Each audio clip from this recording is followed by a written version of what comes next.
Introduction. I can admit it freely now. All my life, I've been a patsy.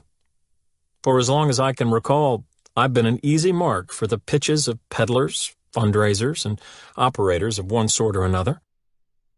True, only some of these people have had dishonorable motives.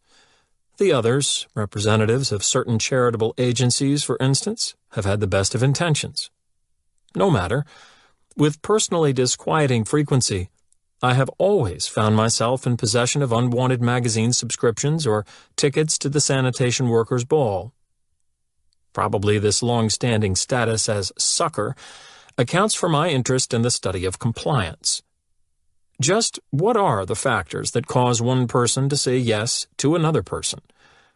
And which techniques most effectively use these factors to bring about such compliance? I wondered why it is that a request stated in a certain way will be rejected, while a request that asks for the same favor in a slightly different fashion will be successful. So in my role as an experimental social psychologist, I began to do research into the psychology of compliance. At first, the research took the form of experiments performed, for the most part in my laboratory and on college students. I wanted to find out which psychological principles influence the tendency to comply with a request. Right now, psychologists know quite a bit about these principles, what they are and how they work. I have characterized such principles as weapons of influence and will report on some of the most important in the upcoming chapters. After a time, though, I began to realize that the experimental work, while necessary, wasn't enough. It didn't allow me to judge the importance of the principles in the world beyond the psychology building and the campus where I was examining them. It became clear that if I was to understand fully the psychology of compliance, I would need to broaden my scope of investigation. I would need to look to the compliance professionals, the people who had been using the principles on me all my life. They know what works and what doesn't. The law of survival of the fittest assures it. Their business is to make us comply, and their livelihoods depend on it. Those who don't know how to get people to say yes soon fall away. Those who do, stay and flourish. Of course, the compliance professionals aren't the only ones who know about and use these principles to help them get their way. We all employ them and fall victim to them in some degree in our daily interactions with neighbors, friends, lovers, and offspring. But the compliance practitioners have much more than the vague and amateurish understanding of what works than the rest of us have. As I thought about it, I knew that they represented the richest vein of information about compliance available to me. For nearly 3 years, then, I combined my experimental studies with a decidedly more entertaining program of systematic immersion into the world of compliance professionals, sales operators, fundraisers, recruiters, advertisers, and others. The purpose was to observe from the inside the techniques and strategies most commonly and effectively used by a broad range of compliance practitioners. That program of observation sometimes took the form of interviews with the practitioners themselves and sometimes with the natural enemies, for example, police, bunco squad officers, consumer agencies, of certain of the practitioners. At other times it involved an intensive examination of the written materials by which compliance techniques are passed down from one generation to another, sales manuals and the like. Most frequently, though, it has taken the form of participant observation. Participant observation is a research approach in which the researcher becomes a spy of sorts. With disguised identity and intent, the investigator infiltrates the setting of interest and becomes a full-fledged participant in the group to be studied. So when I wanted to learn about the compliance tactics of encyclopedia, or vacuum cleaner, or portrait photography, or dance lesson sales organizations, I would answer a newspaper ad for sales trainees and have them teach me their methods. Using similar but not identical approaches, I was able to penetrate advertising, public relations, and fundraising agencies to examine their techniques. Much of the evidence presented in this book, then, comes from my experience posing as a compliance professional, or aspiring professional, in a large variety of organizations dedicated to getting us to say yes. One aspect of what I learned in this 3-year period of participant observation was most instructive. Although there are thousands of different tactics that compliance practitioners employ to produce yes, the majority fall within 6 basic categories. Each of these categories is governed by a fundamental psychological principle that directs human behavior and, in so doing, gives the tactics their power. The book is organized around these 6 principles, one to a chapter. The principles, consistency, reciprocation, social proof, authority, liking, and scarcity, are each discussed in terms of their function in the society and in terms of how their enormous force can be commissioned by a compliance professional who deftly incorporates them into requests for purchases, donations, concessions, votes, assent, etc. It is worthy of note that I have not included among the 6 principles the simple rule of material self-interest, that people want to get the most and pay the least for their choices. This omission does not stem from any perception on my part that the desire to maximize benefits and minimize costs is unimportant in driving our decisions, nor does it come from any evidence I have that compliance professionals ignore the power of this rule. Quite the opposite. In my investigations, I frequently saw practitioners use, sometimes honestly, sometimes not, the compelling, "I can give you a good deal" approach. I choose not to treat the material self-interest rule separately in this book because I see it as a motivational given, as a goes-without-saying factor that deserves acknowledgement, but not extensive description. Finally, each principle is examined as to its ability to produce a distinct kind of automatic, mindless compliance from people, that is, a willingness to say yes without thinking first. The evidence suggests that the ever-accelerating pace and informational crush of modern life will make this particular form of unthinking compliance more and more prevalent in the future. It will be increasingly important for the society, therefore, to understand the how and why of automatic influence. It has been some time since the first edition of Influence was published. In the interim, some things have happened that I feel deserve a place in this new edition. First, we now know more about the influence process than before. The study of persuasion, compliance, and change has advanced, and the pages that follow have been adapted to reflect that progress. In addition to an overall update of the material, I have included a new feature that was stimulated by the responses of prior readers. That new feature highlights the experiences of individuals who have read Influence, recognized how one of the principles worked on or for them in a particular instance, and wrote to me describing the event. Their descriptions, which appear in the reader's reports at the end of each chapter, illustrate how easily and frequently we can fall victim to the pull of the influence process in our everyday lives. I wish to thank the following individuals who, either directly or through their course instructors, contributed to the reader's reports used in this edition: Pat Bobbs, Mark Hastings, James Michaels, Paul R. Nail, Alan J. Resnick, Darrell Retzlaff, Dan Swift, and Carla Vasks. In addition, I would like to invite new readers to submit similar reports for possible publication in a future edition. They may be sent to me at the Department of Psychology, Arizona State University, Tempe, Arizona 85287-1104. Robert B. Cialdini. Chapter 1. Weapons of Influence. Everything should be made as simple as possible, but not simpler. Albert Einstein. I got a phone call one day from a friend who had recently opened an Indian jewelry store in Arizona. She was giddy with a curious piece of news.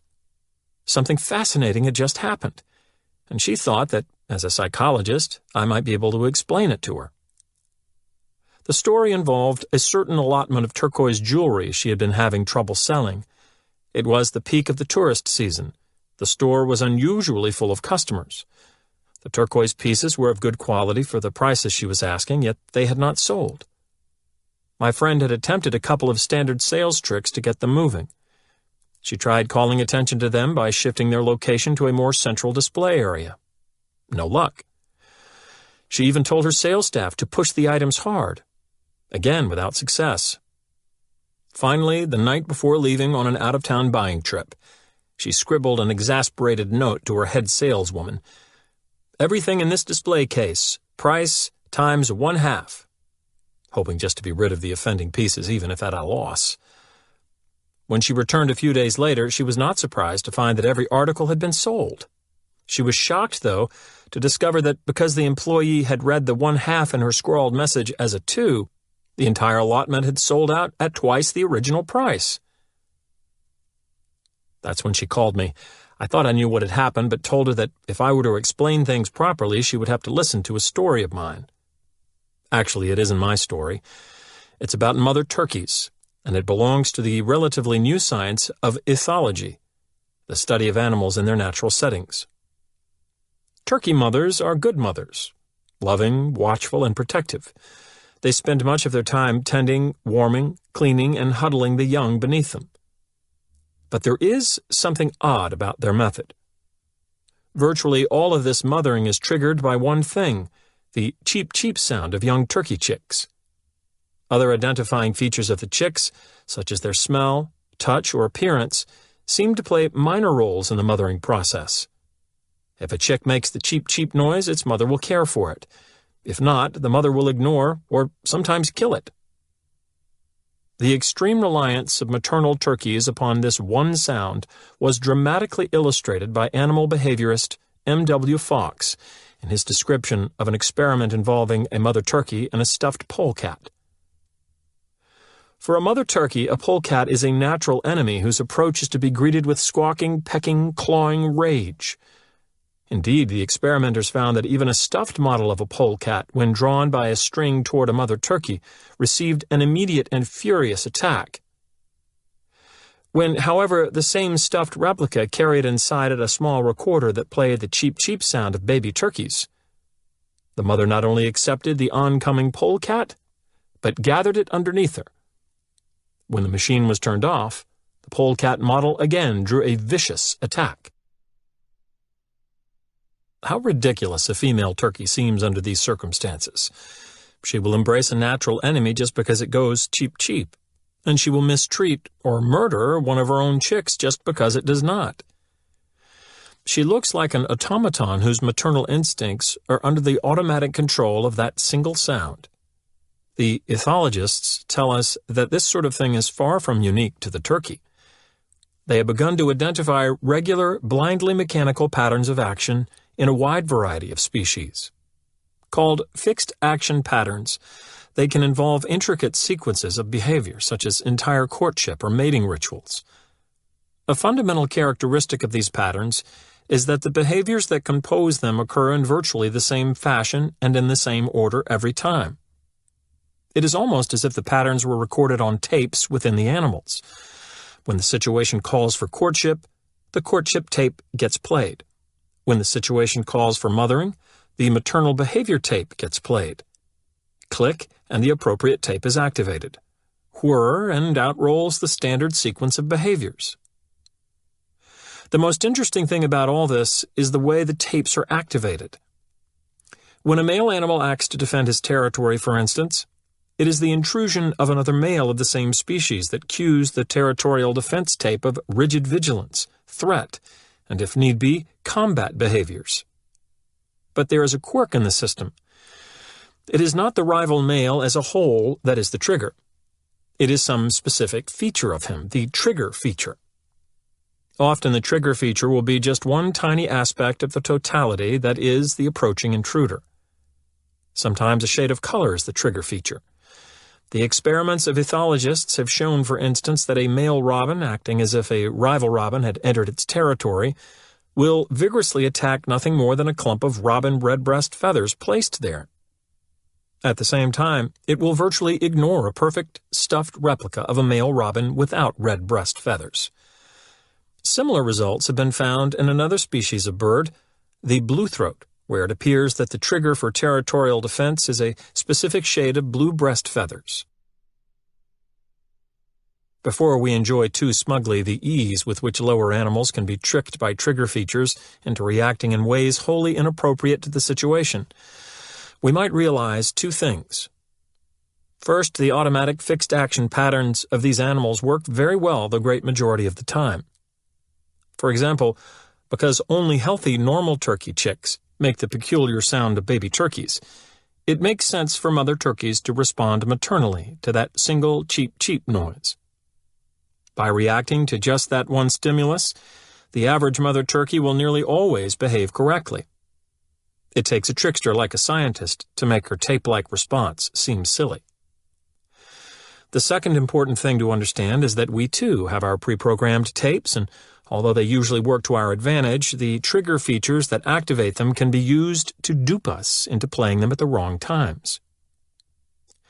This parallel form of human automatic action is aptly demonstrated in an experiment by Harvard social psychologist Ellen Langer. A well-known principle of human behavior says that when we ask someone to do us a favor, we will be more successful if we provide a reason. People simply like to have reasons for what they do. Langer demonstrated this unsurprising fact by asking a small favor of people waiting in line to use a library copying machine. "Excuse me, I have 5 pages. May I use the Xerox machine because I'm in a rush?" The effectiveness of this request plus reason was nearly total. 94% of those asked let her skip ahead of them in line. Compare this success rate to the results when she made the request only, "Excuse me, I have 5 pages. May I use the Xerox machine?" Under those circumstances, only 60% of those asked complied. At first glance, it appears that the crucial difference between the two requests was the additional information provided by the words, "because I'm in a rush." But a third type of request tried by Langer showed that this was not the case. It seems that it was not the whole series of words, but the first one, "because," that made the difference. Instead of including a real reason for compliance, Langer's third type of request used the word "because," and then, adding nothing new, merely restated the obvious. "Excuse me, I have 5 pages. May I use the Xerox machine because I have to make some copies?" The result was that once again nearly all, 93%, agreed, even though no real reason, no new information, was added to justify their compliance. Just as the cheep-cheep sound of turkey chicks triggered an automatic mothering response from maternal turkeys, even when it emanated from a stuffed polecat, so too did the word "because" trigger an automatic compliance response from Langer's subjects, even when they were given no subsequent reason to comply. Click, whir. Although some of Langer's additional findings show that there are many situations in which human behavior does not work in a mechanical, tape-activated way, what is astonishing is how often it does. For instance, consider the strange behavior of those jewelry store customers who swooped down on an allotment of turquoise pieces only after the items had been mistakenly offered at double their original price. I can make no sense of their behavior unless it is viewed in click-whir terms. The customers, mostly well-to-do vacationers with little knowledge of turquoise, were using a standard principle, a stereotype, to guide their buying. Expensive equals good. Thus, the vacationers who wanted good jewelry saw the turquoise pieces as decidedly more valuable and desirable when nothing about them was enhanced but the price.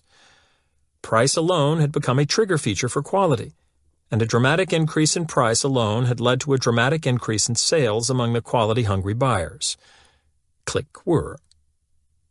It is easy to fault the tourists for their foolish purchase decisions, but a close look offers a kinder view. These were people who had been brought up on the rule, "you get what you pay for," and who had seen that rule borne out over and over in their lives. Before long, they had translated the rule to mean expensive equals good. The expensive equals good stereotype had worked quite well for them in the past, since normally the price of an item increases along with its worth. A higher price typically reflects higher quality. So when they found themselves in the position of wanting good turquoise jewelry without much knowledge of turquoise, they understandably relied on the old standby feature of cost to determine the jewelry's merits. Although they probably did not realize it, by reacting solely to the price feature of the turquoise, they were playing a shortcut version of betting the odds. Instead of stacking all the odds in their favor by trying painstakingly to master each of the things that indicate the worth of turquoise jewelry, they were counting on just one, the one they knew to be usually associated with the quality of any item. They were betting that price alone would tell them all they needed to know. This time, because someone mistook a 1/2 for a 2, they bet wrong. But in the long run, over all the past and future situations of their lives, betting those shortcut odds may represent the most rational approach possible. In fact, automatic stereotyped behavior is prevalent in much of human action because, in many cases, it is the most efficient form of behaving, and in other cases, it is simply necessary. You and I exist in an extraordinarily complicated stimulus environment, easily the most rapidly moving and complex that has ever existed on this planet. To deal with it, we need shortcuts. We can't be expected to recognize and analyze all the aspects in each person, event, and situation we encounter in even one day. We haven't the time, energy, or capacity for it. Instead, we must very often use our stereotypes, our rules of thumb, to classify things according to a few key features, and then to respond mindlessly when one or another of these trigger features is present. Sometimes the behavior that unrolls will not be appropriate for the situation because not even the best stereotypes and trigger features work every time. But we accept their imperfection since there is really no other choice. Without them, we would stand frozen, cataloging, appraising, and calibrating as the time for action sped by and away. And from all indications, we will be relying on them to an even greater extent in the future. As the stimuli saturating our lives continue to grow more intricate and variable, we will have to depend increasingly on our shortcuts to handle them all. The renowned British philosopher Alfred North Whitehead recognized this inescapable quality of modern life when he asserted that civilization advances by extending the number of operations we can perform without thinking about them. Take, for example, the advance offered to civilization by the discount coupon, which allows consumers to assume that they will receive a reduced purchase price by presenting the coupon. The extent to which we have learned to operate mechanically on that assumption is illustrated in the experience of one automobile tire company.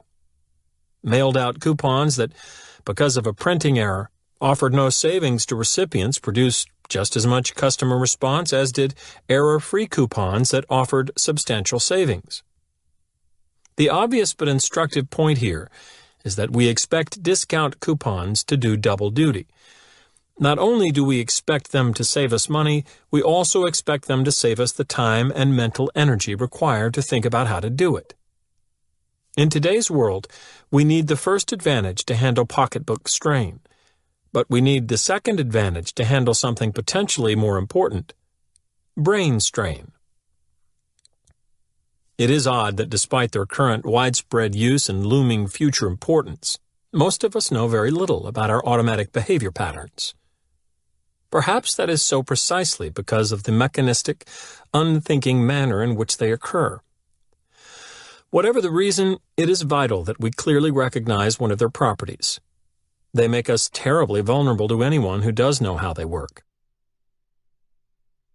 To understand fully the nature of our vulnerability, another glance at the work of the ethologists is in order. It turns out that these animal behaviorists, with their recorded cheeps and their clumps of colored breast feathers, are not the only ones who have discovered how to activate the behavior tapes of various species. There is a group of organisms, often termed mimics, that copy the trigger features of other animals in an attempt to trick these animals into mistakenly playing the right behavior tapes at the wrong times. The mimic will then exploit this altogether inappropriate action for its own benefit. Take, for example, the deadly trick played by the killer females of one genus of firefly, Photurus, on the males of another firefly genus, Photinus. Understandably, the Photinus males scrupulously avoid contact with the bloodthirsty Photurus females. But through centuries of experience, the female hunters have located a weakness in their prey, a special blinking courtship code by which members of the victim's species tell one another they are ready to mate. Somehow, the Photurus female has cracked the Photinus courtship code. By mimicking the flashing mating signals of her prey, the murderess is able to feast on the bodies of males whose triggered courtship tapes cause them to fly mechanically into death's, not love's, embrace.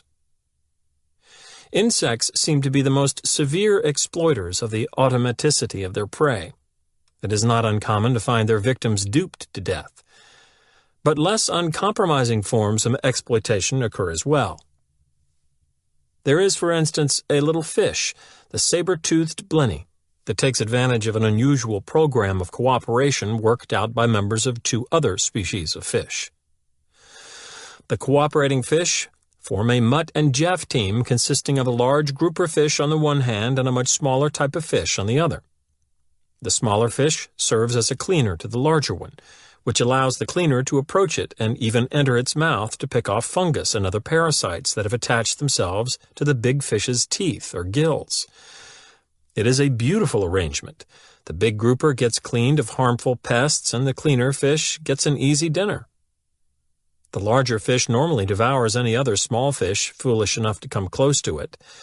But when the cleaner approaches, the big fish suddenly stops all movement and floats open-mouthed and nearly immobile in response to an undulating dance that the cleaner performs. This dance appears to be the trigger feature of the cleaner that activates the dramatic passivity of the big fish. It also provides the saber-toothed blenny with an angle, a chance to take advantage of the cleaning ritual of the cooperators. The blenny will approach the large predator, copying the undulations of the cleaner's dance and automatically producing the tranquil, unmoving posture of the big fish. Then, true to its name, it will quickly rip a mouthful from the larger fish's flesh and dart away before its startled victim can recover.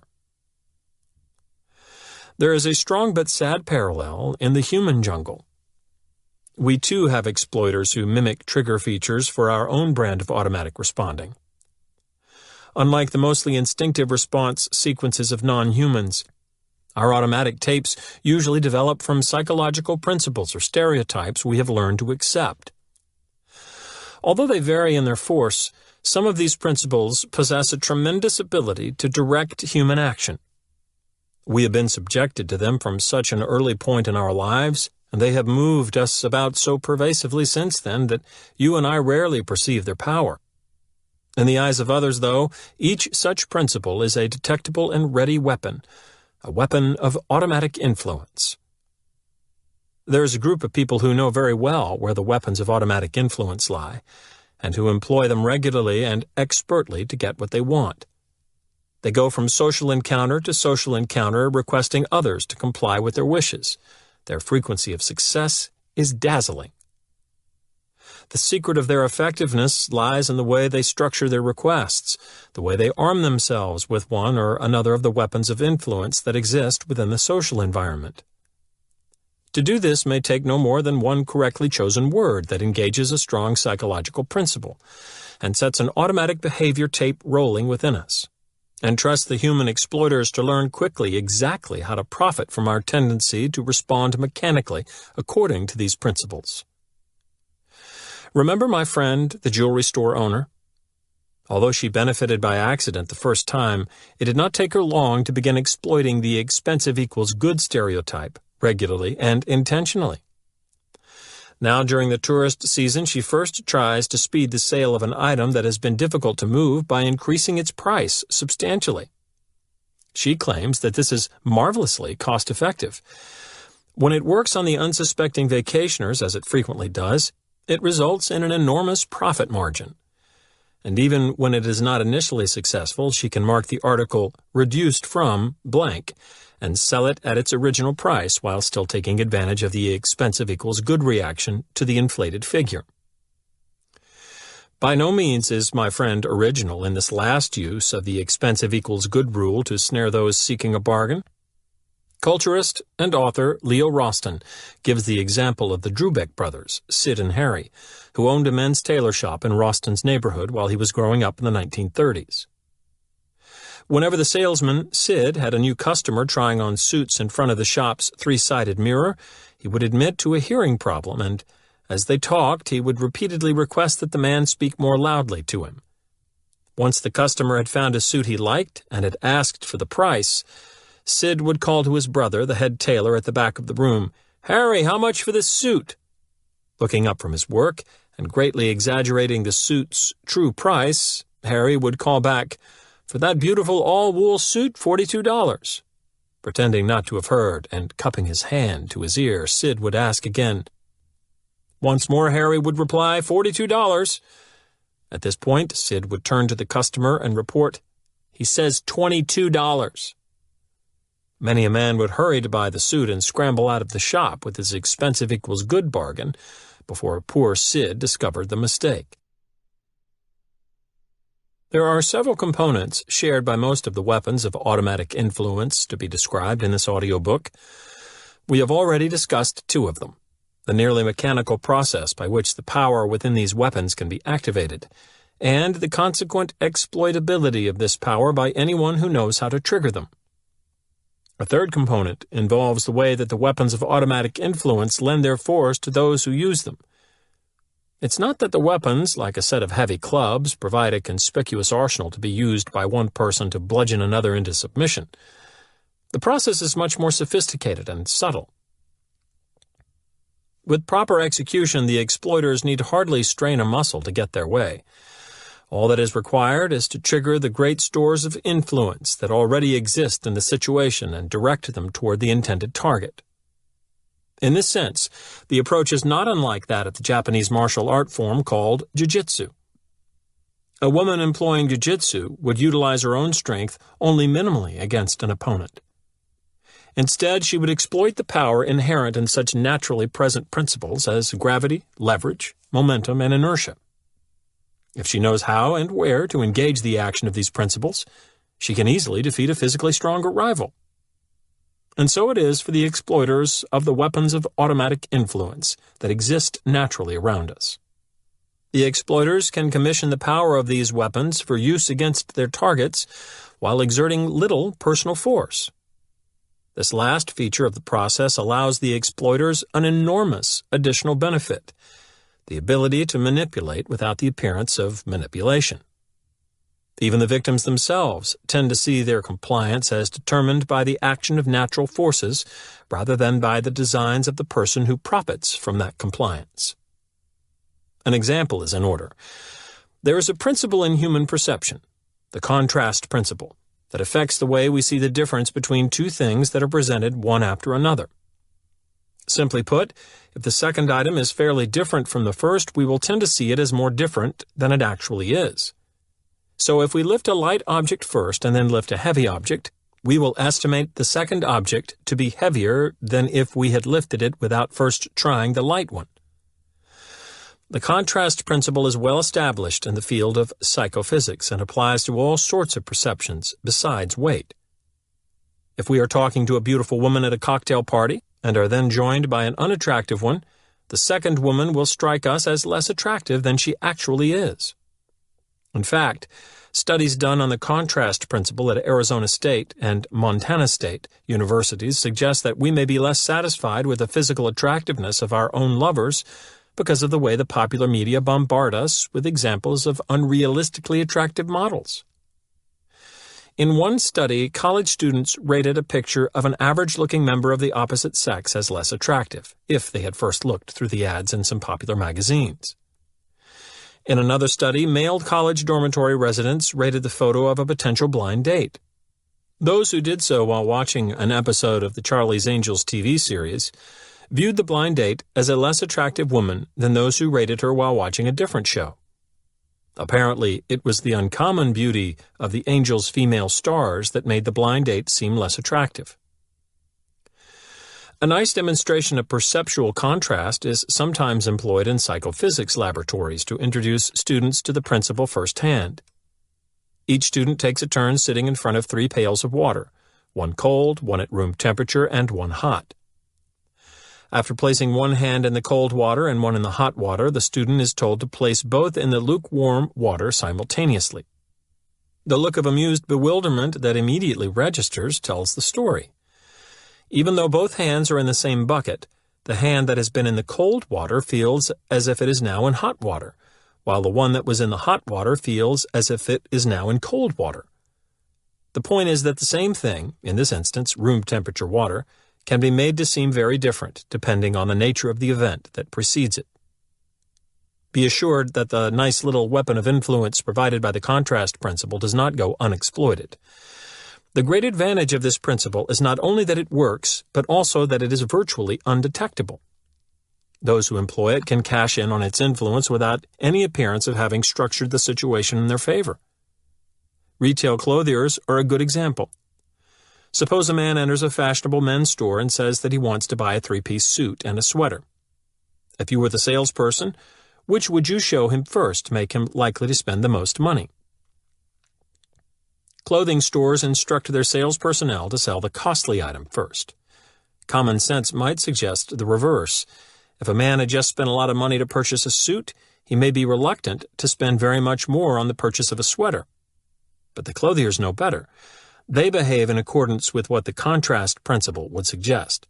Sell the suit first, because when it comes time to look at sweaters, even expensive ones, their prices will not seem as high in comparison. A man might balk at the idea of spending $95 for a sweater, but if he has just bought a $495 suit, a $95 sweater does not seem excessive. The same principle applies to a man who wishes to buy the accessories, shirt, shoes, belt, to go along with his new suit. Contrary to the common sense view, the evidence supports the contrast principle prediction. As sales motivation analysts Whitney, Hubin, and Murphy state, the interesting thing is that even when a man enters a clothing store with the express purpose of purchasing a suit, he will almost always pay more for whatever accessories he buys if he buys them after the suit purchase than before. It is much more profitable for salespeople to present the expensive item first, not only because to fail to do so will lose the influence of the contrast principle. To fail to do so will also cause the principle to work actively against them. Presenting an inexpensive product first and following it with an expensive one will cause the expensive item to seem even more costly as a result. Hardly a desirable consequence for most sales organizations. So just as it is possible to make the same bucket of water appear to be hotter or colder, depending on the temperature of previously presented water, it is possible to make the price of the same item seem higher or lower depending on the price of a previously presented item. Clever use of perceptual contrast is by no means confined to clothiers. I came across a technique that engaged the contrast principle while I was investigating undercover the compliance tactics of real estate companies. To learn the ropes, I was accompanying a company realty salesman on a weekend of showing houses to prospective home buyers. The salesman, we can call him Phil, was to give me tips to help me through my break-in period. One thing I quickly noticed was that whenever Phil began showing a new set of customers' potential buys, he would start with a couple of undesirable houses. I asked him about it, and he laughed. They were what he called setup properties. The company maintained a rundown house or two on its lists at inflated prices. These houses were not intended to be sold to customers, but to be shown to them so that the genuine properties in the company's inventory would benefit from the comparison. Not all the sales staff made use of the setup houses, but Phil did. He said he liked to watch his prospects' eyes light up when he showed the place he really wanted to sell them after they had seen the rundown houses. The house I got them spotted for looks really great after they've first looked at a couple of dumps. Automobile dealers use the contrast principle by waiting until the price for a new car has been negotiated before suggesting one option after another that might be added. In the wake of a $15,000 deal, the $100 or so required for a nicety like an FM radio seems almost trivial in comparison. The same will be true of the added expensive accessories like tinted windows, dual-side view mirrors, white wall tires, or a special trim that the salesman might suggest in sequence. The trick is to bring up the extras independently of one another, so that each small price will seem petty when compared to the already determined much larger one. As the veteran car buyer can attest, many a budget-sized final price figure has ballooned from the addition of all those seemingly little options. While the customer stands, signed contract in hand, wondering what happened and finding no one to blame but himself, the car dealer stands, smiling the knowing smile of the jiu-jitsu master. Reader's report from the parent of a college co-ed. Dear Mother and Dad, Since I left for college, I have been remiss in writing, and I am sorry for my thoughtlessness in not having written before. I will bring you up to date now, but before you read on, please sit down. You are not to read any further unless you are sitting down, okay? Well then, I am getting along pretty well now. The skull fracture and the concussion I got when I jumped out the window of my dormitory when it caught on fire shortly after my arrival here is pretty well healed now. I only spent 2 weeks in the hospital, and now I can see almost normally, and only get those sick headaches once a day. Fortunately, the fire in the dormitory and my jump was witnessed by an attendant at the gas station near the dorm, and he was the one who called the fire department and the ambulance. He also visited me in the hospital, and since I had nowhere to live because of the burnt-out dormitory, he was kind enough to invite me to share his apartment with him. It's really a basement room, but it's kind of cute. He's a very fine boy, and we have fallen deeply in love and are planning to get married. We haven't got the exact date yet, but it will be before my pregnancy begins to show. Yes, Mother and Dad, I am pregnant. I know how much you are looking forward to being grandparents, and I know you will welcome the baby and give it the same love and devotion and tender care you gave me when I was a child. The reason for the delay in our marriage is that my boyfriend has a minor infection which prevents us from passing our premarital blood tests, and I carelessly caught it from him. Now that I have brought you up to date, I want to tell you that there was no dormitory fire, I did not have a concussion or skull fracture, I was not in the hospital, I am not pregnant, I am not engaged, I am not infected, and there is no boyfriend. However, I am getting a D in American history and an F in chemistry, and I want you to see those marks in their proper perspective. Your loving daughter, Sharon. Sharon may be failing chemistry, but she gets an A in psychology. Chapter 2. Reciprocation. The old give and take. Pay every debt as if God wrote the bill. Ralph Waldo Emerson. A few years ago, a university professor tried a little experiment. He sent Christmas cards to a sample of perfect strangers. Although he expected some reaction, the response he received was amazing. Holiday cards addressed to him came pouring back from the people who had never met nor heard of him. The great majority of those who returned a card never inquired into the identity of the unknown professor. They received his holiday greeting card, click and whir, they automatically sent one in return. While small in scope, this study nicely shows the action of one of the most potent of the weapons of influence around us, the rule for reciprocation. The rule says that we should try to repay in kind what another person has provided us. If a woman does us a favor, we should do her one in return. If a man sends us a birthday present, we should remember his birthday with a gift of our own. If a couple invites us to a party, we should be sure to invite them to one of ours. By virtue of the reciprocity rule, then, we are obligated to the future repayment of favors, gifts, invitations, and the like. So typical is it for indebtedness to accompany the receipt of such things that a term like much obliged has become a synonym for thank you, not only in the English language, but in others as well. The impressive aspect of the rule for reciprocation and the sense of obligation that goes with it is its pervasiveness in human culture. It is so widespread that after intensive study, sociologists such as Alvin Gouldner can report that there is no human society that does not subscribe to the rule. And within each society it seems pervasive also. It permeates exchanges of every kind. Indeed, it may well be that a developed system of indebtedness flowing from the rule for reciprocation is a unique property of human culture. The noted archaeologist Richard Leakey ascribes the essence of what makes us human to the reciprocity system. We are human because our ancestors learned to share their food and their skills in an honored network of obligation, he says. Cultural anthropologists Lionel Tiger and Robin Fox view this web of indebtedness as a unique adaptive mechanism of human beings, allowing for the division of labor, the exchange of diverse forms of goods, the exchange of different services, making it possible for experts to develop, and the creation of a cluster of interdependencies that bind individuals together into highly efficient units. It is the future orientation inherent in a sense of obligation that is critical to its ability to produce social advances of the sort described by Tiger and Fox.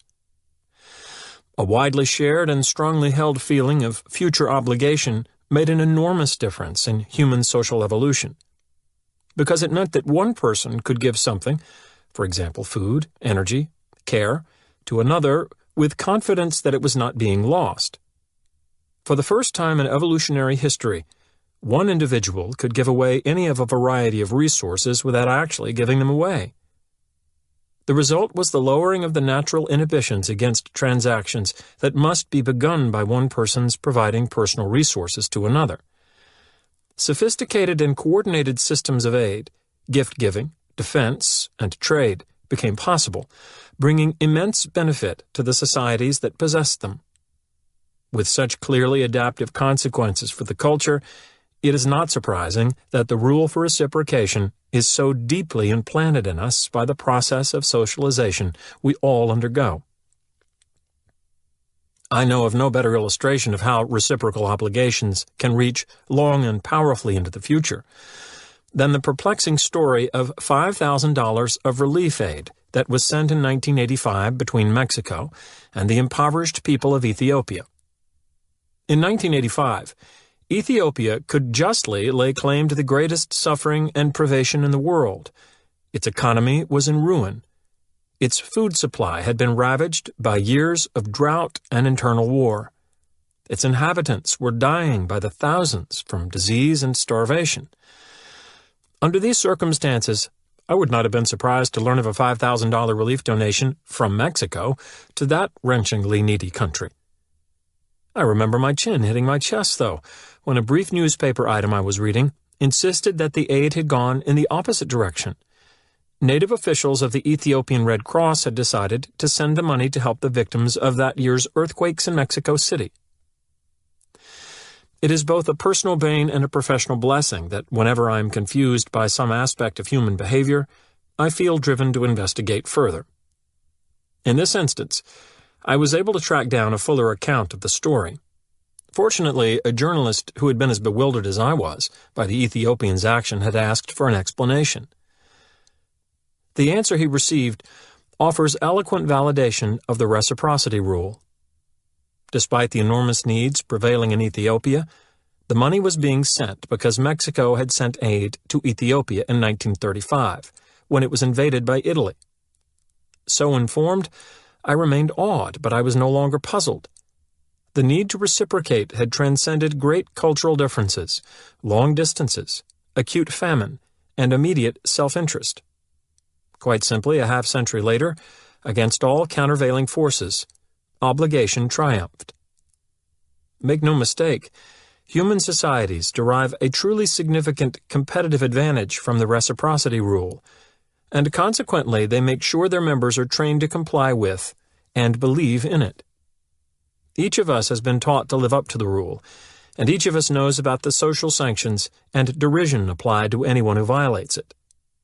The labels we assign to such a person are loaded with negativity: moocher, ingrate, welsher, because there is general distaste for those who take and make no effort to give in return. We will often go to great lengths to avoid being considered one of their number. It is to those lengths that we will often be taken and, in the process, be taken by individuals who stand to gain from our indebtedness. To understand how the rule for reciprocation can be exploited by one who recognizes it as the source of influence it certainly is, we might closely examine an experiment performed by Professor Dennis Regan of Cornell University. A subject who participated in the study found himself rating, along with another subject, the quality of some paintings as part of an experiment on art appreciation. The other rater, we can call him Joe, was only posing as a fellow subject, and was actually Dr. Regan's assistant. For our purposes, the experiment took place under two different conditions. In some cases, Joe did a small unsolicited favor for the true subject. During a short rest period, he left the room for a couple of minutes and returned with 2 bottles of Coca-Cola, one for the subject and one for himself, saying, "I asked him, the experimenter, if I could get myself a Coke, and he said it was okay, so I bought one for you too." In other cases, Joe did not provide the subject with a favor. He simply returned from the 2-minute break empty-handed. In all other respects, however, Joe behaved identically. Later on, after the paintings had all been rated and the experimenter had momentarily left the room, Joe asked the subject to do him a favor. He indicated that he was selling raffle tickets for a new car, and that if he sold the most tickets, he would win a $50 prize. Joe's request was for the subject to buy some raffle tickets at 25 cents apiece. Any would help, the more the better. The major finding of the study concerns the number of tickets subjects purchased from Joe under the two conditions. Without question, Joe was more successful in selling his raffle tickets to the subjects who had received his earlier favor. Apparently feeling that they owed him something, these subjects bought twice as many tickets as the subjects who had not been given the prior favor. Although the Regan study represents a fairly simple demonstration of the workings of the rule for reciprocation, it illustrates several important characteristics of the rule that, upon further consideration, help us to understand how it may be profitably used. The rule is overpowering. One of the reasons reciprocation can be used so effectively as a device for gaining another's compliance is its power. The rule possesses awesome strength, often producing a yes response to a request that, except for an existing feeling of indebtedness, would have surely been refused. Some evidence of how the rule's force can overpower the influence of other factors that normally determine whether a request will be complied with can be seen in a second result of the Regan study. Besides his interest in the impact of the reciprocity rule on compliance, Regan was also interested in how liking for a person affects the tendency to comply with that person's request. To measure how liking toward Joe affected the subject's decisions to buy his raffle tickets, Regan had them fill out several rating scales indicating how much they liked Joe. He then compared their liking responses with the number of tickets they had purchased from Joe. There was a significant tendency for subjects to buy more raffle tickets from Joe the more they liked him. But this alone is hardly a startling finding. Most of us would have guessed that people are more willing to do a favor for someone they like.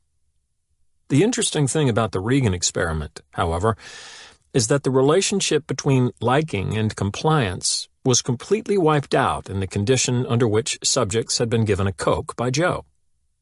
For those who owed him a favor, it made no difference whether they liked him or not. They felt a sense of obligation to repay him, and they did. The subjects in that condition who indicated that they disliked Joe bought just as many of his tickets as did those who indicated that they liked him. The rule for reciprocity was so strong that it simply overwhelmed the influence of a factor, liking for the requester, that normally affects the decision to comply. Think of the implications. People we might ordinarily dislike, unsavory or unwelcome sales operators, disagreeable acquaintances, representatives of strange or unpopular organizations, can greatly increase the chance that we will do what they wish merely by providing us with a small favor prior to their requests. Let's take an example that by now many of us have encountered. The Hare Krishna Society is an Eastern religious sect with centuries-old roots, traceable to the Indian city of Calcutta. But its spectacular modern-day story occurred in the 1970s, when it experienced a remarkable growth not only in followers, but also in wealth and property. The economic growth was funded through a variety of activities, the principal and still most visible of which is the request for donations by society members from passers-by in public places. During the early history of the group in this country, the solicitation for contributions was attempted in a fashion memorable for anyone who saw it. Groups of Krishna devotees, often with shaved heads and wearing ill-fitting robes, leg wrappings, beads, and bells, would canvass a city street, chanting and bobbing in unison while begging for funds. Although highly effective as a technique for gaining attention, this form of fundraising did not work especially well. The average American considered the Krishnas weird, to say the least, and was reluctant to provide money to support them. It quickly became clear to the society that it had a considerable public relations problem. The people being asked for contributions did not like the way the members looked, dressed, or acted. Had the society been an ordinary commercial organization, the solution would have been simple: change the things the public does not like. But the Krishnas are a religious organization, and the way members look, dress, and act is partially tied to religious factors. Because in any denomination, religious factors are typically resistant to change because of worldly considerations.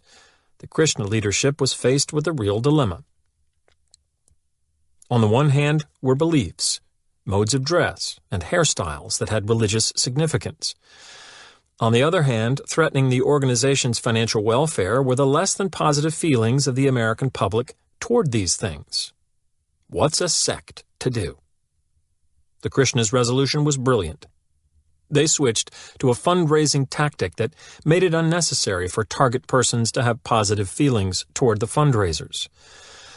They began to employ a donation request procedure that engaged the rule for reciprocation, which, as demonstrated by the Regan study, is strong enough to overcome the factor of dislike for the requester.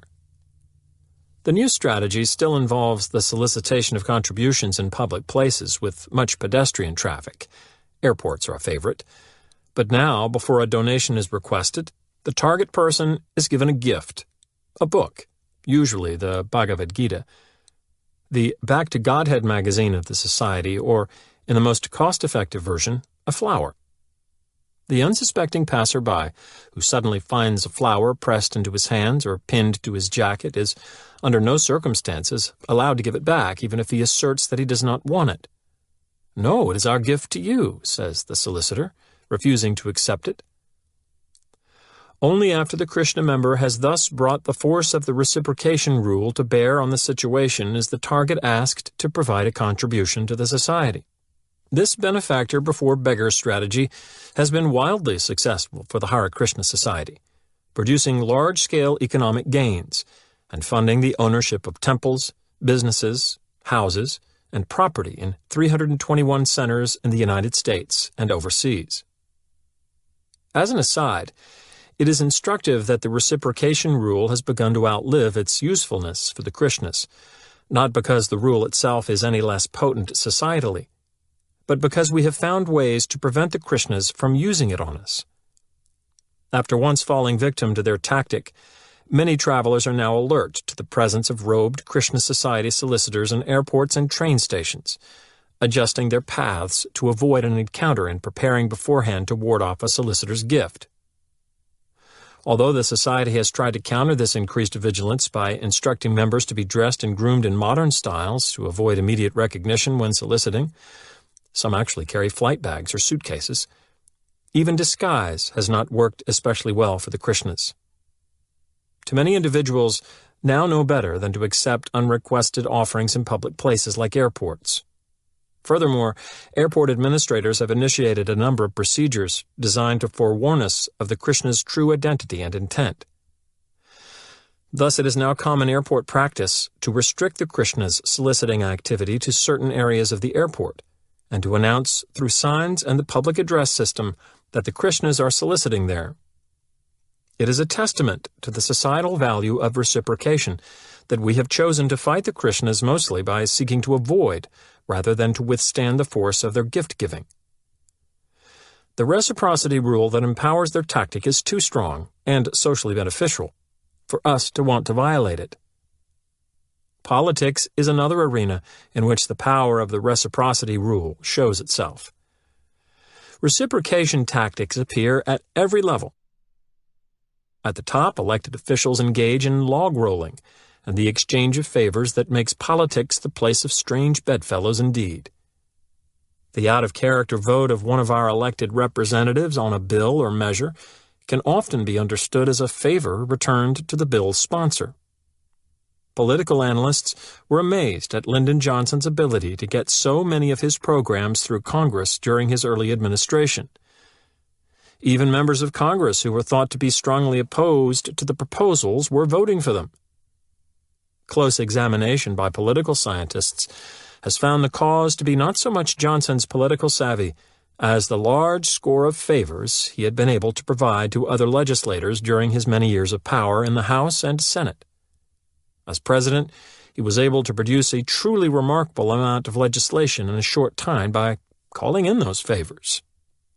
It is interesting that this same process may account for the problems Jimmy Carter had in getting his programs through Congress during his early administration, despite heavy Democratic majorities in both House and Senate. Carter came to the presidency from outside the Capitol Hill establishment.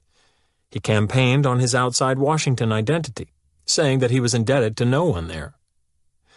Much of his legislative difficulty upon arriving may be traced to the fact that no one there was indebted to him. At another level, we can see the recognized strength of the reciprocity rule in the desire of corporations and individuals to provide judicial and legislative officials with gifts and favors, and in the series of legal restrictions against such gifts and favors. Even with legitimate political contributions, the stockpiling of obligations often underlies the stated purpose of supporting a favorite candidate. One look at the lists of companies and organizations that contribute to the campaigns of both major candidates in important elections gives evidence of such motives. A skeptic requiring direct evidence of the quid pro quo expected by political contributors might look to the remarkably bald-faced admission by Charles H. Keating, Jr., who was later convicted on multiple counts of fraud in this country's savings and loan disaster. Addressing the question of whether a connection existed between the $1.3 million he had contributed to the campaigns of 5 U.S. senators and their subsequent actions in his behalf against federal regulators, he asserted, "I want to say in the most forceful way I can, I certainly hope so." At the grassroots level, local political organizations have learned that the principal way to keep their candidates in office is to make sure they provide a wide range of little favors to the voters. The ward healers of many cities still operate effectively in this fashion. But ordinary citizens are not alone in trading political support for small personal favors. During the 1992 presidential primary campaign, actress Sally Kellerman was asked why she was lending her name and efforts to the candidacy of Democratic hopeful Jerry Brown. Her reply, "20 years ago, I asked 10 friends to help me move. He was the only one who showed up." Of course, the power of reciprocity can be found in the merchandising field as well. Although the number of possible examples is large, let's examine a pair of familiar ones deriving from the free sample. As a marketing technique, the free sample has a long and effective history. In most instances, a small amount of the relevant product is provided to potential customers for the stated purpose of allowing them to try to see if they like it. And certainly this is a legitimate desire of the manufacturer, to expose the public to the qualities of the product. The beauty of the free sample, however, is that it is also a gift and, as such, can engage the reciprocity rule. In true jiu-jitsu fashion, the promoter who gives free samples can release the natural indebting force inherent in a gift while innocently appearing to have only the intention to inform. A favorite place for free samples is the supermarket, where customers are frequently provided with small cubes of a certain variety of cheese or meat to try. Many people find it difficult to accept a sample from the always smiling attendant, return only the toothpick and walk away. Instead, they buy some of the product, even if they might not have liked it especially well. A highly effective variation on this marketing procedure is illustrated in the case, cited by Vance Packard in The Hidden Persuaders, of the Indiana supermarket operator who sold an astounding 1,000 pounds of cheese in a few hours one day by putting out the cheese and inviting customers to cut off slivers for themselves as free samples. A different version of the free sample tactic is used by the Amway Corporation, a rapid growth company that manufactures and distributes household and personal care products in a vast national network of door-to-door neighborhood sales. The company, which has grown from a basement-run operation a few years ago to a $1.5 billion yearly sales business, makes use of the free sample in a device called the Bug. The Bug consists of a collection of Amway products, bottles of furniture polish, detergent or shampoo, spray containers of deodorizers, insect killers or window cleaners, carried to the customer's home in a specially designed tray or just a polyethylene bag. The confidential Amway career manual then instructs the salesperson to leave the bug with the customer for 24, 48, or 72 hours at no cost or obligation to her. Just tell her you would like her to try the products. That's an offer no one can refuse. At the end of the trial period, the Amway representative returns and picks up orders for those of the products the customer wishes to purchase. Since few customers use up the entire contents of even one of the product containers in such a short time, the salesperson may then take the remaining product portions in the bug to the next potential customer down the line or across the street and start the process again.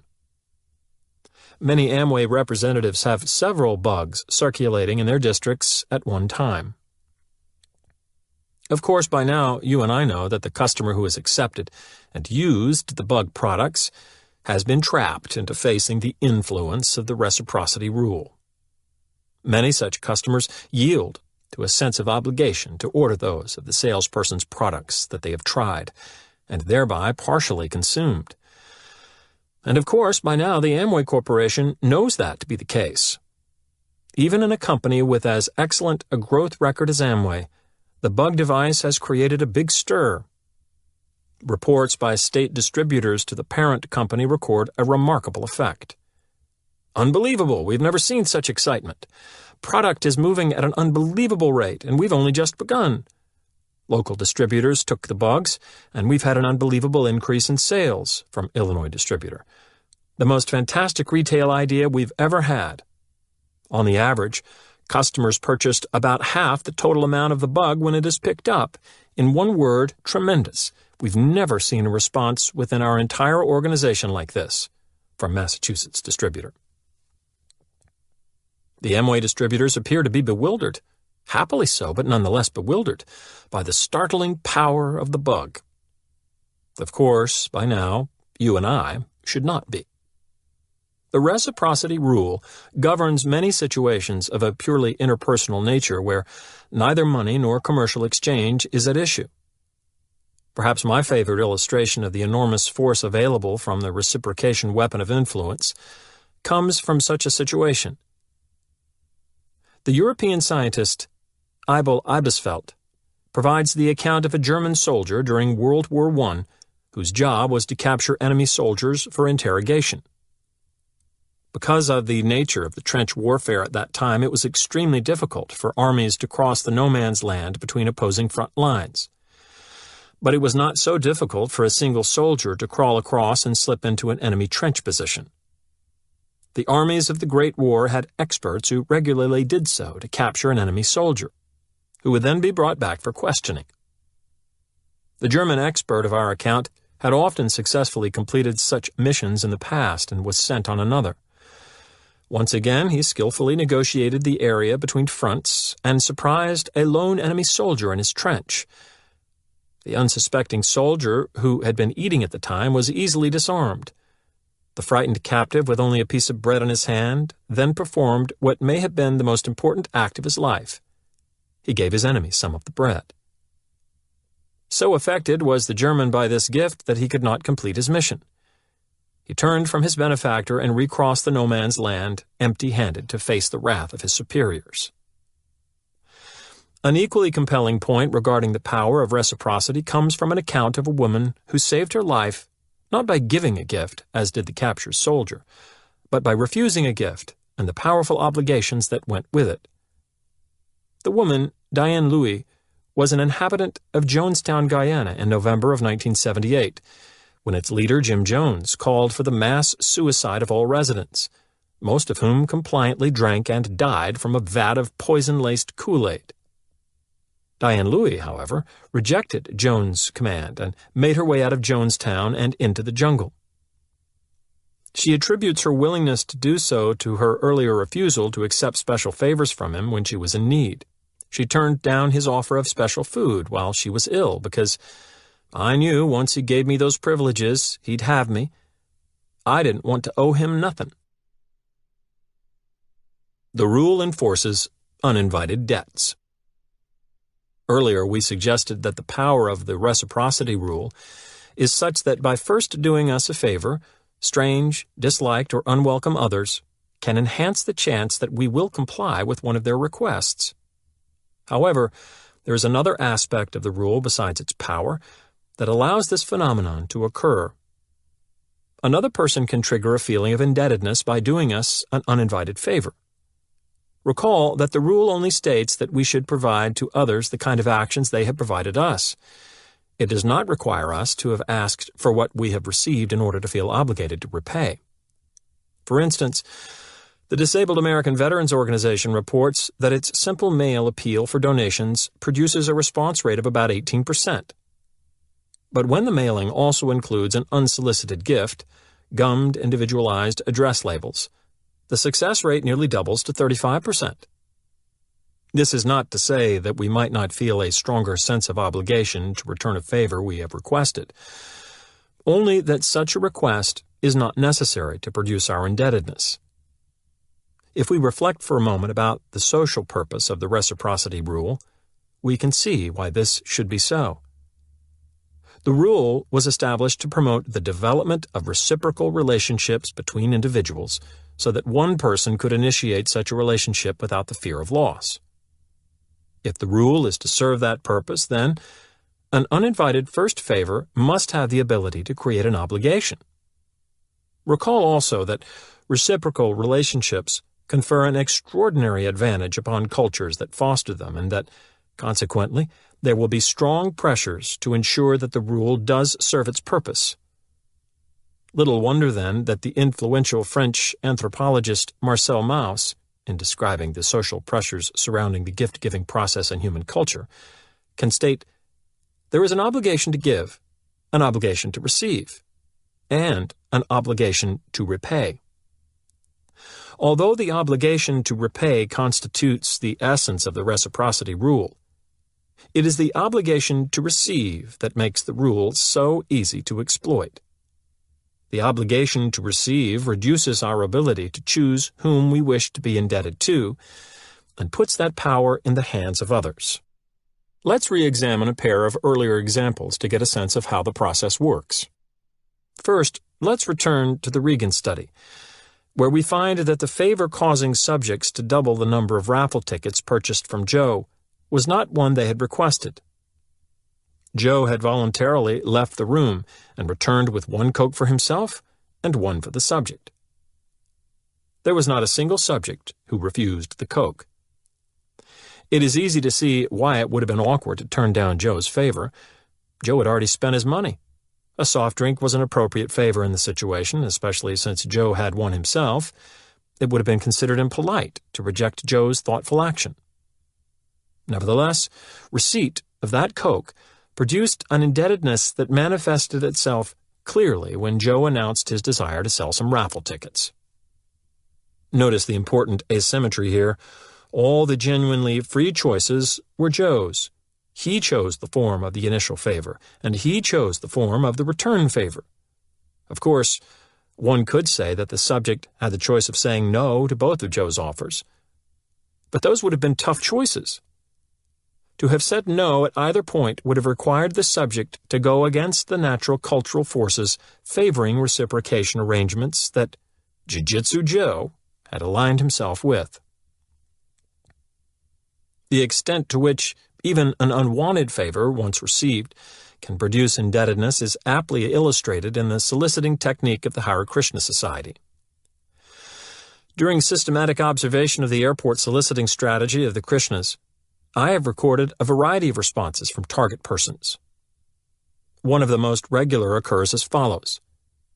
An airport visitor, a businessman, let's say, is hurriedly walking along through a densely peopled area. The Krishna solicitor steps in front of him and hands him a flower. The man, reacting with surprise, takes it. Almost immediately, he tries to give it back, saying that he does not want the flower.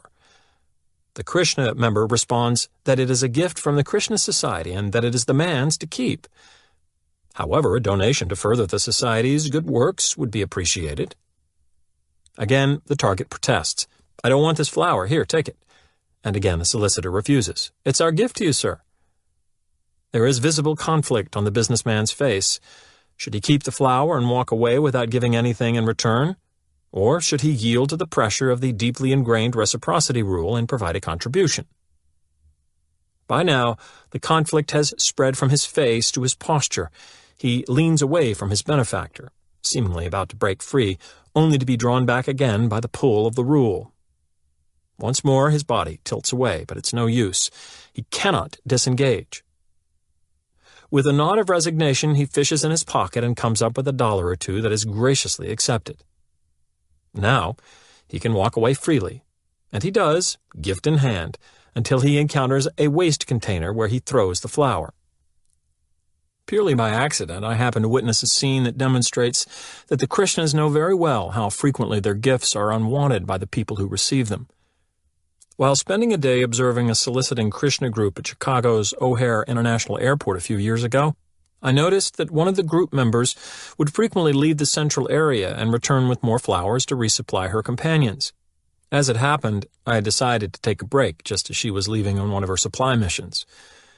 Having nowhere to go, I followed. Her journey turned out to be a garbage route. She went from trash can to trash can, beyond the immediate area to retrieve all the flowers that had been discarded by Krishna targets. She then returned with the cache of recovered flowers, some that had been recycled who knows how many times, and distributed them to be profitably cycled through the reciprocation process once more. The thing that really impressed me about all this was that most of the discarded flowers had brought donations from the people who had cast them away. The nature of the reciprocity rule is such that a gift so unwanted that it was jettisoned at the first opportunity had nonetheless been effective and exploitable. The ability of uninvited gifts to produce feelings of obligation is recognized by a variety of organizations besides the Krishnas. How many times have each of us received small gifts through the mail, personalized address labels, greeting cards, key rings, from charity agencies that ask for funds in an accompanying note? I have received 5 in just the past year, 2 from disabled veterans groups, and the others from missionary schools or hospitals. In each case, there was a common thread in the accompanying message. The goods that were enclosed were to be considered a gift from the organization, and any money I wished to send should not be regarded as payment, but rather as a return offering. As the letter from one of the missionary programs stated, the packet of greeting cards I had been sent was not to be directly paid for, but was designed to encourage your kindness. If we look past the obvious tax advantage, we can see a reason why it would be beneficial for the organization to have the cards viewed as a gift instead of merchandise. There is a strong cultural pressure to reciprocate a gift, even an unwanted one. But there is no such pressure to purchase an unwanted commercial product. The rule can trigger unfair exchanges. There is yet one other feature of the reciprocity rule that allows it to be exploited for profit. Paradoxically, the rule developed to promote equal exchanges between partners, yet it can be used to bring about decidedly unequal results. The rule demands that one sort of action be reciprocated with a similar sort of action. A favor is to be met with another favor. It is not to be met with neglect, and certainly not with attack. But within the similar action boundaries, considerable flexibility is allowed. A small initial favor can produce a sense of obligation to agree to a substantially larger return favor. Since, as we have already seen, the rule allows one person to choose the nature of the indebting first favor and the nature of the debt-canceling return favor, we could easily be manipulated into an unfair exchange by those who might wish to exploit the rule. Once again, we can turn to the Regan experiment for evidence. Remember in that study that Joe gave one group of subjects a bottle of Coca-Cola as an initiating gift and later asked all subjects to buy some of his raffle tickets at 25 cents apiece. What I have so far neglected to mention is that the study was done in the late 1960s, when the price of a Coke was a dime. The average subject, who had been given a 10-cent drink, bought 2 of Joe's raffle tickets, although some bought as many as 7. Even if we look just at the average subject, though, we can tell that Joe made quite a deal. A 500% return on investment is respectable indeed. But in Joe's case, even a 500% return amounted to only 50 cents. Can the reciprocity rule produce meaningfully large differences in the sizes of the exchanged favors? Under the right circumstances, it certainly can. Take, for instance, the account of a student of mine concerning a day she remembers ruefully. About 1 year ago, I couldn't start my car. As I was sitting there, a guy in the parking lot came over and eventually jump-started the car. I said thanks, and he said you're welcome, as he was leaving. I said that if he ever needed a favor, to stop by. About a month later, the guy knocked on my door and asked to borrow my car for 2 hours, as his was in the shop. I felt somewhat obligated but uncertain, since the car was pretty new and he looked very young. Later I found out that he was underage and had no insurance. Anyway, I lent him the car. He totaled it. How could it happen that an intelligent young woman would agree to turn over her new car to a virtual stranger? And a youngster at that, because he had done her a small favor a month earlier. Or more generally, why should it be that small first favors often stimulate larger return favors? One important reason concerns the clearly unpleasant character of the feeling of indebtedness. Most of us find it highly disagreeable to be in a state of obligation. It weighs heavily on us and demands to be removed. It is not difficult to trace the source of this feeling, because reciprocal arrangements are so vital in human social systems. We have been conditioned to be uncomfortable when beholden. If we were to ignore breezily the need to return another's initial favor, we would stop one reciprocal sequence dead and would make it less likely that our benefactor would do such favors in the future. Neither event is in the best interests of society. Consequently, we are trained from childhood to chafe emotionally under the saddle of obligation. For this reason alone, then, we may be willing to agree to perform a larger favor than we received, merely to relieve ourselves of the psychological burden of debt. But there is another reason as well. A person who violates the reciprocity rule by accepting without attempting to return the good acts of others is actively disliked by the social group.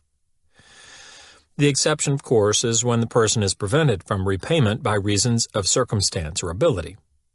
For the most part, however, there is a genuine distaste for individuals who fail to conform to the dictates of the reciprocity rule. Moocher and welcher are unsavory labels to be scrupulously shunned. So undesirable are they that we will sometimes agree to an unequal exchange in order to dodge them. In combination, the reality of internal discomfort and the possibility of external shame can produce a heavy psychological cost. When seen in the light of this cost, it is not so puzzling that we will often give back more than we have received in the name of reciprocity. Neither is it so odd that, as was shown in an experiment conducted at the University of Pittsburgh, people will often avoid asking for a needed favor if they will not be in a position to repay it. The psychological cost may simply outweigh the material loss. The risk of still other kinds of losses may also persuade people to decline certain gifts and benefits. Women frequently comment on the uncomfortable sense of obligation they can feel to return the favors of a man who has given them an expensive present or paid for a costly evening out. Even something as small as the price of a drink can produce a feeling of debt.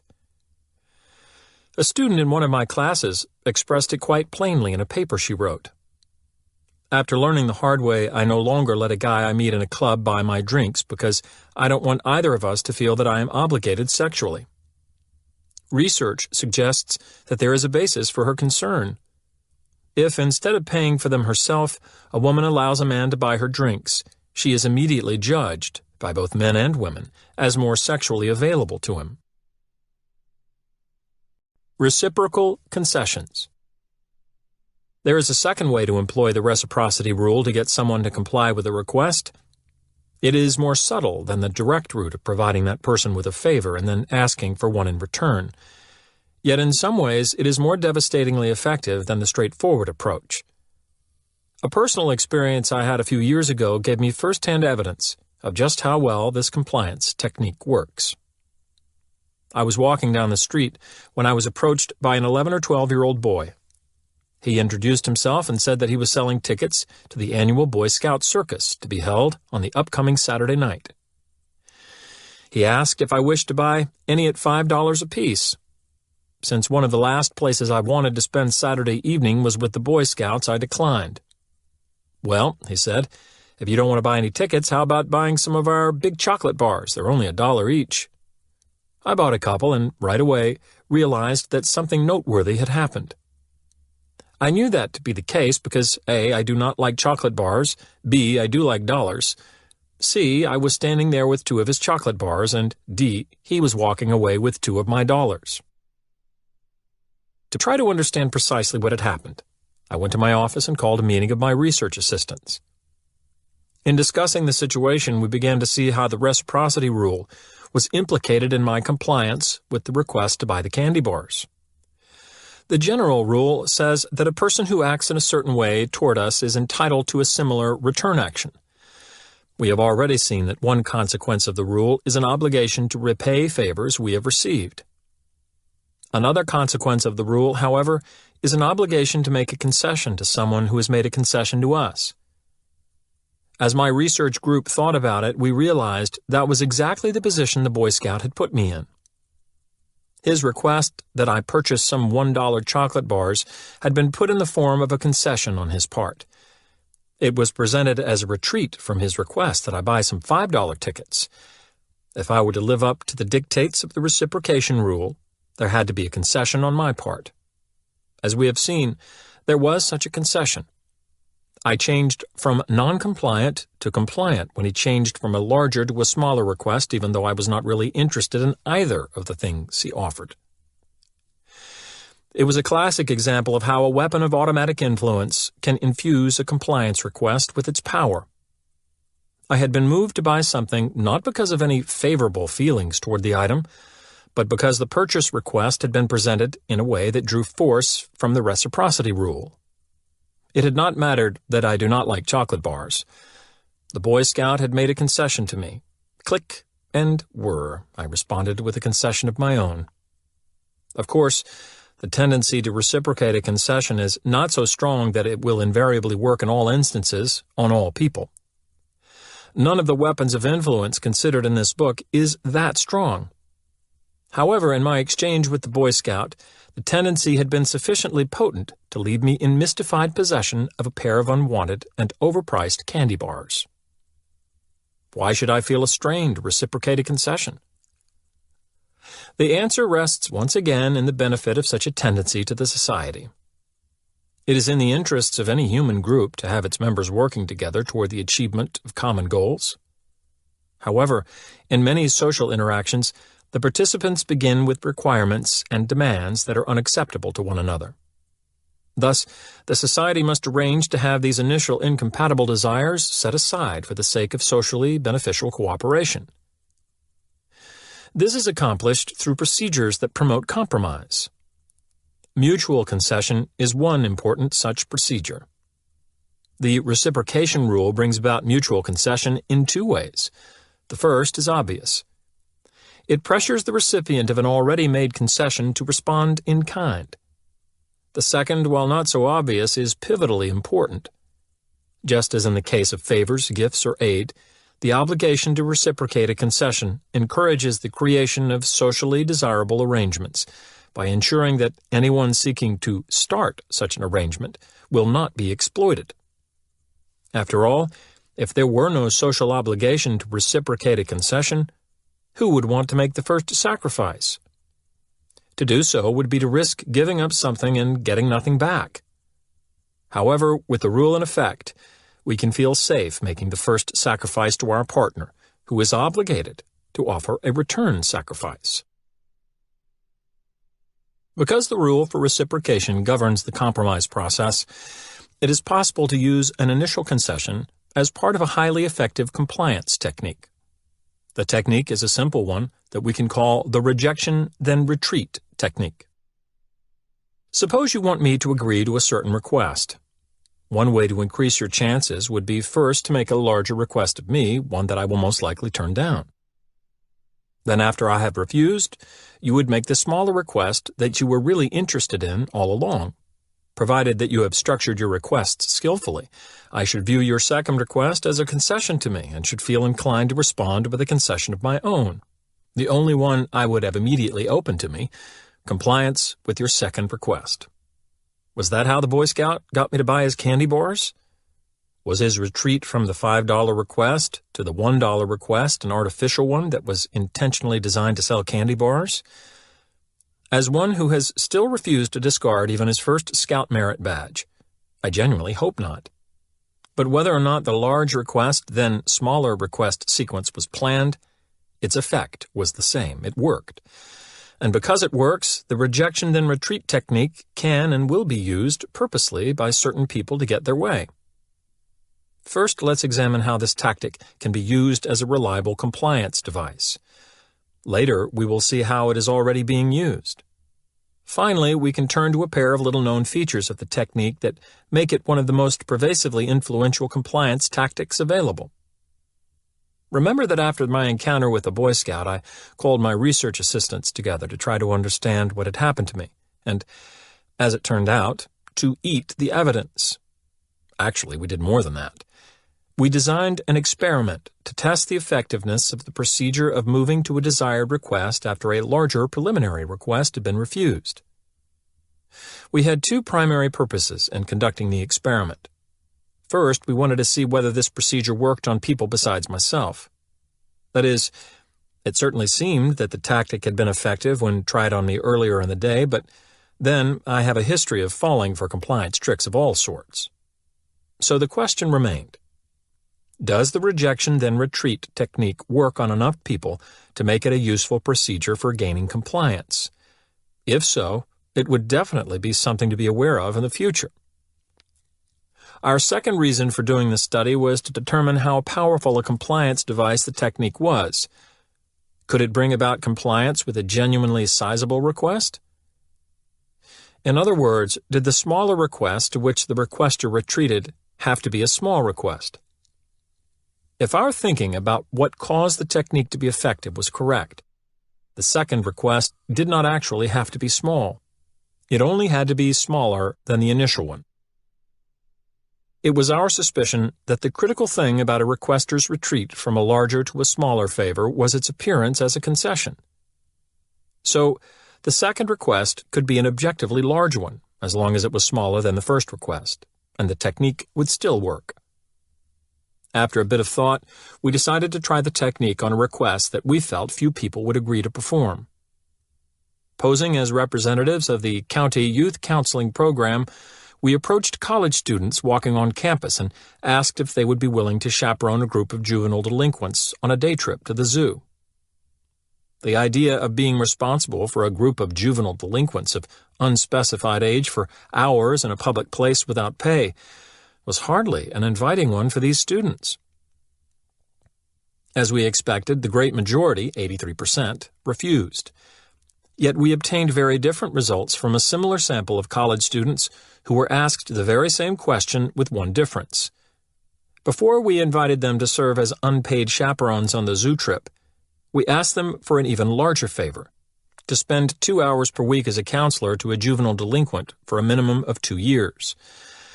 It was only after they refused this extreme request, as all did, that we made the smaller zoo trip request. By presenting the zoo trip as a retreat from our initial request, our success rate increased dramatically. 3 times as many of the students approached in this manner volunteered to serve as zoo chaperones. Be assured that any strategy able to triple the percentage of compliance with a substantial request, from 17% to 50% in our experiment, will be frequently employed in a variety of natural settings. Labor negotiators, for instance, often use the tactic of beginning with extreme demands that they do not actually expect to win, but from which they can retreat in a series of seeming concessions designed to draw real concessions from the opposing side. It would appear then that the larger the initial request, the more effective the procedure, since there would be more room available for illusory concessions. This is true only up to a point, however. Research conducted at Bar-Ilan University in Israel on the rejection then retreat technique shows that if the first set of demands is so extreme as to be seen as unreasonable, the tactic backfires. In such cases, the party who has made the extreme first request is not seen to be bargaining in good faith. Any subsequent retreat from that wholly unrealistic initial position is not viewed as a genuine concession, and thus is not reciprocated. The truly gifted negotiator, then, is one whose initial position is exaggerated enough to allow for a series of reciprocal concessions that will yield a desirable final offer from the opponent, yet is not so outlandish as to be seen as illegitimate from the start. It seems that certain of the most successful television producers, such as Grant Tinker and Gary Marshall, are masters of this art in their negotiations with network censors. In a candid interview with TV Guide, writer Dick Russell both admitted to deliberately inserting lines into scripts that a censor's sure to axe so that they could then retreat to the lines they really wanted included. Marshall appears especially active in this regard. Consider, for example, the following quotes from Russell's article. But Marshall not only admits his tricks, he seems to revel in them. On one episode of his then top-rated Laverne and Shirley series, for example, he says, "We had a situation where Squiggy's in a rush to get out of his apartment and meet some girls upstairs. He says, 'Will you hurry up before I lose my lust?' But in the script, we put something even stronger, knowing the censors would cut it. They did, so we asked innocently, 'Well, how about we lose my lust?' 'That's good,' they said. Sometimes you got to go at 'em backward." On the Happy Days series, the biggest censorship fight was over the word virgin. "That time," says Marshall, "I knew we'd have trouble, so we put the word in 7 times, hoping they'd cut 6 and keep 1. It worked. We used the same pattern again with the word pregnant." I witnessed another form of the rejection and retreat technique in my investigations of door-to-door sales operations. These organizations used a less engineered, more opportunistic version of the tactic. Of course, the most important goal for a door-to-door salesperson is to make the sale. However, the training programs of each of the companies I investigated emphasized that a second important goal was to obtain from prospects the names of referrals, friends, relatives, or neighbors on whom we could call. For a variety of reasons we will discuss in Chapter 5, the percentage of successful door-to-door sales increases impressively when the sales operator is able to mention the name of a familiar person who recommended the sales visit. Never as a sales trainee was I taught to get the sales pitch refused, so that I could then retreat to a request for referrals. In several such programs, though, I was trained to take advantage of the opportunity to secure referrals offered by a customer's purchase refusal. Well, if it is your feeling that a fine set of encyclopedias is not right for you at this time, perhaps you could help me by giving me the names of some others who might wish to take advantage of our company's great offer. What would be the names of some of these people you know? Many individuals who would not otherwise subject their friends to a high-pressure sales presentation do agree to supply referrals when the request is presented as a concession from a purchase request they have just refused. We have already discussed one reason for the success of the rejection then retreat technique, its incorporation of the reciprocity rule. This larger then smaller request strategy is effective for a pair of other reasons as well. The first concerns the perceptual contrast principle we encountered in Chapter 1. That principle accounted for, among other things, the tendency of a man to spend more money on a sweater following his purchase of a suit than before. After being exposed to the price of the large item, the price of the less expensive one appears smaller by comparison. In the same way, the larger than smaller request procedure makes use of the contrast principle by making the smaller request look even smaller by comparison with the larger one. If I want you to lend me $5, I can make it seem like a smaller request by first asking you to lend me $10. One of the beauties of this tactic is that by first requesting $10 and then retreating to $5, I will have simultaneously engaged the force of the reciprocity rule and the contrast principle. Not only will my $5 request be viewed as a concession to be reciprocated, it will also look to you like a smaller request than if I had just asked for it straight away. In combination, the influences of reciprocity and perceptual contrast can present a fearsomely powerful force. Embodied in the rejection then retreat sequence, their conjoined energies are capable of genuinely astonishing effects. It is my feeling that they provide the only really plausible explanation of one of the most baffling political actions of our time, the the decision to break into the Watergate offices of the Democratic National Committee that led to the ruin of Richard Nixon's presidency. One of the participants in that decision, Jeb Stuart Magruder, upon first hearing that the Watergate burglars had been caught, responded with appropriate bewilderment. How could we have been so stupid? Indeed, how? To understand how enormously ill-conceived an idea it was for the Nixon administration to undertake the break-in, it is necessary to review a few facts. The idea was that of G. Gordon Liddy, who was in charge of intelligence-gathering operations for the Committee to Re-elect the President, CRP. Liddy had gained a reputation among administration higher-ups as something of a flake, and there were questions about his stability and judgment. Liddy's proposal was extremely costly, requiring a budget of $250,000 in untraceable cash. In late March, when the proposal was approved in a meeting of the CRP director John Mitchell and his assistants Magruder and Frederick LaRue, the outlook for a Nixon victory in the November election could not have been brighter. Edmund Muskie, the only announced candidate the early polls had given a chance of unseating the president, had done poorly in the primaries. It looked very much as though the most defeatable candidate, George McGovern, would win his party's nomination. A Republican victory seemed assured. The break-in plan itself was a highly risky operation requiring the participation and discretion of 10 men. The Democratic National Committee and its chairman, Lawrence O'Brien, whose Watergate office was to be burglarized and bugged, had no information damaging enough to defeat the incumbent president. Nor were they likely to get any unless the administration did something very, very foolish. Despite the obvious counsel of the above reasons, the expensive, chancy, pointless, and potentially calamitous proposal of a man whose judgment was known to be questionable was approved. How could it be that intelligent men of the attainment of Mitchell and Magruder would do something so very, very foolish? Perhaps the answer lies in a little-discussed fact. The $250,000 plan they approved was not Liddy's first proposal. In fact, it represented a significant concession on his part from two earlier proposals, of immense proportions. The first of these plans, made 2 months earlier in a meeting with Mitchell, Magruder, and John Dean, described a $1 million program that included, in addition to the bugging of the Watergate, a specially equipped communications chase plane, break-ins, kidnapping and mugging squads, and a yacht featuring high-class call girls to blackmail Democratic politicians. A second Liddy plan, presented a week later to the same group of Mitchell, Magruder, and Dean, eliminated some of the program and reduced the cost to $500,000. It was only after these initial proposals had been rejected by Mitchell that Liddy submitted his bare-bones $250,000 plan, in this instance to Mitchell, Magruder, and Frederick LaRue.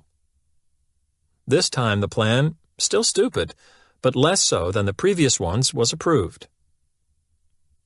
Could it be that I, a longtime patsy, and John Mitchell, a hardened and canny politician, might both have been so easily maneuvered into bad deals by the same compliance tactic? I by a Boy Scout selling candy, and he by a man selling political disaster? If we examine the testimony of Jeb Magruder, considered by most Watergate investigators to provide the most faithful account of the crucial meeting at which Liddy's plan was finally accepted, there are some instructive clues. First, Magruder reports that no one was particularly overwhelmed with the project. But after starting at the grandiose sum of $1 million, we thought that probably $250,000 would be an acceptable figure. We were reluctant to send him away with nothing. Mitchell, caught up in the feeling that we should leave Liddy a little something, signed off on it in the sense of saying, okay, let's give him $250,000 and let's see what he can come up with. In the context of Liddy's initial extreme requests, it seems that $250,000 had come to be a little something to be left as a return concession. With the clarity afforded by hindsight, Magruder had recalled Liddy's approach in as succinct an illustration of the rejection-then-retreat technique as I have ever heard. If he had come to us at the outset and said, I have a plan to burglarize and wiretap Larry O'Brien's office, We might have rejected the idea out of hand. Instead, he came to us with his elaborate call girl, kidnapping, mugging, sabotage, wiretapping scheme. He had asked for the whole loaf when he was quite content to settle for half or even a quarter. It is also instructive that although he finally deferred to his boss's decision, only one member of the group, Frederick LaRue, expressed any direct opposition to the proposal, saying with obvious common sense, "I don't think it's worth the risk." He must have wondered why his colleagues Mitchell and Magruder did not share his perspective. Of course, there could be many differences between LaRue and the other two men that may have accounted for their differing opinions regarding the advisability of Liddy's plan. But one stands out. Of the three, only LaRue had not been present at the prior two meetings, where Liddy had outlined his much more ambitious programs. Perhaps then only LaRue was able to see the third proposal for the clunker that it was, and to react to it objectively, uninfluenced by the reciprocity and perceptual contrast forces acting upon the others. A bit earlier, we said that the rejection-then-retreat technique had, in addition to the reciprocity rule, a pair of other factors working in its favor. We have already discussed the first of those factors, the perceptual contrast principle. The additional advantage of the technique is not really a psychological principle, as in the case of the other two factors. It is more of a purely structural feature of the request sequence. Let's once again say that I wish to borrow $5 from you. By beginning with a $10 request, I really can't lose. If you agreed to it, I will have gotten twice the amount from you I would have settled for. If, on the other hand, you turn down my initial request, I can retreat to the $5 favor that I desired from the outset and, through the action of the reciprocity and contrast principles, greatly enhance my likelihood of success. Either way, I benefit. It's a case of heads I win, tails you lose. The clearest utilization of this aspect of the larger than smaller request sequence occurs in the retail store sales practice of talking the top of the line. Here, the prospect is invariably shown the deluxe model first. If the customer buys, there is frosting on the store's cake. However, if the customer declines, the salesperson effectively counteroffers with a more reasonably priced model. Some proof of the effectiveness of this procedure comes from a report in Sales Management magazine, reprinted without comment in Consumer Reports. If you were a billiard table dealer, which would you advertise, the $329 model or the $3,000 model? The chances are you would promote the low-priced item and hope to trade the customer up when he comes to buy. But G. Warren Kelly, new business promotion manager at Brunswick, says you could be wrong. To prove his point, Kelly has actual sales figures from a representative store. During the first week, customers were shown the low end of the line and then encouraged to consider more expensive models, the traditional trading up approach. The average table sale that week was $550. However, during the second week, customers were led instantly to a $3,000 table, regardless of what they wanted to see, and then allowed to shop the rest of the line, in declining order of price and quality. The result of selling down was an average sale of over $1,000. Given the remarkable effectiveness of the rejection-then-retreat technique, one might think that there could be a substantial disadvantage as well. The victims of the strategy might resent having been cornered into compliance. The resentment could show itself in a couple of ways. First, the victim might decide not to live up to the verbal agreement made with the requester. Second, the victim might come to distrust the manipulative requester, deciding never to deal with him again. If either or both of these events occurred with any frequency, a requester would want to give serious second thought to the use of the rejection-then-retreat procedure. Research indicates, however, that these victim reactions do not occur with increased frequency when the rejection-then-retreat technique is used. Somewhat astonishingly, it appears that they actually occur less frequently. Before trying to understand why this is the case, let's first look at the evidence. A study published in Canada throws light on the question of whether a victim of the rejection-then-retreat tactic will follow through with the agreement to perform the requester's second favor. In addition to recording whether target persons said yes or no to the desired request, to work for 2 unpaid hours one day in a community mental health agency. This experiment also recorded whether they showed up to perform their duties as promised. As usual, the procedure of starting with a larger request to volunteer for 2 hours of work per week in the agency for at least 2 years produced more verbal agreement to the smaller retreat request, 76%, than did the procedure of asking for the smaller request alone, 29%. The important result, though, concerned the show-up rate of those who volunteered, and again the rejection then retreat procedure was the more effective one, 85% versus 50%. A different experiment examined whether the rejection then retreat sequence caused victims to feel so manipulated that they would refuse any further requests. In this study, the targets were college students, who were each asked to give a pint of blood as part of the annual campus blood drive. One group of targets was first asked to give a pint of blood every 6 weeks for a minimum of 3 years. The other targets were asked only to give the single pint of blood. Those of both groups who agreed to give a pint of blood and who later appeared at the blood center were then asked if they would be willing to give their phone numbers so they could be called upon to donate again in the future. Nearly all the students who were about to give a pint of blood as a result of the rejection then retreat technique agreed to donate again later, 84%, while less than half of the other students who appeared at the blood center did so, 43%. Even for future favors, the rejection then retreat strategy proved superior. Strangely enough, then, it seems that the rejection then retreat tactic spurs people not only to agree to a desired request, but actually to carry out the request and finally to volunteer to perform further requests. What could there be about the technique that makes people who have been duped into compliance so bewilderingly likely to continue to comply? For an answer, we might look at the requester's act of concession, which is the heart of the procedure. We have already seen that as long as it is not viewed to be a transparent trick, the concession will likely stimulate a return concession. But what we have not yet examined is a little-known pair of positive byproducts of the act of concession: feelings of greater responsibility for and satisfaction with the arrangement. It is this set of sweet side effects that enables the technique to move its victims to fulfill their agreements and to engage in further such agreements.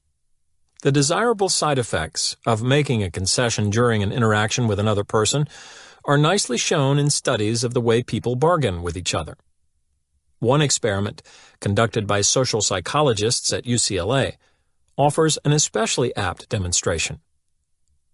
A subject in that study faced a negotiation opponent and was told to bargain with the opponent concerning how to divide between themselves a certain amount of money provided by the experimenters. The subject was also informed that if no mutual agreement could be reached after a certain period of bargaining, no one would get any money. Unknown to the subjects, the opponent was really an experimental assistant who had been previously instructed to bargain with the subject in one of 3 ways. With some of the subjects, the opponent made an extreme first demand, assigning virtually all of the money to himself, and stubbornly persisted in that demand throughout the negotiations. With another group of subjects, the opponent began with a demand that was moderately favorable to himself. He, too, steadfastly refused to move from that position during the negotiations. With a third group, the opponent began with the extreme demand and then gradually retreated to the more moderate one during the course of the bargaining. There were 3 important findings in this experiment that help us to understand why the rejection then retreat technique is so effective. First, compared to the 2 other approaches, the strategy of starting with an extreme demand and then retreating to the more moderate one produced the most money for the person using it. But this result is not very surprising in light of the previous evidence we have seen of the power of larger-than-smaller request tactics to bring about profitable agreements. It is the 2 additional findings of the study that are more striking. Responsibility. Those subjects facing the opponent who used the retreating strategy felt most responsible for the final deal. Much more than the subjects who faced a non-changing negotiation opponent. These subjects reported that they had successfully influenced the opponent to take less money for himself. Of course, we know that they hadn't done any such thing. The experimenter had instructed their opponent to retreat gradually from his initial demand, no matter what the subjects did. But it appeared to these subjects that they had made the opponent change, that they had produced his concessions. The result was that they felt more responsible for the final outcome of the negotiations. It does not require much of a leap from this finding to clarify the previous mystery of why the rejection-then-retreat technique causes its targets to live up to their agreements with such astounding frequency. The requester's concession within the technique not only causes targets to say yes more often, it also causes them to feel more responsible for having dictated the final agreement. Thus, the uncanny ability of the rejection-then-retreat technique to make its targets meet their commitments becomes understandable. A person who feels responsible for the terms of a contract will be more likely to live up to that contract. Satisfaction. Even though, on the average, they gave the most money to the opponent who used the concessions strategy, the subjects who were the targets of this strategy were the most satisfied with the final arrangement. It appears that an agreement that has been forged through the concessions of one's opponent is quite satisfying. With this in mind, we can begin to explain the second previously puzzling feature of the rejection-then-retreat tactic, the ability to prompt its victims to agree to further requests. Since the tactic uses a concession to bring about compliance, the victim is likely to feel more satisfied with the arrangement as a result. And it stands to reason that people who are satisfied with a given arrangement are more likely to be willing to agree to further such arrangements. How to say no. When up against a requester who employs the rule for reciprocation, you and I face a formidable foe. Whether by presenting us with an initial favor or initial concession, the requester will have enlisted a powerful ally in the campaign for our compliance. At first glance, our fortunes in such a situation would appear dismal. We could comply with the requester's wish and, in so doing, succumb to the reciprocity rule. Or we could refuse to comply and thereby suffer the brunt of the rule's force upon our deeply conditioned feelings of fairness and obligation. Surrender or suffer heavy casualties. Cheerless prospects indeed. Fortunately, these are not our only choices. With the proper understanding of the nature of our opponent, we can come away from the compliance battlefield unhurt and sometimes even better off than before. It is essential to recognize that the requester who invokes the reciprocation rule, or any other weapon of influence, to gain our compliance is not the real opponent. Such a requester has chosen to become a jiu-jitsu warrior who aligns himself with the sweeping power of reciprocation and then merely releases that power by providing a first favor or concession. The real opponent is the rule.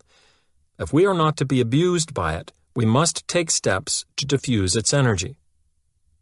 But how does one go about neutralizing the effect of a social rule like that for reciprocation? It seems too widespread to escape and too strong to overpower once it is activated. Perhaps the answer, then, is to prevent its activation. Perhaps we can avoid a confrontation with the rule by refusing to allow the requester to commission its force against us in the first place. Perhaps by rejecting the requester's initial favor or concession to us, we can evade the problem. Perhaps, but then perhaps not. Invariably declining the requester's initial offer of a favor or sacrifice works better in theory than in practice. The major problem is that when it is first presented, it is difficult to know whether such an offer is honest or whether it is the initial step in an exploitation attempt. If we always assume the worst, it would not be possible to receive the benefits of any legitimate favors or concessions offered by individuals who had no intention of exploiting the reciprocity rule. I have a colleague who remembers with anger how his 10-year-old daughter's feelings were terribly hurt by a man whose method of avoiding the jaws of the reciprocity rule was to refuse abruptly her kindness. The children of her class were hosting an open house at school for their grandparents, and her job was to give a flower to each visitor entering the school grounds. But the first man she approached with the flower growled at her, "Keep it." Not knowing what to do, she extended it toward him again, only to have him demand to know what he had to give in return. When she replied weakly, "Nothing, it's a gift," he fixed her with a disbelieving glare, insisted that he recognized her game, and brushed on past. The girl was so stung by the experience that she could not approach anyone else and had to be removed from her assignment, one she had anticipated fondly. It is hard to know whom to blame more here, the insensitive man or the exploiters who had abused his mechanical tendency to reciprocate a gift until his response had soured to a mechanical refusal. No matter whom you find more blameworthy, the lesson is clear. We will always encounter authentically generous individuals as well as many people who try to play fairly by the reciprocity rule rather than to exploit it. They will doubtless become insulted by someone who consistently rejects their efforts. Social friction and isolation could well result. A policy of blanket rejection, then, seems ill-advised. Another solution holds more promise. It advises us to accept the desirable first offers of others, but to accept those offers only for what they fundamentally are, not for what they are represented to be. If a person offers us a nice favor, let's say, we might well accept, recognizing that we have obligated ourselves to a return favor sometime in the future. To engage in this sort of arrangement with another is not to be exploited by that person through the rule of reciprocation. Quite the contrary. It is to participate fairly in the honored network of obligation that has served us so well, both individually and societally, from the dawn of humanity. However, if the initial favor turns out to be a device, a trick, an artifice designed specifically to stimulate our compliance with a larger return favor, that is a different story. Here, our partner is not a benefactor but a profiteer, and it is here that we should respond to his action on precisely those terms. Once we have determined that his initial offer was not a favor but a compliance tactic, we need only react to it accordingly to be free of its influence. As long as we perceive and define his action as a compliance device instead of a favor, he no longer has the reciprocation rule as an ally. The rule says that favors are to be met with favors. It does not require that tricks be met with favors. A practical example may make things more concrete. Let's suppose that a woman phoned one day and introduced herself as a member of the Home Fire Safety Association in your town. Suppose she then asked if you would be interested in learning about home fire safety, having your house checked for fire hazards, and receiving a home fire extinguisher all free of charge. Let's suppose further that you were interested in these things and made an evening appointment to have one of the association's inspectors come over to provide them. When he arrived, he gave you a small hand extinguisher and began examining the possible fire hazards of your home. Afterward, he gave you some interesting though frightening information about general fire dangers, along with an assessment of your home's vulnerability. Finally, he suggested that you get a home fire warning system, and left. Such a set of events is not implausible. Various cities and towns have nonprofit associations, usually made up of fire department personnel working on their own time, that provide free home fire safety inspections of this sort. Were these events to occur, you would clearly have been done a favor by the inspector. In accordance with the reciprocation rule, you should stand more ready to provide a return favor if you were to see him in need of aid at some point in the future. An exchange of favors of this kind would be in the best tradition of the reciprocity rule. A similar set of events with, however, a different ending would also be possible, in fact more likely. Rather than leaving after recommending a fire alarm system, the inspector would launch into a sales presentation intended to persuade you to buy an expensive, heat-triggered alarm system manufactured by the company he represented. Door-to-door home fire alarm companies will frequently use this approach. Typically, their product, while effective enough, will be overpriced. Trusting that you will not be familiar with the retail costs of such a system and that if you decide to buy one, you will feel obligated to the company that provided you with a free extinguisher and home inspection, these companies will pressure you for an immediate sale. Using this free information and inspection gambit, fire protection sales organizations have flourished around the country. If you were to find yourself in such a situation with the realization that the primary motive of the inspector's visit was to sell you a costly alarm system, your most effective next action would be a simple private maneuver. It would involve the mental act of redefinition. Merely define whatever you have received from the inspector, extinguisher, safety information, hazard inspection, not as gifts, but as sales devices, and you will be free to decline or accept his purchase offer without even a tug from the reciprocity rule. A favor rightly follows a favor, not a piece of sales strategy. And if he subsequently responds to your refusal by proposing that you at least give him the names of some friends he might call on, use your mental maneuver on him again. Define his retreat to this smaller request as what, it is hoped after reading this chapter, you recognize it to be, a compliance tactic. Once done, there would be no pressure to offer the names as a return concession since his reduced request would not be viewed as a real concession. At this point, unhampered by an inappropriately triggered sense of obligation, you may once again be as compliant, or non-compliant, as you wish. Provided you are so inclined, you might even turn his own weapon of influence against him. Recall that the rule for reciprocation entitles a person who has acted in a certain way to a dose of the same thing. If you have determined that the fire inspector's gifts were used not as genuine gifts, but to make a profit from you, then you might want to use them to make a profit of your own. Simply take whatever the inspector is willing to provide, safety information, home extinguisher, thank him politely, and show him out the door. After all, the reciprocity rule asserts that if justice is to be done, exploitation attempts should be exploited. Reader's report from a former TV and stereo salesperson. For quite a while, I worked for a major retailer in their television and stereo department. Salespeople in this department are paid on a commission basis. However, continued employment was, and still is, based on the ability to sell service contracts rather than merchandise. Company policy was that for every 10 sales you made, you had to sell at least 4 service contracts. Failure to bring your service contract sales up to expected levels for 2 consecutive months resulted in threats, relocation, or termination.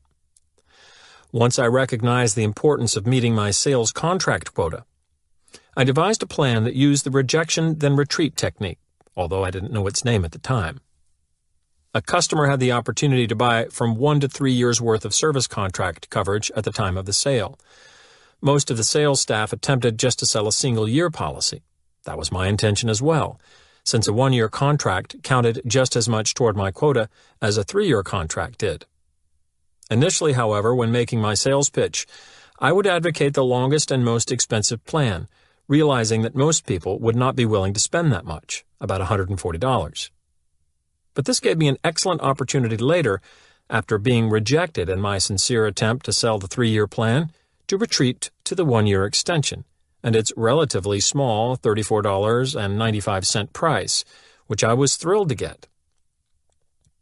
This proved highly effective, as I sold sales contracts to an average of 70% of my customers, who seemed very satisfied with the purchase while others in my department clustered around 40%. I never told anyone how I did it until now. Notice how, as is usually the case, use of the rejection then retreat tactic engages the action of the contrast principle as well. Not only did the $140 initial request make the $34.95 request seem like a retreat, it made that second request seem smaller too. Chapter 3. Commitment and Consistency. Hobgoblins of the Mind. It is easier to resist at the beginning than at the end. Leonardo da Vinci. A study done by a pair of Canadian psychologists uncovered something fascinating about people at the racetrack. Just after placing a bet, they are much more confident of their horse's chances of winning than they are immediately before laying down that bet. Of course, nothing about the horse's chances actually shifts. It's the same horse on the same track and the same field, but in the minds of those bettors, its prospects improve significantly once that ticket is purchased.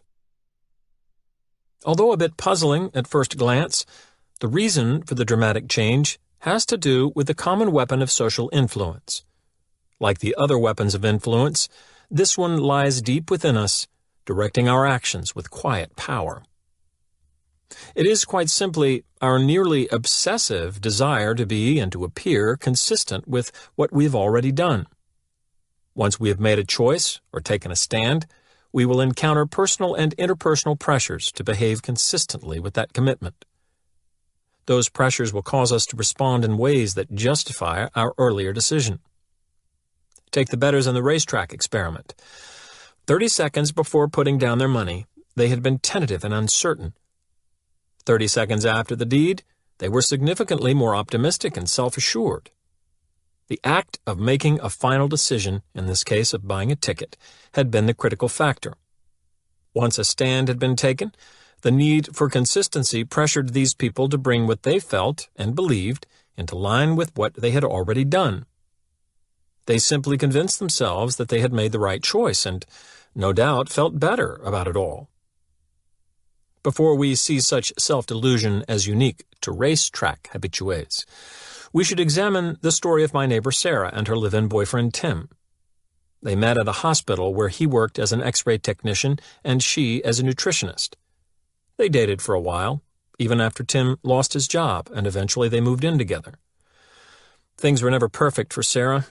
She wanted Tim to marry her and to stop his heavy drinking. Tim resisted both ideas.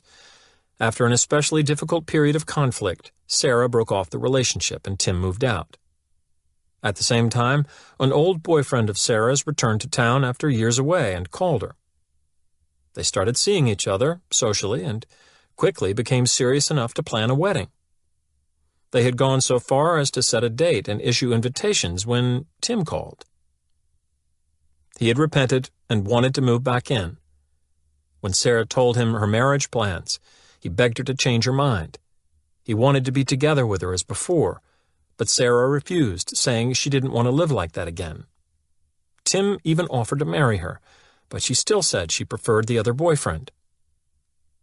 Finally, Tim volunteered to quit drinking if she would only relent. Feeling that under those conditions Tim had the edge, Sarah decided to break her engagement, cancel the wedding, retract the invitations, and let Tim move back in with her. Within a month, Tim informed Sarah that he didn't think he needed to stop his drinking after all. A month later, he had decided that they should wait and see before getting married. 2 years have since passed. Tim and Sarah continue to live together exactly as before. He still drinks. There are still no marriage plans. Yet Sarah is more devoted to Tim than she ever was. She says that being forced to choose taught her that Tim really is number one in her heart. So, after choosing Tim over her other boyfriend, Sarah became happier with him, even though the conditions under which she had made her choice have never been fulfilled. Obviously, horse race bettors are not alone in their willingness to believe in the correctness of a difficult choice once made. Indeed, we all fool ourselves from time to time in order to keep our thoughts and beliefs consistent with what we have already done or decided. Psychologists have long understood the power of the consistency principle to direct human action.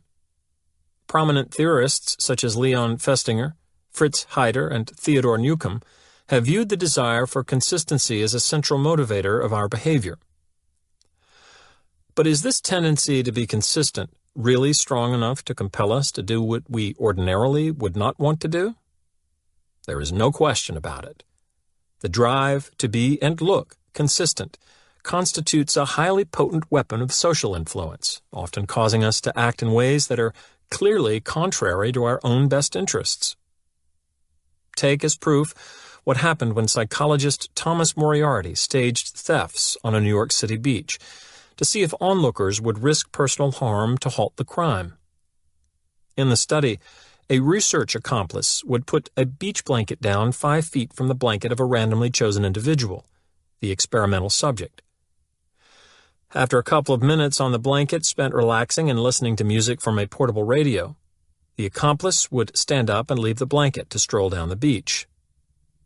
A few minutes later, a second researcher, pretending to be a thief, would approach, grab the radio, and try to hurry away with it. As you might guess, under normal conditions, Subjects were very reluctant to put themselves in harm's way by challenging the thief. Only 4 people did so in the 20 times that the theft was staged. But when the same procedure was tried another 20 times with a slight twist, the results were drastically different. In these incidents, before taking his stroll, the accomplice would simply ask the subject to please watch my things, which each of them agreed to do.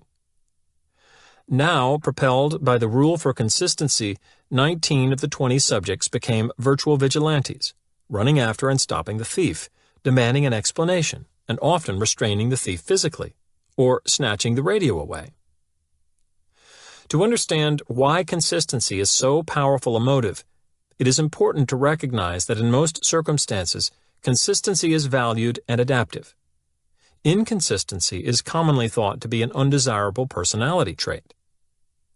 The person whose beliefs, words, and deeds don't match may be seen as indecisive, confused, two-faced, or even mentally ill. On the other side, a high degree of consistency is normally associated with personal and intellectual strength. It is at the heart of logic, rationality, stability, and honesty. A quote attributed to the great British chemist Michael Faraday suggests the extent to which being consistent is approved, sometimes more than being right. When asked after a lecture if he meant to imply that a hated academic rival was always wrong, Faraday glowered at the questioner and replied, "He's not that consistent." Certainly, then, good personal consistency is highly valued in our culture, and well it should be. It provides us with a reasonable and gainful orientation to the world. Most of the time, we will be better off if our approach to things is well laced with consistency. Without it, our lives would be difficult, erratic, and disjointed. But because it is so typically in our best interests to be consistent, we easily fall into the habit of being automatically so, even in situations where it is not the sensible way to be. When it occurs unthinkingly, consistency can be disastrous. Nonetheless, even blind consistency has its attractions. First, like most other forms of automatic responding, it offers a shortcut through the density of modern life. Once we have made up our minds about an issue, stubborn consistency allows us a very appealing luxury. We really don't have to think hard about the issue anymore. We don't have to sift through the blizzard of information we encounter every day to identify relevant facts. We don't have to expend the mental energy to weigh the pros and cons. We don't have to make any further tough decisions. Instead, all we have to do when confronted with the issue is to turn on our consistency tape, whir, and we know just what to believe, say, or do. We need only believe, say, or do whatever is consistent with our earlier decision. The allure of such a luxury is not to be minimized. It allows us a convenient, relatively effortless, and efficient method for dealing with complex, daily environments that make severe demands on our mental energies and capacities. It is not hard to understand, then, why automatic consistency is a difficult reaction to curb. It offers us a way to evade the rigors of continuing thought. And as Sir Joshua Reynolds noted, there is no expedient to which a man will not resort to avoid the real labor of thinking. With our consistency tapes operating, then, we can go about our business happily excused from the toil of having to think too much. There is a second, more perverse attraction of mechanical consistency as well. Sometimes it is not the effort of hard cognitive work that makes us shirk thoughtful activity, but the harsh consequences of that activity. Sometimes it is the cursedly clear and unwelcome set of answers provided by straight thinking that makes us mental slackers. There are certain disturbing things we simply would rather not realize. Because it is a pre-programmed and mindless method of responding, automatic consistency can supply a safe hiding place from those troubling realizations. Sealed within the fortress walls of rigid consistency, we can be impervious to the sieges of reason. One night at an introductory lecture given by the Transcendental Meditation TM program, I witnessed a nice illustration of how people will hide inside the walls of consistency to protect themselves from the troublesome consequences of thought. The lecture itself was presided over by two earnest young men and was designed to recruit new members into the program. The program claimed it could teach a unique brand of meditation that would allow us to achieve all manner of desirable things, ranging from simple inner peace to the more spectacular abilities to fly and pass through walls at the program's advanced and more expensive stages. I had decided to attend the meeting to observe the kind of compliance tactics used in recruitment lectures of this sort, and had brought along an interested friend, a university professor whose areas of specialization were statistics and symbolic logic. As the meeting progressed and the lectures explained the theory behind TM, I noticed my logician friend becoming increasingly restless. Looking more and more pained and shifting about constantly in his seat, he was finally unable to resist. When the leaders called for questions at the completion of the lecture, he raised his hand and gently but surely demolished the presentation we had just heard. In less than 2 minutes, he pointed out precisely where and why the lecturer's complex argument was contradictory, illogical, and unsupportable. The effect on the discussion leaders was devastating. After a confused silence, each attempted a weak reply, only to halt midway to confer with his partner, and finally to admit that my colleague's points were good ones, requiring further study. More interesting to me, though, was the effect upon the rest of the audience. At the end of the question period, the two recruiters were faced with a crush of audience members submitting their $75 down payments for admission to the TM program. Nudging, shrugging, and chuckling to one another as they took in the payments, the recruiters betrayed signs of giddy bewilderment. After what appeared to have been an embarrassingly clear collapse of their presentation, the meeting had somehow turned into a great success, generating mystifyingly high levels of compliance from the audience. Although more than a bit puzzled, I chalked up the audience response to a failure to understand the logic of my colleagues' arguments. As it turned out, however, just the reverse was the case. Outside the lecture room after the meeting, we were approached by 3 members of the audience, each of whom had given a down payment immediately after the lecture. They wanted to know why we had come to the session. We explained, and we asked the same question of them. One was an aspiring actor who wanted desperately to succeed at his craft and had come to the meeting to learn if TM would allow him to achieve the necessary self-control to master the art. The recruiters had assured him that it would. The second described herself as a severe insomniac who had hopes that TM would provide her with a way to relax and fall asleep easily at night. The third served as unofficial spokesman. He also had a sleep-related problem. He was failing college because there didn't seem to be enough time to study. He had come to the meeting to find out if TM could help by training him to need fewer hours of sleep each night. The additional time could then be used for study. It is interesting to note that the recruiters informed him, as well as the insomniac, that transcendental meditation techniques could solve their respective, though opposite, problems. Still thinking that the 3 must have signed up because they hadn't understood the points made by my logician friend, I began to question them about aspects of his argument. To my surprise, I found that they had understood his comments quite well, in fact, all too well. It was precisely the cogency of his argument that drove them to sign up for the program on the spot. The spokesman put it best.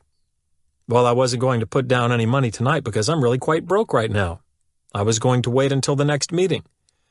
But when your buddy started talking, I knew I'd better give them my money now, or I'd go home and start thinking about what he said and never sign up. All at once, things began to make sense. These were people with real problems, and they were somewhat desperately searching for a way to solve those problems. They were seekers who, if our discussion leaders were to be believed, had found a potential solution in TM. Driven by their needs, they very much wanted to believe that TM was their answer. Now, in the form of my colleague, intrudes the voice of reason, showing the theory underlying their newfound solution to be unsound. Panic. Something must be done at once before logic takes its toll and leaves them without hope again. Quickly, walls against reason are needed, and it doesn't matter that the fortress to be erected is a foolish one. Quick, a hiding place from thought. Here, take this money. Whew, safe in the nick of time. No need to think about the issues any longer.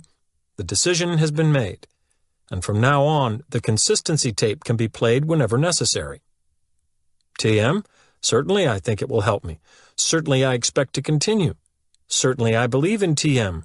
I already put my money down for it, didn't I? Ah, the comforts of mindless consistency. I'll just rest right here for a while. It's so much nicer than the worry and strain of that hard search. If, as it appears, automatic consistency functions as a shield against thought, it should not be surprising that such consistency can also be exploited by those who would prefer that we not think too much in response to their requests for our compliance. For the exploiters, whose interest will be served by an unthinking mechanical reaction to their requests, our tendency for automatic consistency is a gold mine. So clever are they at arranging to have us play our consistency tapes when it profits them that we seldom realize we have been taken. In fine jiu-jitsu fashion, they structure their interactions with us so that our own need to be consistent will lead directly to their benefit. Certain large toy manufacturers use just such an approach to reduce a problem caused by seasonal buying patterns. Of course, the boom time for toy sales occurs before and during the Christmas holiday season. The toy companies make fat profits during this period. Their problem is that toy sales then go into a terrible slump for the next couple of months. Their customers have already spent the full amount in their toy budgets and are stiffly resistant to their children's pleas for more. Even those children whose birthdays fall soon after the holidays receive fewer toys because of the recent Christmas spree. So the toy manufacturers are faced with a dilemma: how to keep sales high during the peak season and, at the same time, retain a healthy demand for toys in the immediately following months. The difficulty certainly doesn't lie in convincing our naturally insatiable offspring to want a continuous flow of new amusements. A series of flashy television commercials placed among the Saturday morning cartoon shows will produce the usual amounts of begging, whining, and wheedling, no matter when it appears during the year. No, the problem is not in motivating kids to want more toys after Christmas. The problem is in motivating post-holiday spent-out parents to reach down for the price of yet another plaything for their already toy-glutted children. What could the toy companies possibly do to produce that unlikely behavior? Some have tried a greatly increased advertising campaign. Others have reduced prices during the slack period, but neither of those standard sales devices has proved successful. Not only are both tactics costly, but both have also been ineffective in increasing sales to desired levels. Parents are simply not in a toy-buying mood, and the influences of advertising or reduced expense are not enough to shake that stony resistance. Certain large toy manufacturers, however, think they have found a solution. It's an ingenious one, involving no more than a normal advertising expense and an understanding of the powerful pull of the need for consistency. My first hint of how the toy company's strategy worked came after I fell for it, and then, in true Patsy form, fell for it again. It was January, and I was in the town's largest toy store. After purchasing all too many gifts there for my son a month before, I had sworn not to enter that place or any like it for a long time. Yet there I was, not only in the diabolic place, but also in the process of buying my son another expensive toy, a big electric road race set. In front of the road race display, I happened to meet a former neighbor who was buying his son the same toy. The odd thing was that we almost never saw each other anymore. In fact, the last time was a year earlier in that same store when we were both buying our sons an expensive post-Christmas gift. That time, a robot that walked, talked, and laid waste. We laughed about our strange pattern of seeing each other only once a year at the same time, in the same place, while doing the same thing. Later that day, I mentioned the coincidence to a friend who, it turned out, had once worked in the toy business. "No coincidence," he said knowingly. "What do you mean, no coincidence?" "Look," he said, Let me ask you a couple of questions about the road race set you bought this year. First, did you promise your son that he'd get one for Christmas? Well, yes, I did. Christopher had seen a bunch of ads for them on the Saturday morning cartoon shows and said that was what he wanted for Christmas. I saw a couple of the ads myself, and it looked like fun. So I said okay. Strike one, he announced. Now for my second question. When you went to buy one, did you find all the stores sold out? That's right, I did. The stores said they'd ordered some but didn't know when they'd get any more in. So I had to buy Christopher some other toys to make up for the road race set. But how did you know? Strike two, he said. Just let me ask one more question. Didn't this same sort of thing happen the year before with the robot toy? Wait a minute. You're right. That's just what happened. This is incredible. How did you know? No psychic powers. I just happened to know how several of the big toy companies jack up their January and February sales. They start prior to Christmas with attractive TV ads for certain special toys. The kids, naturally, want what they see and extract Christmas promises for those items from their parents. Now, here's where the genius of the company's plan comes in. They undersupply the stores with the toys they've gotten the parents to promise. Most parents find those things sold out and are forced to substitute other toys of equal value. The toy manufacturers, of course, make a point of supplying the stores with plenty of these substitutes. Then, after Christmas, the companies start running the ads again for the other special toys. That juices up the kids to want those toys more than ever. They go running to the parents whining, "You promised, you promised." And the adults go trudging off to the store to live up dutifully to their words. Where, I said, beginning to seethe now, they meet other parents they haven't seen for a year, falling for the same trick, right? Right. Where are you going? I'm going to take that road race set right back to the store. I was so angry I was nearly shouting. Wait, think for a minute first. Why did you buy it this morning? Because I didn't want to let Christopher down and because I wanted to teach him that promises are to be lived up to. Well, has any of that changed? Look, if you take his toy away now, he won't understand why. He'll just know that his father broke a promise to him. Is that what you want? No, I said, sighing. I guess not. So you're telling me that they doubled their profit on me for the past 2 years and I never even knew it. And now that I do, I'm still trapped by my own words. So what you're really telling me is strike 3. He nodded. And you're out.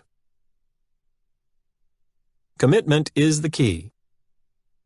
Once we realize that the power of consistency is formidable in directing human action, an important practical question immediately arises. How is that force engaged?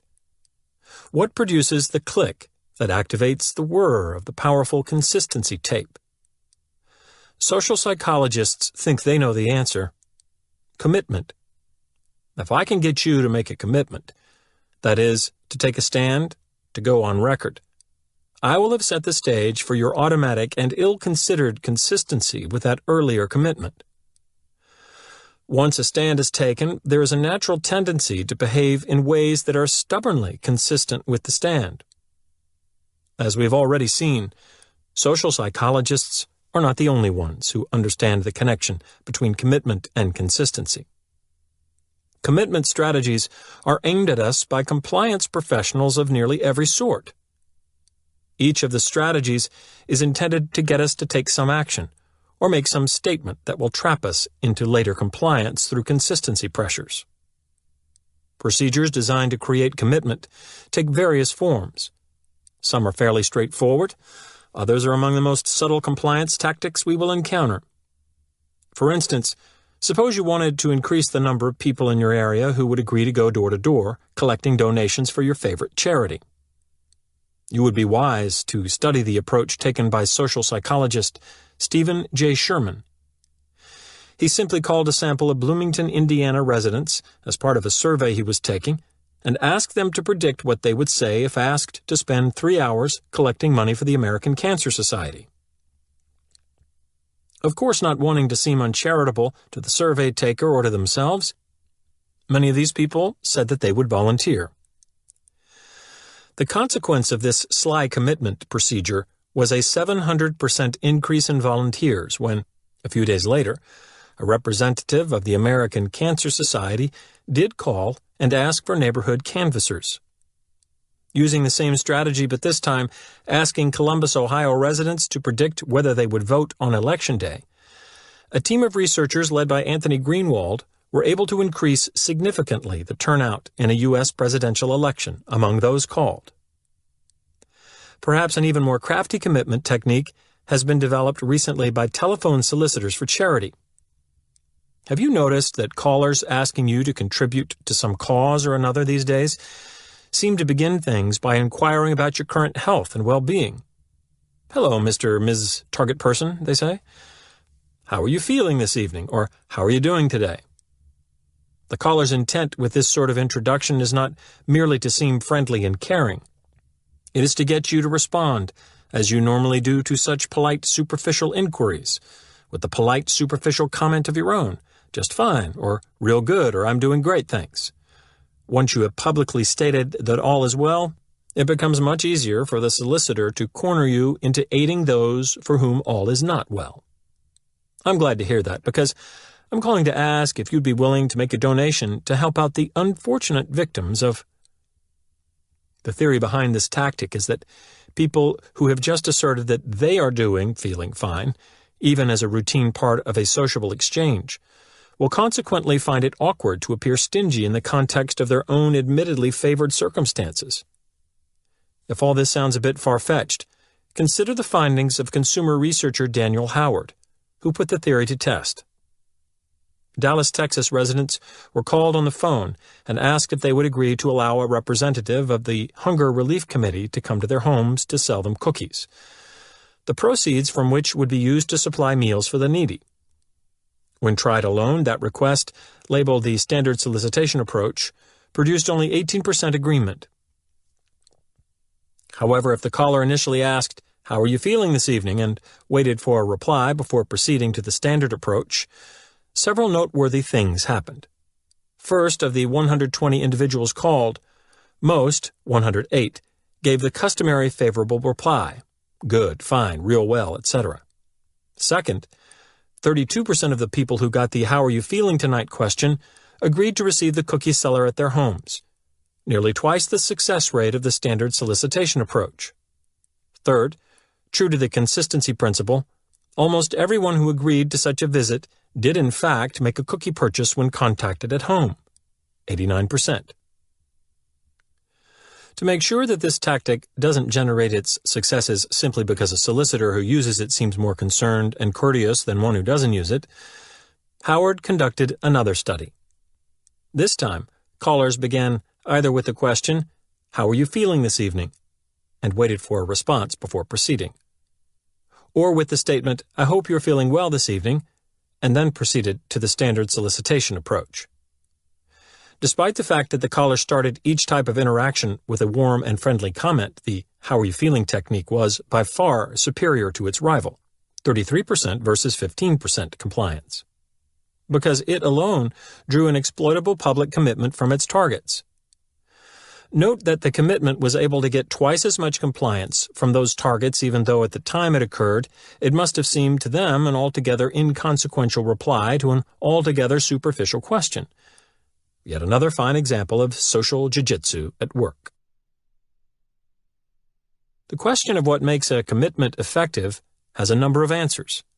A variety of factors affect the ability of a commitment to constrain our future behavior. One large-scale program designed to produce compliance illustrates nicely how several of the factors work. The remarkable thing about this program is that it was systematically employing these factors decades ago, well before scientific research had identified them. During the Korean War, many captured American soldiers found themselves in prisoner of war (POW) camps run by the Chinese communists. It became clear early in the conflict that the Chinese treated captives quite differently than did their allies, the North Koreans, who favored savagery and harsh punishment to gain compliance. Specifically avoiding the appearance of brutality, the Red Chinese engaged in what they termed their lenient policy, which was in reality a concerted and sophisticated psychological assault on their captives. After the war, American psychologists questioned the returning prisoners intensively to determine what had occurred. The intensive psychological investigation took place in part because of the unsettling success of some aspects of the Chinese program. For example, the Chinese were very effective in getting Americans to inform on one another, in striking contrast to the behavior of American POWs in World War II. For this reason, among others, escape plans were quickly uncovered, and the escape attempts themselves almost always unsuccessful.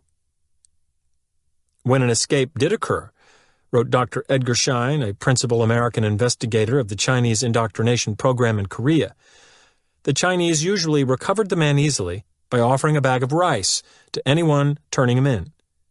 In fact, nearly all American prisoners in the Chinese camps are said to have collaborated with the enemy in one form or another. An examination of the Chinese prison camp program shows that its personnel relied heavily on commitment and consistency pressures to gain the desired compliance from prisoners. Of course, the first problem facing the Chinese was how to get any collaboration at all from the Americans. These were men who were trained to provide nothing but name, rank, and serial number. Short of physical brutalization, how could the captors hope to get such men to give military information, turn in fellow prisoners, or publicly denounce their country? The Chinese answer was elementary: start small and build. For instance, prisoners were frequently asked to make statements so mildly anti-American or pro-communist as to seem inconsequential. The United States is not perfect. In a communist country, unemployment is not a problem. But once these minor requests were complied with, the men found themselves pushed to submit to related yet more substantive requests. A man who had just agreed with his Chinese interrogator that the United States is not perfect might then be asked to indicate some of the ways in which he thought this was the case. Once he had so explained himself, he might be asked to make a list of these problems with America and to sign his name to it. Later he might be asked to read his list in a discussion group with other prisoners. After all, it's what you really believe, isn't it? Still later he might be asked to write an essay expanding on his list and discussing these problems in greater detail. The Chinese might then use his name and his essay in an anti-American radio broadcast beamed not only to the entire camp, but to other POW camps in North Korea, as well as to American forces in South Korea. Suddenly, he would find himself a collaborator, having given aid to the enemy. Aware that he had written the essay without any strong threats or coercion, many times a man would change his image of himself to be consistent with the deed and with the new collaborator label, often resulting in even more extensive acts of collaboration. Thus, while only a few men were able to avoid collaboration altogether, according to Dr. Schein, the majority collaborated at one time or another by doing things which seemed to them trivial, but which the Chinese were able to turn to their own advantage. This was particularly effective in eliciting confessions, self-criticism, and information during interrogation. If the Chinese know about the subtle power of this approach, it should not be surprising that another group of people interested in compliance is also aware of its usefulness. Many business organizations employ it regularly. For the salesperson, the strategy is to obtain a large purchase by starting with a small one. Almost any sale will do, because the purpose of that small transaction is not profit, it is commitment. Further purchases, even much larger ones, are expected to flow naturally from the commitment. An article in the trade magazine American Salesman put it succinctly. The general idea is to pave the way for full-line distribution by starting with a small order. Look at it this way. When a person has signed an order for your merchandise, even though the profit is so small, it hardly compensates for the time and effort of making the call. He is no longer a prospect. He is a customer. The tactic of starting with a little request in order to gain eventual compliance with related larger requests has a name: the foot-in-the-door technique. Social scientists first became aware of its effectiveness in the mid-1960s, when psychologists Jonathan Friedman and Scott Fraser published an astonishing set of data. They reported the results of an experiment in which a researcher posing as a volunteer worker had gone door to door in a residential California neighborhood, making a preposterous request of homeowners. The homeowners were asked to allow a public service billboard to be installed on their front lawns. To get an idea of just how the sign would look, they were shown a photograph depicting an attractive house, the view of which was almost completely obscured by a very large, poorly lettered sign reading "Drive carefully." Although the request was normally and understandably refused by the great majority, 83% of the other residents in the area, this particular group of people reacted quite favorably. A full 76% of them offered the use of their front yards. The prime reason for their startling compliance has to do with something that had happened to them about 2 weeks earlier. They had made a small commitment to driver safety. A different volunteer worker had come to their doors and asked them to accept and display a little 3-inch square sign that read, "Be a safe driver." It was such a trifling request that nearly all of them had agreed to it. But the effects of that request were enormous. Because they had innocently complied with a trivial safe driving request a couple of weeks before, these homeowners became remarkably willing to comply with another such request that was massive in size. Friedman and Fraser didn't stop there. They tried a slightly different procedure on another sample of homeowners. These people first received a request to sign a petition that favored keeping California beautiful. Of course, nearly everyone signed, since state beauty, like efficiency in government or sound prenatal care, is one of those issues almost no one is against.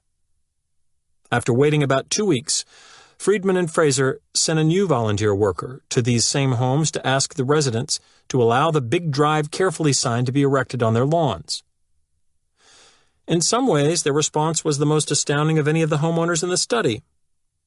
Approximately half of these people consented to the installation of the "Drive carefully" billboard, even though the small commitment they had made weeks earlier was not to driver safety, but to an entirely different public service topic: state beautification. At first, even Friedman and Fraser were bewildered by their findings. Why should the little act of signing a petition supporting state beautification cause people to be so willing to perform a different and much larger favor? After considering and discarding other explanations, Friedman and Fraser came upon one that offered a solution to the puzzle. Signing the beautification petition changed the view these people had of themselves. They saw themselves as public-spirited citizens who acted on their civic principles. When, 2 weeks later, they were asked to perform another public service by displaying the "Drive carefully" sign, they complied in order to be consistent with their newly formed self-images.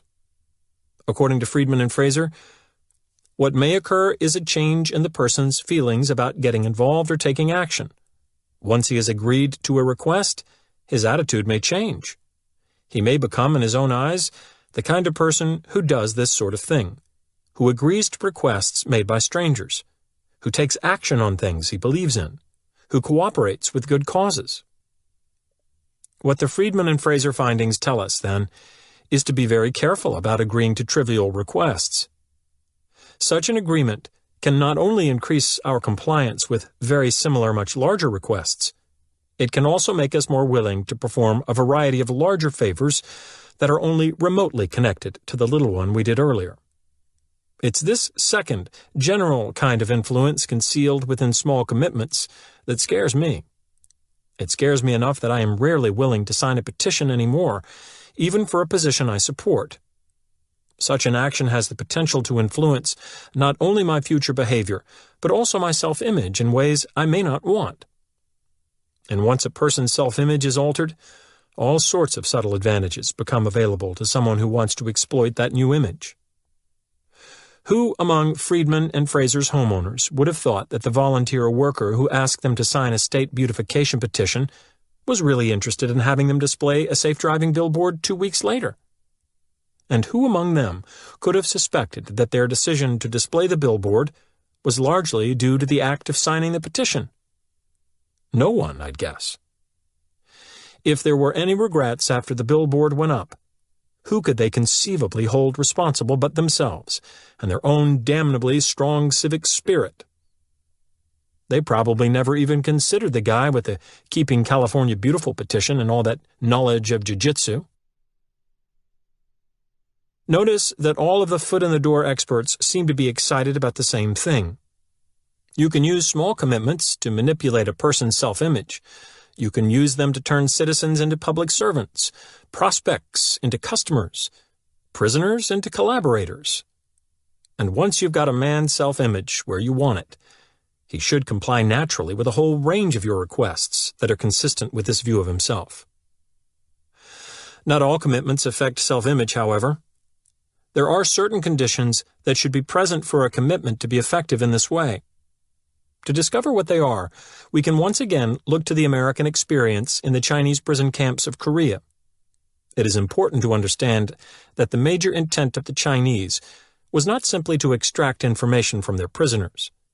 It was to indoctrinate them, to change their attitudes and perceptions of themselves, of their political system, of their country's role in the war, and of communism.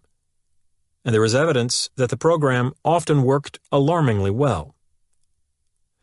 Dr. Henry Siegel, chief of the neuropsychiatric evaluation team that examined returning POWs at the war's end, reported that war-related beliefs had been substantially shifted. The majority of the men believed the Chinese story that the United States had used germ warfare, and many felt that their own forces had been the initial aggressors in starting the war. Similar inroads had been made in the political attitudes of the men. Many expressed antipathy toward the Chinese communists, but at the same time praised them for the fine job they have done in China. Others stated that, although communism won't work in America, I think it's a good thing for Asia. It appears that the real goal of the Chinese was to modify, at least for a time, the hearts and minds of their captives. If we measure their achievement in terms of defection, disloyalty, changed attitudes and beliefs, poor discipline, poor morale, poor esprit, and doubts as to America's role, Dr. Siegel concluded that their efforts were highly successful. Because commitment tactics were so much a part of the effective Chinese assault on hearts and minds, it is quite informative to examine the specific features of the tactics they used. The Magic Act. Our best evidence of what people truly feel and believe comes less from their words than from their deeds. Observers trying to decide what a man is like look closely at his actions. What the Chinese have discovered is that a man himself uses this same evidence to decide what he is like. His behavior tells him about himself. It is a primary source of information about his beliefs and values and attitudes. Understanding fully this important principle of self-perception, the Chinese set about arranging the prison camp experience so that their captives would consistently act in desired ways. Before long, the Chinese knew these actions would begin to take their toll, causing the men to change their views of themselves to align with what they had done.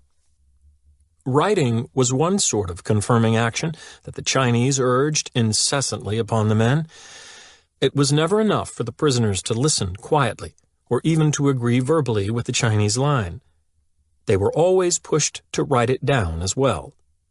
So intent were the Chinese on securing a written statement that if a prisoner was not willing to write a desired response freely, he was prevailed upon to copy it. The American psychologist Edgar Schein describes a standard indoctrination session tactic of the Chinese in these terms.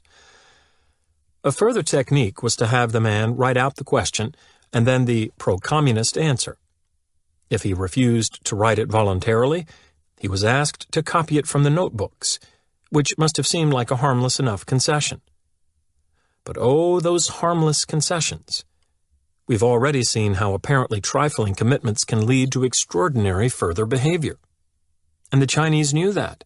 As a commitment device, a written declaration has some great advantages. First, it provides physical evidence that the act occurred. Once a man wrote what the Chinese wanted, it was very difficult for him to believe that he had not done so.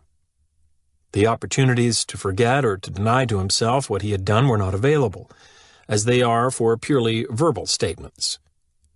No, there it was in his own handwriting, an irrevocably documented act, driving him to make his beliefs and his self-image consistent with what he had undeniably done. A second advantage of a written testament is that it can be shown to other people. Of course, that means it can be used to persuade those people. It can persuade them to change their own attitudes in the direction of the statement. But more important for the purpose of commitment, it can persuade them that the author genuinely believes what was written. People have a natural tendency to think that a statement reflects the true attitude of the person who made it. What is surprising is that they continue to think so even when they know that the person did not freely choose to make the statement. Some scientific evidence that this is the case comes from a study by psychologists Edward Jones and James Harris, who showed people an essay that was favorable to Fidel Castro and asked them to guess the true feelings of its author.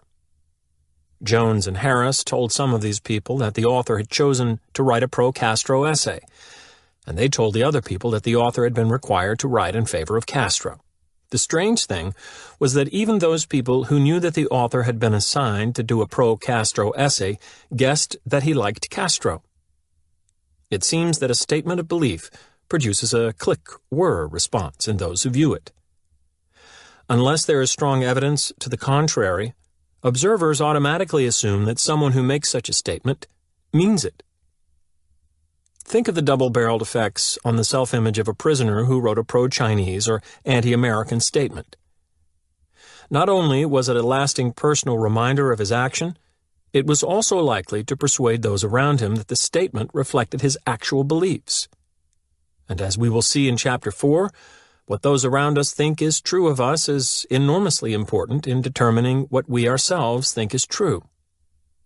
For example, one study found that after hearing that they were considered charitable people, New Haven, Connecticut housewives gave much more money to a canvasser from the Multiple Sclerosis Association. Apparently, the mere knowledge that someone viewed them as charitable caused these women to make their actions consistent with another's perception of them. Once an active commitment is made, then, self-image is squeezed from both sides by consistency pressures. From the inside, there is a pressure to bring self-image into line with action. From the outside, there is a sneakier pressure, a tendency to adjust this image according to the way others perceive us. And because others see us as believing what we have written, even when we've had little choice in the matter, we will once again experience a pull to bring self-image into line with the written statement. In Korea, several subtle devices were used to get the prisoners to write, without direct coercion, what the Chinese wanted. For example, the Chinese knew that many prisoners were eager to let their families know that they were alive. At the same time, the men knew that their captors were censoring the mails and that only some letters were being allowed out of camp. To ensure that their own letters would be released, some prisoners began including in their messages peace appeals, claims of kind treatment, and statements sympathetic to communism. The hope was that the Chinese would want such letters to surface and would therefore allow their delivery. Of course, the Chinese were happy to cooperate because those letters served their interests marvelously. First, their worldwide propaganda effort benefited greatly from the appearance of pro-communist statements by American servicemen. Second, in the service of prisoner indoctrination, they had, without raising a finger of physical force, gotten many men to go on record as supporting the Chinese cause. A similar technique involved political essay contests that were regularly held in camp. The prizes for winning were invariably small, a few cigarettes or a bit of fruit, but were sufficiently scarce that they generated a lot of interest from the men. Usually the winning essay was one that took a solidly pro-communist stand, but not always. The Chinese were wise enough to realize that most of the prisoners would not enter a contest that they could win only by writing a communist tract. And the Chinese were clever enough to know how to plant small commitments to communism in the men that could be nurtured into later bloom. so the prize was occasionally given to an essay that generally supported the United States, but that bowed once or twice to the Chinese view. The effects of this strategy were exactly what the Chinese wanted. The men continued to participate voluntarily in the contest because they saw that they could win with an essay highly favorable to their own country. But perhaps without realizing it, they began to shade their essays a bit toward communism in order to have a better chance of winning. The Chinese were ready to pounce on any concession to communist dogma and to bring consistency pressures to bear upon it. In the case of a written declaration within a voluntary essay, they had a perfect commitment from which to build toward collaboration and conversion. Other compliance professionals also know about the committing power of written statements. The enormously successful Amway Corporation, for instance, has hit upon a way to spur their sales personnel to greater and greater accomplishments. Members of the staff are asked to set individual sales goals and to commit themselves to those goals by personally recording them on paper. One final tip before you get started: set a goal and write it down. Whatever the goal, the important thing is that you set it, so you've got something for which to aim and that you write it down. There is something magical about writing things down. So set a goal and write it down. When you reach that goal, set another and write that down. You'll be off and running. If the Amway people have found something magical about writing things down, so have other business organizations. Some door-to-door sales companies use the magic of written commitments to battle the cooling-off laws recently passed in many states. The laws are designed to allow customers a few days after purchasing an item to cancel the sale and receive a full refund. At first, this legislation hurt the hard sell companies deeply. Because they emphasize high-pressure tactics, their customers often buy not because they want the product, but because they are duped or intimidated into the sale. When the new laws went into effect, these customers began canceling in droves. The companies have since learned a beautifully simple trick that cuts the number of such cancellations drastically. They merely have the customer, rather than the salesman, fill out the sales agreement. According to the sales training program of a prominent encyclopedia company, that personal commitment alone has proved to be a very important psychological aid in preventing customers from backing out of their contracts. Like the Amway Corporation, then, these organizations have found that something special happens when people personally put their commitments on paper. They live up to what they have written down. Another common way for businesses to cash in on the magic of written declarations occurs through the use of an innocent-looking promotional device.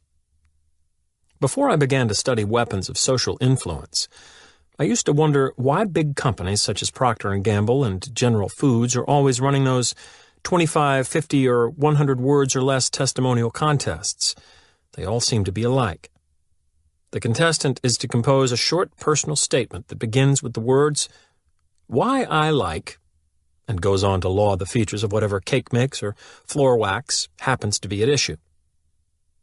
The company judges the entries and awards some stunningly large prizes to the winners. What has puzzled me was what the companies got out of the deal. Often the contest requires no purchase. Anyone submitting an entry is eligible.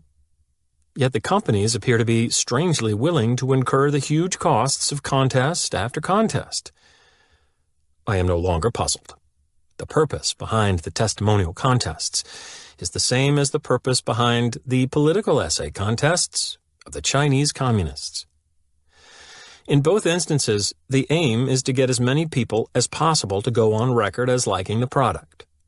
In Korea, the product was a brand of Chinese communism. In the United States, it might be a brand of cuticle remover. The type of product doesn't matter. The process is the same. Participants voluntarily write essays for attractive prizes that they have only a small chance to win, but they know that for an essay to have any chance of winning at all, it must include praise for the product. So they find praiseworthy features of the product and describe them in their essays. The result is hundreds of men in Korea, or hundreds of thousands of people in America who testify in writing to the product's appeal and who, consequently, experience that magical pull to believe what they have written. The public eye. One reason that written testaments are effective in bringing about genuine personal change is that they can so easily be made public. The prisoner experience in Korea showed the Chinese to be quite aware of an important psychological principle. Public commitments tend to be lasting commitments. The Chinese constantly arranged to have the pro-communist statements of their captives seen by others. A man who had written a political essay the Chinese liked, for example, might find copies of it posted around camp, or might be asked to read it to a prisoner discussion group, or even to read it on the camp radio broadcast. As far as the Chinese were concerned, the more public, the better. Why? Whenever one takes a stand that is visible to others, there arises a drive to maintain that stand in order to look like a consistent person. Remember that earlier in this chapter, we described how desirable good personal consistency is as a trait, how someone without it could be judged as fickle, uncertain, pliant, scatterbrained, or unstable, how someone with it is viewed as rational, assured, trustworthy, and sound. Given this context, it is hardly surprising that people try to avoid the look of inconsistency. For appearance's sake, then, the more public a stand, the more reluctant we will be to change it. An illustration of how public commitments can lead to doggedly consistent further action is provided in a famous experiment performed by a pair of prominent social psychologists, Morton Deutsch and Harold Gerard. The basic procedure was to have college students first estimate in their own minds the length of lines they were shown. At this point, one sample of the students had to commit themselves publicly to their initial judgments by writing them down, signing their names to them, and turning them in to the experimenter. A second sample of students also committed themselves to their first estimates, but they did so privately by putting them on a magic writing pad and then erasing them by lifting the magic pad's plastic cover before anyone could see what they had written. A third set of students did not commit themselves to their initial estimates at all. They just kept the estimates in mind privately. In these ways, Deutsch and Gerard had cleverly arranged for some students to commit themselves publicly, some privately, and some not at all to their initial decisions. What Deutsch and Gerard wanted to find out was which of the three types of students would be most inclined to stick with their first judgments after receiving information that those judgments were incorrect. So all of the students were given new evidence suggesting that their initial estimates were wrong, and they were then given the chance to change their estimates. The results were quite clear. The students who had never written down their first choices were the least loyal to those choices. When new evidence was presented that questioned the wisdom of decisions that had never left their heads, these students were the most influenced by the new information to change what they had viewed as the correct decision.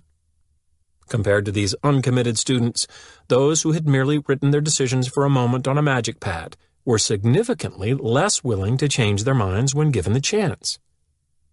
Even though they had committed themselves under the most anonymous of circumstances, the act of writing down their first judgments caused them to resist the influence of contradictory new data and to remain consistent with the preliminary choices. But Deutsch and Gerard found that by far it was the students who had publicly recorded their initial positions who most resolutely refused to shift from those positions later. Public commitment had hardened them into the most stubborn of all. This sort of stubbornness can occur even in situations where accuracy should be more important than consistency. In one study, when 6 or 12-person experimental juries were deciding a close case, hung juries were significantly more frequent if the jurors had to express their opinions with a visible show of hands rather than by secret ballot. Once jurors had stated their initial views publicly, they were reluctant to allow themselves to change publicly either. Should you ever find yourself as the foreperson of a jury under these conditions, then you could reduce the risk of a hung jury by choosing a secret rather than public balloting technique. The Deutsch and Girard finding that we are truest to our decisions if we have bound ourselves to them publicly can be put to good use. Consider the organizations dedicated to helping people rid themselves of bad habits. Many weight reduction clinics, for instance, understand that often a person's private decision to lose weight will be too weak to withstand the blandishments of bakery windows, wafting cooking scents, and late-night Sara Lee commercials. So they see to it that the decision is buttressed by the pillars of public commitment. They require their clients to write down an immediate weight loss goal and show that goal to as many friends, relatives, and neighbors as possible. Clinic operators report that frequently this simple technique works where all else has failed. Of course, there's no need to pay a special clinic in order to engage a visible commitment as an ally. One San Diego woman described to me how she employed a public promise to help herself finally stop smoking. I remember it was after I heard about another scientific study showing that smoking causes cancer. Every time one of those things came out, I used to get determined to quit, but I never could. This time, though, I decided I had to do something. I'm a proud person. It matters to me if other people see me in a bad light. So I thought, maybe I can use that pride to help me dump this damn habit. So I made a list of all the people who I really wanted to respect me. Then I went out and got some blank business cards, and I wrote on the back of each card, "I promise you that I will never smoke another cigarette." Within a week, I had given or sent a signed card to everybody on the list. My dad, my brother back east, my boss, my best girlfriend, my ex-husband, everybody but one, the guy I was dating then. I was just crazy about him, and I really wanted him to value me as a person. Believe me, I thought twice about giving him a card because I knew that if I couldn't keep my promise to him, I'd die.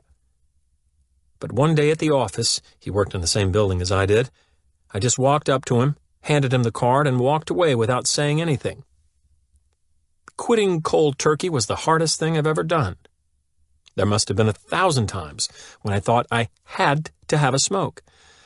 But whenever that happened, I just picture how all of the people on my list, especially this one guy, would think less of me if I couldn't stick to my guns.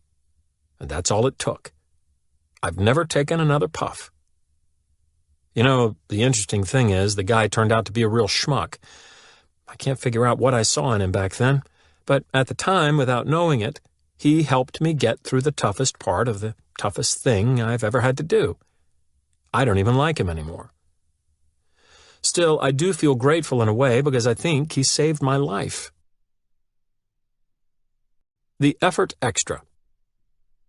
Yet another reason that written commitments are so effective is that they require more work than verbal ones. And the evidence is clear that the more effort that goes into a commitment, the greater is its ability to influence the attitudes of the person who made it. We can find that evidence quite close to home or as far away as the back regions of the primitive world. For example, there is a tribe in southern Africa, the Thonga, that requires each of its boys to go through an elaborate initiation ceremony before he can be counted a man of the tribe. As with many other primitive peoples, a Thonga boy endures a great deal before he is admitted to adult membership in the group.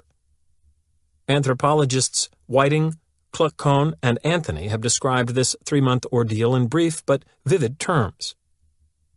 When a boy is somewhere between 10 and 16 years of age, he is sent by his parents to circumcision school, which is held every 4 or 5 years. Here, in company with his age mates, he undergoes severe hazing by the adult males of the society. The initiation begins when each boy runs the gauntlet between 2 rows of men who beat him with clubs. At the end of this experience, he is stripped of his clothes and his hair is cut. He is next met by a man covered with lion manes and is seated upon a stone facing this lion man. Someone then strikes him from behind, and when he turns his head to see who has struck him, his foreskin is seized and in 2 movements cut off by the lion man. Afterward, he is secluded for 3 months in the Yard of Mysteries, where he can be seen only by the initiated. During the course of his initiation, the boy undergoes 6 major trials: beatings, exposure to cold, thirst, eating of unsavory foods, punishment, and the threat of death. On the slightest pretext, he may be beaten by one of the newly initiated men, who was assigned to the task by the older men of the tribe. He sleeps without covering and suffers bitterly from the winter cold. He is forbidden to drink a drop of water during the whole 3 months. Meals are often made nauseating by the half-digested grass from the stomach of an antelope, which is poured over his food. If he is caught breaking any important rule governing the ceremony, he is severely punished. For example, in one of these punishments, sticks are placed between the fingers of the offender. Then a strong man closes his hand around that of the novice, practically crushing his fingers. He is frightened into submission by being told that in former times boys who had tried to escape, or who had revealed the secrets to women or to the uninitiated, were hanged and their bodies burned to ashes. On the face of it, these rites seem extraordinary and bizarre. Yet at the same time, they can be seen to be remarkably similar in principle and even in detail to the common initiation ceremonies of school fraternities. During the traditional Hell Week held yearly on college campuses, fraternity pledges must persevere through a variety of activities designed by the older members to test the limits of physical exertion, psychological strain, and social embarrassment. At the week's end, the boys who have persisted through the ordeal are accepted for full group membership. Mostly their tribulations have left them no more than greatly tired and a bit shaky, although sometimes the negative effects are more serious. What is interesting is how closely the particular features of Hell Week tasks match those of the tribal initiation rites.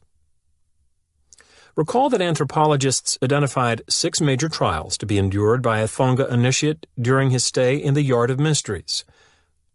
A scan of newspaper reports shows that each trial also has its place in the hazing rituals of Greek letter societies. Beatings.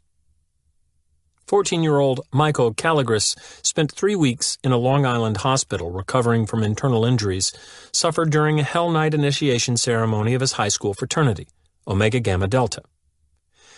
He had been administered the atomic bomb by his prospective brothers, who told him to hold his hands over his head and keep them there while they gathered around to slam fists into his stomach and back simultaneously and repeatedly. Exposure to cold. On a winter night, Frederick Bronner, a California junior college student, was taken 3,000 feet up and at 10 miles into the hills of a national forest by his prospective fraternity brothers. Left to find his way home wearing only a thin sweatshirt and slacks, Fat Freddy, as he was called, shivered in a frigid wind until he tumbled down a steep ravine, fracturing bones and hurting his head. Prevented by his injuries from going on, he huddled there against the cold until he died of exposure. Thirst. 2 Ohio State University freshmen found themselves in the dungeon of their prospective fraternity house after breaking the rule requiring all pledges to crawl into the dining area prior to Hell Week meals. Once locked in the house storage closet, they were given only salty foods to eat for nearly 2 days. Nothing was provided for drinking purposes except a pair of plastic cups in which they could catch their own urine. Eating of unsavory foods. At Kappa Sigma House on the campus of the University of Southern California, the eyes of 11 pledges bulged when they saw the sickening task before them. 11 quarter-pound slabs of raw liver lay on a tray. Cut thick and soaked in oil, each was to be swallowed whole, one to a boy. Gagging and choking repeatedly, young Richard Swanson failed 3 times to down his piece. Determined to succeed, he finally got the oil-soaked meat into his throat where it lodged and, despite all efforts to remove it, killed him. Punishment. In Wisconsin, a pledge who forgot one section of a ritual incantation to be memorized by all initiates was punished for his error. He was required to keep his feet under the rear legs of a folding chair while the heaviest of his fraternity brothers sat down and drank a beer. Although the pledge did not cry out during the punishment, a bone in each of his feet was broken. Threats of death. A pledge at Zeta Beta Tau fraternity was taken to a beach area of New Jersey and told to dig his own grave. Seconds after he complied with orders to lie flat in the finished hole, the sides collapsed, suffocating him before his prospective fraternity brothers could dig him out. There is another striking similarity between the initiation rites of tribal and fraternal societies. They simply will not die. Resisting all attempts to eliminate or suppress them, such hazing practices have been phenomenally resilient. Authorities, in the form of colonial governments or university administrations, have tried threats, social pressures, legal actions, banishments, bribes, and bans to persuade the groups to remove the hazards and humiliations from their initiation ceremonies. None has been successful. Oh, there may be a change while the authority is watching closely, but this is usually more apparent than real, the harsher trials occurring under more secret circumstances, until the pressure is off and they can surface again. On some college campuses, officials have tried to eliminate dangerous hazing practices by substituting a help week of civic service or by taking direct control of the initiation rituals. When such attempts are not slyly circumvented by fraternities, they are met with outright physical resistance. For example, in the aftermath of Richard Swanson's choking death at USC, the university president issued new rules requiring that all pledging activities be reviewed by school authorities before going into effect, and that adult advisors be present during initiation ceremonies. According to one national magazine, the new code set off a riot so violent that city police and fire departments were afraid to enter campus. Resigning themselves to the inevitable, other college representatives have given up on the possibility of abolishing the degradations of Hell Week. If hazing is a universal human activity, and every bit of evidence points to this conclusion, you most likely won't be able to ban it effectively. Refuse to allow it openly, and it will go underground. You can't ban sex, and you can't prohibit alcohol, and you probably can't eliminate hazing. What is it about hazing practices that make them so precious to these societies? What could make the groups want to evade, undermine, or contest any effort to ban the degrading and perilous features of their initiation rites? Some have argued that the groups themselves are composed of psychological or social miscreants whose twisted needs demand that others be harmed and humiliated. But the evidence does not support such a view. Studies done on the personality traits of fraternity members, for instance, show them to be, if anything, slightly healthier than other college students in their psychological adjustment. Similarly, fraternities are known for their willingness to engage in beneficial community projects for the general social good. What they are not willing to do, however, is substitute these projects for their initiation ceremonies. One survey at the University of Washington found that of the fraternity chapters examined, most had a type of Help Week tradition, but that this community service was in addition to Hell Week. In only one case was such service directly related to initiation procedures. The picture that emerges of the perpetrators of hazing practices is of normal individuals who tend to be psychologically stable and socially concerned, but who became aberrantly harsh as a group at only one time, immediately before the admission of new members to the society. The evidence, then, points to the ceremony as the culprit. There must be something about its rigors that is vital to the group. There must be some function to its harshness that the group will fight relentlessly to maintain. What? My own view is that the answer appeared in 1959 in the results of a study little known outside of social psychology. A pair of young researchers, Elliot Aronson and Judson Mills, decided to test their observation that persons who go through a great deal of trouble or pain to attain something tend to value it more highly than persons who attain the same thing with a minimum of effort. The real stroke of inspiration came in their choice of the initiation ceremony as the best place to examine this possibility. They found that college women who had to endure a severely embarrassing initiation ceremony in order to gain access to a sex discussion group convinced themselves that their new group and its discussions were extremely valuable, even though Aronson and Mills had previously rehearsed the other group members to be as worthless and uninteresting as possible. Different co-eds who went through a much milder initiation ceremony or went through no initiation at all were decidedly less positive about the worthless new group they had joined. Additional research showed the same results when co-eds were required to endure pain rather than embarrassment to get into a group. The more electric shock a woman received as part of the initiation ceremony, the more she later persuaded herself that her new group and its activities were interesting, intelligent, and desirable. Now the harassments, the exertions, even the beatings of initiation rituals begin to make sense. The Thonga tribesman watching with tears in his eyes his 10-year-old son tremble through a night on the cold ground of the Yard of Mysteries. The college sophomore punctuating his hell night paddling of his fraternity little brother with bursts of nervous laughter. These are not acts of sadism. They are acts of group survival. They function, oddly enough, to spur future society members to find the group more attractive and worthwhile. As long as it is the case that people like and believe in what they have struggled to get, these groups will continue to arrange effortful and troublesome initiation rites. The loyalty and dedication of those who emerge will increase to a great degree the chances of group cohesiveness and survival. Indeed, one study of 54 tribal cultures found that those with the most dramatic and stringent initiation ceremonies were those with the greatest group solidarity. Given Aronson and Mills's demonstration that the severity of initiation ceremony significantly heightens the newcomer's commitment to the group, it is hardly surprising that groups will oppose all attempts to eliminate this crucial link to their future strength. Military groups and organizations are by no means exempt from these same processes. The agonies of boot camp initiations to the armed services are legendary.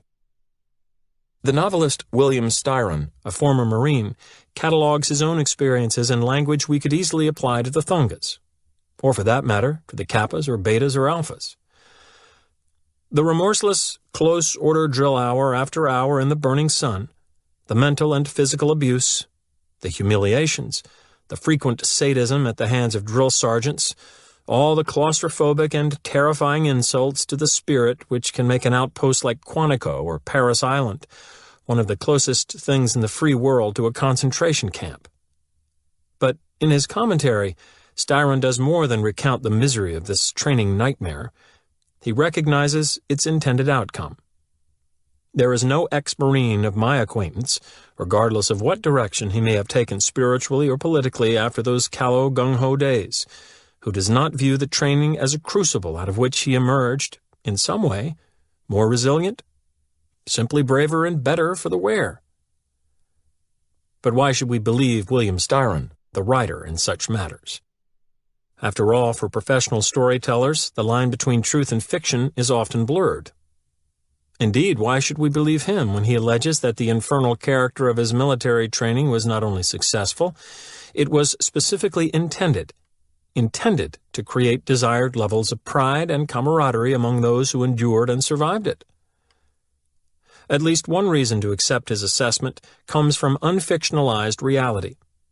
The case of West Point cadet John Edwards, who was expelled from the U.S. Military Academy in 1988 on charges involving the authorized hazing that all first-year cadets experience at the hands of upperclassmen to ensure that the newcomers can withstand the rigors of West Point training. It was not that Mr. Edwards, who ranked academically near the top of his 1,100-member class, had been unable to bear up under the ritual when he was subjected to it, nor was he expelled because he had been aberrantly cruel in his treatment of the younger cadets. His offense was that he would not expose the newcomers to what he felt was absurd and dehumanizing treatment. Once again, then, it appears that for groups concerned about creating a lasting sense of solidarity and distinction, the hardship of demanding initiation activities provides a valuable advantage that they will not easily surrender, either to aspiring members who are unwilling to take the harshness or to give it out. The inner choice. Examination of such diverse activities as the indoctrination practices of the Chinese Communists and the initiation rituals of college fraternities has provided some valuable information about commitment. It appears that commitments are most effective in changing a person's self-image and future behavior when they are active, public, and effortful. But there is another property of effective commitment that is more important than the other three combined. To understand what it is, we first need to solve a pair of puzzles in the actions of communist interrogators and fraternity brothers. The first puzzle comes from the refusal of fraternity chapters to allow public service activities to be part of their initiation ceremonies. Recall that one survey showed that community projects, though frequent, were nearly always separated from the membership induction program. But why? If an effortful commitment is what fraternities are after in their initiation rites, surely they could structure enough distasteful and strenuous civic activities for their pledges. There is plenty of exertion and unpleasantness to be had in the world of old age home repairs, mental health center yard work, and hospital bedpan duty. Besides, community-spirited endeavors of this sort would do much to improve the highly unfavorable public and media image of Fraternity Hell Week rites. A survey showed that for every positive newspaper story concerning Hell Week, there were 5 negative stories. If only for public relations reasons, then fraternities should want to incorporate community service efforts into their initiation practices. But they don't. To examine the second puzzle, we need to return to the Chinese prison camps of Korea and the regular political essay contests held for American captives. The Chinese wanted as many Americans as possible to enter these contests so that, in the process, they might write things favorable to the communist view. If, however, the idea was to attract large numbers of entrants, why were the prizes so small? A few extra cigarettes or a little fresh fruit were often all that a contest winner could expect. In the setting, even these prizes were valuable. But still, there were much larger rewards: warm clothing, special mail privileges, increased freedom of movement in camp, that the Chinese could have used to increase the number of essay writers. Yet, they specifically chose to employ the smaller rather than the larger, more motivating rewards. Although the settings are quite different, the surveyed fraternities refused to allow civic activities into their initiation ceremonies for the same reason that the Chinese withheld large prizes in favor of less powerful inducements. They wanted the men to own what they had done. No excuses, no ways out were allowed. A man who suffered through an arduous hazing could not be given the chance to believe he did so for charitable purposes. A prisoner who salted his political essay with a few anti-American comments could not be permitted to shrug it off as motivated by a big reward. No, the fraternity chapters and Chinese communists were playing for keeps. It was not enough to wring commitments out of their men. Those men had to be made to take inner responsibility for their actions. Given the Chinese Communist government's affinity for the political essay contest as a commitment device, it should come as no surprise that a wave of such contests appeared in the aftermath of the 1989 massacre in Tiananmen Square, where pro-democracy protesters were gunned down by government soldiers. In Beijing alone, 9 state-run newspapers and television stations sponsored essay competitions on the quelling of the counter-revolutionary rebellion. Still acting in accord with its long-standing and insightful de-emphasis of rewards for public commitments, the Beijing government left the contest prizes unspecified. Social scientists have determined that we accept inner responsibility for a behavior when we think we have chosen to perform it in the absence of strong outside pressures. A large reward is one such external pressure. It may get us to perform a certain action, but it won't get us to accept inner responsibility for the act. Consequently, we won't feel committed to it. The same is true of a strong threat. It may motivate immediate compliance, but it is unlikely to produce long-term commitment. All this has important implications for rearing children. It suggests that we should never heavily bribe or threaten our children to do the things we want them truly to believe in. Such pressures will probably produce temporary compliance with our wishes. However, if we want more than just that, if we want the children to believe in the correctness of what they have done, If we want them to continue to perform the desired behavior when we are not present to apply those outside pressures, then we must somehow arrange for them to accept inner responsibility for the actions we want them to take. An experiment by Jonathan Friedman gives us some hints about what to do and what not to do in this regard. Friedman wanted to see if he could prevent 2nd to 4th grade boys from playing with a fascinating toy just because he had said that it was wrong to do so some 6 weeks earlier.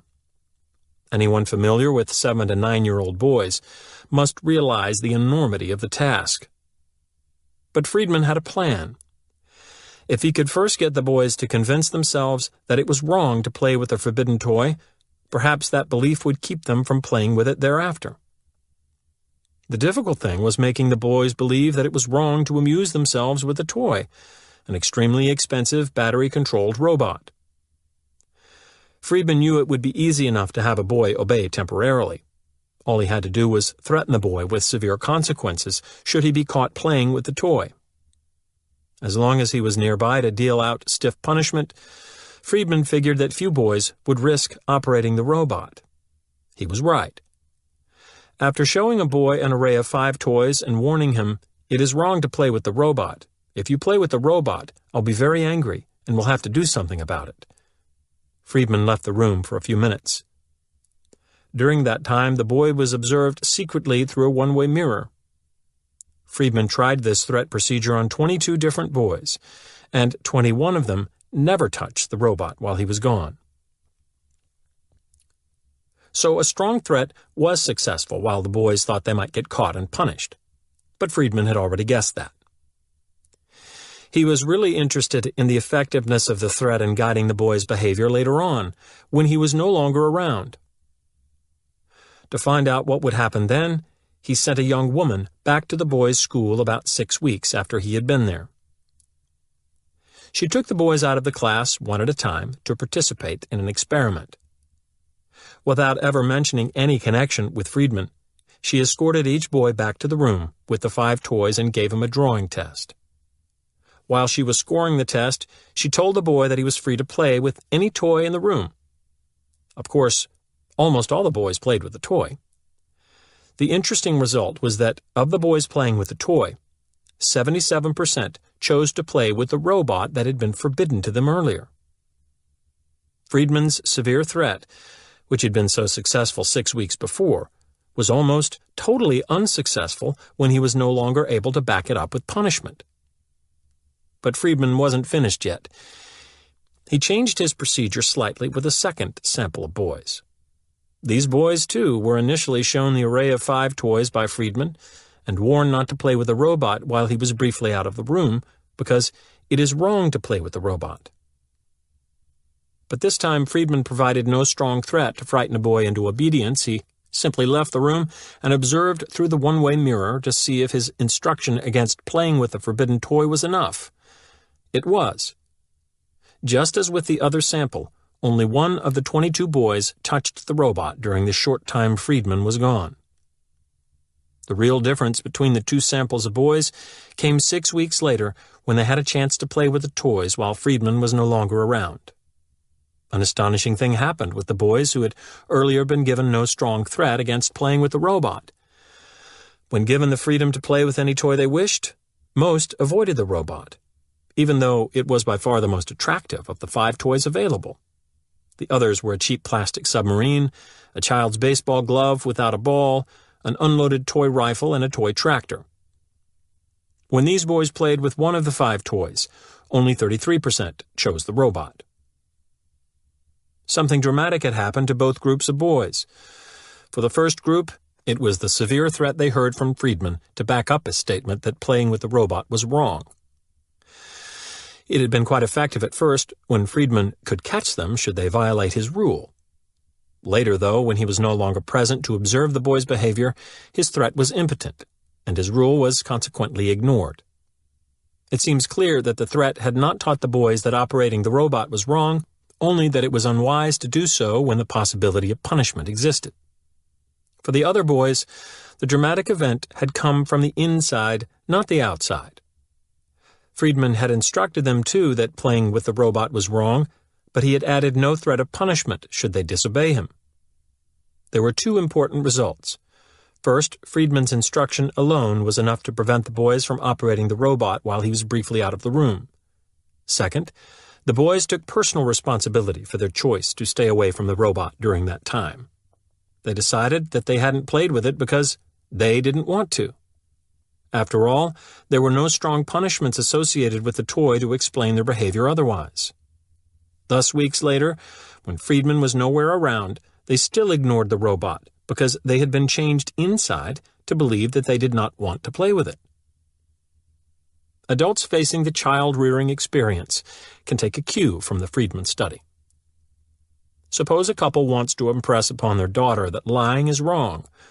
A strong, clear threat, "It's bad to lie, honey, so if I catch you at it, I'll cut your tongue out," might well be effective when the parents are present or when the girl thinks she can be discovered.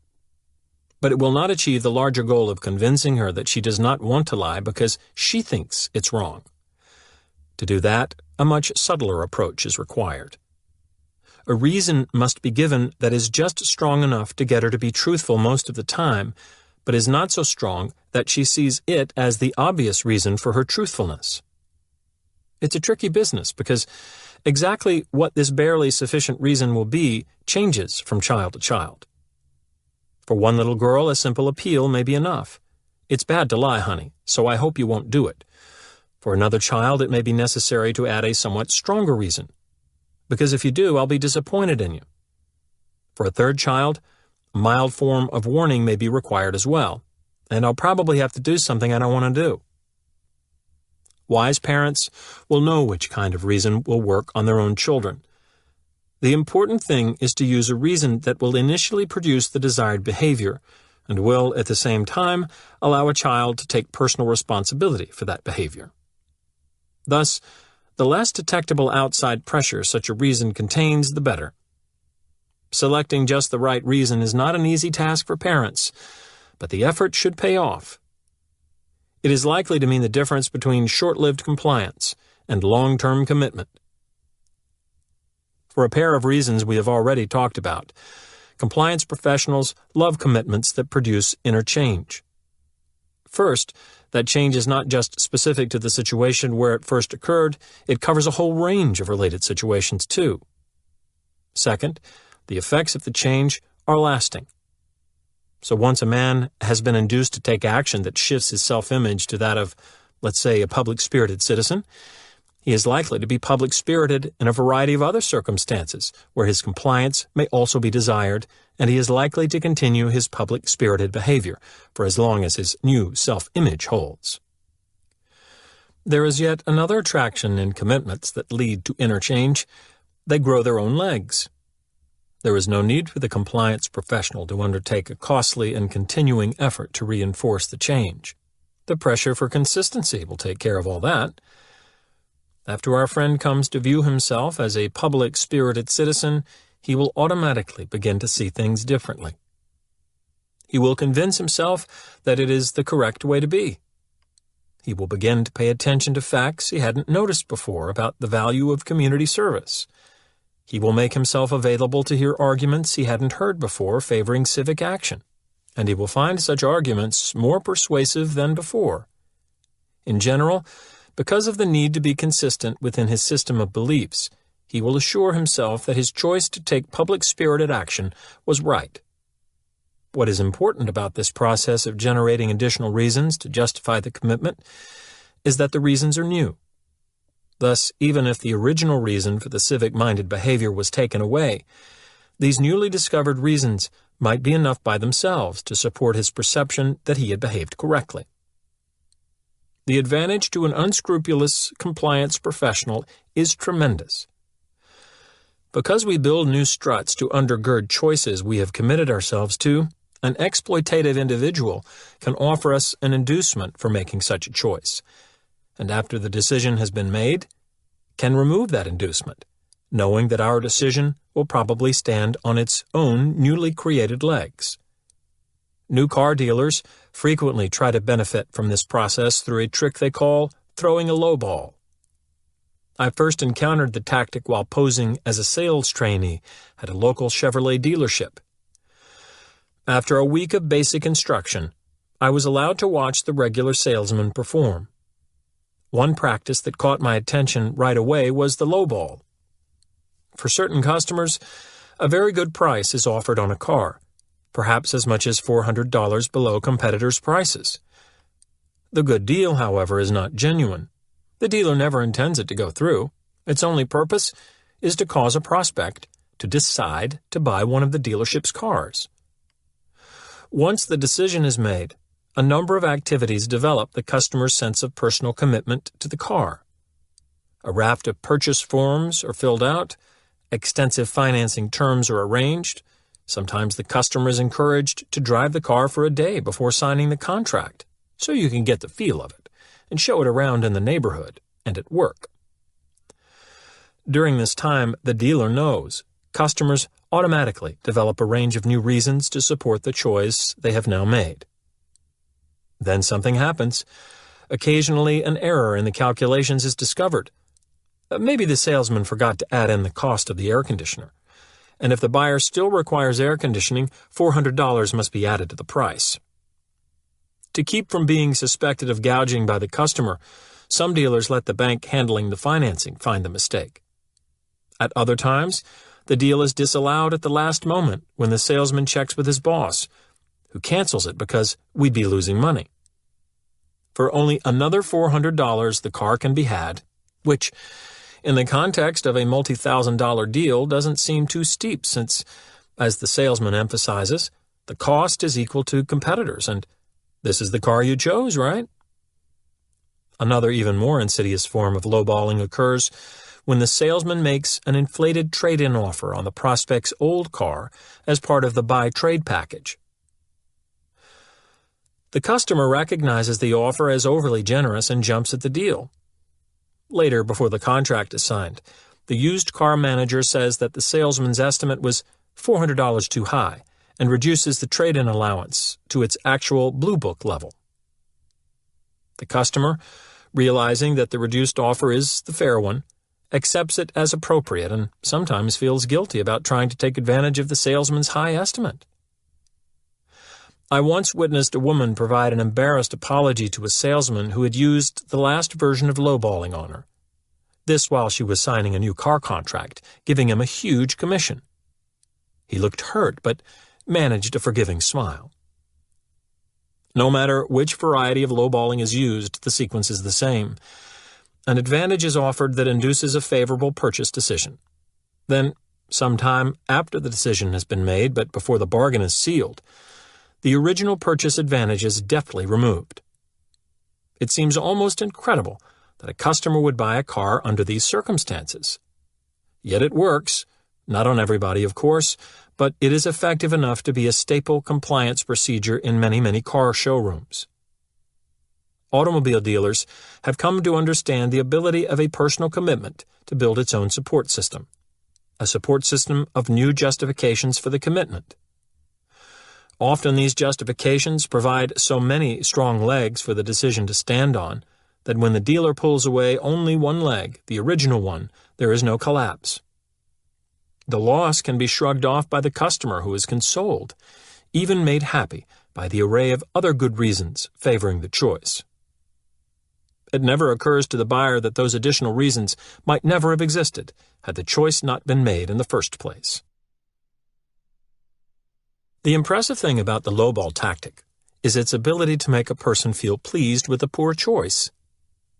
Those who have only poor choices to offer us, then, are especially fond of the technique. We can find them throwing lowballs in business, social, and personal situations. For instance, there's my neighbor Tim, a true lowball aficionado. Recall that he's the one who, by promising to change his ways, got his girlfriend Sarah to cancel her impending marriage to another, and to take him back. Since her decision for Tim, Sarah has become more devoted to him than ever, even though he has not fulfilled his promises. She explains this by saying that she has allowed herself to see all sorts of positive qualities in Tim she had never recognized before. I know full well that Sarah is a lowball victim. Just as sure as I had watched buyers fall for the give-it-and-take-it-away-later strategy in the car showroom, I watched her fall for the same trick with Tim. For his part, Tim remains the guy he has always been. But because the new attractions Sarah has discovered, or created in him, are quite real for her, she now seems satisfied with the same arrangement that was unacceptable before her enormous commitment. The decision to choose Tim, poor as it may have been objectively, has grown its own supports and appears to have made Sarah genuinely happy. I have never mentioned to Sarah what I know about lowballing. The reason for my silence is not that I think her better off in the dark on the issue. As a general guiding principle, more information is always better than less information. It's just that if I said a word, I am confident she would hate me for it. Depending on the motives of the person wishing to use them, any of the compliance techniques discussed in this audiobook can be employed for good or for ill. It should not be surprising, then, that the lowball tactic can be used for more socially beneficial purposes than selling new cars or reestablishing relationships with former lovers. One research project done in Iowa, for example, shows how the lowball procedure can influence homeowners to conserve energy. The project, headed by Dr. Michael Palak, began at the start of the Iowa winter when residents who heated their homes with natural gas were contacted by an interviewer. The interviewer gave them some energy conservation tips and asked them to try to save fuel in the future. Although they all agreed to try, when the researchers examined the utility records of these families after a month and again at winter's end, it was clear that no real savings had occurred. The residents who had promised to make a conservation attempt used just as much natural gas as a random sample of their neighbors who had not been contacted by an interviewer. Just good intentions, coupled with information about saving fuel, then, were not enough to change habits. Even before the project began, Palak and his research team had recognized that something more would be needed to shift long-standing energy patterns.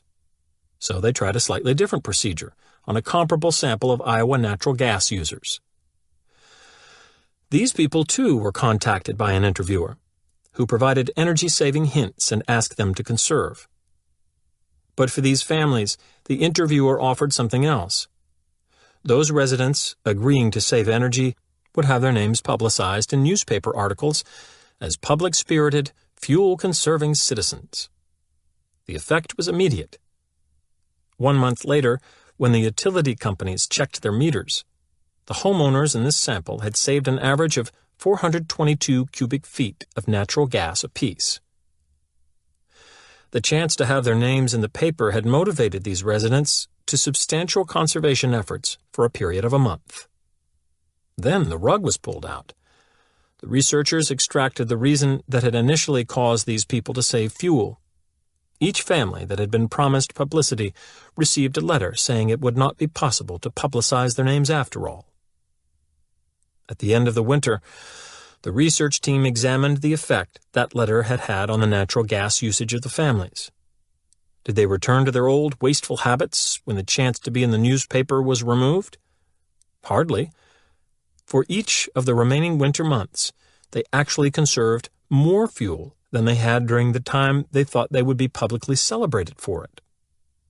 In terms of percentage of energy savings, they had managed a 12.2% first-month gas savings because they expected to see themselves lauded in the paper. But after the letter arrived informing them to the contrary, they did not return to their previous energy use levels. Instead, they increased their savings to a 15.5% level for the rest of the winter. Although we can never be completely sure of such things, one explanation for their persistent behavior presents itself immediately. These people had been lowballed into a conservation commitment through a promise of newspaper publicity. Once made, that commitment started generating its own support. The homeowners began acquiring new energy habits, began feeling good about their public-spirited efforts, began convincing themselves of the vital need to reduce American dependence on foreign oil, began appreciating the monetary savings in their utility bills, began feeling proud of their capacity for self-denial, and most important, began viewing themselves as conservation-minded.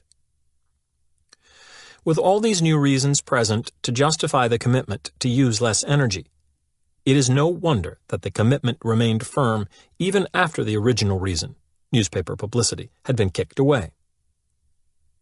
But strangely enough, when the publicity factor was no longer a possibility, these families did not merely maintain their fuel-saving effort, they heightened it. Any of a number of interpretations could be offered for that still stronger effort, but I have a favorite. In a way, the opportunity to receive newspaper publicity had prevented the homeowners from fully owning their commitment to conservation. Of all the reasons supporting the decision to try to save fuel, it was the only one that had come from the outside. It was the only one preventing the homeowners from thinking that they were conserving gas because they believed in it. So when the letter arrived canceling the publicity agreement, it removed the only impediment to these residents' images of themselves as fully concerned, energy-conscious citizens. This unqualified new self-image then pushed them to even greater heights of conservation. Whether or not such an explanation is correct, a repeat study done by Palek indicates that this hidden benefit of the lowball tactic is no fluke. The experiment was done in summer on Iowans whose homes were cooled by central air conditioning. Those homeowners who were promised newspaper publicity decreased their electricity use by 27.8% during July, as compared to similar homeowners who were not promised any coverage or who were not contacted at all. At the end of July, a letter was sent canceling the publicity promise. Rather than reverting to their old habits, the low-balled residents increased their August energy savings to a stunning 41.6%. Much like Sarah, they appeared to have become committed to a choice through an initial inducement and were still more dedicated to it after the inducement had been removed. How to say no.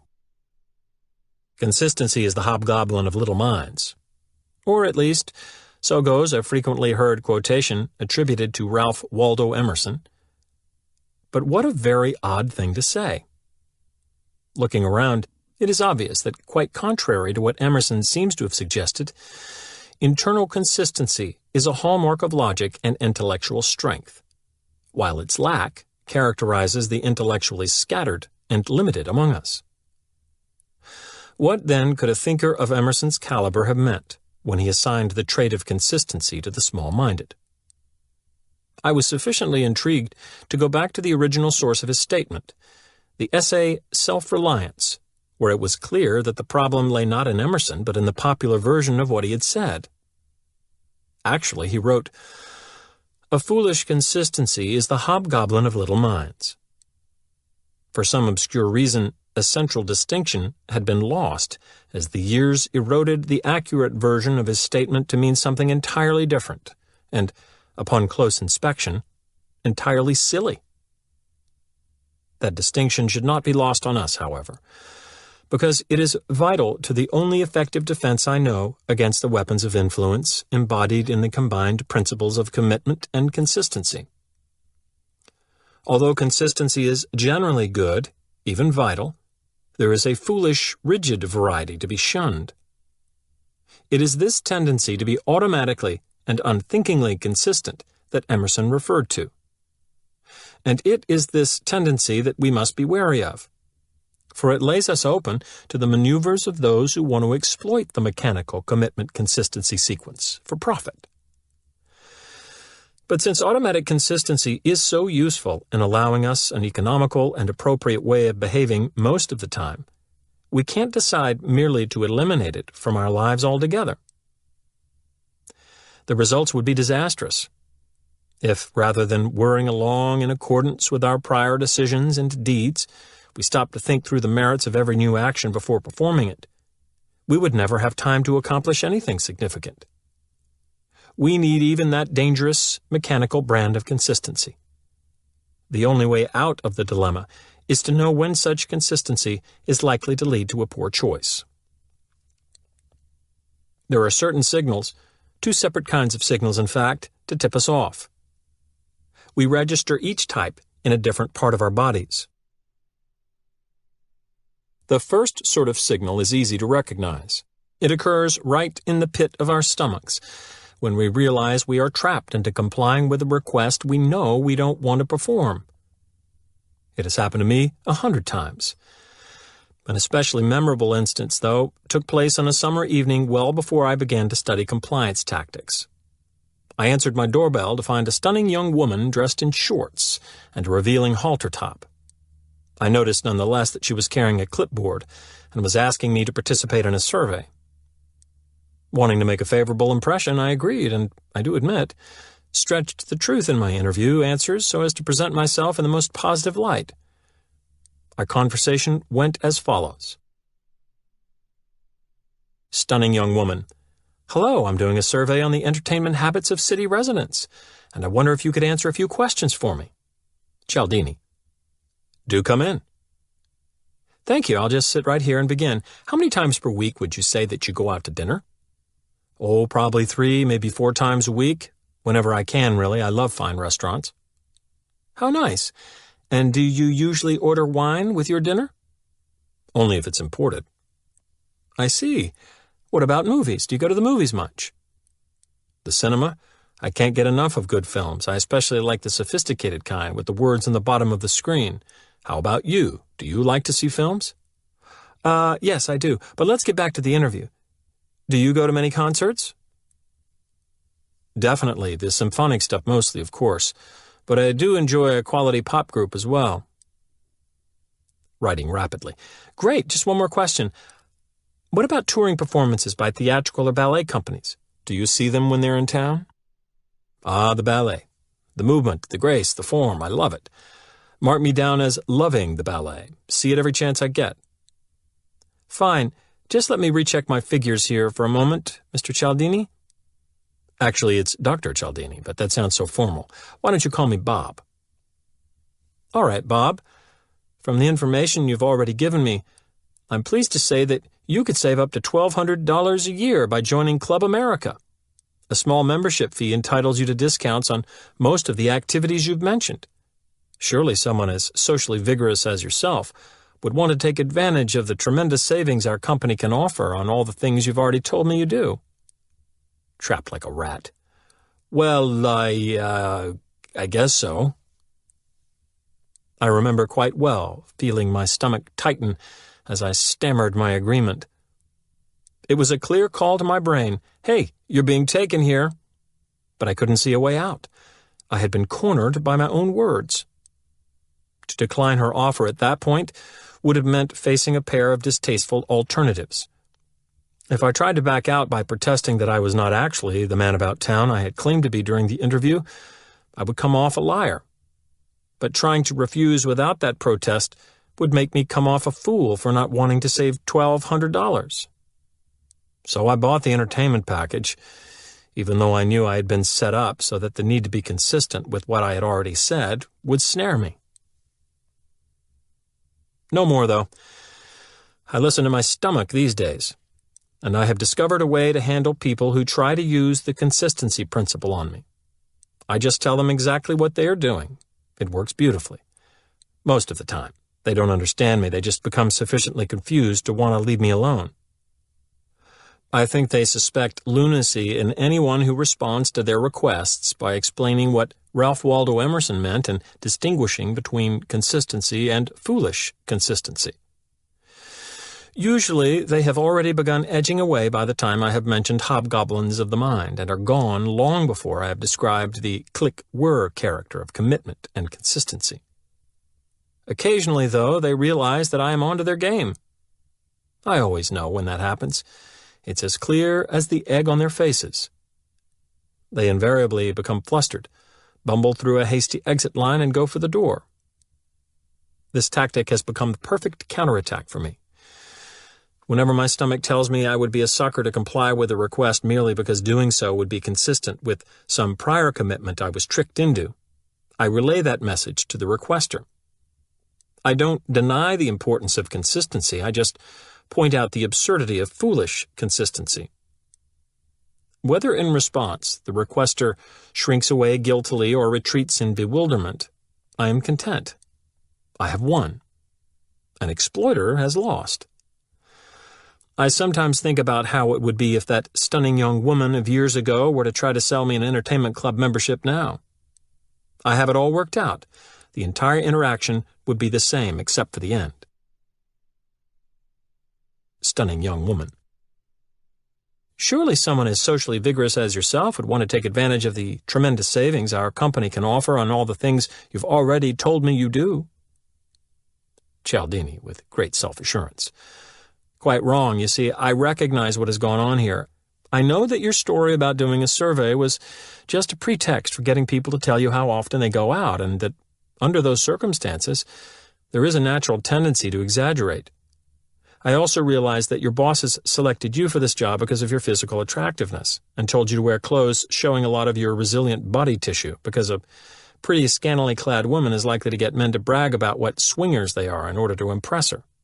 So, I'm not interested in your entertainment club because of what Emerson said about foolish consistency and hobgoblins of the mind.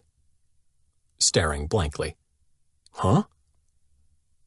Look, what I told you during your fake survey doesn't matter. I refuse to allow myself to be locked into a mechanical sequence of commitment and consistency when I know it's wrong-headed. No click whir for me. Huh? Okay, let me put it this way. 1, it would be stupid of me to spend money on something I don't want. 2, I have it on excellent authority, direct from my stomach, that I don't want your entertainment plan. 3, therefore, if you still believe that I will buy it, you probably also still believe in the tooth fairy. Surely someone as intelligent as yourself would be able to understand that. Trapped like a stunning young rat. Well, I guess so. Stomachs are not especially perceptive or subtle organs. Only when it is obvious that we are about to be conned are they likely to register and transmit that message. At other times, when it is not clear that we are being taken, our stomachs may never catch on. Under those circumstances, we have to look elsewhere for a clue. The situation of my neighbor Sarah provides a good illustration. She made an important commitment to Tim by canceling her prior marriage plans. That commitment has grown its own supports, so that even though the original reasons for the commitment are gone, she remains in harmony with it. She has convinced herself with newly formed reasons that she did the right thing, so she stays with Tim. It is not difficult to see why there would be no tightening in Sarah's stomach as a result. Stomachs tell us when we are doing something we think is wrong for us. Sarah thinks no such thing. To her mind, she has chosen correctly and is behaving consistently with that choice. Yet, unless I badly missed my guess, there is a part of Sarah that recognizes her choice as a mistake and her current living arrangement as a brand of foolish consistency. Where exactly that part of Sarah is located, we can't be sure. But our language does give it a name: heart of hearts. It is by definition the one place where we cannot fool ourselves. It is the place where none of our justifications, none of our rationalizations penetrate. Sarah has the truth there, although right now she can't hear its signal clearly through the noise and static of the new support apparatus she has erected. If Sarah has erred in her choice of Tim, how long could she go without clearly recognizing it, without having a massive heart of hearts attack? There is no telling. One thing is certain, however: as time passes, the various alternatives to Tim are disappearing. She had better determine soon whether she is making a mistake. Easier said than done, of course. She must answer an extremely intricate question. Knowing what I now know, if I could go back in time, would I make the same choice? The problem lies in the knowing what I now know part of the question. Just what does she now know, accurately, about Tim? How much of what she thinks of him is the result of a desperate attempt to justify the commitment she made? She claims that since her decision to take him back, he cares for her more, is trying hard to stop his excessive drinking, has learned to make a wonderful omelet, etc. Having tasted a couple of his omelets, I have my doubts. The important issue, though, is whether she believes these things, not just intellectually. We can play such mind games on ourselves, but in her heart of hearts. There may be a little device Sarah can use to find out how much of her current satisfaction with Tim is real, and how much is foolish consistency. Accumulating psychological evidence indicates that we experience our feelings towards something a split second before we can intellectualize about it. My suspicion is that the message sent by the heart of hearts is a pure, basic feeling. Therefore, if we train ourselves to be attentive, we should register it ever so slightly before our cognitive apparatus engages. According to this approach, were Sarah to ask herself the crucial, "Would I make the same choice again?" question, she would be well advised to look for and trust the first flash of feeling she experienced in response. It would likely be the signal from her heart of hearts, slipping through undistorted just before the means by which she could kid herself flooded in. I have begun using the same device myself whenever I even suspect I might be acting in a foolishly consistent manner. One time, for instance, I had stopped at the self-service pump of a filling station advertising a price per gallon a couple of cents below the rate of other stations in the area. But with pump nozzle in hand, I noticed that the price listed on the pump was 2 cents higher than the display sign price. When I mentioned the difference to a passing attendant, who I later learned was the owner, he mumbled unconvincingly that the rates had changed a few days ago, but there hadn't been time to correct the display. I tried to decide what to do. Some reasons for staying came to mind. I really do need gasoline badly. This pump is available, and I am in sort of a hurry. I think I remember that my car runs better on this brand of gas. I needed to determine whether those reasons were genuine or mere justifications for my decision to stop there. So I asked myself the crucial question. Knowing what I know about the real price of this gasoline, if I could go back in time, would I make the same choice again? Concentrating on the first burst of impression I sensed, the answer was clear and unqualified. I would have driven right past. I wouldn't even have slowed down. I knew then, without the price advantage, those other reasons would not have brought me there. They hadn't created the decision had created them. That settled, there was another decision to be faced, though. Since I was already there, holding the hose, wouldn't it be better to use it than to suffer the inconvenience of going elsewhere to pay the same price? Fortunately, the station attendant owner came over and helped me make up my mind. He asked why I wasn't pumping any gas. I told him I didn't like the price discrepancy, and he said with a snarl, "Listen, nobody's going to tell me how to run my business. If you think I'm cheating you, just put that hose down right now and get off my property as fast as you can do it, bud." Already certain he was a cheat, I was happy to act consistently with my belief and his wishes. I dropped the hose on the spot and drove over it on my way to the closest exit. Sometimes consistency can be a marvelously rewarding thing. Reader's report from a woman living in Portland, Oregon. I was walking through downtown Portland on my way to a lunch appointment when a young, attractive man stopped me with a friendly smile and a powerful line. "Excuse me, I'm involved in a contest, and I need a good-looking woman like yourself to help me win." I was truly skeptical, since I know there are many more attractive women than myself running around.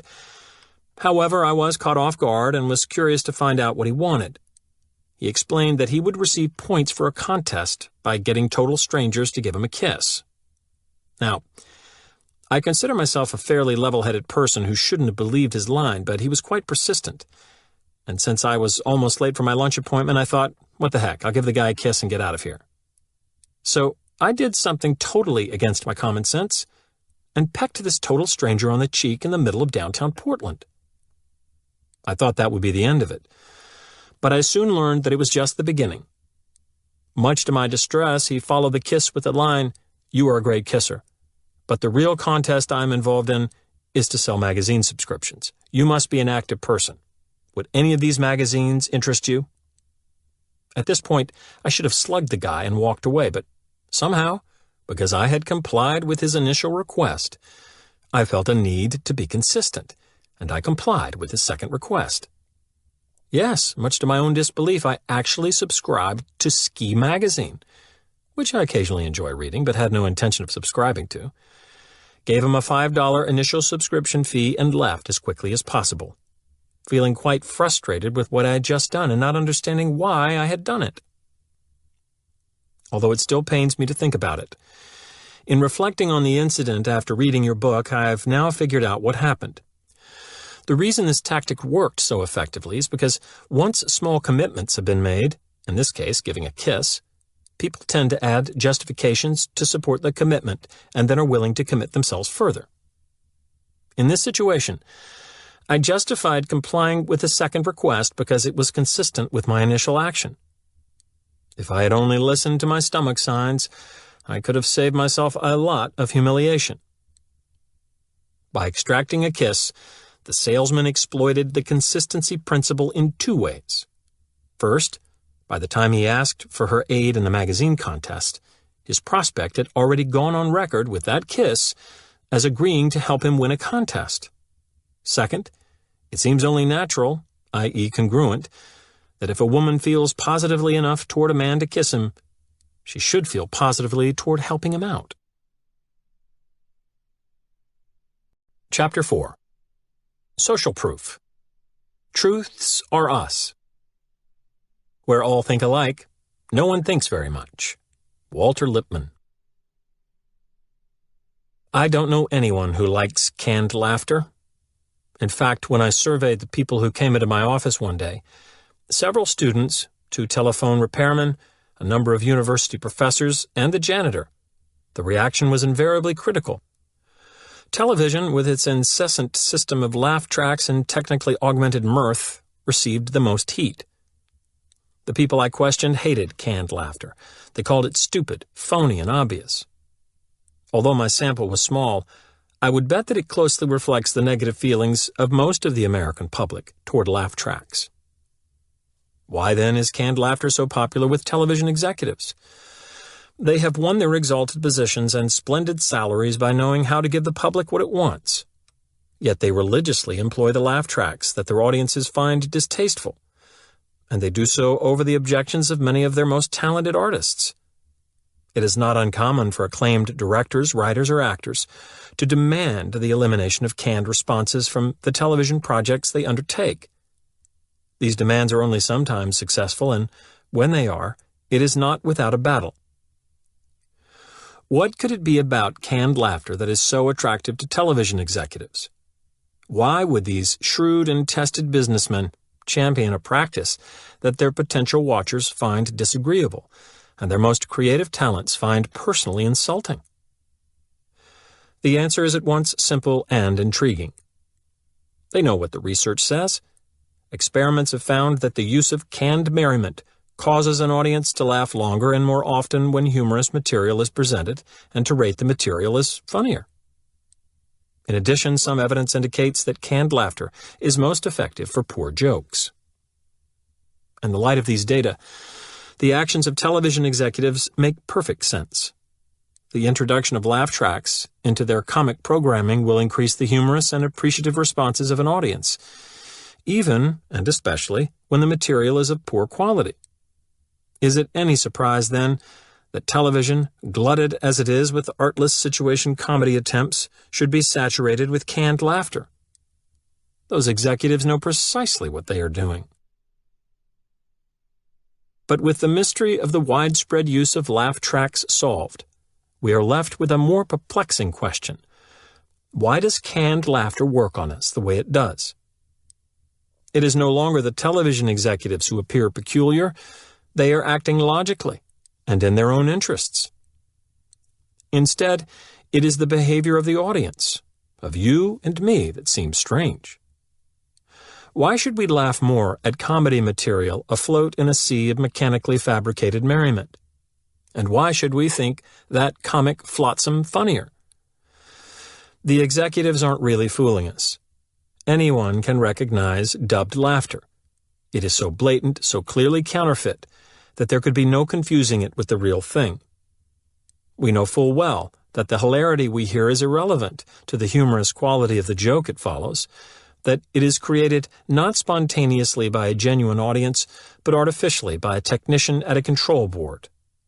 Yet, transparent forgery that it is, it works on us. To discover why canned laughter is so effective, we first need to understand the nature of yet another potent weapon of influence, the principle of social proof. It states that one means we use to determine what is correct is to find out what other people think is correct. The principle applies especially to the way we decide what constitutes correct behavior. We view a behavior as more correct in a given situation to the degree that we see others performing it. Whether the question is what to do with an empty popcorn box in a movie theater, how fast to drive on a certain stretch of highway, or how to eat the chicken at a dinner party. The actions of those around us will be important in defining the answer. The tendency to see an action as more appropriate when others are doing it normally works quite well. As a rule, we will make fewer mistakes by acting in accord with social evidence than contrary to it. Usually, when a lot of people are doing something, it is the right thing to do. This feature of the principle of social proof is simultaneously its major strength and its major weakness. Like the other weapons of influence, it provides a convenient shortcut for determining how to behave, but at the same time makes one who uses the shortcut vulnerable to the attacks of profiteers who lie in wait along its path. In the case of canned laughter, the problem comes when we begin responding to social proof in such a mindless and reflexive fashion that we can be fooled by partial or fake evidence. Our folly is not that we use others' laughter to help decide what is humorous and when mirth is appropriate. That is in keeping with the well-founded principle of social proof. The folly is that we do so in response to patently fraudulent laughter. Somehow, one disembodied feature of humor, a sound, works like the essence of humor. The example from Chapter 1 of The Turkey and the Polecat is instructive here. Remember that because the particular cheep-cheep of turkey chicks is normally associated with newborn turkeys, their mothers will display or withhold maternal care solely on the basis of that sound. And remember how, consequently, it was possible to trick a female turkey into mothering a stuffed polecat as long as the replica played the recorded cheep-cheep of a baby turkey? The simulated chick sound was enough to start the female's mothering tape whirring. The lesson of the turkey and the polecat illustrates uncomfortably well the relationship between the average viewer and the laugh-track-playing television executive. We have become so accustomed to taking the humorous reactions of others as evidence of what deserves laughter that we, too, can be made to respond to the sound and not to the substance of the real thing. Much as a cheep-cheep noise removed from the reality of a chick can stimulate a female turkey to mother, so can a recorded ha-ha removed from the reality of a genuine audience stimulate us to laugh. The television executives are exploiting our preference for shortcuts, our tendency to react automatically on the basis of partial evidence. They know that their tapes will cue our tapes. Click, whir. Television executives are hardly alone in their use of social evidence for profit. Our tendency to assume that an action is more correct if others are doing it is exploited in a variety of settings. Bartenders often salt their tip jars with a few dollar bills at the beginning of the evening to simulate tips left by prior customers, and thereby to give the impression that tipping with folding money is proper barroom behavior. Church ushers sometimes salt collection baskets for the same reason, and with the same positive effect on proceeds. Evangelical preachers are known to seed their audience with ringers, who are rehearsed to come forward at a specified time to give witness and donations. For example, an Arizona State University research team that infiltrated the Billy Graham organization reported on such advanced preparations prior to one of his crusade visits. By the time Graham arrives in town and makes his altar call, an army of 6,000 wait with instructions on when to come forth, at varying intervals to create the impression of a spontaneous mass outpouring. Advertisers love to inform us when a product is the fastest growing or largest selling because they don't have to convince us directly that the product is good. They need only say that many others think so, which seems proof enough. The producers of charity telethons devote inordinate amounts of time to the incessant listing of viewers who have already pledged contributions. The message being communicated to the holdouts is clear. Look at all the people who have decided to give. It must be the correct thing to do. At the height of the disco craze, certain discotheque owners manufactured a brand of visible social proof for their club's quality by creating long waiting lines outside when there was plenty of room inside. Salesmen are taught to spice their pitches with numerous accounts of individuals who have purchased the product. Sales and motivation consultant Cabot Robert captures the principle nicely in his advice to sales trainees.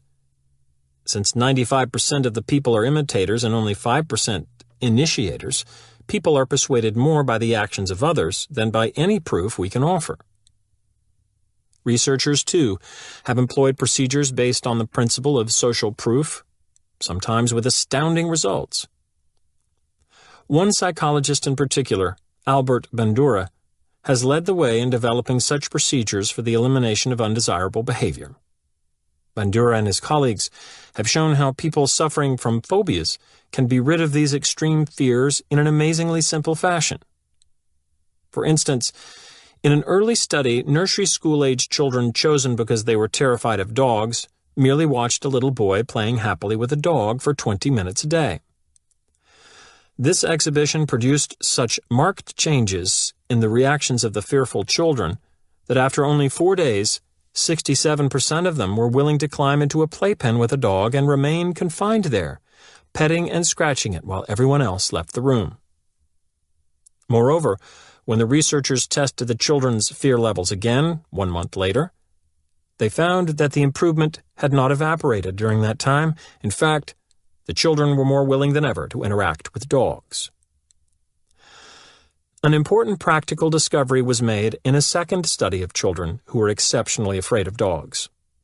To reduce their fears, it was not necessary to provide live demonstrations of another child playing with a dog.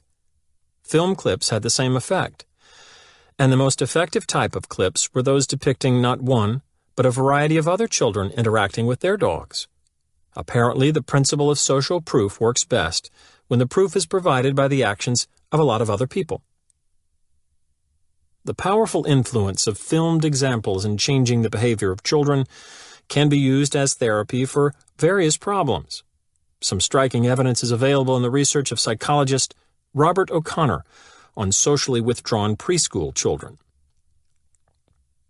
We have all seen children of this sort, terribly shy, standing alone at the fringes of the games in groupings of their peers. O'Connor worried that a long-term pattern of isolation was forming, even at an early age, that would create persistent difficulties in social comfort and adjustment through adulthood. In an attempt to reverse the pattern, O'Connor made a film containing 11 different scenes in a nursery school setting. Each scene began by showing a different solitary child watching some ongoing social activity and then actively joining the activity to everyone's enjoyment. O'Connor selected a group of the most severely withdrawn children from 4 preschools and showed them his film. The impact was impressive. The isolates immediately began to interact with their peers at a level equal to that of the normal children in the schools. Even more astonishing was what O'Connor found when he returned to observe 6 weeks later. While the withdrawn children who had not seen O'Connor's film remained as isolated as ever, those who had viewed it were now leading their schools in amount of social activity.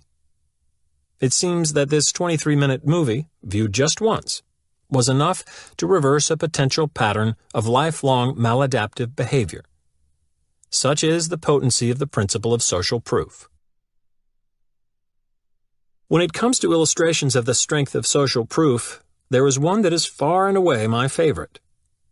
Several features account for its appeal. It offers a superb example of the much underused method of participant observation, in which a scientist studies a process by becoming immersed in its natural occurrence. It provides information of interest to such diverse groups as historians, psychologists, and theologians, and most important, it shows how social evidence can be used on us, not by others, but by ourselves, to assure us that what we prefer to be true will seem to be true. The story is an old one, requiring an examination of ancient data, for the past is dotted with millennial religious movements. Various sects and cults have prophesied that on one or another particular date there would arrive a period of redemption and great happiness for those who believed in the group's teachings. In each instance, it has been predicted that the beginning of the time of salvation would be marked by an important and undeniable event, usually the cataclysmic end of the world. Of course, these predictions have invariably proved false. To the acute dismay of the members of such groups, the end has never appeared as scheduled. But immediately following the obvious failure of the prophecy, history records an enigmatic pattern. Rather than disbanding in disillusion, the cultists often become strengthened in their convictions. Risking the ridicule of the populace, they take to the streets, publicly asserting their dogma and seeking converts with a fervor that is intensified, not diminished, by the clear disconfirmation of a central belief. So it was with the Montanists of 2nd century Turkey, with the Anabaptists of 16th century Holland, with the Sabbataists of 17th century Izmir, with the Millerites of 19th century America. And, thought a trio of interested social scientists, so it might be with the doomsday cult based in modern-day Chicago.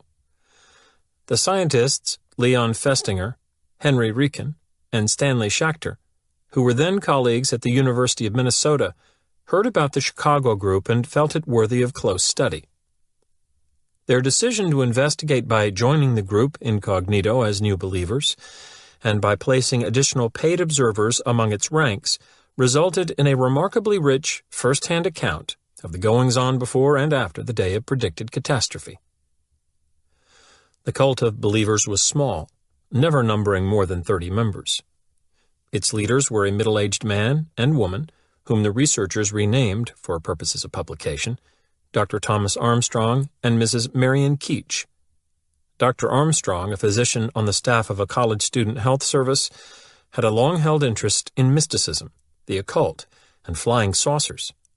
As such, he served as a respected authority on these subjects for the group. Mrs. Keach, though, was the center of attention and activity. Earlier in the year, she had begun to receive messages from spiritual beings, whom she called the Guardians, located on other planets.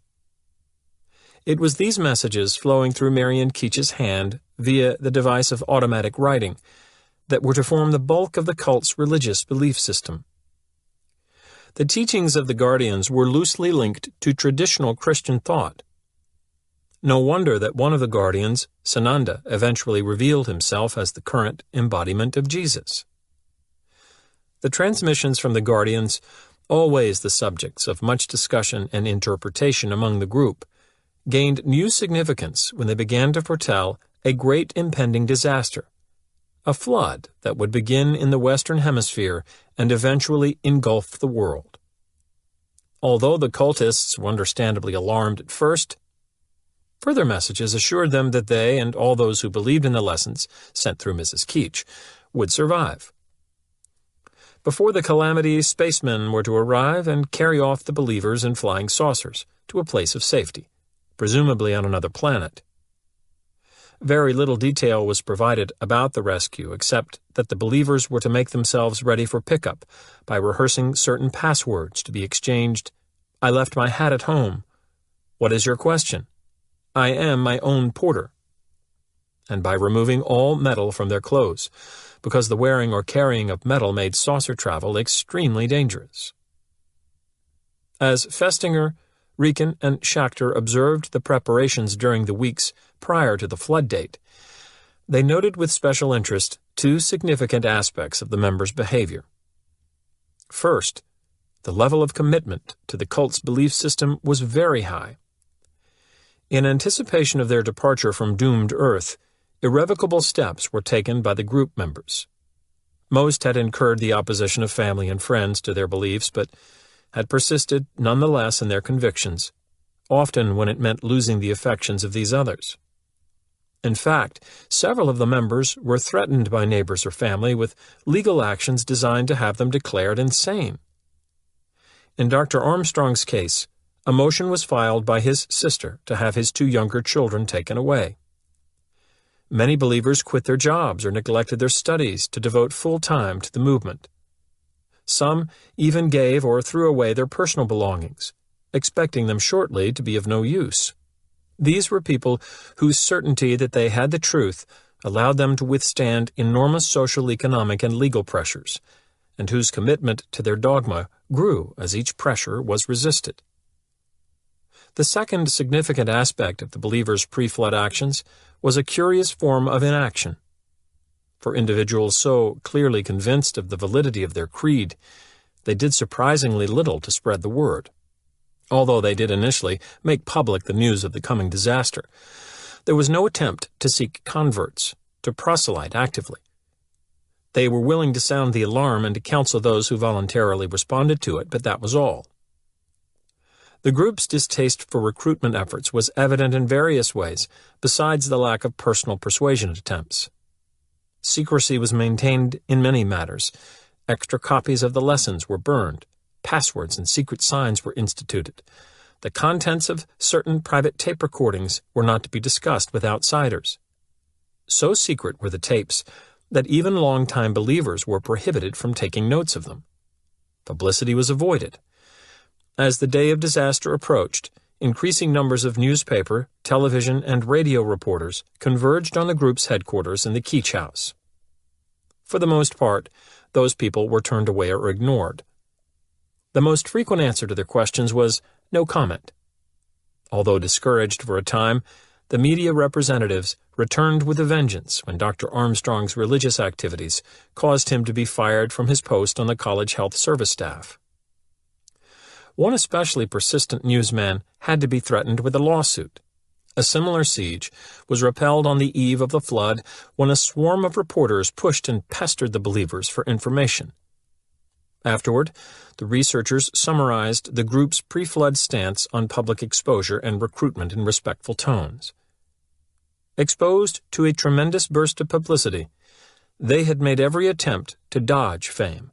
Given dozens of opportunities to proselyte, they had remained evasive and secretive, and behaved with an almost superior indifference.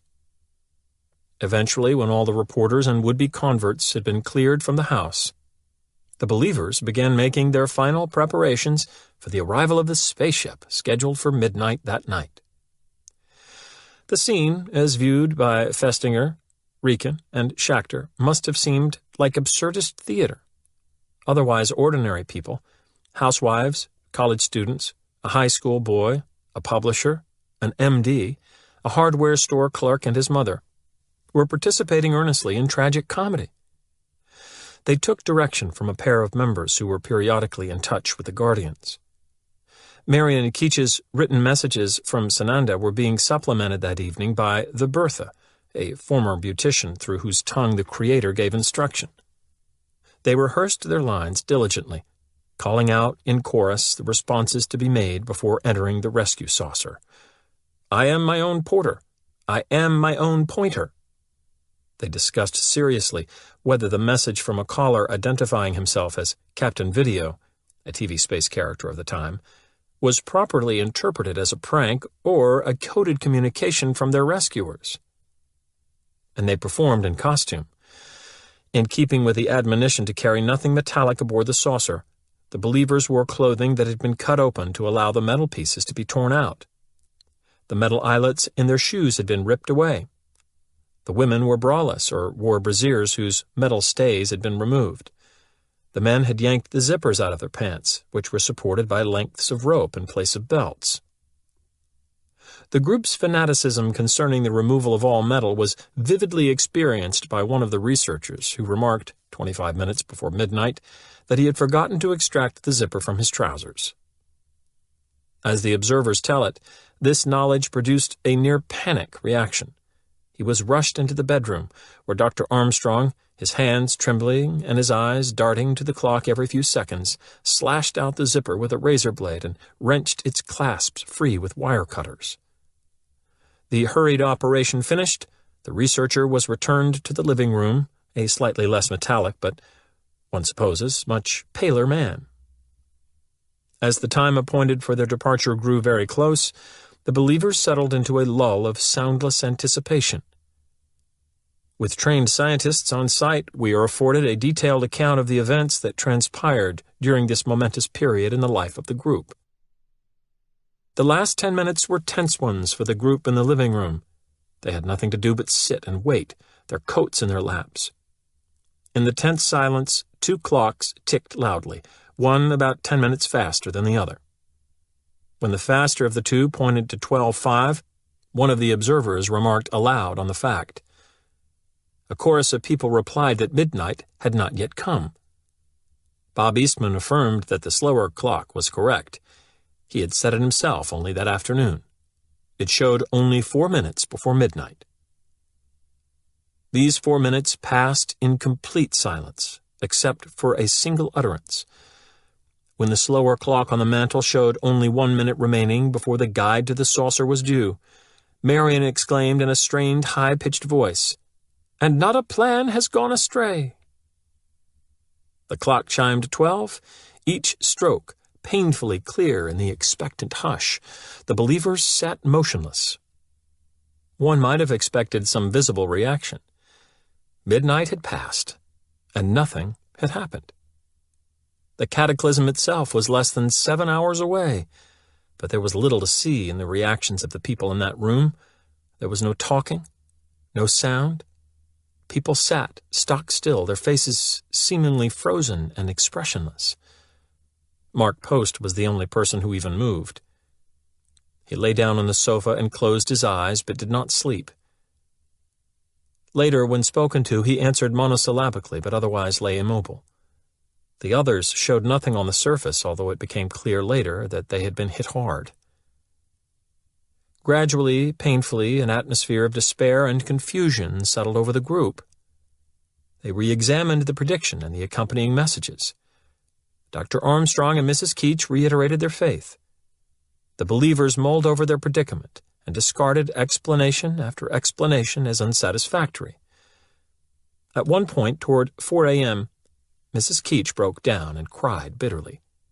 She knew, she sobbed, that there were some who were beginning to doubt, but that the group must beam light to those who needed it most, and that the group must hold together. The rest of the believers were losing their composure, too. They were all visibly shaken, and many were close to tears. It was now almost 4:30 a.m., and still no way of handling the disconfirmation had been found. By now, too, most of the group were talking openly about the failure of the escort to come at midnight. The group seemed near dissolution. In the midst of this gathering doubt, as cracks crawled through the believers' confidence, the researchers witnessed a pair of remarkable incidents, one after another. The first occurred at about 4:45 a.m. when Marian Keach's hand suddenly leapt to the task of transcribing through automatic writing the text of a holy message from above. When read aloud, the communication proved to be an elegant explanation for the events of that night.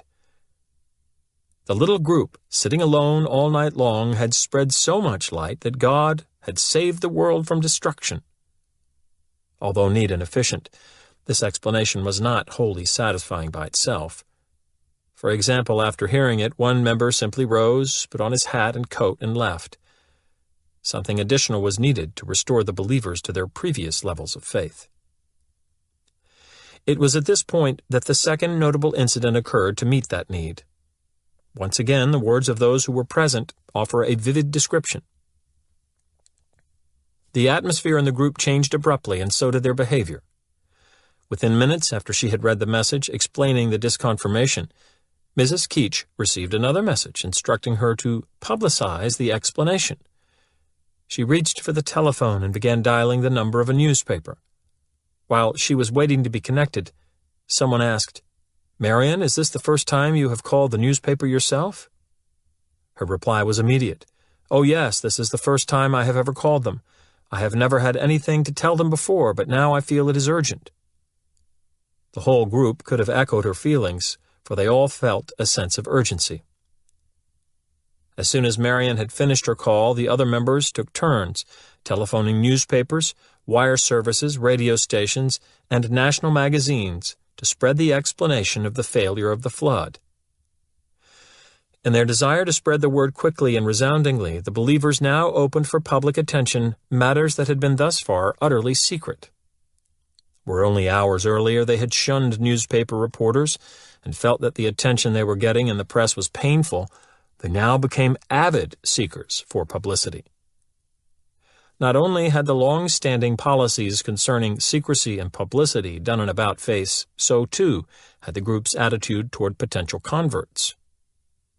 Whereas likely recruits who previously visited the house had been mostly ignored, turned away, or treated with casual attention, the day following the disconfirmation saw a different story. All callers were admitted, all questions were answered, attempts were made to proselyte all such visitors. The members' unprecedented willingness to accommodate possible new recruits was perhaps best demonstrated when 9 high school students arrived on the following night to speak with Mrs. Keach. They found her at the telephone, deep in a discussion of flying saucers with a caller whom, it later turned out, she believed to be a spaceman. Eager to continue talking to him, and at the same time anxious to keep her new guests, Marion simply included them in the conversation and for more than an hour chatted alternately with her guests in the living room and the spaceman on the other end of the telephone. So intent was she on proselyting that she seemed unable to let any opportunity go by. To what can we attribute the believers' radical turnabout? In the space of a few hours they went from clannish and taciturn hoarders of the Word to expansive and eager disseminators of it. And what could have possessed them to choose such an ill-timed instant, when the failure of the flood was likely to cause non-believers to view the group and its dogma as laughable? The crucial event occurred sometime during the night of the flood, when it became increasingly clear that the prophecy would not be fulfilled. Oddly, it was not their prior certainty that drove the members to propagate the faith. It was an encroaching sense of uncertainty. It was the dawning realization that if the spaceship and flood predictions were wrong, so might be the entire belief system on which they rested. For those huddled in the Keach living room, that growing possibility must have seemed hideous. The group members had gone too far, given up too much for their beliefs to see them destroyed. The shame, the economic cost, the mockery would be too great to bear. The overarching need of the cultists to cling to those beliefs seeps poignantly from their own words. From a young woman with a 3-year-old child. I have to believe the flood is coming on the 21st because I've spent all my money.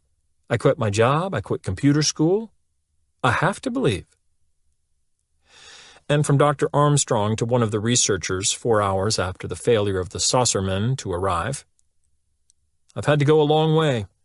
I've given up just about everything. I've cut every tie. I've burned every bridge. I've turned my back on the world. I can't afford to doubt. I have to believe, and there isn't any other truth. Imagine the corner in which Dr. Armstrong and his followers found themselves as morning approached. So massive was the commitment to their beliefs that no other truth was tolerable. Yet that set of beliefs had just taken a merciless pounding from physical reality. No saucer had landed. No spaceman had knocked. No flood had come. Nothing had happened as prophesied. Since the only acceptable form of truth had been undercut by physical proof, there was but one way out of the corner for the group. They had to establish another type of proof for the validity of their beliefs. Social proof. This then explains their sudden shift from secretive conspirators to zealous missionaries, and it explains the curious timing of the shift, precisely when a direct disconfirmation of their beliefs had rendered them least convincing to outsiders. It was necessary to risk the scorn and derision of the non-believers because publicity and recruitment efforts provided the only remaining hope. If they could spread the word, if they could inform the uninformed, if they could persuade the skeptics, and if by so doing they could win new converts, their threatened but treasured beliefs would become truer. The principle of social proof says so. The greater the number of people who find any idea correct, the more the idea will be correct. The group's assignment was clear. Since the physical evidence could not be changed, the social evidence had to be. Convince, and ye shall be convinced. Cause of death. Uncertainty. All the weapons of influence discussed in this book work better under some conditions than under others. If we are to defend ourselves adequately against any such weapon, it is vital that we know its optimal operating conditions in order to recognize when we are most vulnerable to its influence. In the case of the principle of social proof, we have already had a hint of one time when it works best. Among the Chicago believers, it was a sense of shaken confidence that triggered their craving for converts. In general, when we are unsure of ourselves, when the situation is unclear or ambiguous, when uncertainty reigns, we are most likely to look to and accept the actions of others as correct. In the process of examining the reactions of other people to resolve our uncertainty, however, we are likely to overlook a subtle but important fact. Those people are probably examining the social evidence too. Especially in an ambiguous situation, the tendency for everyone to be looking to see what everyone else is doing can lead to a fascinating phenomenon called pluralistic ignorance. A thorough understanding of the pluralistic ignorance phenomenon helps immeasurably to explain a regular occurrence in our country that has been termed both a riddle and a national disgrace: the failure of entire groups of bystanders to aid victims in agonizing need of help. The classic example of such bystander inaction, and the one that has produced the most debate in journalistic, political, and scientific circles, began as an ordinary homicide case in the borough of Queens in New York City. A woman in her late 20s, Catherine Genovese, was killed in a late-night attack on her home street as she returned from work. Murder is never an act to be passed off lightly. But in a city the size and tenor of New York, the Genovese incident warranted no more space than a fraction of a column in the New York Times. Catherine Genovese's story would have died with her on that day in March 1964 if it hadn't been for a mistake. The metropolitan editor of the Times, A.M. Rosenthal, happened to be having lunch with the city police commissioner a week later. Rosenthal asked the commissioner about a different Queens-based homicide, and the commissioner, thinking he was being questioned about the Genovese case, revealed something staggering that had been uncovered by the police investigation. It was something that left everyone who heard it, the commissioner included, aghast and grasping for explanations. Catherine Genovese had not experienced a quick, muffled death. It had been a long, loud, tortured, public event.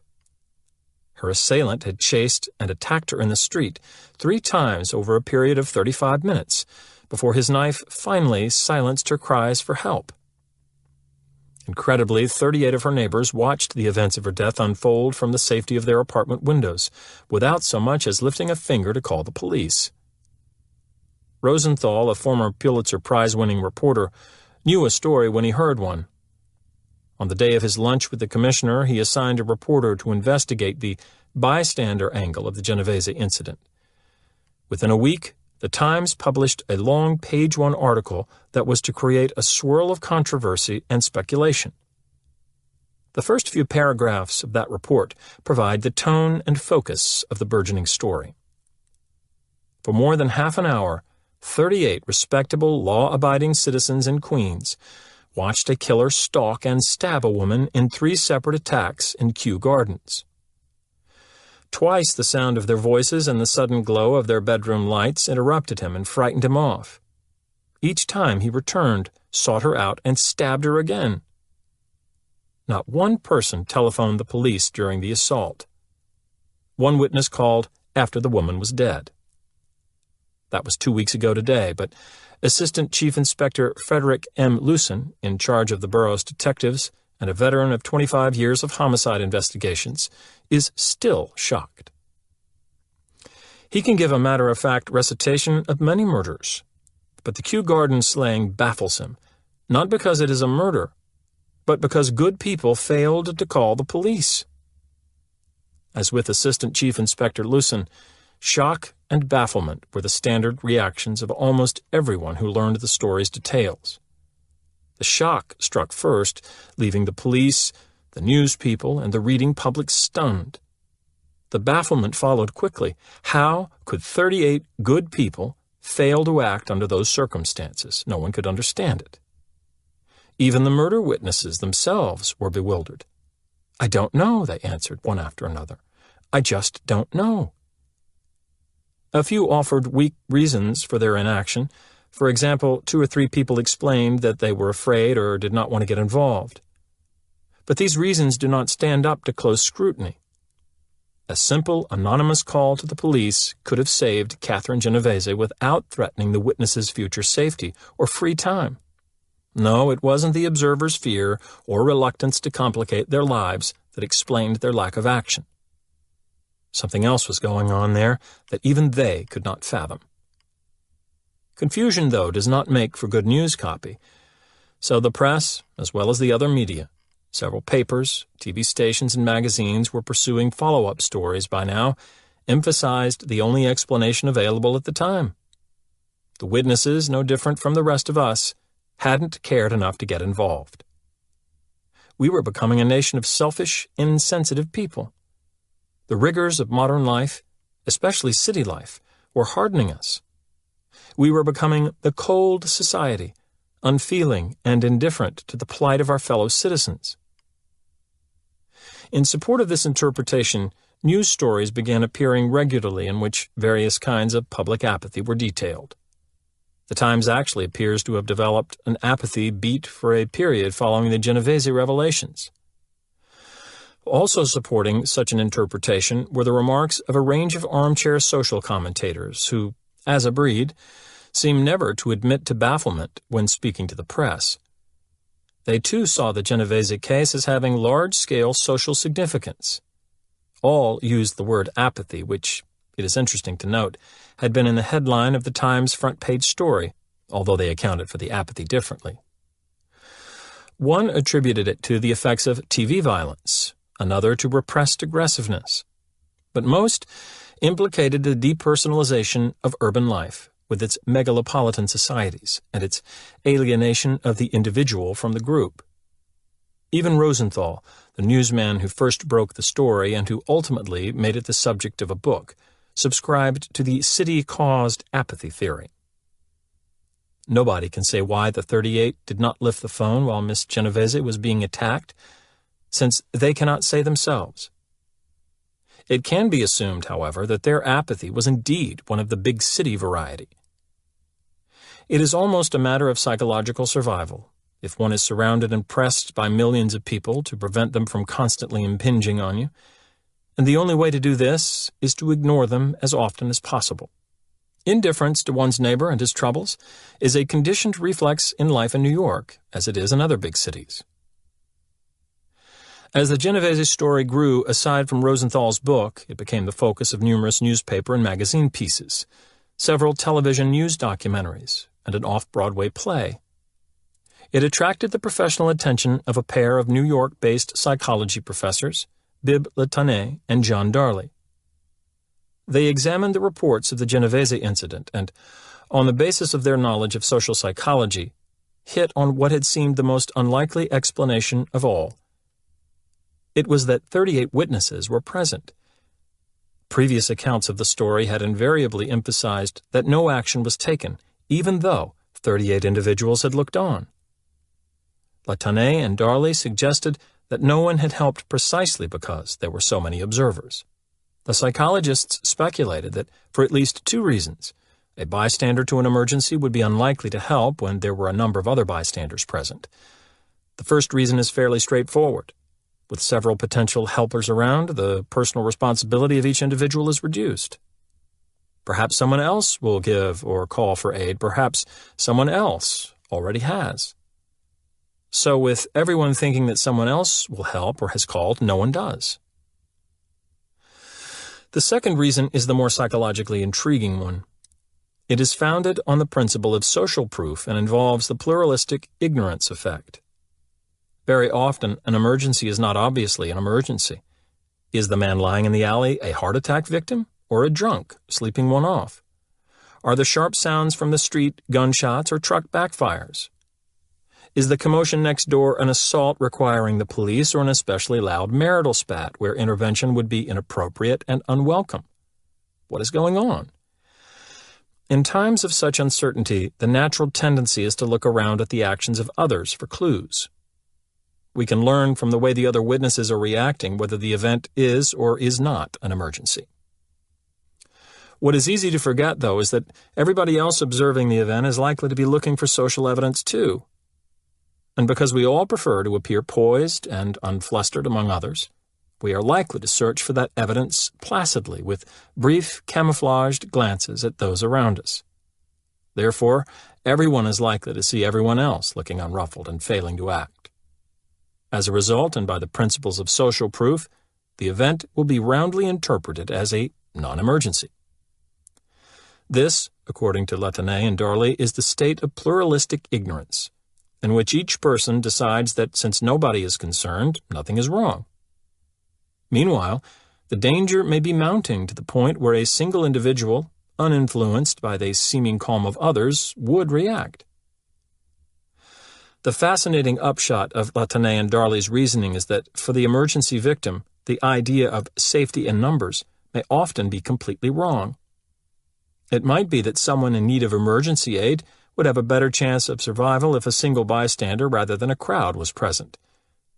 To test this unusual thesis, Darley, Latane, their students, and colleagues performed a systematic and impressive program of research that produced a clear set of findings. Their basic procedure was to stage emergency events that were observed either by a single individual or by a group of people. They then recorded the number of times the emergency victim received help under those circumstances. In their first experiment, a New York college student who appeared to be having an epileptic seizure received help 85% of the time when there was a single bystander present, but only 31% of the time with 5 bystanders present. With almost all the single bystanders helping, it becomes difficult to argue that ours is the cold society where no one cares for suffering others. Obviously, it was something about the presence of other bystanders that reduced helping to shameful levels. Other studies have examined the importance of social proof in causing widespread witness apathy. They have done so by planting within a group of witnesses to a possible emergency people who are rehearsed to act as if no emergency were occurring. For instance, in another New York-based experiment, 75% of lone individuals who observed smoke seeping from under a door reported the leak. However, when similar leaks were observed by 3-person groups, the smoke was reported only 38% of the time. The smallest number of bystanders took action, though, when the 3-person groups included 2 individuals who had been coached to ignore the smoke. Under those conditions, the leaks were reported only 10% of the time. In a similar study conducted in Toronto, single bystanders provided emergency aid 90% of the time, whereas such aid occurred in only 16% of the cases when a bystander was in the presence of 2 other bystanders who remained passive. After more than a decade of such research, social scientists now have a good idea of when a bystander will offer emergency aid. First, and contrary to the view that we have become a society of callous, uncaring people, once witnesses are convinced that an emergency situation exists, aid is very likely. Under these conditions, the numbers of bystanders who either intervene themselves or summon help is quite comforting. For example, in 4 separate experiments done in Florida, accident scenes involving a maintenance man were staged. When it was clear that the man was hurt and required assistance, he was helped 100% of the time in 2 of the experiments. In the other 2 experiments, where helping involved contact with potentially dangerous electrical wires, the victim still received bystander aid in 90% of the instances. In addition, these extremely high levels of assistance occurred whether the witnesses observed the events singly or in groups. The situation becomes very different when, as in many cases, bystanders cannot be sure that the event they are witnessing is an emergency. Then, a victim is much more likely to be helped by a lone bystander than by a group, especially if the people in the group are strangers to one another. It seems that the pluralistic ignorance effect is strongest among strangers. Because we like to look poised and sophisticated in public, and because we are unfamiliar with the reactions of those we do not know, we are unlikely to give off or correctly read expressions of concern when in a grouping of strangers. Therefore, a possible emergency becomes viewed as a non-emergency and the victim suffers. A close look at this set of research findings reveals an enlightening pattern. All the conditions that decrease an emergency victim's chances for bystander aid exist normally and innocently in the city. 1. In contrast to rural areas, cities are more clamorous, distracting, rapidly changing places where it is difficult to be certain of the nature of the events one encounters. 2. Urban environments are more populous by their nature. Consequently, people are more likely to be with others when witnessing a potential emergency situation. 3. City dwellers know a much smaller percentage of fellow residents than do people who live in small towns. Therefore, city dwellers are more likely to find themselves in a group of strangers when observing an emergency.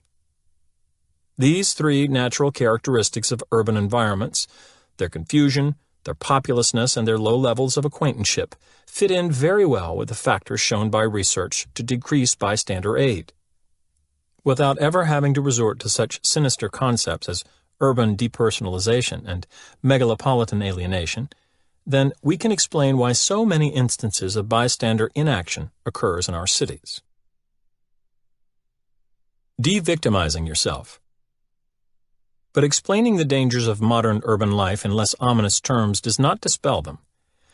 And as the world's populations move increasingly to the cities, half of all humanity will be city dwellers within 10 years. There will be a growing need to reduce those dangers. Fortunately, our newfound understanding of the bystander apathy process offers real hope. Armed with this scientific knowledge, an emergency victim can increase enormously the chances of receiving aid from others. The key is the realization that groups of bystanders fail to help because the bystanders are unsure rather than unkind. They don't help because they are unsure of whether an emergency actually exists and whether they are responsible for taking action. When they are sure of their responsibilities for intervening in a clear emergency, people are exceedingly responsive. Once it is understood that the enemy is not some unmanageable societal condition like urban depersonalization, but is, instead, the simple state of uncertainty, it becomes possible for emergency victims to take specific steps to protect themselves by reducing the bystander's uncertainty. Imagine, for example, you are spending a summer afternoon at a music concert in the park. As the concert ends and people begin leaving, you notice a slight numbness in one arm but dismiss it as nothing to be alarmed about. Yet, while moving with the crowd to the distant parking areas, you feel the numbness spreading down to your hand and up one side of your face. Feeling disoriented, you decide to sit against a tree for a moment to rest. Soon, you realize that something is drastically wrong. Sitting down has not helped. In fact, the control and coordination of your muscles has worsened to the point that you are starting to have difficulty moving your mouth and tongue to speak. You try to get up but can't. A terrifying thought slashes to mind. Oh God, I'm having a stroke. Groups of people are passing by and most are paying you no attention. The few who notice the odd way you are slumped against the tree or the strange look on your face check the social evidence around them and, seeing that no one else is reacting with concern, walk on past, convinced that nothing is wrong. Were you to find yourself in such a predicament, what could you do to overcome the odds against receiving help? Because your physical abilities would be deteriorating, time would be crucial. If before you could summon aid you lost your speech or mobility or consciousness, your chances for assistance and for recovery would plunge drastically. It would be essential to try to request help quickly. But what would the most effective form of that request be? Moans, groans, or outcries probably would not do. They might bring you some attention, but they would not provide enough information to assure passers-by that a true emergency existed. If mere outcries are unlikely to produce help from the passing crowd, perhaps you should be more specific. Indeed, you need to do more than try to gain attention. You should call out clearly your need for assistance. You must not allow bystanders to define your situation as a non-emergency. Use the word help to cry out your need for emergency aid. And don't worry about being wrong. Embarrassment is a villain to be crushed here. In the context of a possible stroke, you cannot afford to be worried about the awkwardness of overestimating your problem. The difference in cost is that between a moment of embarrassment and possible death or lifelong paralysis. But even a resounding call for help is not your most effective tactic, although it may reduce bystanders' doubts about whether a real emergency exists. It will not remove several other important uncertainties within each onlooker's mind. What kind of aid is required here? Should I be the one to provide the aid, or should someone more qualified do it? Has someone else already gone to get professional help, or is it my responsibility? While the bystanders stand gawking at you and grappling with these questions, time vital to your survival could be slipping away. Clearly, then, as a victim, you must do more than alert bystanders to your need for emergency assistance. You must also remove their uncertainties about how that assistance should be provided and who should provide it. But what would be the most efficient and reliable way to do so? Based on the research findings we have seen, my advice would be to isolate one individual from the crowd. Stare, speak, and point directly at that person and no one else. You, sir, in the blue jacket, I need help. Call an ambulance. With that one utterance, you should dispel all the uncertainties that might prevent or delay help. With that one statement, you will have put the man in the blue jacket in the role of rescuer. He should now understand that emergency aid is needed. He should understand that he, not someone else, is responsible for providing the aid, and finally, he should understand exactly how to provide it. All the scientific evidence indicates that the result should be quick, effective assistance. In general, then, your best strategy when in need of emergency help is to reduce the uncertainties of those around you concerning your condition and their responsibilities. Be as precise as possible about your need for aid. Do not allow bystanders to come to their own conclusions because, especially in a crowd, the principle of social proof and the consequent pluralistic ignorance effect might well cause them to view your situation as a non-emergency. And request assistance of a single individual from the group of onlookers. Fight the natural tendency to make a general request for help. Pick out one person and assign the task to that individual. Otherwise, it is too easy for everyone in the crowd to assume that someone else should help, will help, or has helped. Of all the techniques in this book designed to produce compliance with a request, this one may be the most important to remember. After all, the failure of your request for emergency aid could have severe personal consequences. Not long ago, I received some first-hand evidence on this point. I was involved in a rather serious automobile collision. Both I and the other driver were plainly hurt. He was slumped unconscious over his steering wheel, while I managed to stagger, bloody, from behind mine. The accident had occurred in the center of an intersection in full view of several individuals stopped in their cars at the traffic light. As I knelt in the road beside my door trying to clear my head, the light changed, and the waiting cars began to roll slowly through the intersection. Their drivers gawked but did not stop. I remember thinking, oh no, it's happening just like the research says. They're all passing by.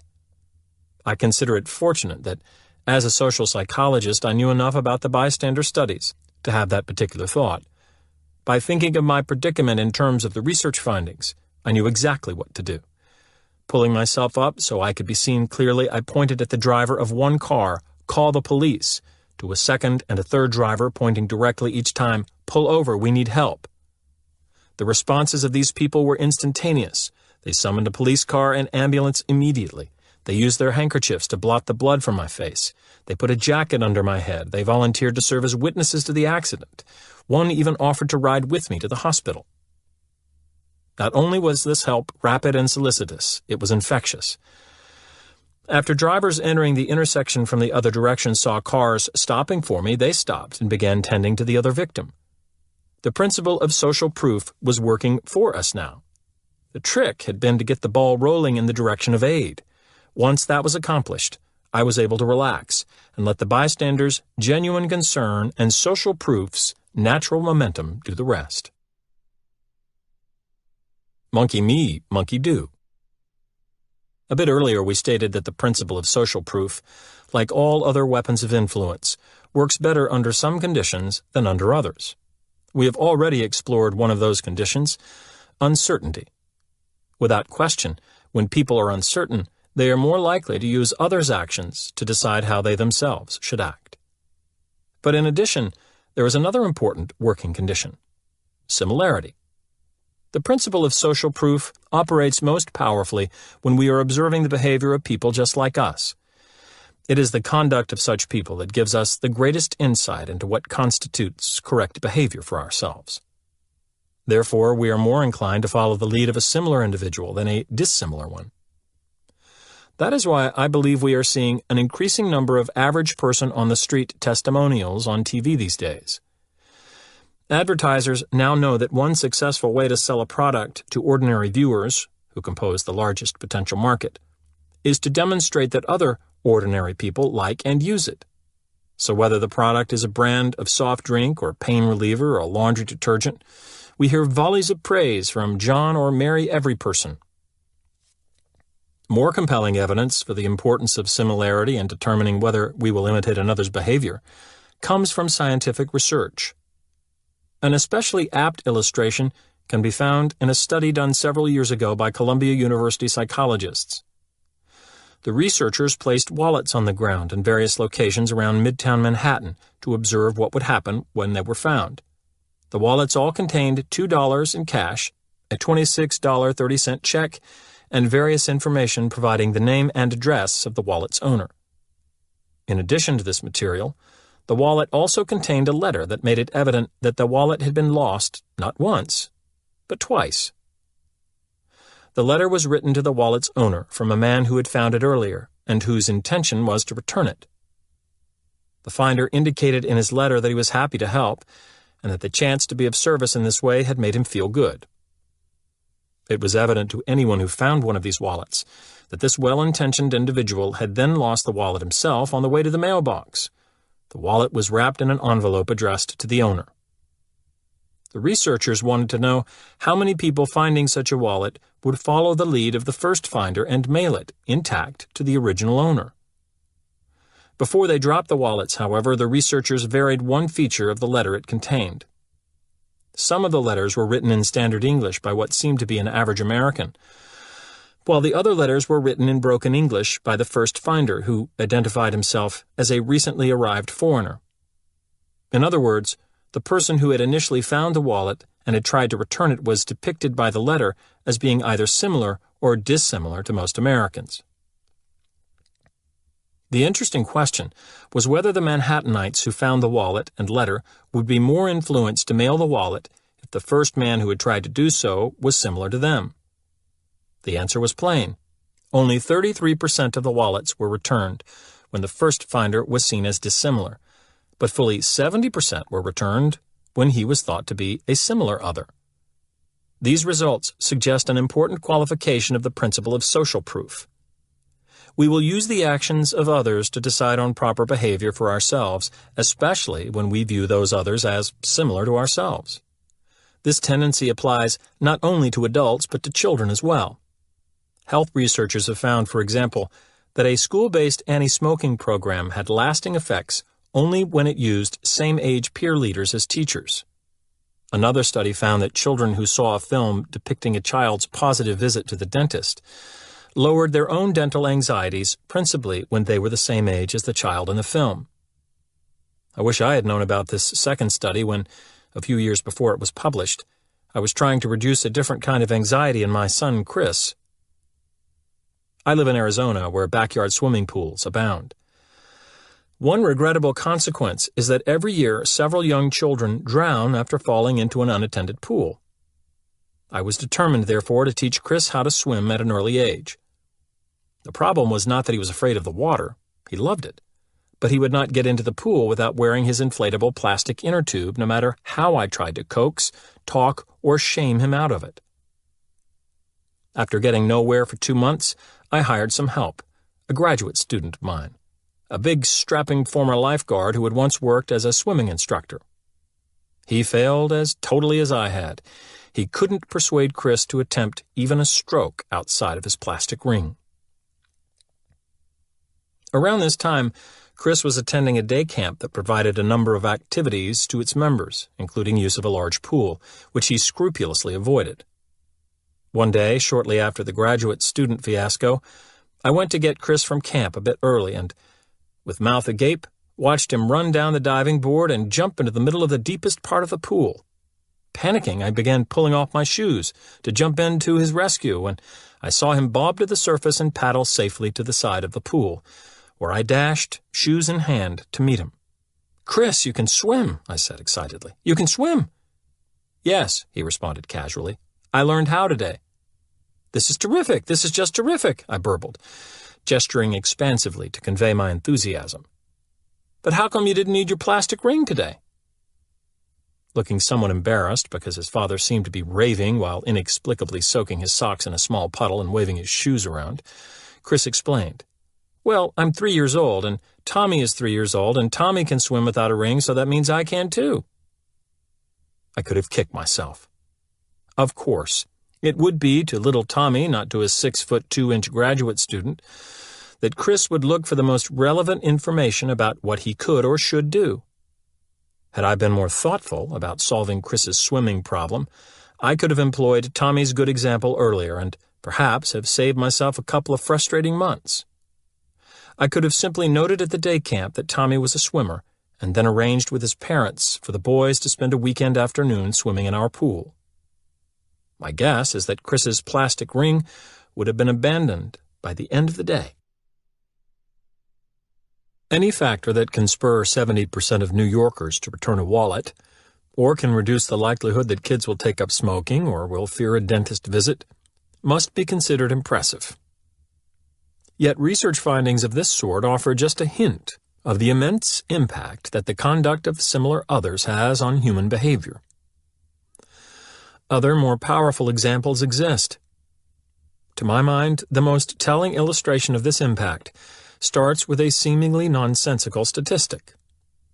After a suicide has made front-page news, airplanes, private planes, corporate jets, airliners begin falling out of the sky at an alarming rate. For example, it has been shown that immediately following certain kinds of highly publicized suicide stories, the number of people who die in commercial airline crashes increases by 1,000%. Even more alarming, the increase is not limited to airplane deaths. The number of automobile fatalities shoots up as well. What could possibly be responsible? One explanation suggests itself immediately. The same social conditions that cause some people to commit suicide cause others to die accidentally. For instance, certain individuals, the suicide-prone, may react to stressful societal events, economic downturns, rising crime rates, international tensions, by ending it all. But others will react differently to these same events. They might become angry or impatient, or nervous, or distracted.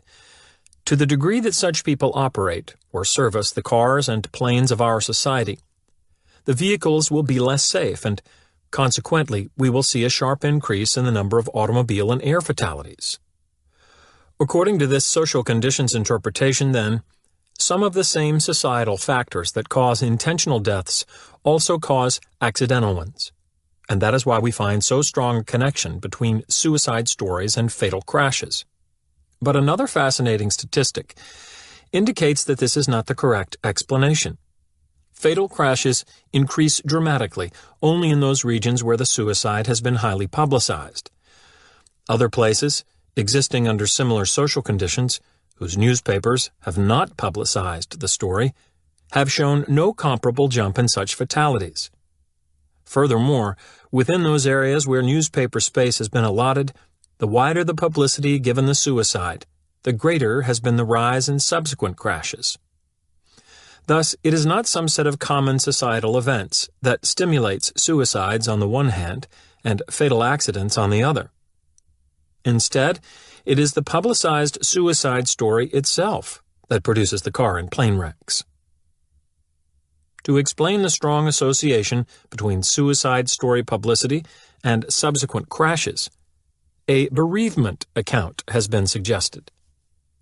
Because it has been argued front-page suicides often involve well-known and respected public figures. Perhaps their highly publicized deaths throw many people into states of shocked sadness. Stunned and preoccupied, these individuals become careless around cars and planes.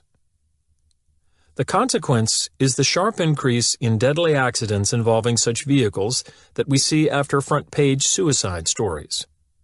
Although the bereavement theory can account for the connection between the degree of publicity given a story and subsequent crash fatalities, the more people who learn of the suicide, the larger number of bereaved and careless individuals there will be. It cannot explain yet another startling fact. Newspaper stories reporting on suicide victims who died alone produce an increase in the frequency of single fatality wrecks only, whereas stories reporting on suicide plus murder incidents produce an increase in multiple fatality wrecks only. Simple bereavement could not cause such a pattern. The influence of suicide stories on car and plane crashes, then, is fantastically specific.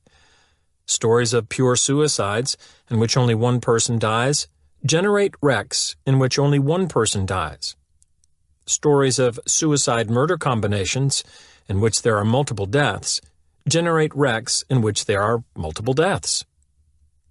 If neither social conditions nor bereavement account for this bewildering array of facts, what can? There is a sociologist at the University of California at San Diego who thinks he has found the answer. His name is David Phillips, and he points a convincing finger at something called the Werther effect. The story of the Werther effect is both chilling and intriguing. More than 2 centuries ago, the great man of German literature, Johann von Goethe, published a novel entitled Die Leiden des jungen Werthers, The Sorrows of Young Werther. The book in which the hero, named Werther, commits suicide had a remarkable impact. Not only did it provide Goethe with immediate fame, but it also sparked a wave of emulative suicides across Europe. So powerful was this effect that authorities in several countries banned the novel. Professor Phillips' own work has traced the Werther effect to modern times. His research has demonstrated that immediately following a front-page suicide story, the suicide rate increases dramatically in those geographical areas where the story has been highly publicized. It is Phillips' argument that certain troubled people who read of another's self-inflicted death kill themselves in imitation. In a morbid illustration of the principle of social proof, these people decide how they should act on the basis of how some other troubled person has acted. Phillips got his evidence for the modern-day Werther effect by examining the suicide statistics in the United States between 1947 and 1968. He found that within 2 months after every front-page suicide story, an average of 58 more people than usual killed themselves. In a sense, each suicide story killed 58 people who otherwise would have gone on living. Phillips also found that this tendency for suicides to beget suicides occurred principally in those parts of the country where the first suicide was highly publicized, and that the wider the publicity given the first suicide, the greater the number of later suicides.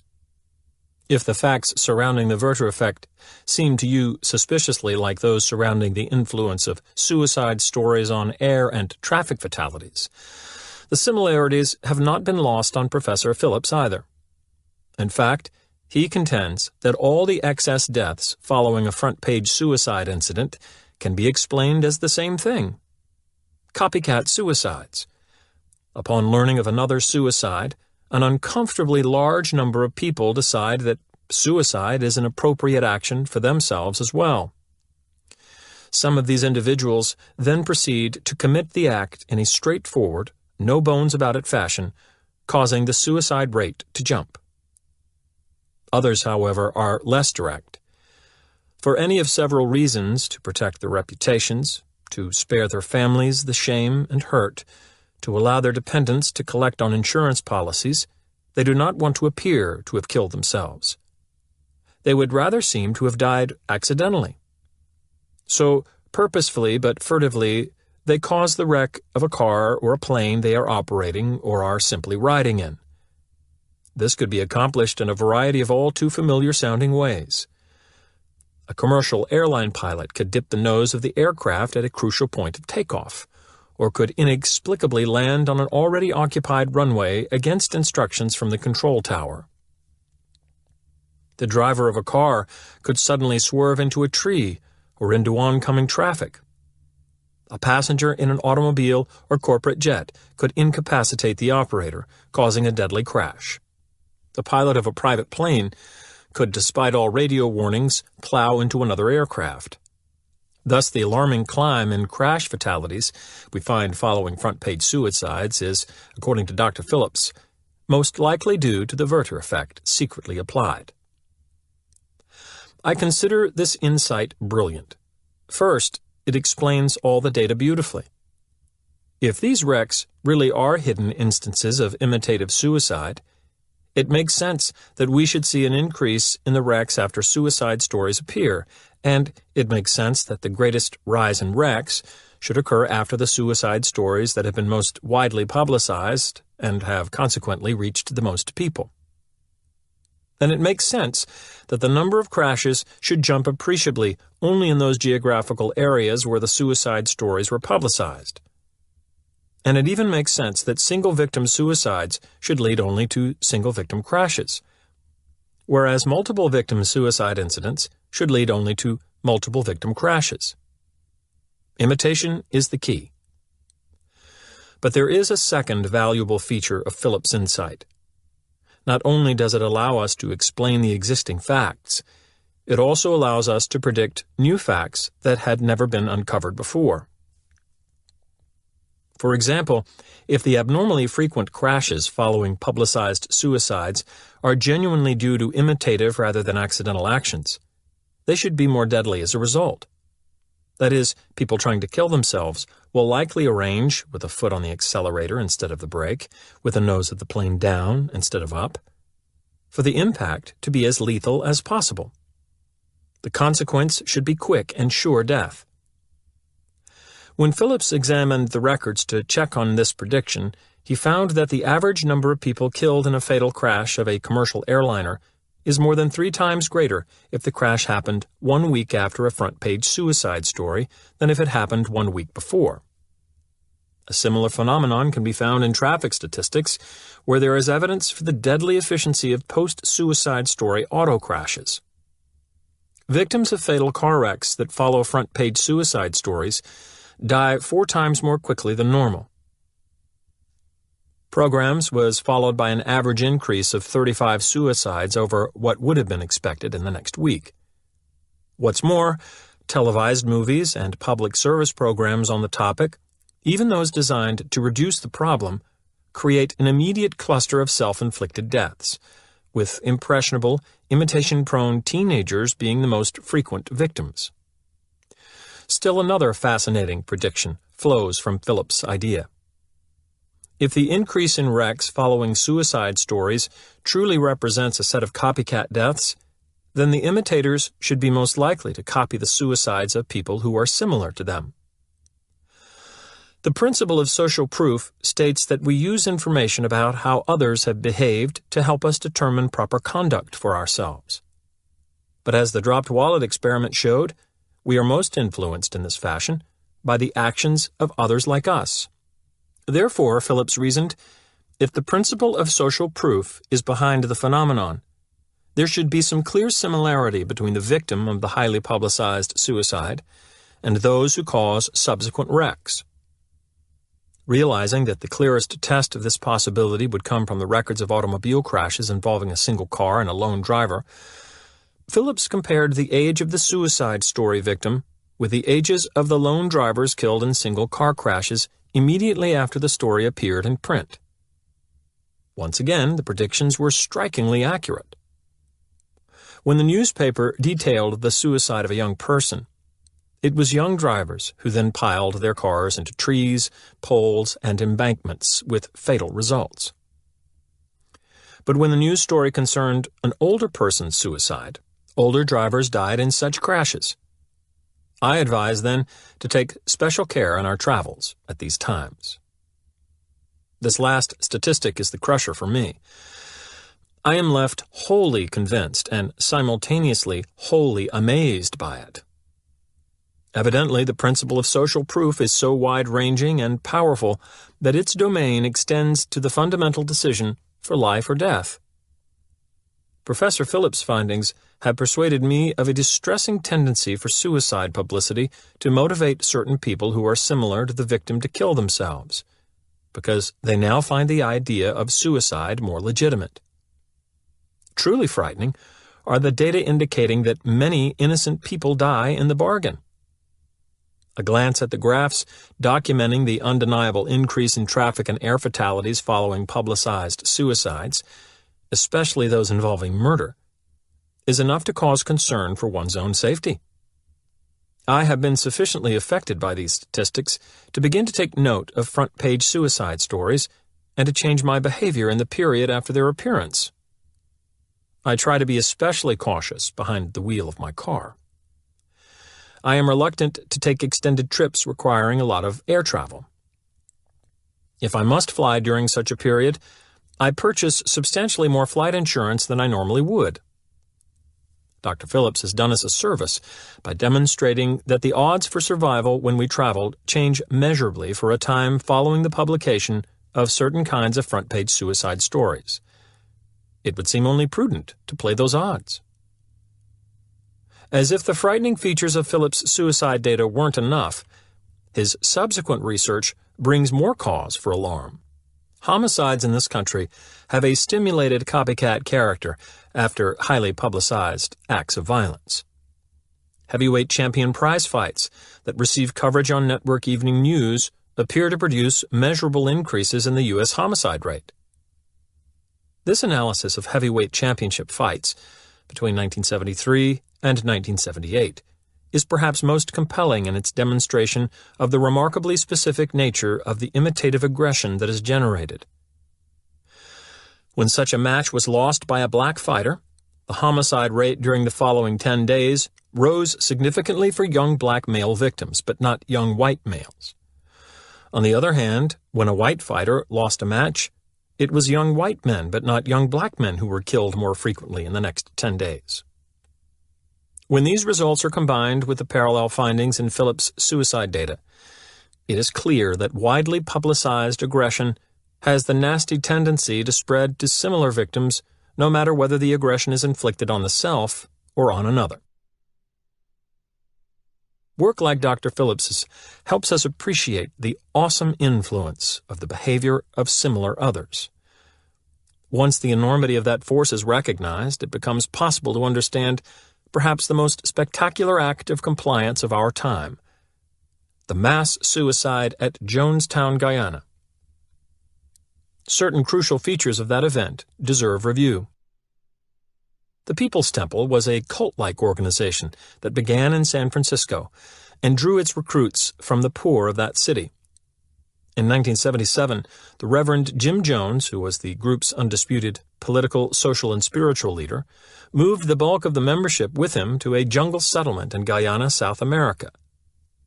There, the People's Temple existed in relative obscurity until November 18, 1978, when 4 men of a fact-finding party led by Congressman Leo J. Ryan were murdered as they tried to leave Jonestown by plane. Convinced that he would be arrested and implicated in the killings and that the demise of the People's Temple would result, Jones sought to control the end of the temple in his own way. He gathered the entire community around him and issued a call for each person's death in a unified act of self-destruction. The first response was that of a young woman who calmly approached the now famous vat of strawberry-flavored poison, administered 1 dose to her baby, 1 to herself, and then sat down in a field, where she and her child died in convulsions within 4 minutes. Others followed steadily in turn.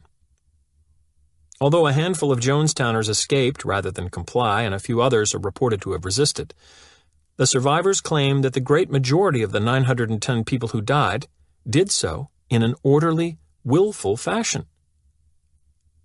News of the event shocked us. The broadcast media and the papers provided a barrage of reports, updates, and analyses. For days, our conversations were full of the topic. How many have they found dead now? A guy who escaped says they were drinking the poison like they were hypnotized or something. What were they doing down in South America anyway? It's so hard to believe. What caused it? Yes, What caused it? The critical question. How are we to account for this most astounding of compliant acts? Various explanations have been offered. Some have focused on the charisma of Jim Jones, a man whose style allowed him to be loved like a savior, trusted like a father, and treated like an emperor. Other explanations have pointed to the kind of people who were attracted to the People's Temple. They were mostly poor and uneducated individuals who were willing to give up their freedoms of thought and action for the safety of a place where all decisions would be made for them. Still other explanations have emphasized the quasi-religious nature of the People's Temple, in which unquestioned faith in the cult's leader was assigned highest priority. No doubt each of these features of Jonestown has merit in explaining what happened there. But I do not find them sufficient. After all, the world abounds with cults populated by dependent people who were led by a charismatic figure. What's more, there has never been a shortage of this combination of circumstances in the past. Yet virtually nowhere do we find evidence of an event even approximating the Jonestown incident among such groups. There must be something else that was critical. One especially revealing question gives us a clue. If the community had remained in San Francisco, would Reverend Jim Jones's suicide command have been obeyed? A highly speculative question, to be sure, but the expert most familiar with the People's Temple has no doubt about the answer. Dr. Louis Jolion West, chairman of psychiatry and biobehavioral sciences at UCLA, and director of its neuropsychiatric unit, is an authority on cults who had observed the People's Temple for 8 years prior to the Jonestown deaths. When interviewed in the immediate aftermath, he made what strikes me as an inordinately instructive statement. This wouldn't have happened in California, but they lived in total alienation from the rest of the world, in a jungle situation in a hostile country. Although lost in the welter of commentary following the tragedy, Dr. West's observation, together with what we know about the principle of social proof, seems to me quite important to a satisfactory understanding of the compliant suicides. To my mind, the single act in the history of the People's Temple that most contributed to the members' mindless compliance that day occurred a year earlier with the relocation of the temple to a jungled country of unfamiliar customs and strange people. If we are to believe the stories of Jim Jones's malevolent genius, he realized fully the massive psychological impact such a move would have on his followers. All at once, they found themselves in a place they knew nothing about. South America and the rainforests of Guyana especially were unlike anything they had experienced in San Francisco. The country, both physical and social, into which they were dropped, must have seemed dreadfully uncertain. Ah, uncertainty, the right-hand man of the principle of social proof. We have already seen that when people are uncertain, they look to the actions of others to guide their own actions. In the alien Guyanese environment, then, temple members were very ready to follow the lead of others. But as we have also seen, it is others of a special kind whose behavior would be most unquestioningly followed, similar others. And therein lies the awful beauty of the Reverend Jim Jones's relocation strategy. In a country like Guyana, there were no similar others for a Jonestown resident but the people of Jonestown itself.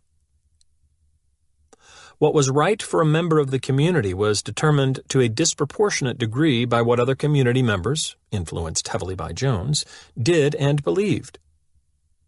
When viewed in this light, the terrible orderliness, the lack of panic, the sense of calm with which these people moved to the vat of poison and to their deaths, seems more comprehensible. They hadn't been hypnotized by Jones. They had been convinced, partly by him, but more important, also by the principle of social proof, that suicide was correct conduct. The uncertainty they surely felt upon first hearing the death command must have caused them to look to those around them for a definition of the appropriate response. It is particularly worth noting that they found 2 impressive pieces of social evidence, each pointing in the same direction. The first was the initial set of their compatriots, who quickly and willingly took the poison drafts. There will always be a few such fanatically obedient individuals in any strong leader-dominated group. Whether in this instance they had been specially instructed beforehand to serve as examples, or whether they were just naturally the most compliant with Jones's wishes, is difficult to know. No matter, the psychological effect of the actions of those individuals must have been potent. If the suicides of similar others in news stories can influence total strangers to kill themselves, imagine how enormously more compelling such an act would be when performed without hesitation by one's neighbors in a place like Jonestown. The second source of social evidence came from the reactions of the crowd itself. Given the conditions, I suspect that what occurred was a large-scale instance of the pluralistic ignorance phenomenon that frequently infects onlookers at emergencies. Each Jonestowner looked to the actions of surrounding individuals to assess the situation, and finding seeming calm because everyone else, too, was surreptitiously assessing rather than reacting, learned that patient turn-taking was the correct behavior. Such misinterpreted but nonetheless convincing social evidence would be expected to result precisely in the ghastly composure of the assemblage that waited in the tropics of Guyana for business-like death. From my own perspective, most attempts to analyze the Jonestown incident have focused too much on the personal qualities of Jim Jones. Although he was without question a man of rare dynamism, the power he wielded strikes me as coming less from his remarkable personal style than from his understanding of fundamental psychological principles. His real genius as a leader was his realization of the limitations of individual leadership. No leader can hope to persuade, regularly and single-handedly, all the members of the group. A forceful leader can reasonably expect, however, to persuade some sizable proportion of group members. Then the raw information that a substantial number of group members has been convinced can, by itself, convince the rest. Thus, the most influential leaders are those who know how to arrange group conditions to allow the principle of social proof to work maximally in their favor. It is in this that Jones appears to have been inspired. His master stroke was the decision to move the People's Temple community from its roots in urban San Francisco to the remoteness of equatorial South America, where the conditions of uncertainty and exclusive similarity would make the principle of social proof operate for him as perhaps nowhere else. There, a settlement of 1,000 people, much too large to be held in persistent sway by the force of one man's personality, could be changed from a following into a herd. As slaughterhouse operators have long known, the mentality of a herd makes it easy to manage. Simply get some members moving in the desired direction, and the others, responding not so much to the lead animal as to those immediately surrounding them, will peacefully and mechanically go along. The powers of the amazing Reverend Jim Jones, then, are probably best understood not in terms of his dramatic personal style, but in his profound knowledge of the art of social jiu-jitsu. How to say no. This chapter began with an account of the relatively harmless practice of laugh tracking and has moved on to stories of murder and suicide, all explained by the principle of social proof. How can we expect to defend ourselves against a weapon of influence that pervades such a vast range of behavior? The difficulty is compounded by the realization that most of the time we don't want to guard against the information that social proof provides. The evidence it offers about how we should act is usually valid and valuable. With it, we can cruise confidently through a myriad of decisions without personally having to investigate the detailed pros and cons of each. In this sense, the principle of social proof equips us with a wonderful kind of automatic pilot device, not unlike that aboard most aircraft. Yet there are occasional but real problems with automatic pilots. These problems appear whenever the flight information locked into the control mechanism is wrong. In these instances, we will be taken off course. Depending on the size of the error, the consequences can be severe. But because the automatic pilot afforded by the principle of social proof is more often an ally than an enemy, we can't be expected to want simply to disconnect it. Thus, we are faced with a classic problem: how to make use of a piece of equipment that simultaneously benefits and imperils our welfare. Fortunately, there is a way out of the dilemma. Because the disadvantages of automatic pilots arise principally when incorrect data have been put into the control system, our best defense against these disadvantages is to recognize when the data are in error. If we can become sensitive to situations where the social proof automatic pilot is working with inaccurate information, we can disengage the mechanism and grasp the controls when we need to. There are two types of situation in which incorrect data cause the principle of social proof to give us poor counsel. The first occurs when the social evidence has been purposely falsified. Invariably, these situations are manufactured by exploiters intent on creating the impression, reality be damned, that a multitude is performing the way the exploiters want us to perform. The canned laughter of TV comedy shows, which we have already discussed, is one variety of faked data of this sort. But there is a great deal more, and much of the fakery is strikingly obvious. For instance, canned responses are not unique to the electronic media, or even to the electronic age. In fact, the heavy-handed exploitation of the principle of social proof can be traced through the history of one of our most venerable art forms, grand opera. This is the phenomenon called clacking, said to have been begun in 1820 by a pair of Paris opera house habitués named Sauton and Porcher. The men were more than opera-goers, though. They were businessmen whose product was applause.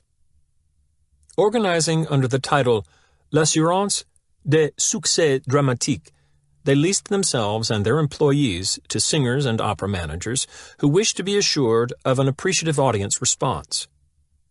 So effective were they in stimulating genuine audience reaction with their rigged reactions that before long, claques, usually consisting of a leader, chef de claque, and several individual claqueurs, had become an established and persistent tradition throughout the world of opera. As music historian Robert Sabin notes, by 1830 the claque was a full-bloom institution, collecting by day, applauding by night, all in the honest open. But it is altogether probable that neither Sauton nor his ally Porcher had a notion of the extent to which their scheme of paid applause would be adopted and applied wherever opera is sung. As clacking grew and developed, its practitioners offered an array of styles and strengths. In the same way that laugh-track producers can hire individuals who excel in titters, chuckles, or belly laughs, the claques spawned their own specialists, the pleureux, chosen for their ability to weep on cue, the bisseurs, who called bis repeat and encore in ecstatic tones, and in direct kinship with today's laugh-track performer, the rieur, selected for the infectious quality of his laugh. For our purposes, though, the most instructive parallel to modern forms of canned response is the conspicuous character of the fakery. No special need was seen to disguise or vary the claque, who often sat in the same seats, performance after performance, year after year, led by a chef de claque 2 decades into his position. Even the monetary transactions were not hidden from the public. Indeed, 100 years after the birth of clacking, a reader of the London Musical Times could scan the advertised rates of the Italian claqueurs.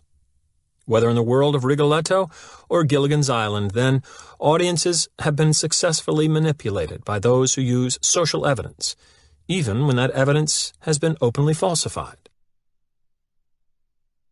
Advertised rates of the Italian claque. For applause on entrance, if a gentleman, 25 lire.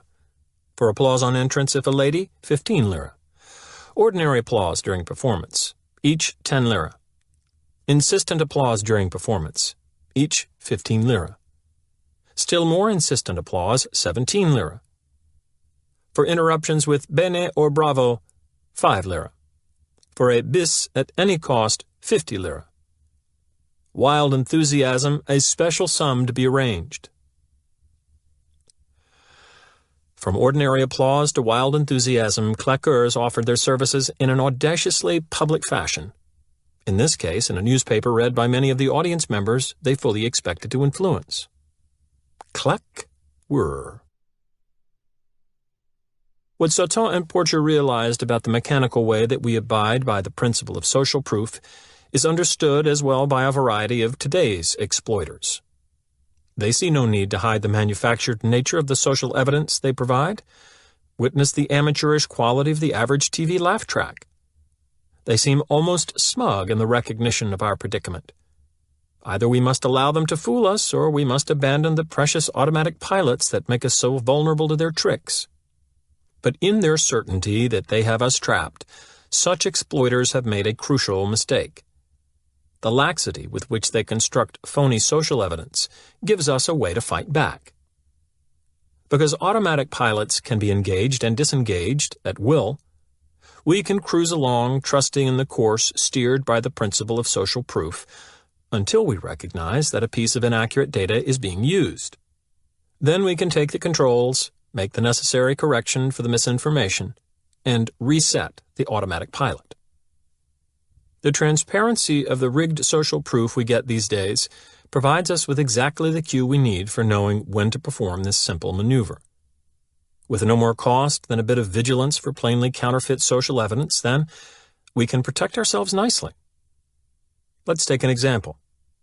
A bit earlier, we noted the proliferation of average person on the street ads, in which a number of ordinary people speak glowingly of a product, often without knowing that their words are being recorded. As would be expected according to the principle of social proof, these testimonials from average people like you and me make for quite effective advertising campaigns. They have always included one relatively subtle kind of distortion. We hear only from those who like the product. As a result, we get an understandably biased picture of the amount of social support for it. More recently, though, a cruder and more unethical sort of falsification has been introduced. Commercial producers often don't bother to get genuine testimonials. They merely hire actors to play the roles of average people testifying in an unrehearsed fashion to an interviewer. It is amazing how bald-faced these unrehearsed interview commercials can be. The situations are obviously staged. The participants are clearly actors, and the dialogue is unmistakably pre-written. Recently, I was watching TV and a commercial came on, and the announcer, in a tone of voice usually reserved for major developments in the Persian Gulf, said, "Now consumers can ask Angela Lansbury their questions about bufferin." As a normal human, the natural reaction to this announcement is, "Huh?" Meaning, what does Angela Lansbury have to do with bufferin? But this commercial featured several consumers who had apparently been stopped at random on the street, and every one of them had a question for Angela Lansbury about bufferin. Basically what they asked was, "Miss Lansbury, is bufferin a good product that I should purchase, or what?" These consumers seemed very earnest. It was as if they had been going around for months, wringing their hands and saying, "I have a question about bufferin. If only I could ask Angela Lansbury." What we are seeing here is yet another example of a worsening problem that has been swept under the rug for too long in this nation. The invasion of consumers from Mars. They look like humans, but they don't act like humans, and they are taking over. I know that whenever I encounter an influence attempt of this sort, it sets off in me a kind of alarm with a clear directive. Attention, attention, bad social proof in this situation. Temporarily disconnect automatic pilot. It's so easy to do. We need only make a conscious decision to be alert to counterfeit social evidence, and the smug overconfidence of the exploiters will play directly into our hands. We can relax until their manifest fakery is spotted, at which time we can pounce. And we should pounce with a vengeance. I am speaking here of more than simply ignoring the misinformation, although this defensive tactic is certainly called for. I am speaking of aggressive counterattack. Whenever possible, we ought to sting those responsible for the rigging of social evidence. we should purchase no products featured in phony, unrehearsed interview commercials. Moreover, each manufacturer of the items should receive a letter explaining our response and recommending that they discontinue use of the advertising agency that produced so deceptive a presentation of their product. Of course, we don't always want to trust the actions of others to direct our conduct, especially in a situation important enough to warrant our personal investigation of the pros and cons, or in which we are experts. But we do want to be able to count on others' behavior as a source of valid information in a large array of settings. If, in such settings, we find that we cannot trust the information to be valid because someone has tampered with the evidence, we ought to be ready to strike back. In such instances, I personally feel driven by more than the aversion to being duped. I bristle at the thought of being pushed into an unacceptable corner by those who would undermine one of my hedges against the decisional overload of modern life. And I get a genuine sense of righteousness by lashing out when they try. If you are like me, so should you. In addition to the times when social evidence is deliberately faked, there is another time when the principle of social proof will regularly steer us wrong. In such an instance, an innocent natural error will produce snowballing social proof that pushes us to the incorrect decision. The pluralist ignorance phenomenon, in which everyone at an emergency sees no cause for alarm, is one example of this process. The best illustration I know, however, comes from a story of one of my students, who was a highway patrolman. After a class session in which the subject of discussion was the principle of social proof, he stayed to talk with me. He said that he now understood the cause of a type of traffic accident that has always puzzled him before. The accident typically occurred on the city freeway during rush hour, when cars in all lanes were moving steadily but slowly. Events leading to the accident would start when a pair of cars, one behind the other, would simultaneously begin signaling an intention to get out of the lane they were in and into the next. Within seconds, a long line of drivers to the rear of the first two would follow suit, thinking that something, a stalled car or a construction barrier, was blocking the lane ahead. It would be in this rush to cram into the available spaces of the next lane that a collision frequently happened. The odd thing about it all, according to the patrolman, was that very often there had been no obstruction to be avoided in the first place, and by the time of the accident, this should have been obvious to anyone who looked. He said he had more than once witnessed such accidents when there was a visibly clear road in front of the ill-fated lane switchers. The patrolman's account provides certain insights into the way we respond to social proof. First, we seem to assume that if a lot of people are doing the same thing, they must know something we don't. Especially when we are uncertain, we are willing to place an enormous amount of trust in the collective knowledge of the crowd. Second, quite frequently the crowd is mistaken because they are not acting on the basis of any superior information but are reacting, themselves, to the principle of social proof. So, if a pair of freeway drivers decided by coincidence to change lanes at the identical moment, the next two drivers might well do the same, assuming that the forward drivers had spotted an obstruction. The resulting social evidence confronting drivers behind this group would be potent. 4 successive cars, all with their turn signals flashing, trying to angle into the next lane. More signal lights would go on. The social proof would be undeniable by then. For drivers to the rear, there could be no question about the correctness of switching lanes. All those guys ahead must know something. So intent would they be upon working themselves into the next lane that, without even checking the true condition of the road before them, the drivers would begin a line-long flank assault. Crash. There is a lesson here. An automatic pilot device, like social proof, should never be trusted fully. Even when no saboteur has fed bad information into the mechanism, it can sometimes go haywire by itself. We need to check the machine from time to time to be sure that it hasn't worked itself out of sync with the other sources of evidence in the situation. The objective facts, our prior experiences, our own judgments. Fortunately, this precaution requires neither much effort nor much time. A quick glance around is all that is needed. and this little precaution is well worth it. The consequences of single-minded reliance on social evidence can be frightening. This aspect of the social proof phenomenon always reminds me of the way certain Indian tribes, the Blackfeet, Cree, Snake, and Crow, used to hunt the North American buffalo. There are two features of buffalo that make them especially susceptible to erroneous social evidence. First, their eyes are set in their heads so that it is easier for them to see to the side than to the front. Second, when they run, as in a stampede, it is with their heads down low so they cannot see above the herd.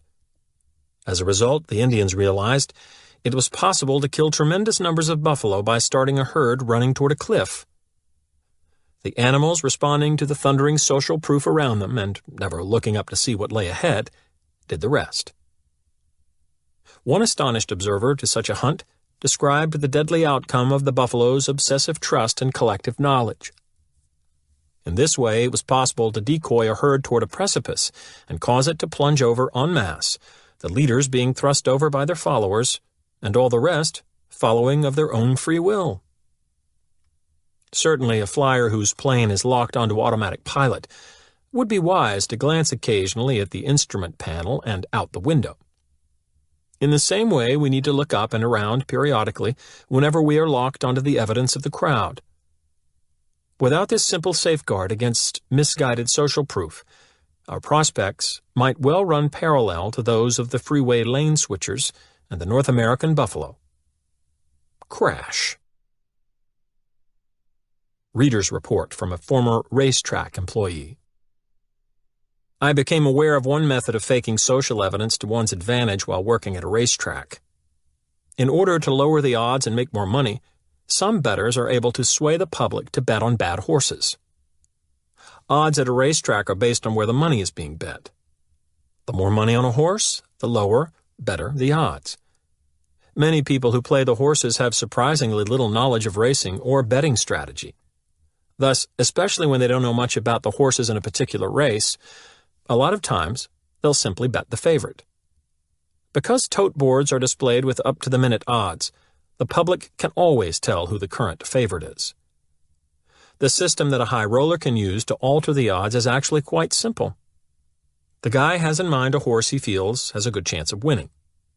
Next, he chooses a horse that has long odds, say 15-1, and doesn't have a realistic chance to win. The minute the mutual windows open, the guy puts down $100 on the inferior horse, creating an instant favorite whose odds on the board drop to about 2-1. Now the elements of social proof begin to work. People who are uncertain of how to bet the race look to the tote board to see which horse the early bettors have decided is a favorite, and they follow. A snowballing effect now occurs as other people continue to bet the favorite. At this point, the high roller can go back to the window and bet heavily on his true favorite, which will have better odds now because the new favorite has pushed down the board. If the guy wins, the initial $100 investment will have been worth it many times over. I've seen this happen myself. I remember one time a person put down $100 on a pre-race 10-1 shot, making it the early favorite. The rumors started circulating around the track. People knew something. Next thing you know, everyone, me included, was betting on this horse. It ended up running last and had a bad leg. Many people lost a lot of money. Somebody came out ahead, though. We'll never know who, but he is the one with all the money. He understood the theory of social proof. Once again, we can see that social proof is most powerful for those who feel unfamiliar or unsure in a specific situation, and who, consequently, must look outside of themselves for evidence of how best to behave there. Chapter 5. Liking. The Friendly Thief. The main work of a trial attorney is to make a jury like his client. Clarence Darrow. Few people would be surprised to learn that, as a rule, we most prefer to say yes to the requests of someone we know and like. What might be startling to note, however, is that this simple rule is used in hundreds of ways by total strangers to get us to comply with their requests. The clearest illustration I know of the professional exploitation of the liking rule is the Tupperware party, which I consider the quintessential American compliance setting. Anybody familiar with the workings of a Tupperware party will recognize the use of the various weapons of influence we have examined so far. Reciprocity. To start, games are played and prizes won by the partygoers. Anyone who doesn't win a prize gets to reach into a grab bag for hers so that everyone has received a gift before the buying begins. Commitment. Each participant is urged to describe publicly the uses and benefits she has found in the Tupperware she already owns. And social proof. Once the buying begins, each purchase builds the idea that other similar people want the product. Therefore, it must be good. All the major weapons of influence are present to help things along. But the real power of the Tupperware party comes from a particular arrangement that trades on the liking rule. Despite the entertaining and persuasive salesmanship of the Tupperware demonstrator, the true request to purchase the product does not come from this stranger. It comes from a friend to every woman in the room. Oh, the Tupperware representative may physically ask for each partygoer's order, all right, but the more psychologically compelling requester is a housewife sitting off to the side, smiling, chatting, and serving refreshments. She is the party hostess, who has called her friends together for the demonstration in her home and who everyone knows makes a profit from each piece sold at her party. Simple. By providing the hostess with a percentage of the take, the Tupperware Home Parties Corporation arranges for its customers to buy from and for a friend rather than an unknown salesperson. In this way, the attraction, the warmth, the security, and the obligation of friendship are brought to bear on the sales setting. Consumer researchers Frenzer and Davis, who have examined the social ties between the hostess and the partygoers in home party sales settings, have affirmed the power of the company's approach. The strength of that social bond is twice as likely to determine product purchase as is preference for the product itself. The results have been remarkable. It was recently estimated that Tupperware sales exceed $2.5 million a day. What is interesting is that the customers appear to be fully aware of the liking and friendship pressures embodied in the Tupperware party. Some don't seem to mind, others do, but don't seem to know how to avoid them. One woman I spoke with described her reactions with more than a bit of frustration in her voice. It's gotten to the point now where I hate to be invited to Tupperware parties. I've got all the containers I need, and if I wanted any more, I could buy another brand cheaper in the store. But when a friend calls up, I feel like I have to go. And when I get there, I feel like I have to buy something. What can I do? It's for one of my friends. With so irresistible an ally as the friendship principle operating, it is little wonder that the company has abandoned retail sales outlets and has pushed the home party concept until a Tupperware party now starts somewhere every 2.7 seconds. But of course, all sorts of other compliance professionals recognize the pressure to say yes to someone we know and like. Take, for instance, the growing number of charity organizations that recruit volunteers to canvass for donations close to their own homes. They understand perfectly how much more difficult it is for us to turn down a charity request when it comes from a friend or a neighbor. Other compliance professionals have found that the friend doesn't even have to be present to be effective. Often, just the mention of the friend's name is enough. The Shackley Corporation, which specializes in door-to-door sales of various home-related products, advises its salespeople to use the endless chain method for finding new customers. Once a customer admits to liking a product, he or she can be pressed for the names of friends who would also appreciate learning about it. The individuals on that list can then be approached for sales, and a list of their friends, who can serve as sources for still other potential customers, and so on in an endless chain. The key to the success of this method is that each new prospect is visited by a salesperson armed with the name of a friend who suggested I call on you. Turning the salesperson away under those circumstances is difficult. It's almost like rejecting the friend. The Shackley Sales Manual insists that employees use this system without fail. It would be impossible to overestimate its value. Phoning or calling on a prospect and being able to say that Mr. So-and-so, a friend of his, felt he would benefit by giving you a few moments of his time is virtually as good as a sale 50% made before you enter. The widespread use by compliance practitioners of the liking bond between friends tells us much about the power of the liking rule to produce assent.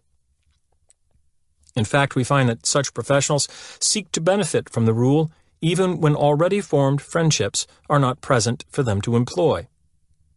Under these circumstances, the professional's compliance strategy is quite direct. They first get us to like them. There is a man in Detroit, Joe Girard, who specialized in using the liking rule to sell Chevrolets. He became wealthy in the process, making more than $200,000 a year. With such a salary, we might guess that he was a high-level GM executive or perhaps the owner of a Chevrolet dealership. But no, he made his money as a salesman on the showroom floor. At what he did, he was phenomenal. For 12 years straight, he won the title as the #1 car salesman. He averaged more than 5 cars and trucks sold every day he worked, and he has been called the world's greatest car salesman by the Guinness Book of World Records. For all his success, the formula he employed was surprisingly simple. It consisted of offering people just 2 things: a fair price and someone they liked to buy from. And that's it, he claimed in an interview.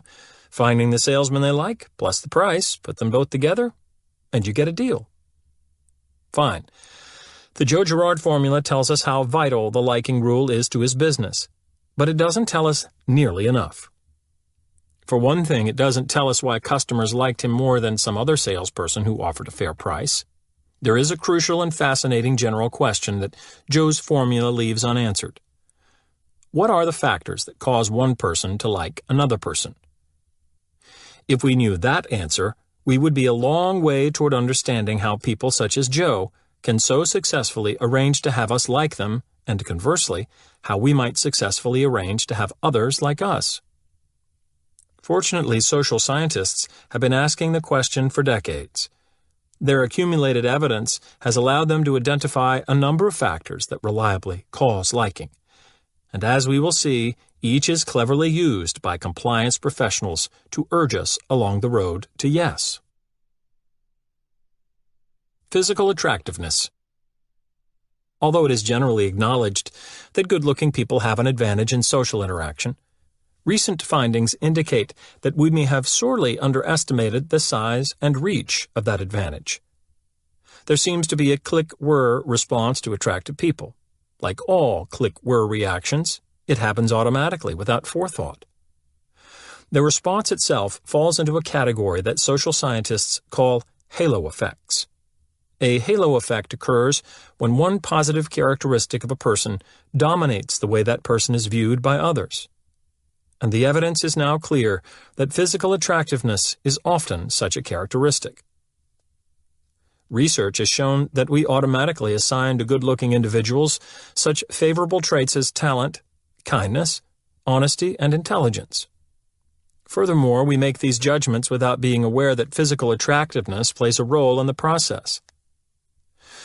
Certain of the consequences of this unconscious assumption that good-looking equals good scare me.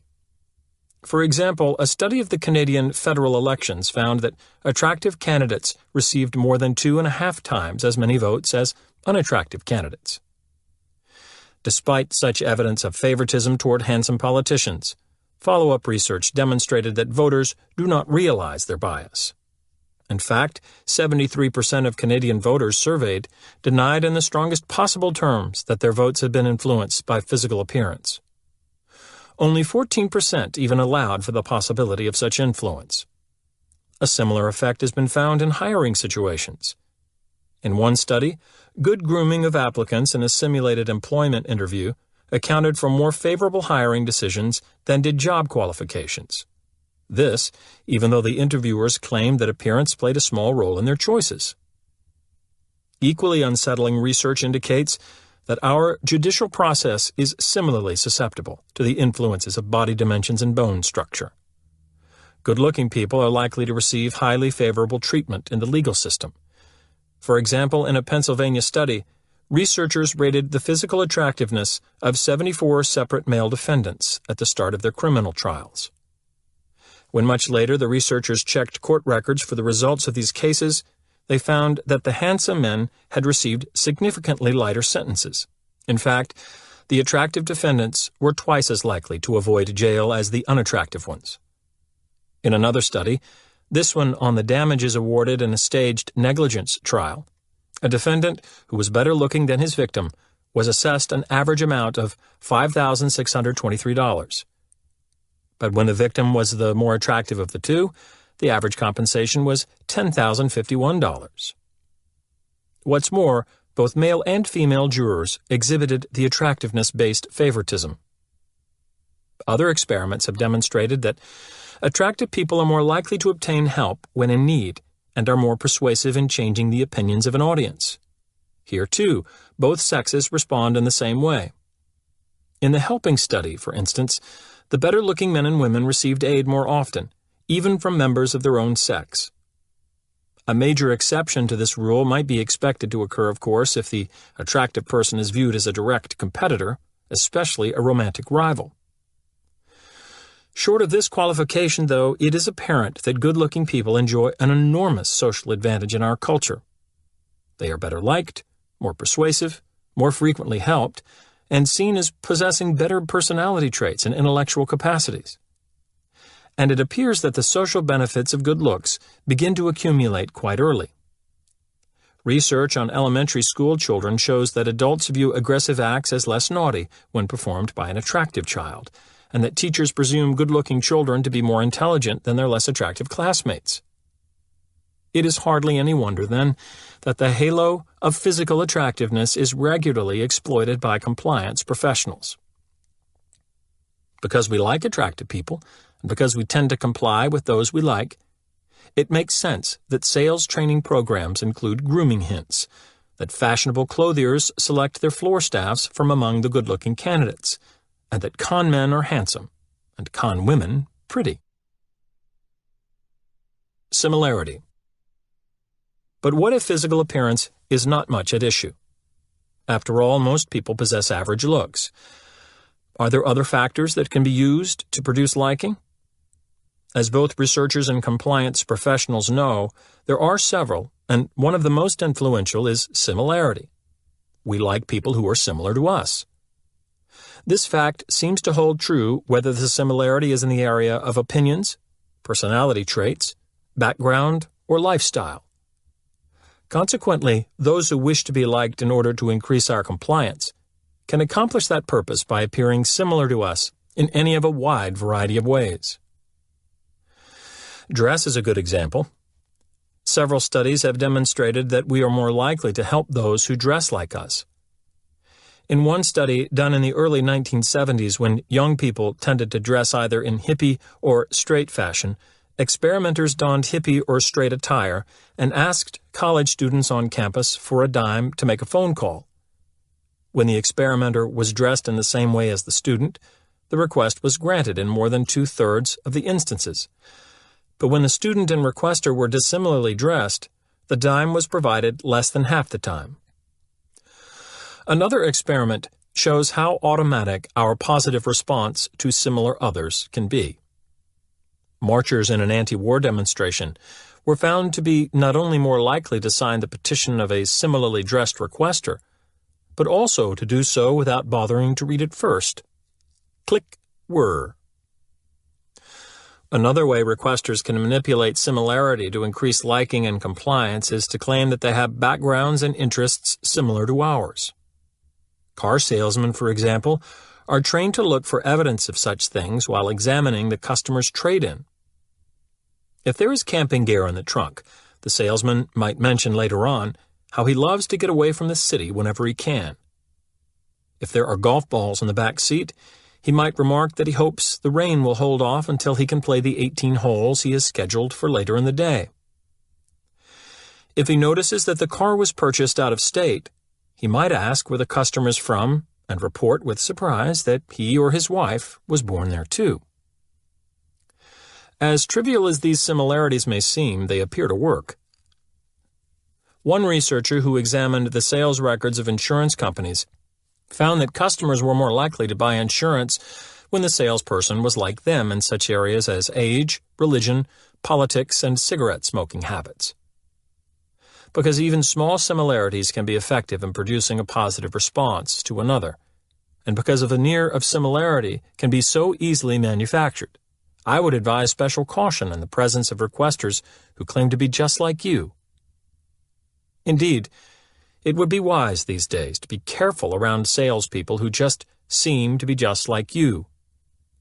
Many sales training programs now urge trainees to mirror and match the customer's body posture, mood, and verbal style, as similarities along each of these dimensions have been shown to lead to positive results. Compliments.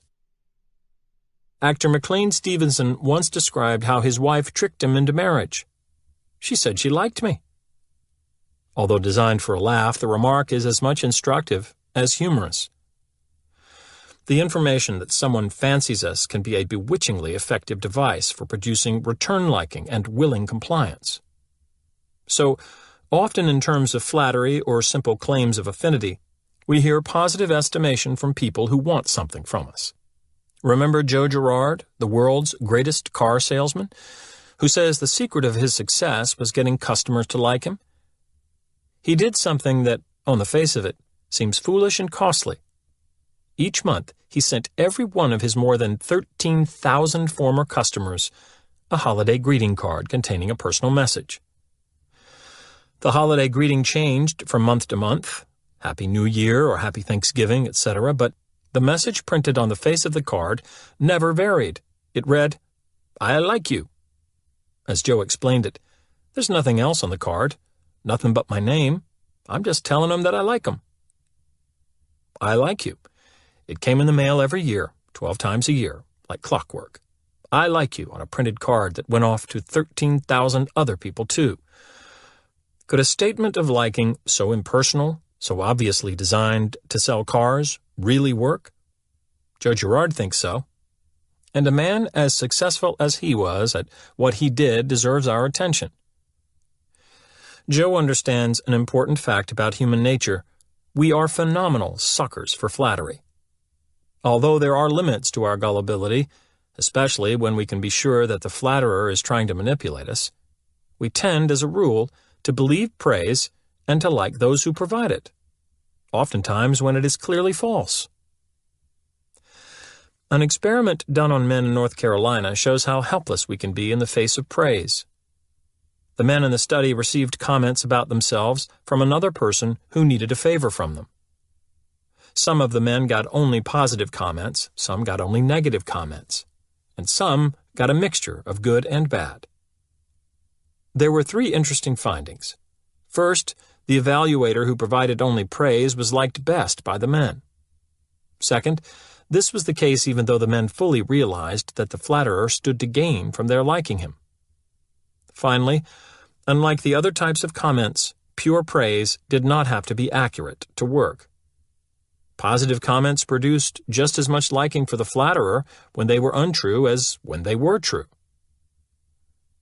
Apparently, we have such an automatically positive reaction to compliments that we can fall victim to someone who uses them in an obvious attempt to win our favor. Click whir. When seen in this light, the expensive printing and mailing well over 150,000 I like you cards each year seems neither as foolish nor as costly as before. Contact and cooperation. For the most part, we like things that are familiar to us. To prove the point to yourself, try a little experiment. Get the negative of an old photograph that shows a front view of your face and have it developed into a pair of pictures. One that shows you as you actually look and one that shows a reverse image, so that the right and left sides of your face are interchanged. Now decide which version of your face you like better and ask a good friend to make the choice too. If you are at all like a group of Milwaukee women on whom this procedure was tried, you should notice something odd.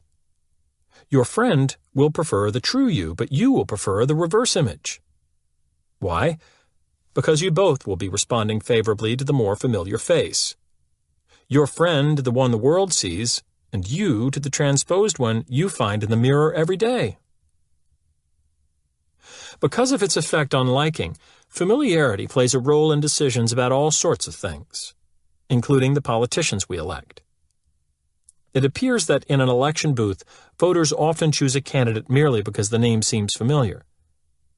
In one controversial Ohio election a few years ago, a man given little chance of winning the state attorney general race swept to victory when, shortly before the election, he changed his name to Brown, a family name of much Ohio political tradition.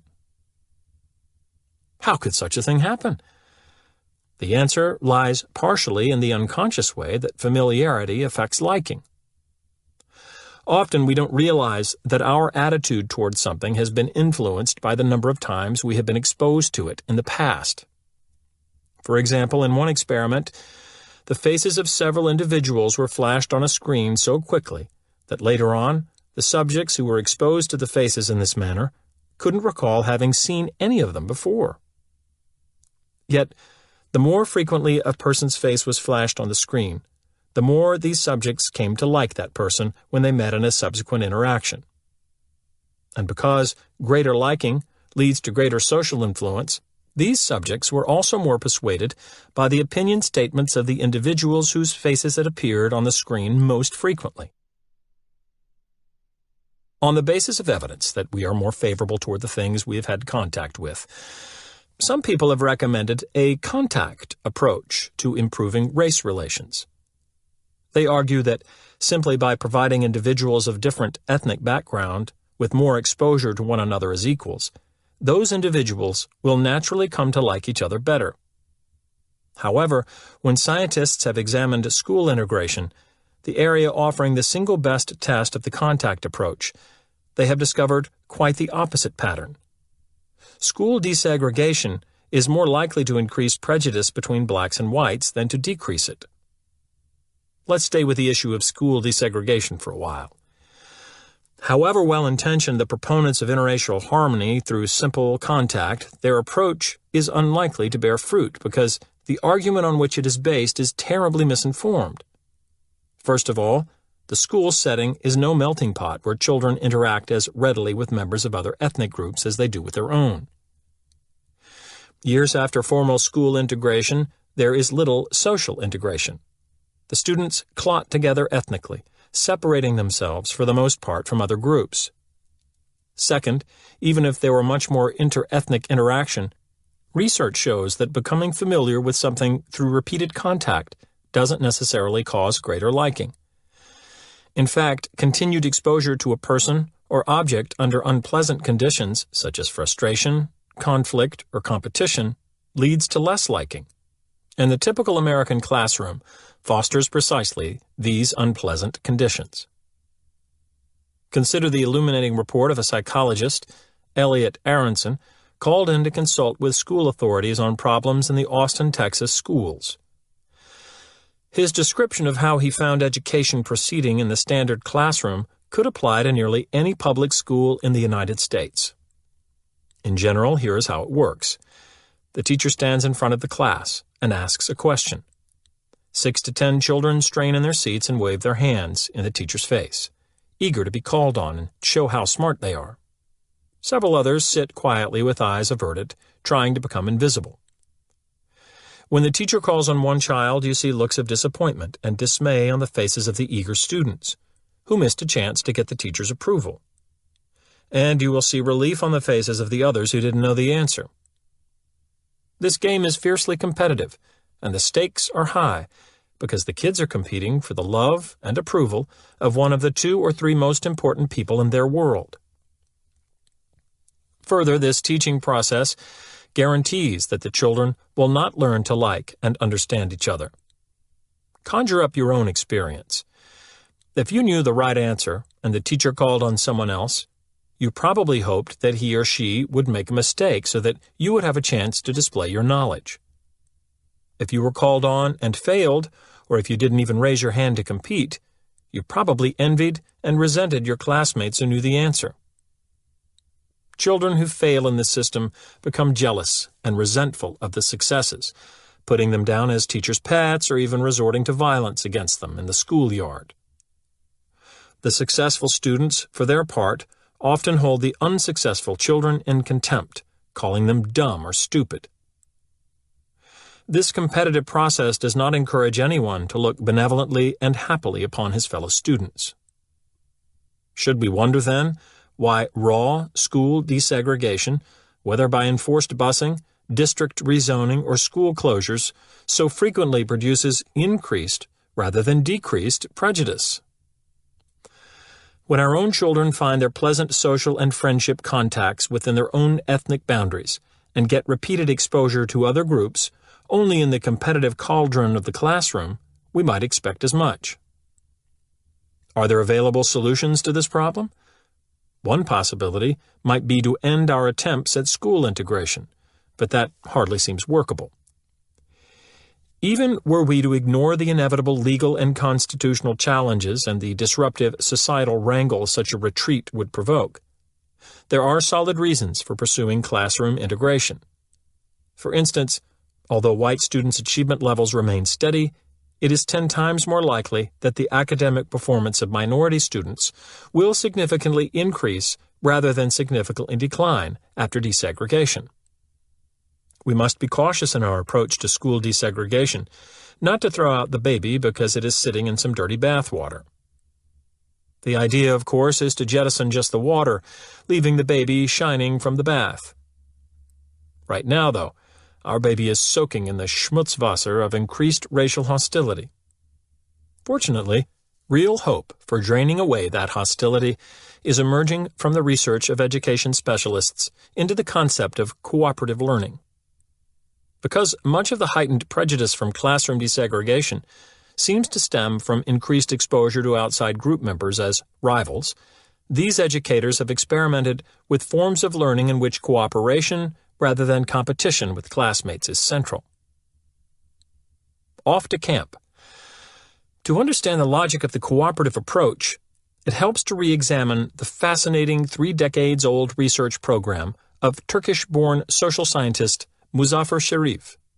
Intrigued with the issue of intergroup conflict, Sherif decided to investigate the process as it developed in boys' summer camps. Although the boys never realized that they were participants in an experiment, Sherif and his associates consistently engaged in artful manipulations of the camp's social environment to observe the effects on group relations. It didn't take much to bring on certain kinds of ill will. Simply separating the boys into 2 residence cabins was enough to stimulate a we versus they feeling between the groups, and assigning names to the 2 groups, the Eagles and the Rattlers, accelerated the sense of rivalry. The boys soon began to demean the qualities and accomplishments of the other group. But these forms of hostility were minor compared to what occurred when the experimenters purposely introduced competitive activities into the factions' meetings with one another. Cabin against cabin treasure hunts, tugs of war, and athletic contests produced name-calling and physical friction. During the competitions, members of the opposing team were labeled cheaters, sneaks, and stinkers. Afterward, cabins were raided, rival banners were stolen and burned, threatening signs were posted, and lunchroom scuffles were commonplace. At this point, it was evident to Sherif that the recipe for disharmony was quick and easy. Just separate the participants into groups and let sit for a while in their own juices. They mix together over the flame of continued competition, and there you have it, cross-group hatred at a rolling boil. A more challenging issue then faced the experimenters: how to remove the entrenched hostility they had created. They first tried the contact approach of bringing the bands together more often. But even when the joint activities were pleasant ones, such as movies and social events, the results were disastrous. Picnics produced food fights. Entertainment programs gave way to shouting contests. Dining hall lines degenerated into shoving matches. Sherif and his research team began to worry that, in Dr. Frankenstein fashion, they might have created a monster they could no longer control. Then, at the height of the strife, they hit on a resolution that was at once simple and effective. They constructed a series of situations in which competition between the groups would have harmed everyone's interests, in which cooperation was necessary for mutual benefit. On a day-long outing, the single truck available to go into town for food was found to be stuck. The boys were assembled, and all pulled and pushed together until the vehicle was on its way. In another instance, the researchers arranged for an interruption of the camp's water supply, which came through pipes from a distant tank. Presented with the common crisis and realizing the need for unified action, the boys organized themselves harmoniously to find and fix the problem before day's end. And yet another circumstance requiring cooperation, the campers were informed that a desirable movie was available for rental, but that the camp could not afford it. Aware that the only solution was to combine resources, the boys rented the film with pooled money and spent an unusually congenial evening enjoying it together. The consequences, though not instantaneous, were nonetheless striking. Conjoint efforts toward common goals steadily bridged the rancorous rift between the groups. Before long, the verbal baiting had died, the jostling in lines had ended, and the boys had begun to intermix at the meal tables. Further, when asked to list their best friends, significant numbers changed from an earlier exclusive naming of in-group chums to a listing that included boys in the other group. Some even thanked the researchers for the opportunity to rate their friends again because they realized they had changed their minds since the old days. In one revealing episode, the boys were returning from a campfire on a single bus, something that would have produced bedlam before but was now specifically requested by the boys. When the bus stopped at a refreshment stand, the boys of one group, with $5 left in its treasury, decided to treat their former bitter adversaries to milkshakes. We can trace the roots of this surprising turnabout to those times when the boys had to view one another as allies instead of opponents. The crucial procedure was the experimenters' imposition of common goals on the groups.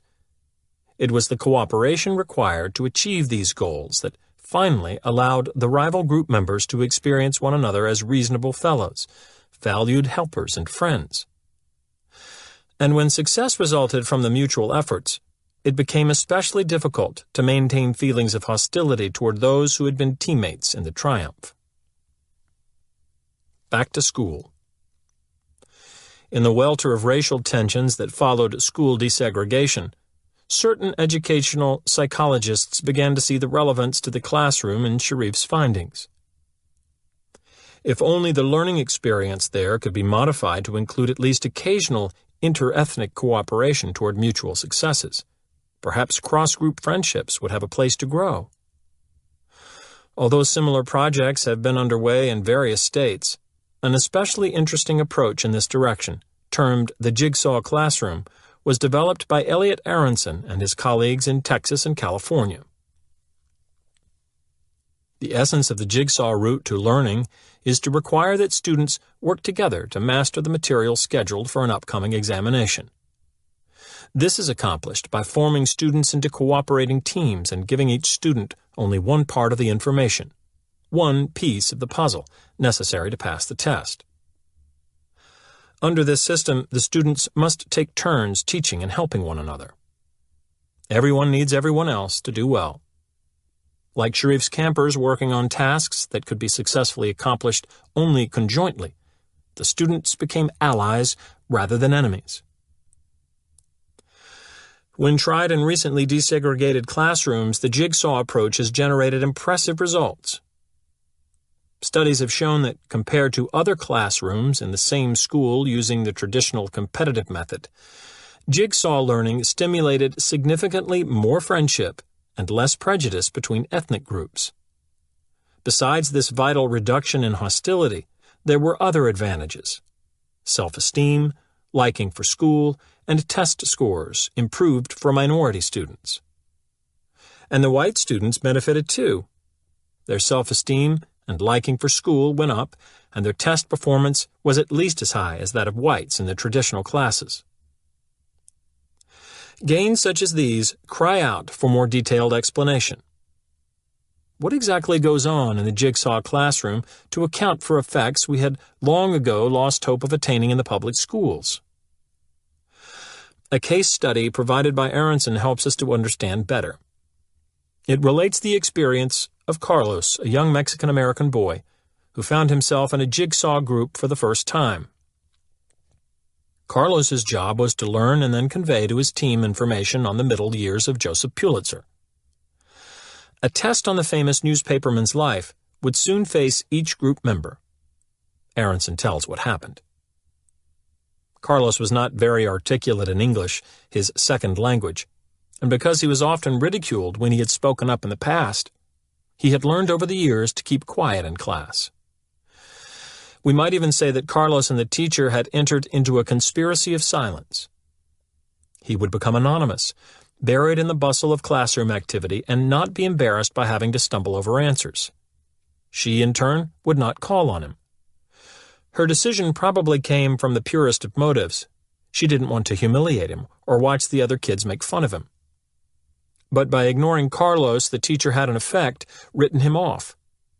She was implying that he was not worth bothering with. At least that was the message the other kids got. If the teacher wasn't calling on Carlos, it must be because Carlos is stupid. It is likely that Carlos himself came to the same conclusion. Naturally, Carlos was quite uncomfortable with the new system, which required him to talk to his group mates. He had a great deal of trouble communicating his paragraph. He stammered, hesitated, and fidgeted. The other kids were not helpful at all. They reacted out of their old, overlearned habit. When a kid stumbles, especially one they think is stupid, they resort to ridicule and teasing. "Aw, you don't know it," accused Mary. "You're dumb. You're stupid. You don't know what you're doing." One of us, assigned to observe the group process, would intervene with a bit of advice when she overheard such comments. "Okay, you can tease him if you want to," she said, "and that might be fun for you, but it's not going to help you learn about Joseph Pulitzer's middle years. The exam will take place in about an hour." Notice how she changed the reinforcement contingencies. Now Mary doesn't gain much from putting Carlos down, and she stands to lose a great deal. After a few days and several such experiences, it began to dawn on these kids that the only chance they had to learn about Carlos's segment was by paying attention to what Carlos had to say. And with that realization, the kids began to develop into pretty good interviewers, sort of junior Dick Cavitts. Instead of teasing Carlos or ignoring him, they learned to draw him out, to ask the questions that made it easier for him to explain out loud what was in his head. Carlos, in turn, relaxed more, and this improved his ability to communicate. After a couple of weeks, the children concluded that Carlos wasn't nearly as dumb as they thought he was. They saw things in him they hadn't seen before. They began to like him more, and Carlos began to enjoy school more and think of his Anglo classmates not as tormentors, but as friends. There is a tendency when faced with positive results like those from the jigsaw classroom to become overly enthusiastic about a single, simple solution to a tenacious problem. Experience should tell us that such problems rarely yield to a simple remedy. That is no doubt true in this case as well. Even within the boundaries of cooperative learning procedures, the issues are complex. Before we can feel truly comfortable with the jigsaw or any similar approach to learning and liking, much more research is needed to determine how frequently, in what size doses, at which ages, and in which sorts of groups cooperative strategies will work. We also need to know the best way for teachers to institute new methods, provided they will institute them at all. After all, not only are cooperative learning techniques a radical departure from the traditional, familiar routine of most teachers, they may also threaten the teacher's sense of importance in the classroom by turning over much of the instruction to the students. Finally, we must realize that competition has its place too. It can serve as a valuable motivator of desirable action and an important builder of self-concept.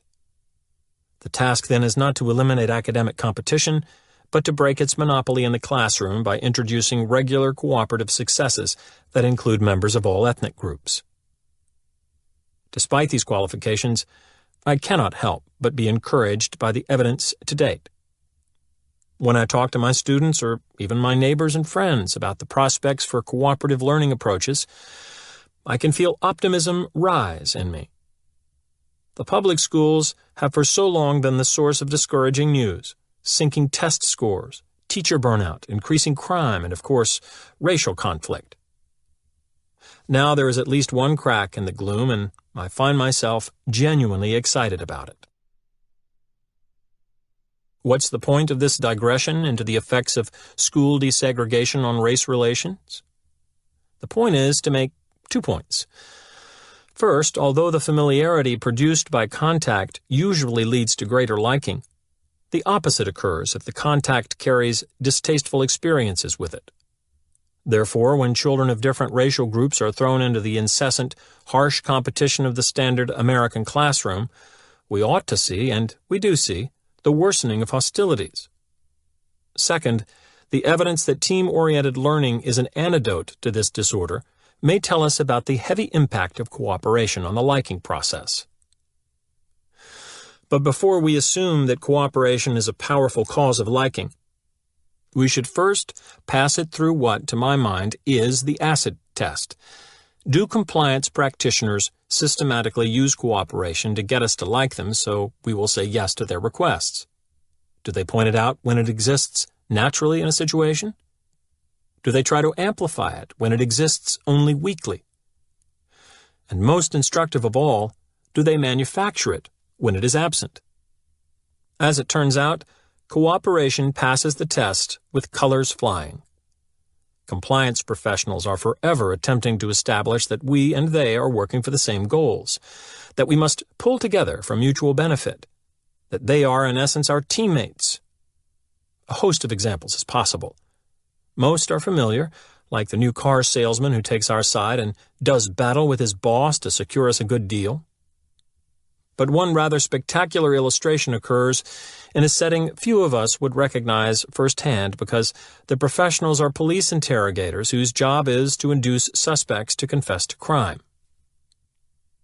In recent years, the courts have imposed a variety of restrictions on the way police must behave in handling suspected criminals, especially in seeking confessions.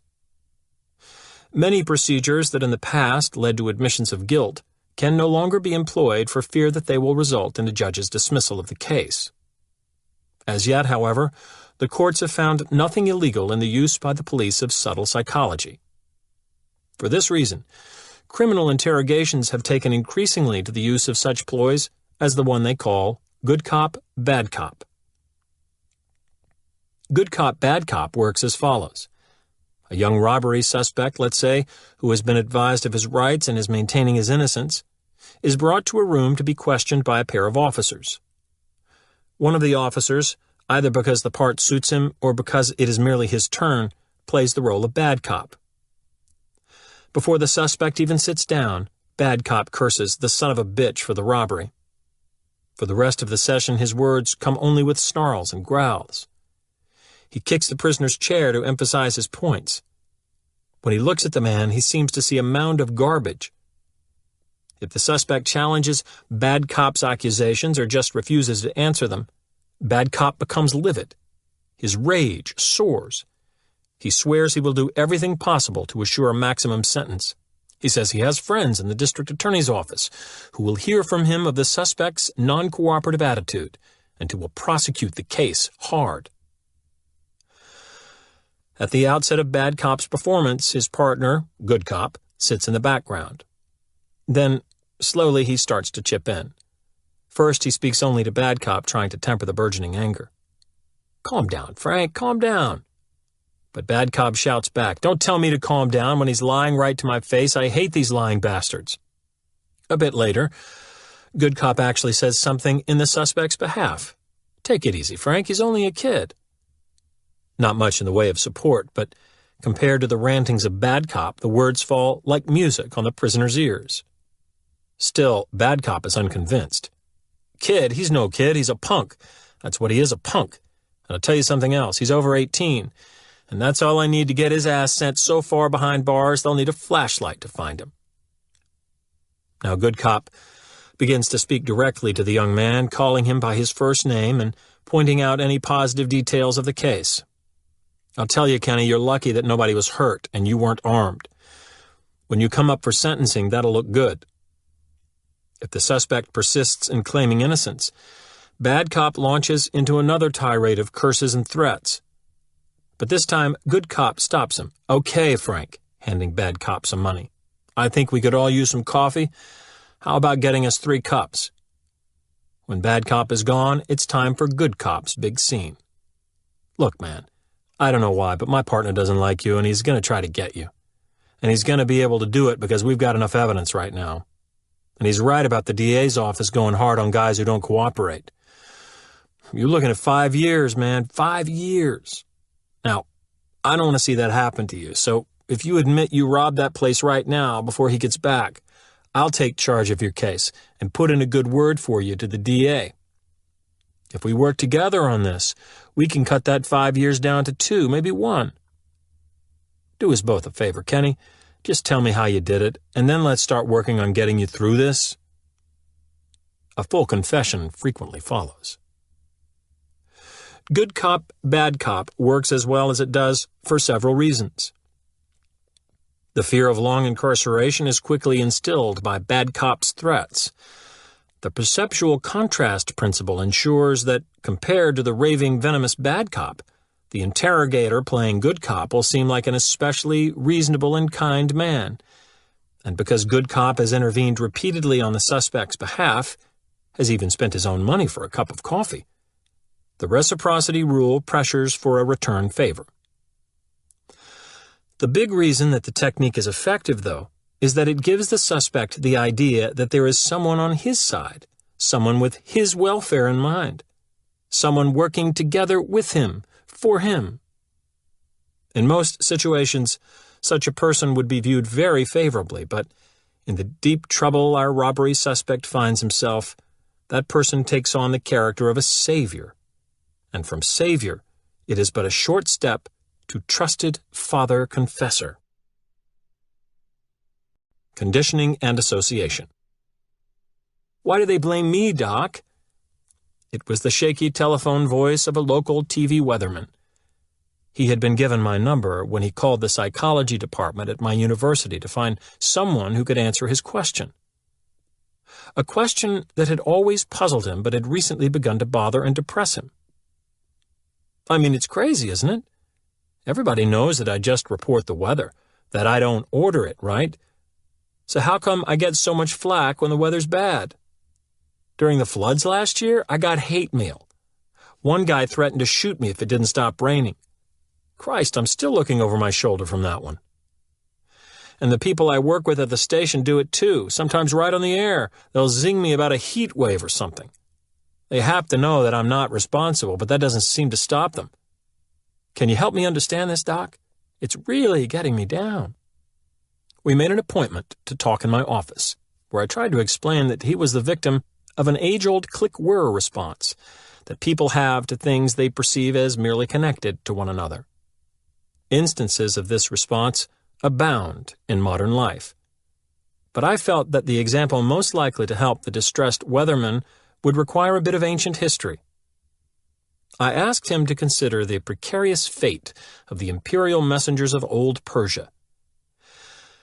Any such messenger assigned the role of military courier had special cause to hope mightily for Persian battlefield successes.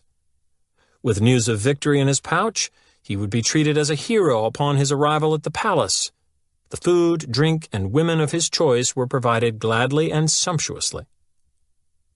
Should his message tell of military disaster, though, the reception would be quite different. He was summarily slain. I hoped that the point of this story would not be lost on the weatherman. I wanted him to be aware of a fact that is as true today as it was in the time of ancient Persia, or, for that matter, in the time of Shakespeare, who captured the essence of it with one vivid line.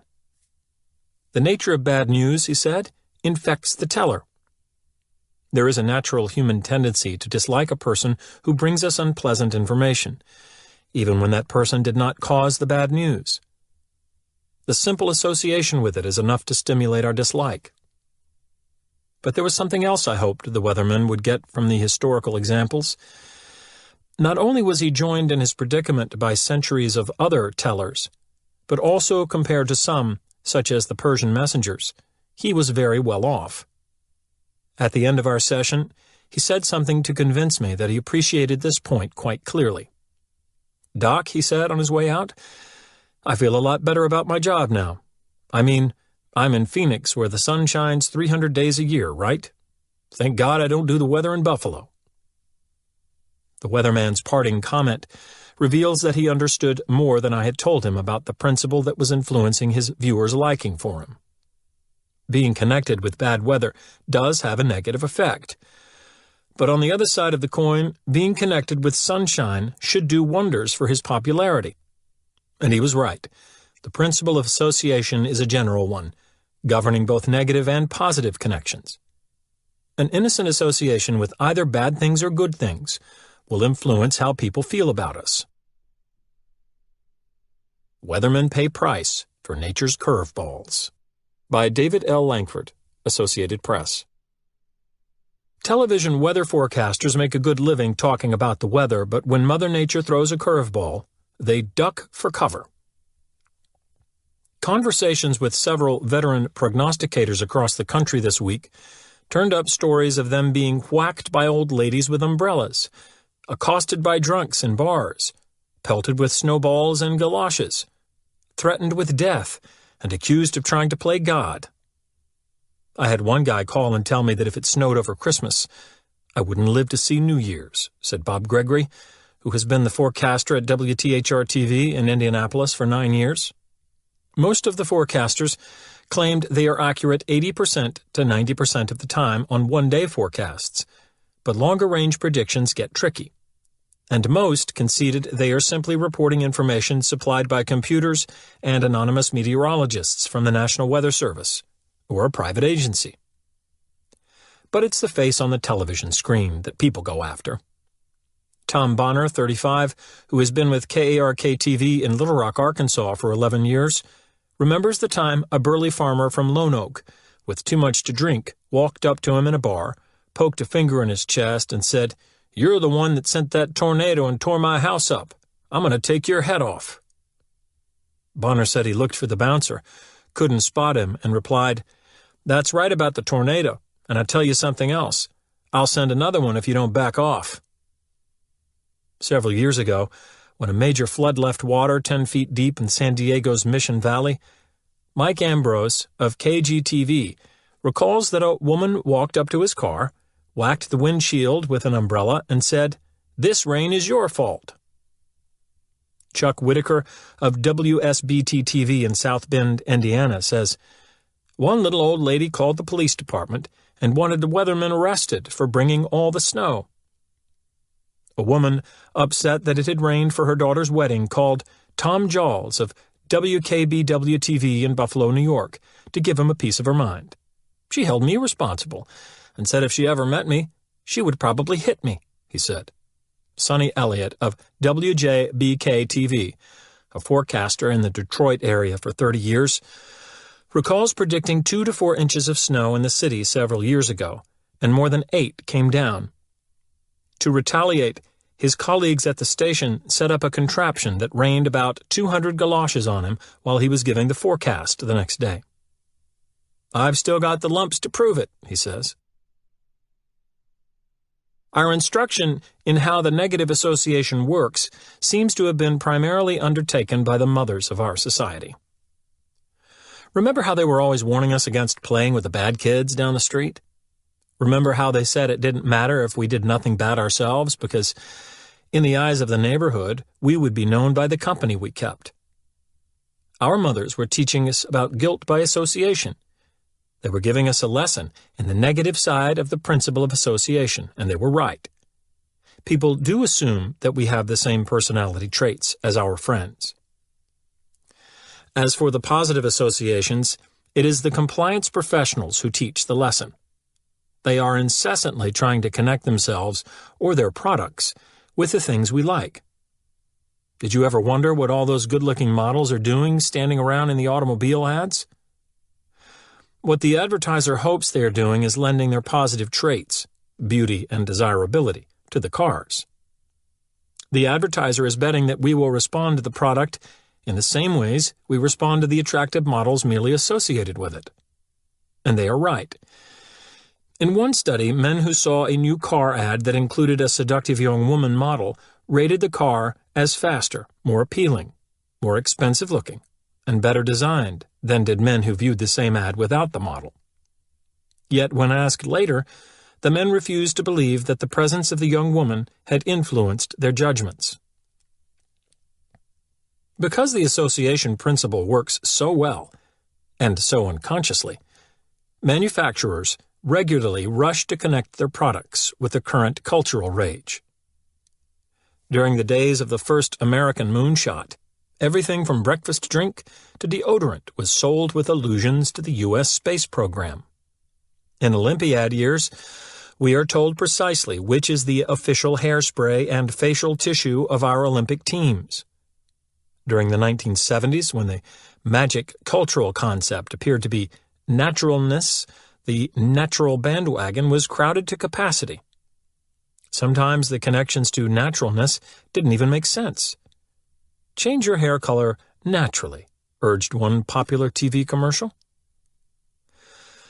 The linking of celebrities to products is another way advertisers cash in on the association principle. Professional athletes are paid to connect themselves to things that can be directly relevant to their roles: sports shoes, tennis rackets, golf balls, or wholly irrelevant: soft drinks, popcorn poppers, pantyhose. The important thing for the advertiser is to establish the connection. It doesn't have to be a logical one, just a positive one. Of course, popular entertainers provide another form of desirability that manufacturers have always paid dearly to tie to their goods. But recently, politicians have caught on to the ability of a celebrity linkage to sway voters. Presidential candidates assemble stables of well-known non-political figures who either actively participate in the campaign or merely lend their names to it. Even at the state and local level, a similar game is played. Take as evidence the comment of a Los Angeles woman I overheard expressing her conflicting feelings about a California referendum to limit smoking in public places. It's a real tough decision. They've got big stars speaking for it, and big stars speaking against it. You don't know how to vote. If politicians are relative newcomers to the use of celebrity endorsements, they are old hands at exploiting the association principle in other ways. For example, congressional representatives traditionally announce to the press the start of federal projects that will bring new jobs or benefits to their home states. This is true even when a representative has had nothing to do with advancing the project, or has in some cases voted against it.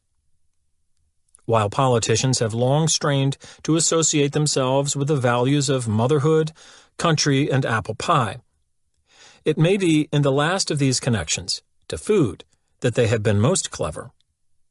For instance, it is White House tradition to try to sway the votes of balking legislators over a meal. It can be a picnic lunch, a sumptuous breakfast, or an elegant dinner, but when an important bill is up for grabs, out comes the silverware. And political fundraising these days regularly involves the presentation of food. Notice, too, that at the typical fundraising dinner, the speeches, the appeals for further contributions, and heightened effort never come before the meal is served, only during or after. The advantages to this pairing of the affairs of the table with those of the state are several. For example, time is saved and the reciprocity rule is engaged. The least recognized benefit, however, may be the one uncovered in research conducted in the 1930s by the distinguished psychologist Gregory Razran. Using what he termed the luncheon technique, he found that his subjects became fonder of the people and things they experienced while they were eating.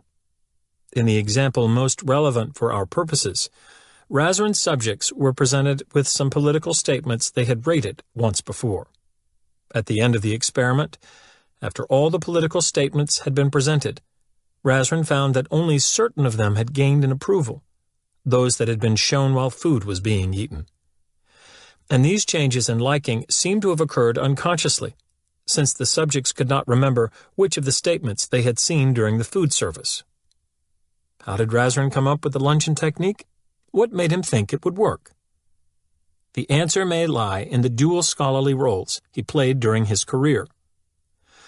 Not only was he a respected independent researcher, he was also one of the earliest translators into English of the pioneering psychological literature of Russia. It was a literature dedicated to the study of the association principle and dominated by the thinking of a brilliant man, Ivan Pavlov. Although a scientist of varied and elaborated talent, he had, for instance, won a Nobel Prize years earlier for his work on the digestive system. Pavlov's most important experimental demonstration was simplicity itself. He showed that he could get an animal's typical response to food, salivation, to be directed towards something irrelevant to food, a bell, merely by connecting the two things in the animal's mind. If the presentation of food to a dog was always accompanied by the sound of a bell, soon the dog would salivate to the bell alone, even when there was no food to be had. It was not a long step from Pavlov's classic demonstration to Razran's luncheon technique. Obviously, a normal reaction to food can be transferred to some other thing through the process of raw association. Razran's insight was that there are many normal responses to food besides salivation, one of them being a good and favorable feeling. Therefore, it is possible to attach this pleasant feeling, this positive attitude, to anything, political statements being only an example, that is closely associated with good food. Nor is there a long step from the luncheon technique to the compliance professional's realization that all kinds of desirable things can substitute for food in lending their likable qualities to the ideas, products, and people artificially linked to them. In the final analysis, then, that is why those good-looking models are standing around in the magazine ads, and that is why radio programmers are instructed to insert the station's call letters jingle immediately before a big hit song is played. And that is even why the women playing barnyard bingo at a Tupperware party must yell the word Tupperware rather than bingo before they can rush to the center of the floor for a prize. It may be Tupperware for the women, but it's bingo for the company. Just because we are often the unaware victims of compliance practitioners' use of the association principle doesn't mean that we don't understand how it works or don't use it ourselves. There is ample evidence, for instance, that we understand fully the predicament of a Persian imperial messenger or modern-day weatherman announcing bad news. In fact, we can be counted on to take steps to avoid putting ourselves in any similar positions. Research done at the University of Georgia shows just how we operate when faced with the task of communicating good or bad news. Students waiting for an experiment to begin were given the job of informing a fellow student that an important phone call had come in for him. Half the time the call was supposed to bring good news and half the time bad news. The researchers found that the students conveyed the information very differently depending on its quality. When the news was positive, the tellers were sure to mention that feature. You just got a phone call with great news. Better see the experimenter for the details. But when the news was unfavorable, they kept themselves apart from it. You just got a phone call. Better see the experimenter for the details. Obviously, the students had previously learned that to be liked, they should connect themselves to good news, but not bad news. A lot of strange behavior can be explained by the fact that people understand the association principle well enough to strive to link themselves to positive events and separate themselves from negative events, even when they have not caused the events. Some of the strangest of such behavior takes place in the great arena of sports. The actions of the athletes are not the issue here, though. After all, in the heated contact of the game, they are entitled to an occasional eccentric outburst. Instead, it is the often raging, irrational, boundless fervor of the sports fan that seems on its face so puzzling. How can we account for wild sports riots in Europe, or the murder of players and referees by South American soccer crowds gone berserk, or the unnecessary lavishness of the gifts provided by local fans to already wealthy American ball players on the special day set aside to honor them? Rationally, none of this makes sense. It's just a game, isn't it? Hardly. The relationship between sport and the earnest fan is anything but game-like. It is serious, intense, and highly personal. An apt illustration comes from one of my favorite anecdotes. It concerns a World War II soldier who returned to his home in the Balkans after the war and shortly thereafter stopped speaking. Medical examinations could find no physical cause for the problem. There was no wound, no brain damage, no vocal impairment. He could read, write, understand a conversation, and follow orders, yet he would not talk. Not for his doctors, not for his friends, not even for his pleading family. Perplexed and exasperated, his doctors moved him to another city and placed him in a veterans' hospital, where he remained for 30 years, never breaking his self-imposed silence and sinking into a life of social isolation. Then one day, a radio in his ward happened to be tuned to a soccer match between his hometown team and a traditional rival. When at a crucial point of play the referee called a foul against a player from the man's home team, the mute veteran jumped from his chair, glared at the radio, and spoke his first words in more than 3 decades. "You dumbass," he cried. "Are you trying to give them the match?" With that, he returned to his chair, and to a silence he never again violated. There are 2 important lessons to be derived from this true story. The first concerns the sheer power of the phenomenon. The veteran's desire to have his hometown team succeed was so strong that it alone produced a deviation from his solidly entrenched way of life.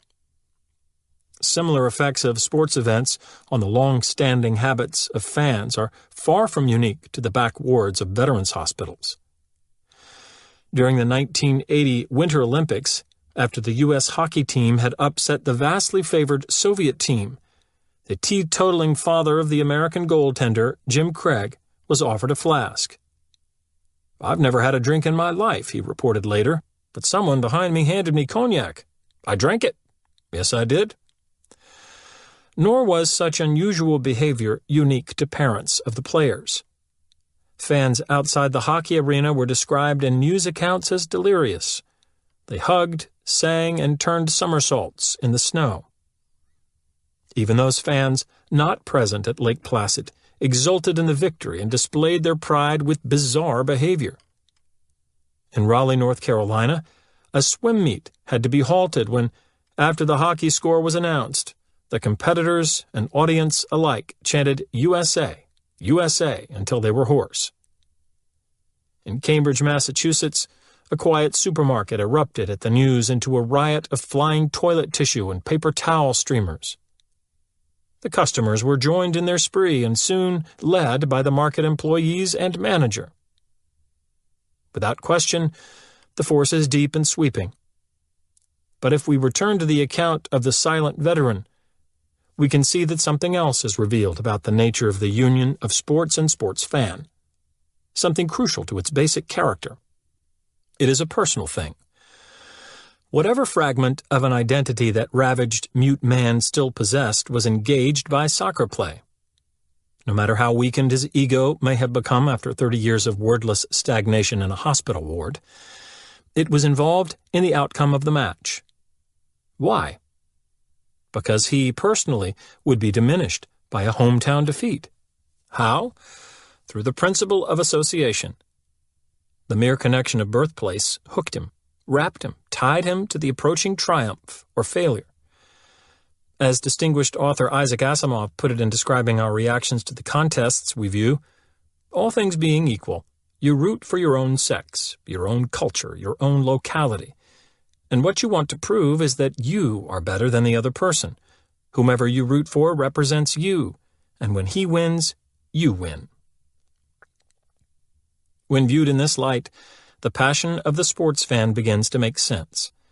The game is no light diversion to be enjoyed for its inherent form or artistry. The self is at stake. That is why hometown crowds are so adoring and, more tellingly, so grateful toward those regularly responsible for home team victories. That is also why the same crowds are often ferocious in their treatment of players, coaches, and officials implicated in athletic failures. Fans' intolerance of defeat can shorten the careers of even successful players and coaches. Take the case of Frank Layden, who abruptly quit as coach of the NBA's Utah Jazz while the team was leading the league's Midwest Division. Layden's relative success, warm humor, and widely known charitable activities in the Salt Lake City area were not enough to shield him from the ire of some Jazz supporters after team losses. Citing abrasive incidents with abusive fans, including one in which people waited around for an hour to curse at him following a defeat, Layden explained his decision. "Sometimes in the NBA you feel like a dog. I've had people spit on me. I had a guy come up to me and say, 'I'm a lawyer. Hit me so I can sue you.' I think America takes all sports too seriously." So we want our affiliated sports teams to win to prove our own superiority. But to whom are we trying to prove it? Ourselves, certainly, but to everyone else, too. According to the association principle, if we can surround ourselves with success that we are connected with in even a superficial way, for example, place of residence, our public prestige will rise. Are sports fans right to think that without ever throwing a block, catching a ball, scoring a goal, or perhaps even attending a game, they will receive some of the glory from a hometown championship? I believe so. The evidence is in their favor.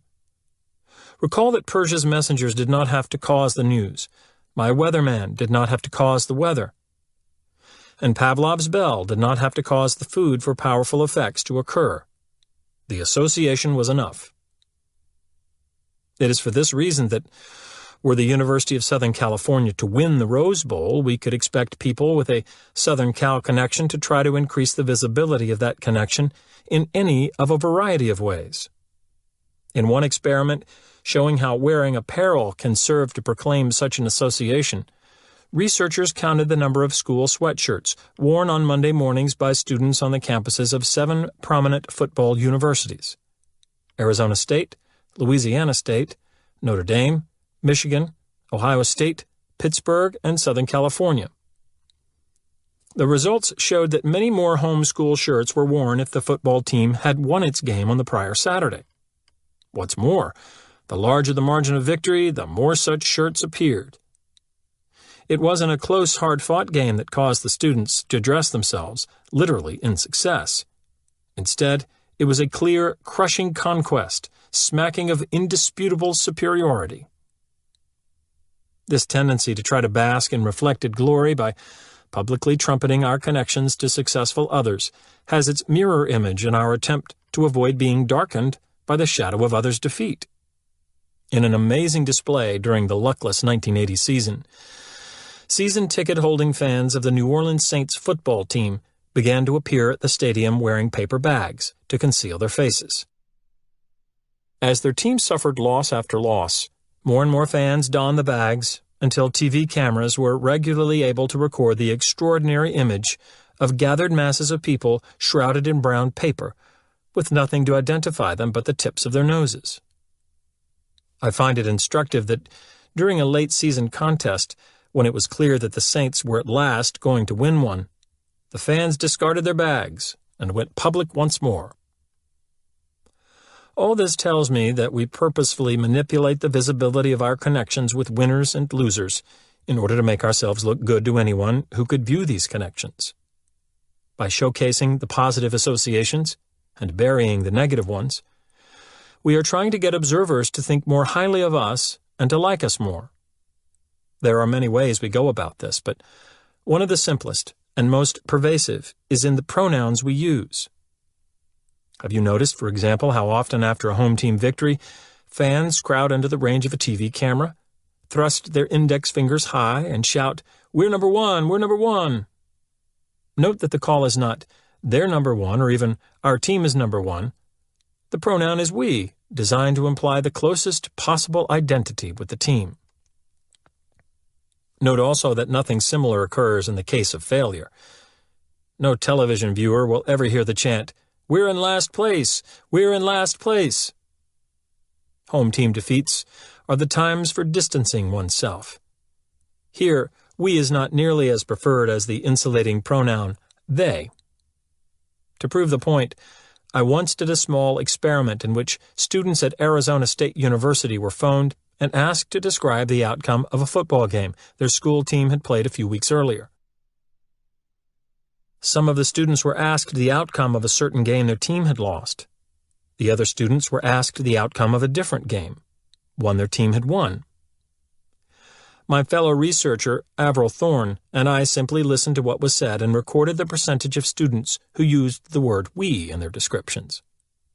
When the results were tabulated, it was obvious that the students had tried to connect themselves to success by using the pronoun "we" to describe their school team victory. "We beat Houston 17-14," or "we won." In the case of the lost game, however, "we" was rarely used. Instead, the students used terms designed to keep themselves separate from their vanquished team. "They lost to Missouri 30-20," or "I don't know the score, but Arizona State got beat." Perhaps the twin desires to connect ourselves to winners and to distance ourselves from losers were combined consummately in the remarks of one particular student. After dryly recounting the score of the home team defeat, Arizona State lost it 30-20, he blurted in anguish, "They threw away our chance for a national championship." If it is true that to make ourselves look good, we try to bask in the reflected glory of the successes we are even remotely associated with, a provocative implication emerges. We will be most likely to use this approach when we feel that we don't look so good. Whenever our public image is damaged, we will experience an increased desire to restore that image by trumpeting our ties to successful others. At the same time, we will most scrupulously avoid publicizing our ties to failing others. Support for these ideas comes from the telephone study of Arizona State University students. Before being asked about the home team victory or loss, they were given a test of their general knowledge. The test was rigged so that some of the students would fail badly while the others would do quite well. So at the time they were asked to describe the football score, half of the students had experienced recent image damage from their failure of the test. These students later showed the greatest need to manipulate their connections with the football team to salvage their prestige. If they were asked to describe the team defeat, only 17% used the pronoun "we" in so doing. If, however, they were asked to describe the win, 41% said "we." The story was very different, though, for the students who had done well on the general knowledge test. They later used "we" about equally, whether they were describing a home team victory, 25%, or defeat, 24%. These students had bolstered their images through their own achievement and didn't need to do so through the achievement of others. This finding tells me that it is not when we have a strong feeling of recognized personal accomplishment that we will seek to bask in reflected glory. Instead, it will be when prestige, both public and private, is low that we will be intent upon using the successes of associated others to help restore image. I think it revealing that the remarkable hubbub following the American hockey team victory in the 1980 Olympics came at a time of recently diminished American prestige. The U.S. government had been helpless to prevent both the holding of American hostages in Iran and the Soviet invasion of Afghanistan.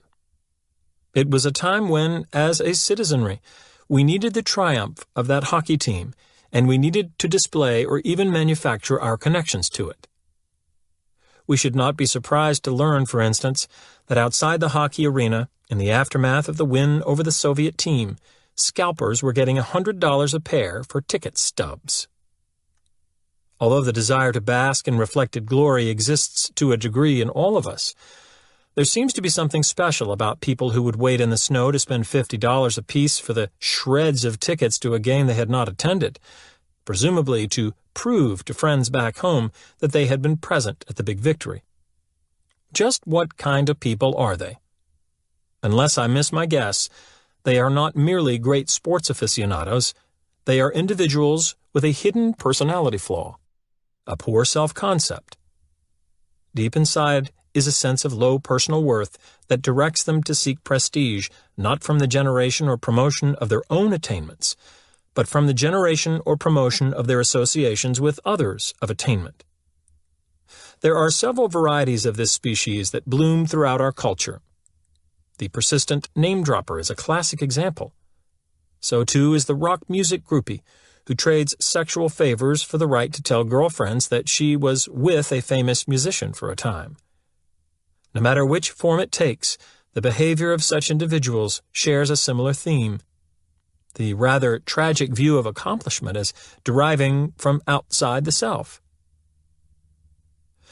Certain of these people work the association principle in a slightly different way. Instead of striving to inflate their visible connections to others of success, they strive to inflate the success of others they are visibly connected to. The clearest illustration is the notorious stage mother, obsessed with securing stardom for her child.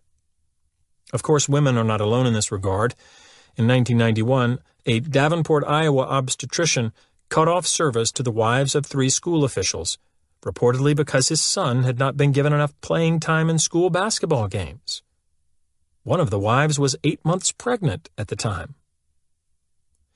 Physicians' wives often speak of the pressures to obtain personal prestige by association with their husband's professional stature. John Pekkanen, who authored the book The Best Doctors in the U.S., reports that many enraged protests to his list came not from the physicians who were omitted, but from their wives. In one instance that reveals the extent to which the principle of association dominates the thinking of some of these women, Pekkanen received a letter from a frantic wife along with her proof that her husband deserved to be on the list of best doctors. It was a photograph of the man with Merv Griffin. How to say no. Because liking can be increased by many means, a proper consideration of defenses against compliance professionals who employ the liking rule must, oddly enough, be a short one. It would be pointless to construct a horde of specific counter-tactics to combat each of the myriad versions of the various ways to influence liking. There are simply too many routes to be blocked effectively with such a one-on-one strategy.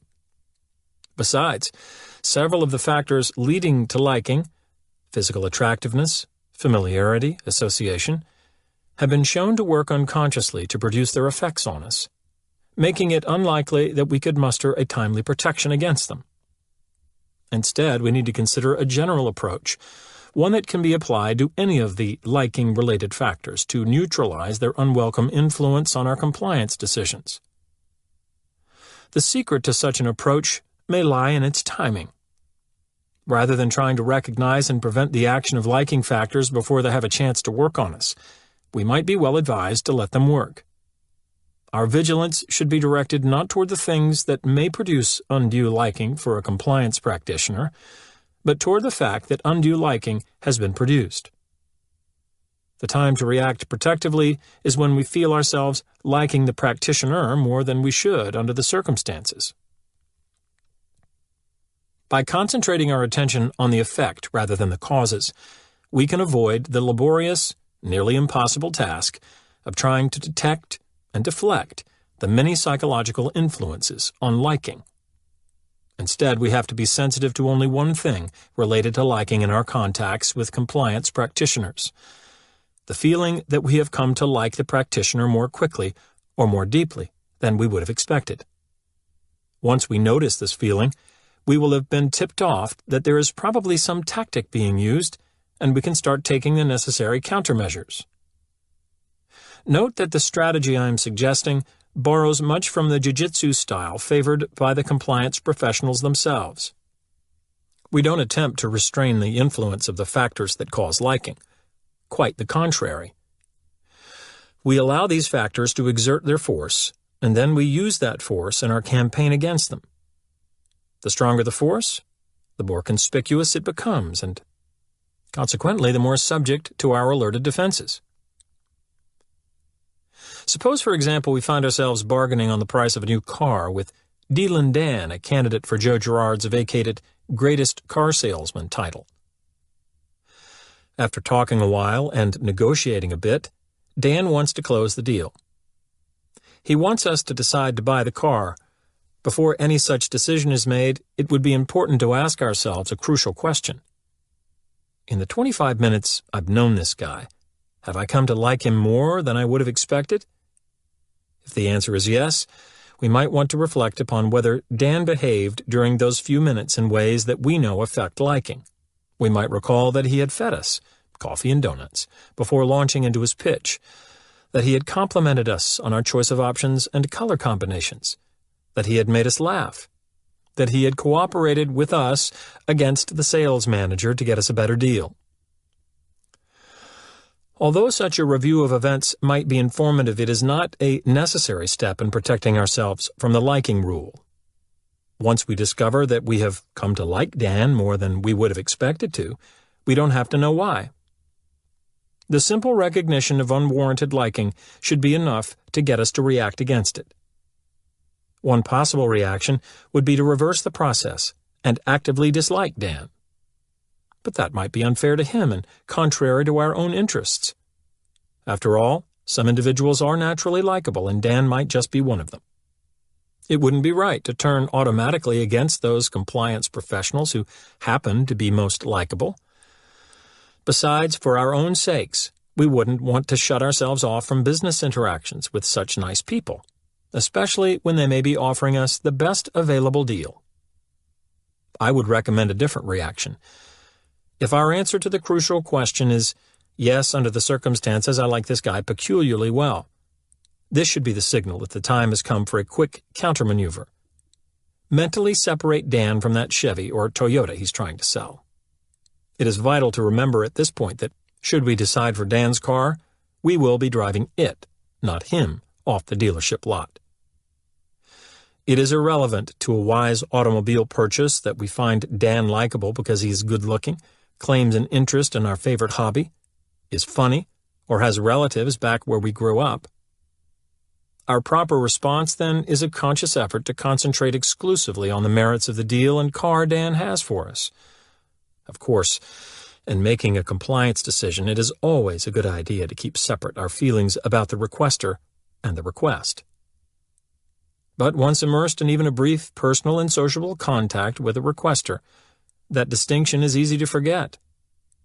In those instances, when we don't care one way or the other about a requester, forgetting to make the distinction won't steer us very far wrong.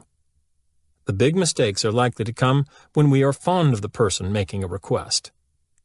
That's why it is so important to be alert to a sense of undue liking for a compliance practitioner.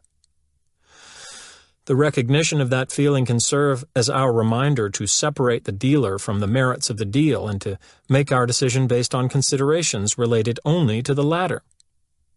Were we all to follow this procedure, I am certain we would be much more pleased with the results of our exchanges with compliance professionals, though I suspect that Dealin' Dan would not. Reader's Report. From a Chicago man. Although I've never been to a Tupperware party, I recognized the same kind of friendship pressures recently when I got a call from a long-distance phone company saleswoman. She told me that one of my buddies had placed my name on something called the MCI Friends and Family Calling Circle. This friend of mine, Brad, is a guy I grew up with but who moved to New Jersey last year for a job. He still calls me pretty regularly to get the news on the guys we used to hang out with from the neighborhood. The saleswoman told me that he can save 20% on all the calls he makes to the people on his calling circle list, provided that they are MCI phone company subscribers. Then she asked me if I wanted to switch to MCI to get all the blah-blah-blah benefits of MCI service, and so that Brad could save 20% on his calls to me. Well, I couldn't have cared less about the benefits of MCI service. I was perfectly happy with the long-distance company I had. But the part about wanting to save Brad money on our calls really got to me. For me to say that I didn't want to be in his calling circle and didn't care about saving him money would have sounded like a real affront to our friendship when he learned of it. So, to avoid insulting him, I told her to switch me to MCI. I used to wonder why women would go to a Tupperware party just because a friend was holding it, and then buy stuff they didn't want once they were there. I don't wonder anymore. This reader is not alone in being able to testify to the power of the pressures embodied in MCI's calling circle idea. When Consumer Reports magazine inquired into the practice, the MCI salesperson they interviewed was quite succinct. It works 9 out of 10 times, he said. Chapter 6. Authority. Directed deference. Follow an expert. Virgil. Suppose that while leafing through the newspaper you notice an ad for volunteers to take part in a study of memory being done in the psychology department of a nearby university. Let's suppose further that, finding the idea of such an experiment intriguing, you contact the director of the study, a Professor Stanley Milgram, and make arrangements to participate in an hour-long session. When you arrive at the laboratory suite, you meet two men. One is the researcher in charge of the experiment, as is clearly evidenced by the gray lab coat he wears and the clipboard he carries. The other is a volunteer like yourself, who seems average in all respects. After initial greetings and pleasantries are exchanged, the researcher begins to explain the procedures to be followed. He says that the experiment is a study of how punishment affects learning and memory. Therefore, one participant will have the task of learning pairs of words in a long list until each pair can be recalled perfectly. This person is to be called the learner. The other participant's job will be to test the learner's memory and to deliver increasingly strong electric shocks for every mistake. This person will be designated the teacher. Naturally, you get a bit nervous at this news. And your apprehension increases when, after drawing lots with your partner, you find that you are assigned the learner role. You hadn't expected the possibility of pain as part of the study, so you briefly consider leaving. But no, you think, there's plenty of time for that if need be, and besides, how strong a shock could it be? After you have had a chance to study the list of word pairs, the researcher straps you into a chair and, with the teacher looking on, attaches electrodes to your arm. More worried now about the effect of the shock, you inquire into its severity. The researcher's response is hardly comforting. He says that although the shocks can be extremely painful, they will cause you no permanent tissue damage. With that, the researcher and the teacher leave you alone and go to the next room, where the teacher asks you the test questions through an intercom system and delivers electric punishment for every wrong response. As the test proceeds, you quickly recognize the pattern that the teacher follows. He asks the question and waits for your answer over the intercom. Whenever you err, he announces the voltage of the shock you are about to receive and pulls a lever to deliver the punishment. The most troubling thing is that with each error you make, the shock increases by 15 volts. The first part of the test progresses smoothly. The shocks are annoying but tolerable. Later on, though, as your mistakes accumulate and the shock voltages climb, the punishment begins to hurt enough to disrupt your concentration, which leads to more errors and ever more disruptive shocks. At the 75, 90, and 105 volt levels, the pain makes you grunt audibly. At 120 volts, you exclaim into the intercom that the shocks are really starting to hurt. You take one more punishment with a groan and decide that you can't take much more pain. After the teacher delivers the 150-volt shock, you shout back into the intercom, "That's all, get me out of here, please, let me out." But instead of the assurance you expect from the teacher that he and the researcher are coming to release you, the teacher merely gives you the next test question to answer. Surprised and confused, you mumble the first answer to come into your head. It's wrong, of course, and the teacher delivers a 165-volt shock. You scream at the teacher to stop, to let you out. But he responds only with the next test question, and with the next slashing shock when your frenzied answer is incorrect. You can't hold down the panic any longer. The shocks are so strong now, they make you writhe and shriek. You kick the wall, demand to be released, beg the teacher to help you. But the test questions continue as before, and so do the dreaded shocks. In searing jolts of 195, 210, 225, 240, 255, 270, 285, and 300 volts. You realize you can't possibly answer the test correctly now, so you shout to the teacher that you won't answer his questions any longer. Nothing changes. The teacher interprets your failure to respond as an incorrect response and sends another bolt. The ordeal continues in this way until finally the power of the shocks stun you into near paralysis. You can no longer cry out, no longer struggle. You can only feel each terrible electric bite. Perhaps you think this total inactivity will cause the teacher to stop. There can be no reason to continue this experiment. But he proceeds relentlessly, calling out the test questions, announcing the horrid shock levels, about 400 volts now, and pulling the levers. What must this man be like, you wonder in confusion? Why doesn't he help me? Why won't he stop? For most of us, the above scenario reads like a bad dream. To recognize how nightmarish it is, though, we should understand that in most respects it is real. There was such an experiment. Actually, a whole series run by a psychology professor named Milgram, in which participants in the teacher role were willing to deliver continued intense and dangerous levels of shock to a kicking, screeching, pleading other person. Only one major aspect of the experiment was not genuine. No real shock was delivered. The learner, the victim who repeatedly cried out in agony for mercy and release, was not a true subject, but an actor who only pretended to be shocked. The actual purpose of Milgram's study, then, had nothing to do with the effects of punishment on learning and memory. Rather, it involved an entirely different question. When it is their job, how much suffering will ordinary people be willing to inflict on an entirely innocent other person? The answer is most unsettling. Under circumstances mirroring precisely the features of the bad dream, the typical teacher was willing to deliver as much pain as was available to give. Rather than yield to the pleas of the victim, about 2/3 of the subjects in Milgram's experiment pulled every one of the 30 shock switches in front of them and continued to engage the last switch, 450 volts, until the researcher ended the experiment.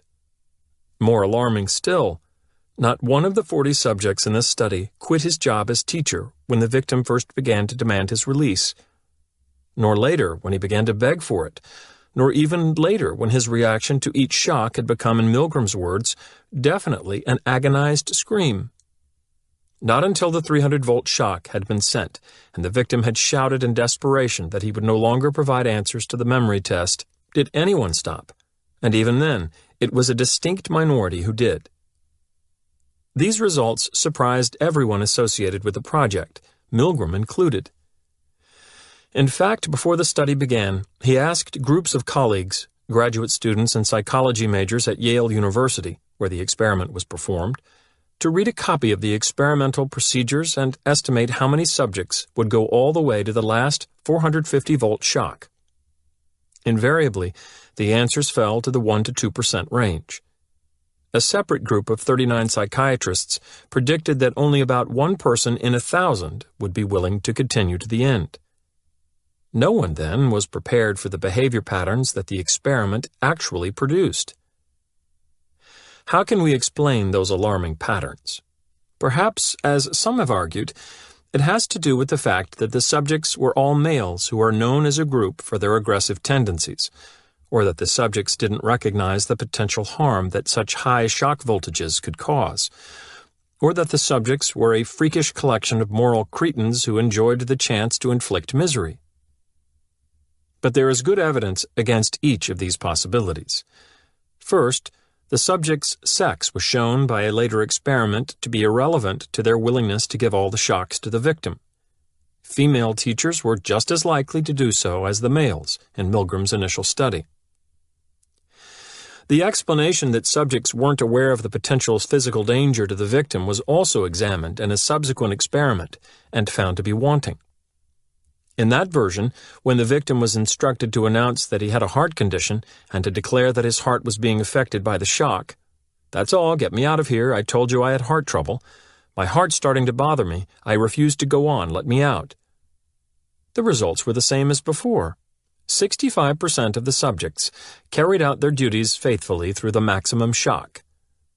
Finally, the explanation that Milgram's subjects were a twisted, sadistic bunch, not at all representative of the average citizen, has proven unsatisfactory as well. The people who answered Milgram's newspaper ad to participate in his memory experiment represented a standard cross-section of ages, occupations, and educational levels within our society. What's more, later on, a battery of personality scales showed these people to be quite normal psychologically, with not a hint of psychosis as a group. They were, in fact, just like you and me, or as Milgram likes to term it, they are you and me. If he is right that his studies implicate us in their grisly findings, the unanswered question becomes an uncomfortably personal one. What could make us do such things? Milgram is sure he knows the answer. It has to do, he says, with a deep-seated sense of duty to authority within us all. According to Milgram, the real culprit in the experiments was his subjects' inability to defy the wishes of the boss of the study, the lab-coated researcher who urged and, if need be, directed the subjects to perform their duties, despite the emotional and physical mayhem they were causing. The evidence supporting Milgram's obedience to authority explanation is strong. First, it is clear that without the researcher's directives to continue, the subjects would have ended the experiment quickly. They hated what they were doing and agonized over their victim's agony. They implored the researcher to let them stop. When he refused, they went on, but in the process they trembled, they perspired, they shook. They stammered protests and additional pleas for the victim's release. Their fingernails dug into their own flesh. They bit their lips until they bled. They held their heads in their hands. Some fell into fits of uncontrollable nervous laughter. As one outside observer to the experiment wrote, "I observed a mature and initially poised businessman enter the laboratory smiling and confident.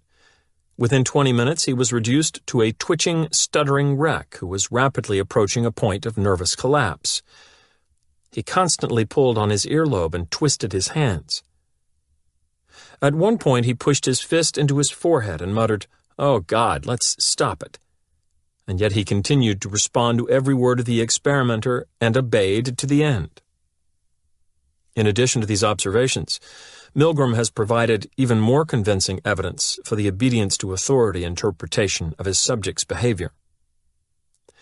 In a later study, for instance, he had the researcher and the victim switch scripts, so that the researcher told the teacher to stop delivering shocks to the victim, while the victim insisted bravely that the teacher continue. The result couldn't have been clearer. 100% of the subjects refused to give one additional shock when it was merely the fellow subject who demanded it. The identical finding appeared in another version of the experiment, in which the researcher and fellow subject switched roles so that it was the researcher who was strapped into the chair and the fellow subject who ordered the teacher to continue over the protests of the researcher. Again, not one subject touched another shock lever. The extreme degree to which subjects in Milgram's situation were attentive to the wishes of authority was documented in yet another variation of the basic study. In this case, Milgram presented the teacher with two researchers who issued contradictory orders. One ordered the teacher to terminate the shocks when the victim cried out for release, while the other maintained that the experiment should go on. These conflicting instructions reliably produced what may have been the project's only humor. In tragicomic befuddlement, and with eyes darting from one researcher to another, subjects would beseech the pair to agree on a single command they could follow. Wait, which is it going to be? One says stop, one says go. Which is it? When the researchers remained at loggerheads, the subjects tried frantically to determine who was the bigger boss. Failing this route to obedience with the authority, every subject finally followed his better instincts and ended the shocks. As in the other experimental variations, such a result would hardly be expected had the subject's motivations involved some form of sadism or neurotic aggressiveness. To Milgram's mind, evidence of a chilling phenomenon emerges repeatedly from his accumulated data. It is the extreme willingness of adults to go to almost any lengths on the command of an authority that constitutes the chief finding of the study.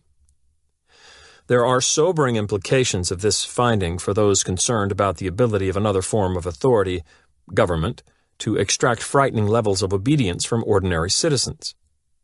Furthermore, the finding tells us something about the sheer strength of authority pressures in controlling our behavior. After witnessing Milgram's subjects squirming and sweating and suffering at their task, could anyone doubt the power of the force that held them there? For those whose doubts remain, the story of S. Brian Wilson might prove instructive.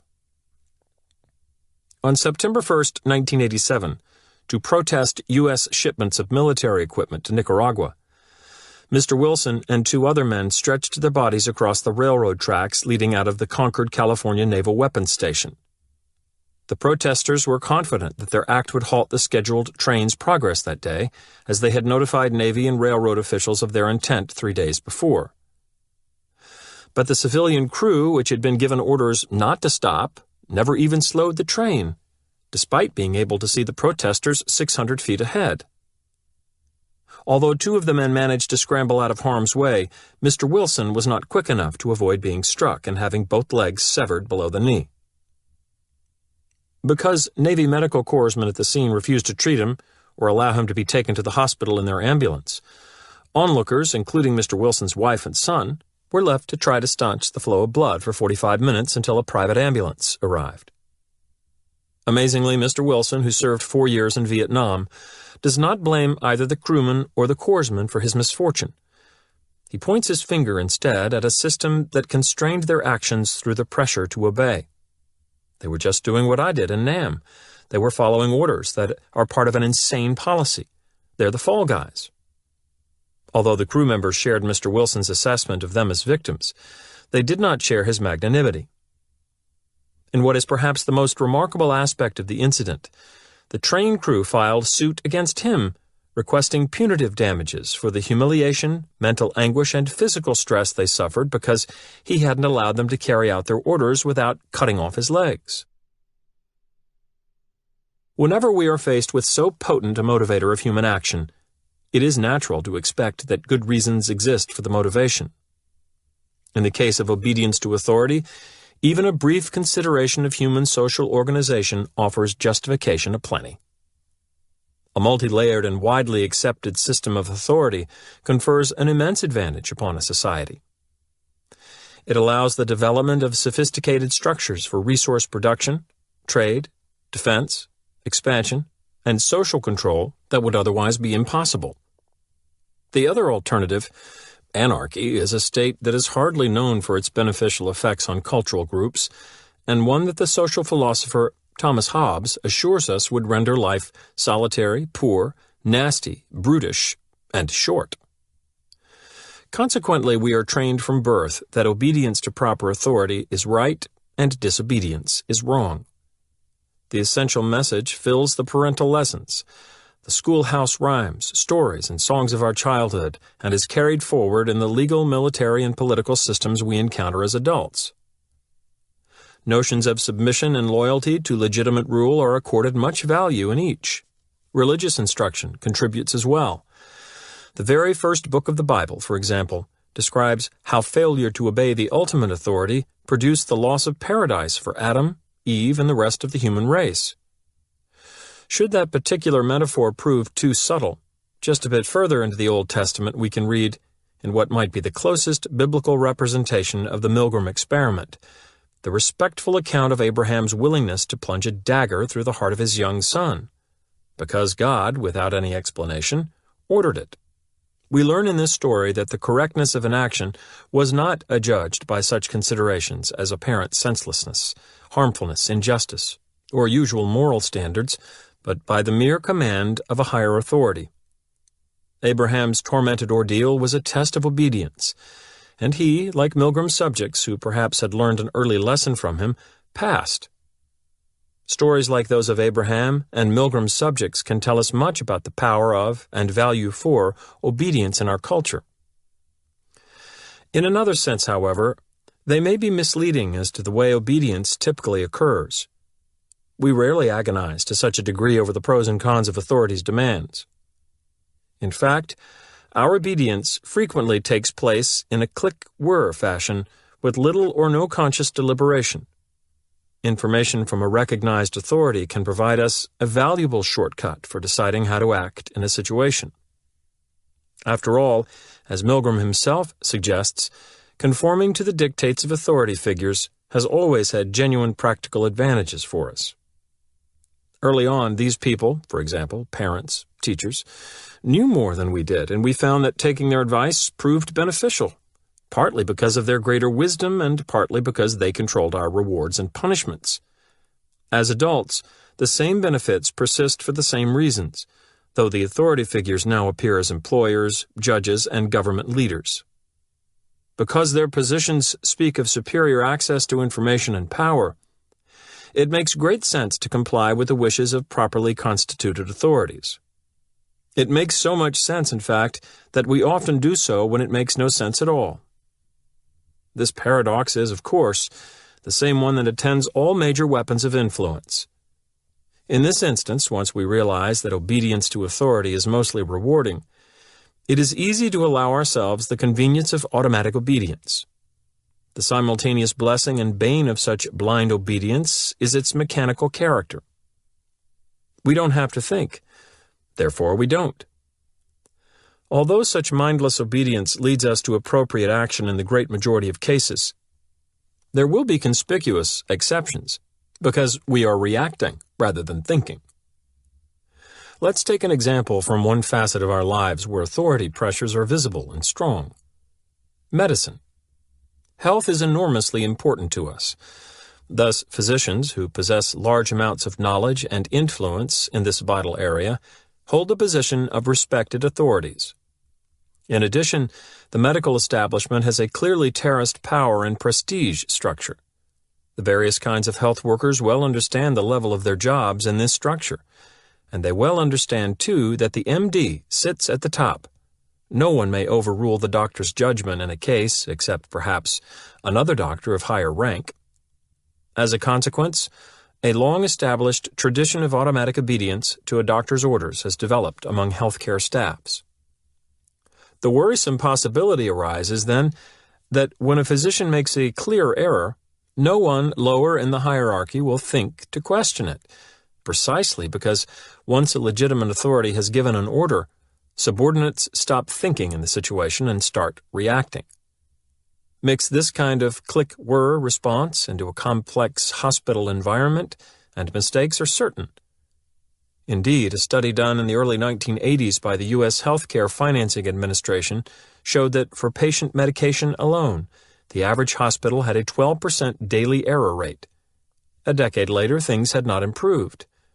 According to a Harvard University study, 10% of all cardiac arrests in hospitals are attributable to medication errors. Errors in the medicine patients receive can occur for a variety of reasons.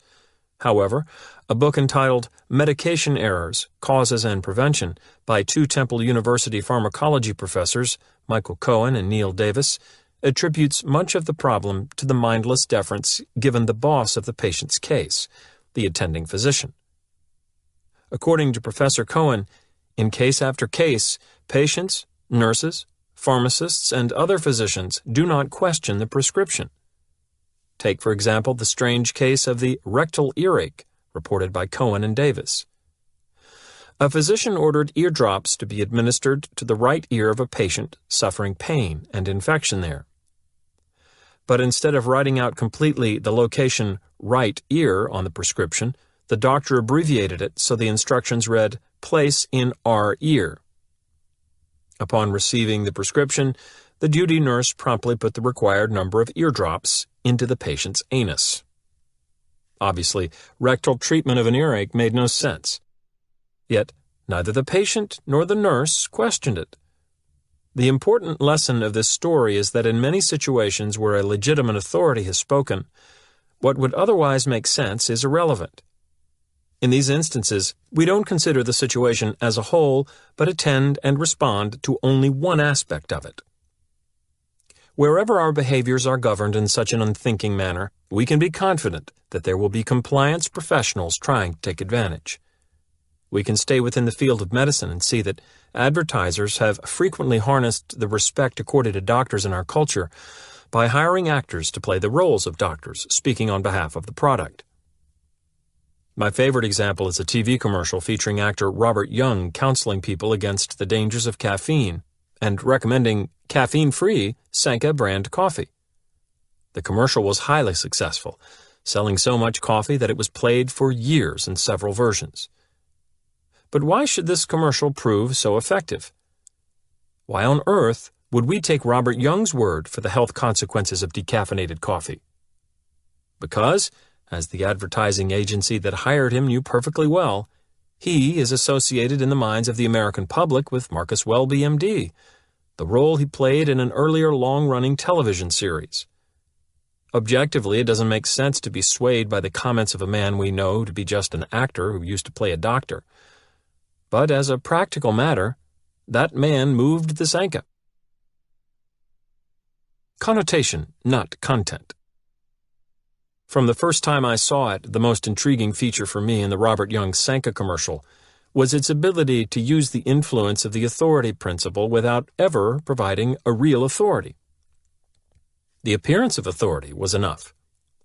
This tells us something important about unthinking reactions to authority figures. When in a click-whir mode, we are often as vulnerable to the symbols of authority as to the substance. There are several kinds of symbols that can reliably trigger our compliance in the absence of the genuine substance of authority. Consequently, they are employed extensively by those compliance professionals who are short on substance. Con artists, for example, drape themselves with the titles, clothes, and trappings of authority. They love nothing more than to emerge elegantly dressed from a fine automobile and to introduce themselves to their prospective mark as doctor or judge or professor or commissioner someone. They understand that when they are so equipped, their chances for compliance are greatly increased. Each of these three types of symbols of authority has its own story and is worth a separate look. Titles. Titles are simultaneously the most difficult and the easiest symbols of authority to acquire. To earn one normally takes years of work and achievement, yet it is possible for somebody who has put in none of this effort to adopt the mere label and receive a kind of automatic deference. As we have seen, TV commercial actors and con artists do it successfully all the time. I recently talked with a friend, a faculty member at a well-known Eastern university, who provided a telling illustration of how our actions are frequently more influenced by a title than by the nature of the person claiming it. My friend travels quite a bit and often finds himself chatting with strangers in bars, restaurants, and airports. He says that he has learned through much experience never to use his title, professor, during these conversations. When he does, he reports, the tenor of the interaction changes immediately. People who have been spontaneous and interesting conversation partners for the prior half hour become respectful, accepting, and dull. His opinions that earlier might have produced a lively exchange now usually generate extended and highly grammatical statements of accord. Annoyed and slightly bewildered by the phenomenon because, as he says, I'm still the same guy they've been talking to for the past 30 minutes, right? My friend now regularly lies about his occupation in such situations. What a refreshing shift from the more typical pattern in which certain compliance practitioners lie about titles they don't truly have. In either direction, however, such practiced dishonesty makes the same point about the sufficiency of a mere symbol of authority to influence behavior. I wonder whether my professor friend, who is physically somewhat short, would be so eager to hide his title if he knew that, besides making strangers more accommodating, it also makes them see him as taller. Studies investigating the way in which authority status affects perceptions of size have found that prestigious titles lead to height distortions. In one experiment conducted on 5 classes of Australian college students, a man was introduced as a visitor from Cambridge University in England. However, his status at Cambridge was represented differently in each of the classes. To one class, he was presented as a student, to a second class, a demonstrator, to another, a lecturer, to yet another, a senior lecturer, to a fifth, a professor. After he left the room, each class was asked to estimate his height. It was found that with each increase in status, the same man grew in perceived height by an average of a ½ inch, so that as the professor, he was seen as 2½ inches taller than as the student. It is worth the time of a small detour to pursue this interesting connection between status and perceived size, since it shows up in a variety of ways. In judging the size of coins, for example, children most overestimate the size of the more valuable coins, and adults are just as guilty of such distortions. In one study, college students drew cards that had monetary values printed on them ranging from $3 to -$3. They won or lost the amount shown on the cards they picked. Afterward, they were asked to rate the size of each card. Even though all cards were exactly the same size, those that had the more extreme values, positive or negative, were seen as physically larger. Thus, it is not necessarily the pleasantness of a thing that makes it seem bigger to us. It is its importance. Because we see size and status as related, it is possible for certain individuals to benefit by substituting the former for the latter. In some animal societies where the status of a male is assigned on the basis of dominance, size is an important factor in determining which male will achieve which status level in the group. Usually, in combat with a rival, the larger and more powerful male wins. To avoid the harmful effects to the group of such physical conflict, however, many species have adopted methods that frequently involve more form than fracas.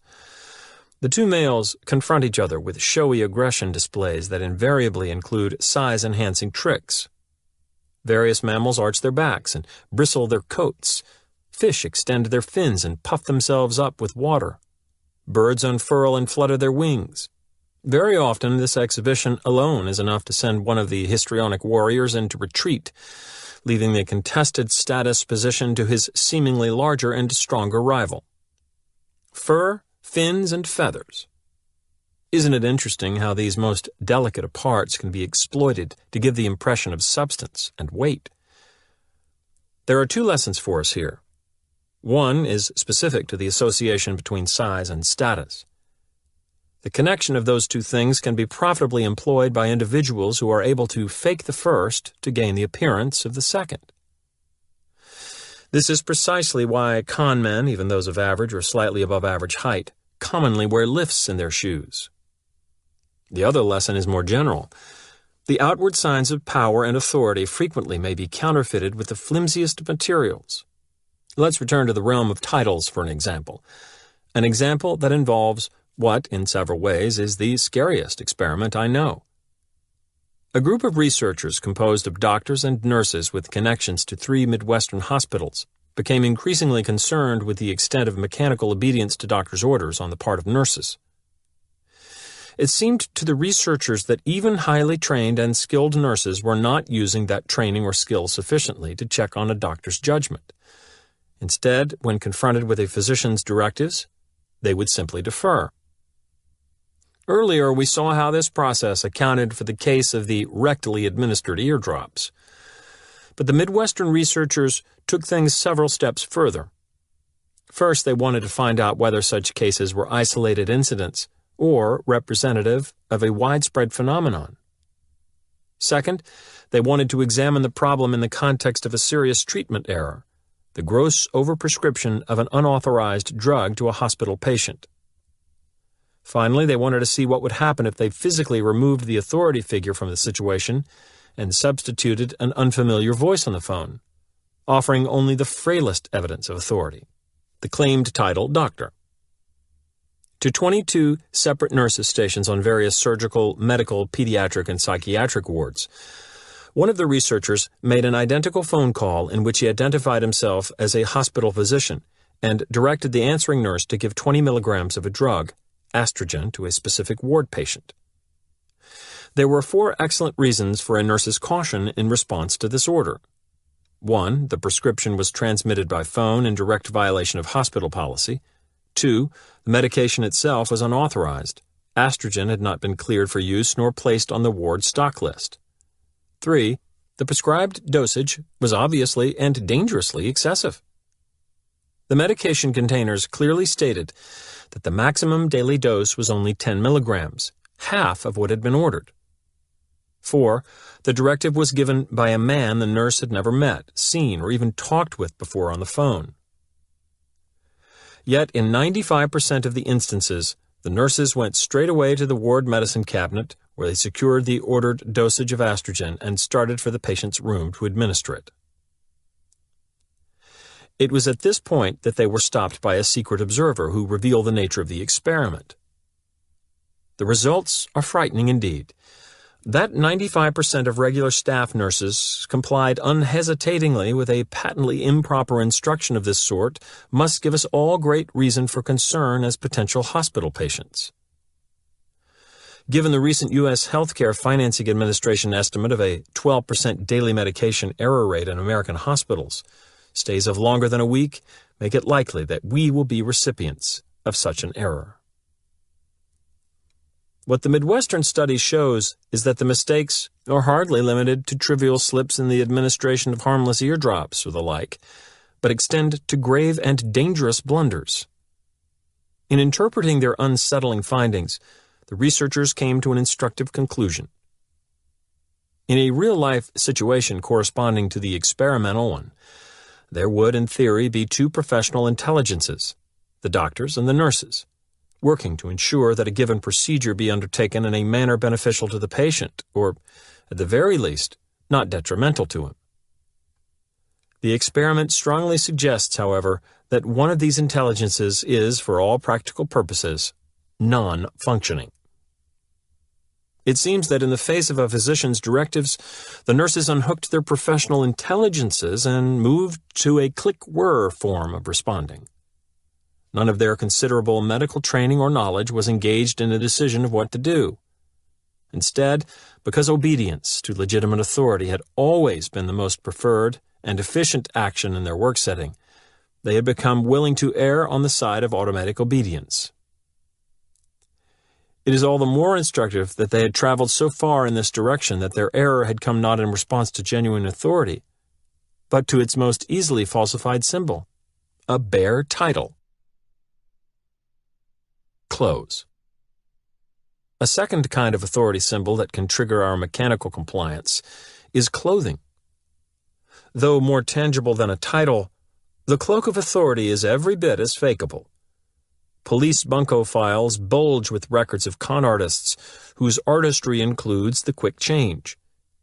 In chameleon style, they adopt the hospital white, priestly black, army green, or police blue that the situation requires for maximum advantage. Only too late do their victims realize that the garb of authority is hardly its guarantee. A series of studies by social psychologist Leonard Bickman gives an indication of how difficult it can be to resist requests that come from figures in authority attire. Bickman's basic procedure was to ask passers-by on the street to comply with some sort of odd request, to pick up a discarded paper bag, to stand on the other side of a bus stop sign. In half of the instances, the requester, a young man, was dressed in normal street clothes. The rest of the time he was dressed in a security guard's uniform. Regardless of the type of request, many more people obeyed the requester when he wore the guard costume. Especially revealing was one version of the experiment in which the requester stopped pedestrians and pointed to a man standing by a parking meter 50 feet away. The requester, whether dressed normally or as a security guard, always said the same thing to the pedestrian. "You see that guy over there by the meter? He's overparked but doesn't have any change. Give him a dime." The requester then turned a corner and walked away so that by the time the pedestrian reached the meter, the requester was out of sight. The power of his uniform lasted, however, even after he was long gone. Nearly all the pedestrians complied with his directive when he had worn the guard costume, but fewer than half did so when he had dressed normally. It is interesting to note that later on, Bickman found college students able to guess with considerable accuracy the percentage of compliance that had occurred in the experiment when the requester wore street clothes, 50% versus the actual 42%. Yet the students greatly underestimated the percentage of compliance when he was in uniform, 63% versus the actual 92%.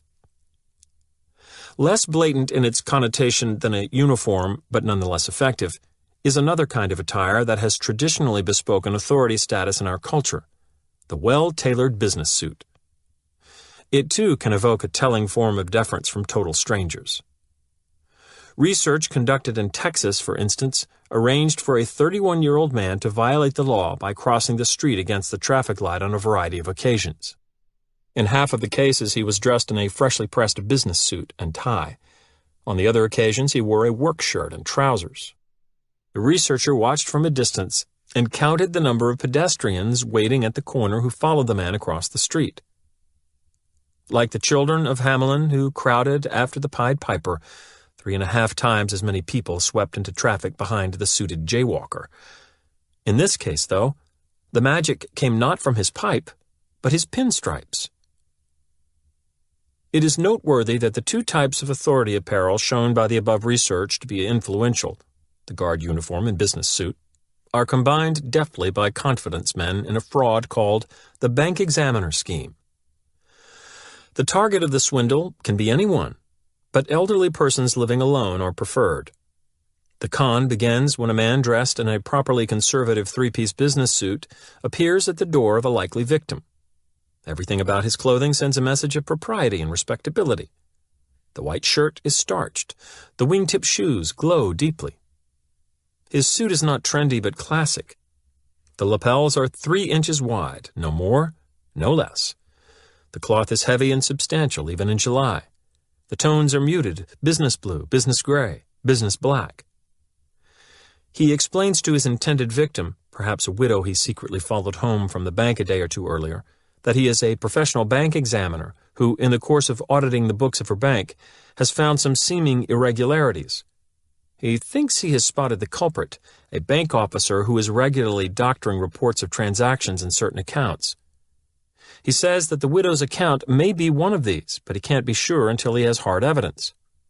Therefore, he has come to ask her for her cooperation. Would she help out by withdrawing her savings so a team of examiners and responsible bank officials can trace the record of the transaction as it passes across the suspect's desk? Often the appearance and presentation of the bank examiner are so impressive that the victim never thinks to check on their validity with even a simple phone call. Instead, she drives to the bank, withdraws all her money, and returns home with it to wait with the examiner for word on the success of the trap. When the message comes, it is delivered by a uniformed bank guard who arrives after closing hours to announce that all is well. Apparently the widow's account was not one of those being tampered with. Greatly relieved, the examiner offers gracious thanks and, since the bank is now conveniently closed, instructs the guard to return the lady's money to the vault to save her the trouble of doing so the next day. With smiles and handshakes all around, the guard takes the funds and leaves the examiner to express a few more minutes of thanks before he, too, exits. Naturally, as the victim eventually discovers, the guard is no more a guard than the examiner is an examiner. What they are is a pair of bunco artists who have recognized the capacity of carefully counterfeited uniforms to click us into mesmerized compliance with authority. Trappings. Aside from its function in uniforms, clothing can symbolize a more generalized type of authority when it serves an ornamental purpose. Finely styled and expensive clothes carry an aura of status and position, as do trappings such as jewelry and cars. The last of these status symbols is particularly interesting in the United States, where the American love affair with the automobile gives it unusual significance. According to the findings of a study done in the San Francisco Bay Area, owners of prestige autos receive a special kind of deference from us. The experimenters discovered that motorists would wait significantly longer before honking their horns at a new luxury car stopped in front of a green light than at an older economy model. The motorists had little patience with the economy car driver. Nearly all sounded their horns, and the majority of these did so more than once. 2 simply rammed into his rear bumper. So intimidating was the aura of the prestige automobile, however, that 50% of the motorists waited respectfully behind it, never touching their horns until it drove on. Later on, the researchers asked college students what they would have done in such situations. Compared to the true findings of the experiment, the students consistently underestimated the time it would take them to honk at the luxury car. The male students were especially inaccurate, feeling that they would honk faster at the prestige than the economy car driver. Of course, the study itself showed just the opposite. Note the similarity of this pattern to much other research on authority pressures. As in Milgram's research, the Midwestern Hospital Nurses Study, and the security guard uniform experiment, people were unable to predict correctly how they or others would react to authority influence. In each instance, the effect of such influence was grossly underestimated. This property of authority status may account for much of its success as a compliance device. Not only does it work forcefully on us, but it also does so unexpectedly. How to say no. One protective tactic we can use against authority status is to remove its element of surprise. Because we typically misperceive the profound impact of authority and its symbols on our actions, we are at the disadvantage of being insufficiently cautious about its presence in compliance situations. A fundamental form of defense against this problem, therefore, is a heightened awareness of authority power. When this awareness is coupled with a recognition of how easily authority symbols can be faked, the benefit will be a properly guarded approach to situations involving authority influence attempts. Sounds simple, right? And in a way, it is.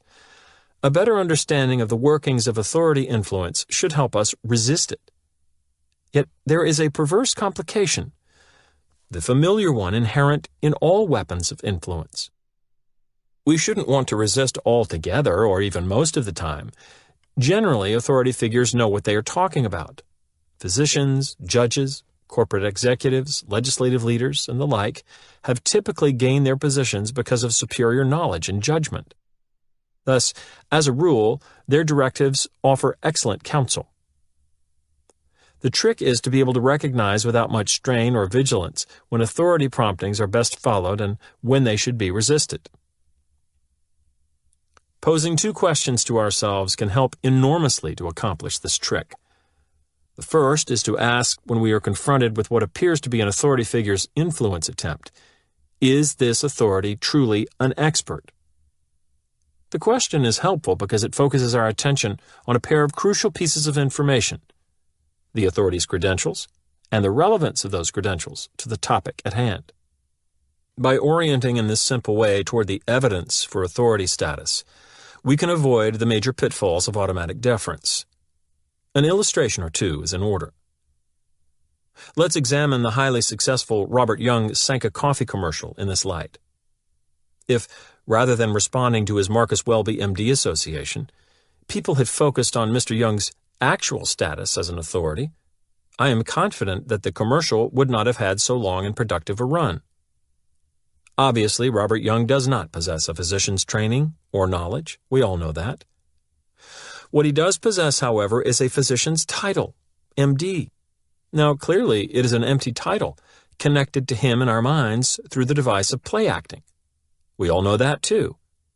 But isn't it fascinating how, when we are whirring along, what is obvious often doesn't matter unless we pay specific attention to it? That is why the "is this authority truly an expert?" question can be so valuable. It brings our attention to the obvious. It channels us effortlessly away from a focus on possibly meaningless symbols to a consideration of genuine authority credentials. What's more, the question impels us to distinguish between relevant authorities and irrelevant authorities. And this is a distinction that is easy to forget when the push of authority pressure is combined with the rush of modern life. The Texas pedestrians who bustled into city traffic behind a business-suited jaywalker offer a prime example. Even if the man had been the business authority his clothes suggested he might be, he was unlikely to be a greater authority on crossing the street than other people, including those who followed him into traffic. Still, they did follow, as if his label authority overwhelmed the vital difference between relevant and irrelevant forms. Had they bothered to ask themselves whether he represented a true expert in the situation, someone whose actions reflected superior knowledge there, I expect the result would have been quite different. The same process applies to Robert Young, a man who is not without expertise. He has fashioned a long career with many achievements in a difficult business. But his skills and knowledge are as an actor, not a doctor. When in viewing the famous coffee commercial we focus on his true credentials, we will realize quickly that he should be no more believed than any other successful actor who claims that Senka is healthy. Suppose, though, we are confronted with an authority we determine is a relevant expert. Before submitting to authority influence, it would be wise to ask a second simple question. How truthful can we expect the expert to be here? Authorities, even the best informed, may not present their information honestly to us. Therefore, we need to consider their trustworthiness in the situation. In fact, most of the time we do. We allow ourselves to be much more swayed by experts who seem to be impartial than those who have something to gain by convincing us. And this has been shown by research to be true around the world. By wondering how an expert stands to benefit from our compliance, we give ourselves another safety net against undue and automatic influence. Even knowledgeable authorities in a field will not persuade us until we are satisfied that their messages represent the facts faithfully. When asking ourselves about such a person's trustworthiness, we should keep in mind a little tactic compliance practitioners often use to assure us of their sincerity. They will seem to argue to a degree against their own interests. Correctly done, this can be a subtly effective device for proving their honesty. Perhaps they will mention a small shortcoming in their position or product. Oh, the disadvantages of Benson and Hedges. Invariably, though, the drawback will be a secondary one that is easily overcome by more significant advantages. Listerine, the taste you hate 3 times a day. Avis, we're number 2, but we try harder. L'Oreal, a bit more expensive and worth it. By establishing their basic truthfulness on minor issues, the compliance professionals who use this ploy can then be more believable when stressing the important aspects of their argument. I have seen this approach used with devastating effect in a place that few of us recognize as a compliance setting: the restaurant. It is no secret that because of shamelessly low wages, servers in restaurants must supplement their earnings with tips. Leaving the sine qua non of good service aside, the most successful waiters and waitresses know certain tricks for increasing tips. They also know that the larger a customer's bill, the larger amount of money likely to come to them in a standard gratuity. In these 2 regards, then, building the size of a customer's charge and building the percentage of that charge that is given as a tip, servers regularly act as compliance agents. Hoping to find out how they operate, I applied for waiter openings at several fairly expensive restaurants. Without experience, though, the best I could do was to land a busboy job that, as things turned out, provided me a propitious vantage point from which to watch and analyze the action. Before long, I realized what the other employees already knew, that the most successful waiter in the place was Vincent, who somehow arranged for patrons to order more and tip higher than for anyone else. In fact, the other servers were not even close to him in weekly earnings. So I began to linger in my duties around Vincent's tables to observe his style. I quickly learned that his style was to have no single style. He had a repertoire of them, each ready to be called on under the appropriate circumstances. When the customers were a family, he was effervescent, even slightly clownish, directing his remarks as often to the children as to the adults. With a young couple on a date, he became formal and a bit imperious in an attempt to intimidate the young man, to whom he spoke exclusively, into ordering and tipping lavishly. With an older married couple, he retained the formality but dropped the superior air in favor of a respectful orientation to both members of the couple. Should the patron be dining alone, Vincent selected a friendly demeanor, cordial, conversational, and warm. But Vincent reserved the trick of seeming to argue against his own interests for large parties of 8 to 12 people. Here his technique was veined with genius. When it was time for the first person, normally a lady, to order, he went into his act. No matter what she selected, Vincent reacted identically. His brow furrowed, his hand hovered above his order pad, and after looking quickly over his shoulder for the manager, he leaned conspiratorially toward the table to report for all to hear. "I'm afraid that is not as good tonight as it normally is. Might I recommend instead the blank or the blank?" Here Vincent suggested a pair of menu items that were 50 cents or so less expensive than the dish the patron had selected initially. "They are both excellent tonight." With this single maneuver, Vincent engaged several important principles of influence. First, even those who did not take his suggestions felt that Vincent had done them a favor by offering valuable information to help them order. Everyone felt grateful, and consequently the rule for reciprocity would work in his favor when it came time to decide on his gratuity. But besides hiking the percentage of his tip, Vincent's maneuver also placed him in a favorable position to increase the size of the table's order. It established him as an authority on the current stores of the house. He clearly knew what was and wasn't good that night. Moreover, and this is where seeming to argue against his own interests came in, it proved him to be a trustworthy informant because he recommended dishes that were slightly less expensive than originally ordered. Rather than trying to line his own pockets, he seemed to have the customer's best interests at heart. To all appearances, he was at once knowledgeable and honest, a combination that gave him great credibility. And Vincent was quick to exploit the advantage of this credible image. When the party had finished giving their food orders, he would say, "Very well, and would you like me to suggest or select some wine to go with your meals?" As I watched the scene repeated almost nightly, there was a notable consistency to the customers' reactions. Smiles, nods, and for the most part, general assent. Even from the distance of my vantage point, one could read their thoughts from their faces.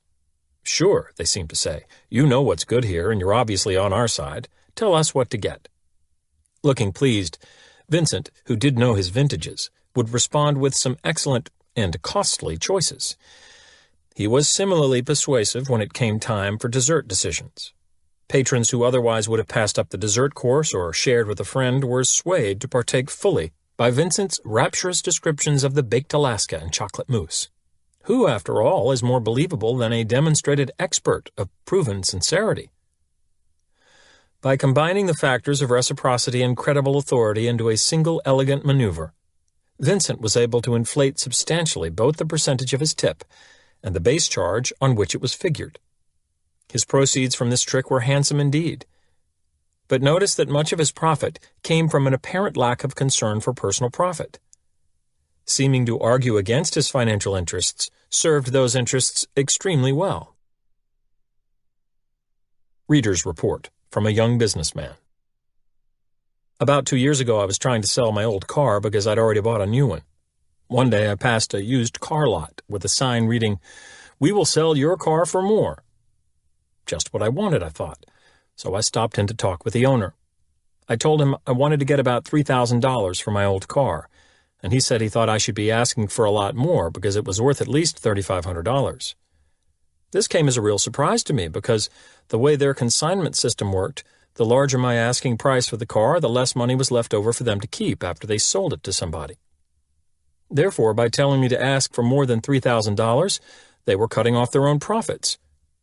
Just like your Vincent the waiter example, they were seeming to argue against their own interests, so I'd see them as trustworthy authorities, but I didn't realize this until much later. Anyway, I went along with the owner's idea that my car was worth more than I'd first thought, and I set my asking price at $3,500. After they'd had my car on their lot for a couple of days, they called saying that someone was really interested in it, but that the price was a little too high. Would I be willing to drop my price by $200 to sell the car? Convinced that they had my interests at heart, I agreed. The next day they called back to say the buyer's financing had fallen through and that he couldn't buy the car. In the next 2 weeks, I got 2 more calls from the dealership, each asking me to drop my price $200 to seal a sale to some customer. Both times I okayed it because I still believed they were trustworthy. But each time, the alleged deal fell through. I was suspicious enough to call a friend whose family was in the car business. He said this was an old trick designed to get sellers like me to reduce their asking prices to super low levels, giving the dealership big profits when they finally sold the car. So I went over there and took my car. As I was leaving, they were still trying to persuade me to let them keep it because they had a hot prospect who they were sure would buy it if I'd only knock off another $200. Once again, in a reader's report, we can see the influence of the contrast principle combining with the principle of primary interest. In this case, after the $3,500 figure was set, each $200 nick seemed small by comparison. Chapter 7. Scarcity, the rule of the few. The way to love anything is to realize that it might be lost. G.K. Chesterton. The city of Mesa, Arizona is a suburb in the Phoenix area where I live. Perhaps the most notable features of Mesa are its sizable Mormon population. Next to that of Salt Lake City, the largest in the world, and a huge Mormon temple located on exquisitely kept grounds in the center of the city. Although I had appreciated the landscaping and architecture from a distance, I had never been interested enough in the temple to go inside, until the day I read a newspaper article that told of a special inner sector of Mormon temples, to which no one has access but faithful members of the church. Even potential converts must not see it. There is one exception to the rule, however. For a few days immediately after a temple is newly constructed, non-members are allowed to tour the entire structure, including the otherwise restricted section.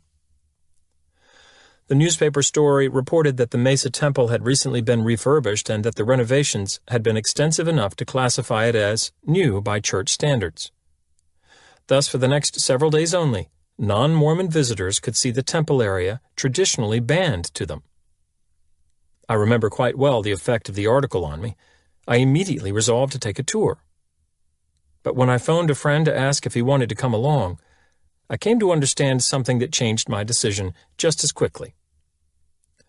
After declining the invitation, my friend wondered why I seemed so intent on a visit.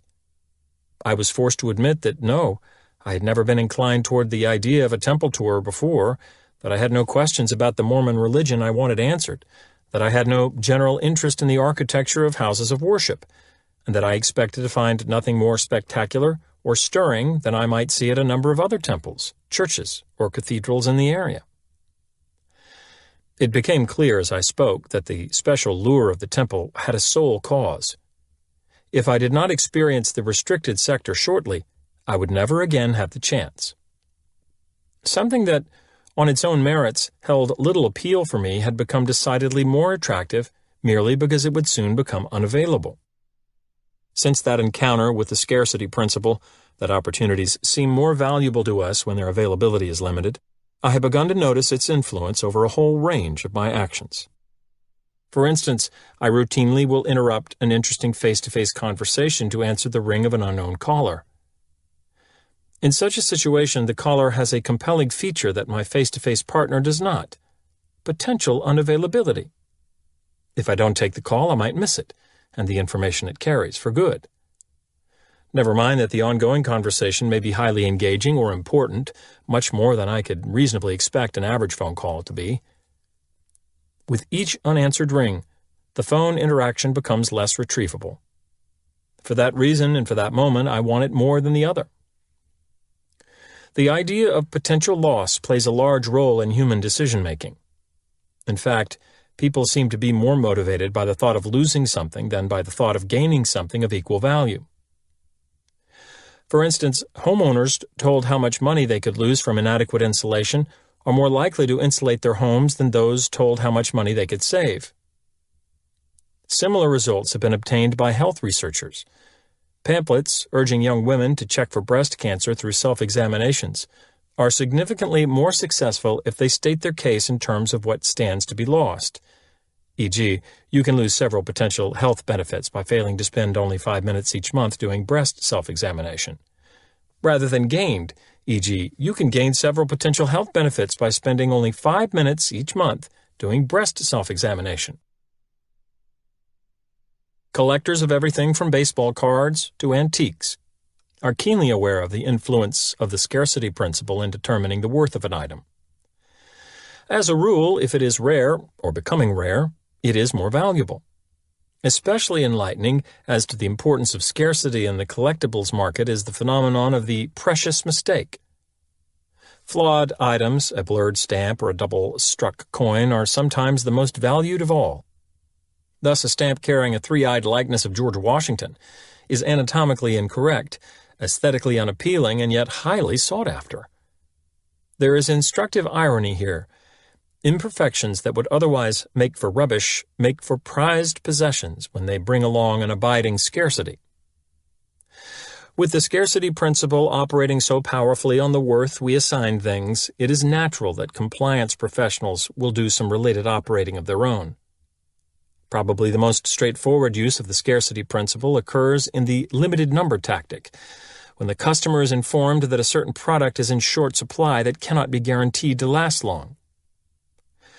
During the time I was researching compliance strategies by infiltrating various organizations, I saw the limited number tactic employed repeatedly in a range of situations.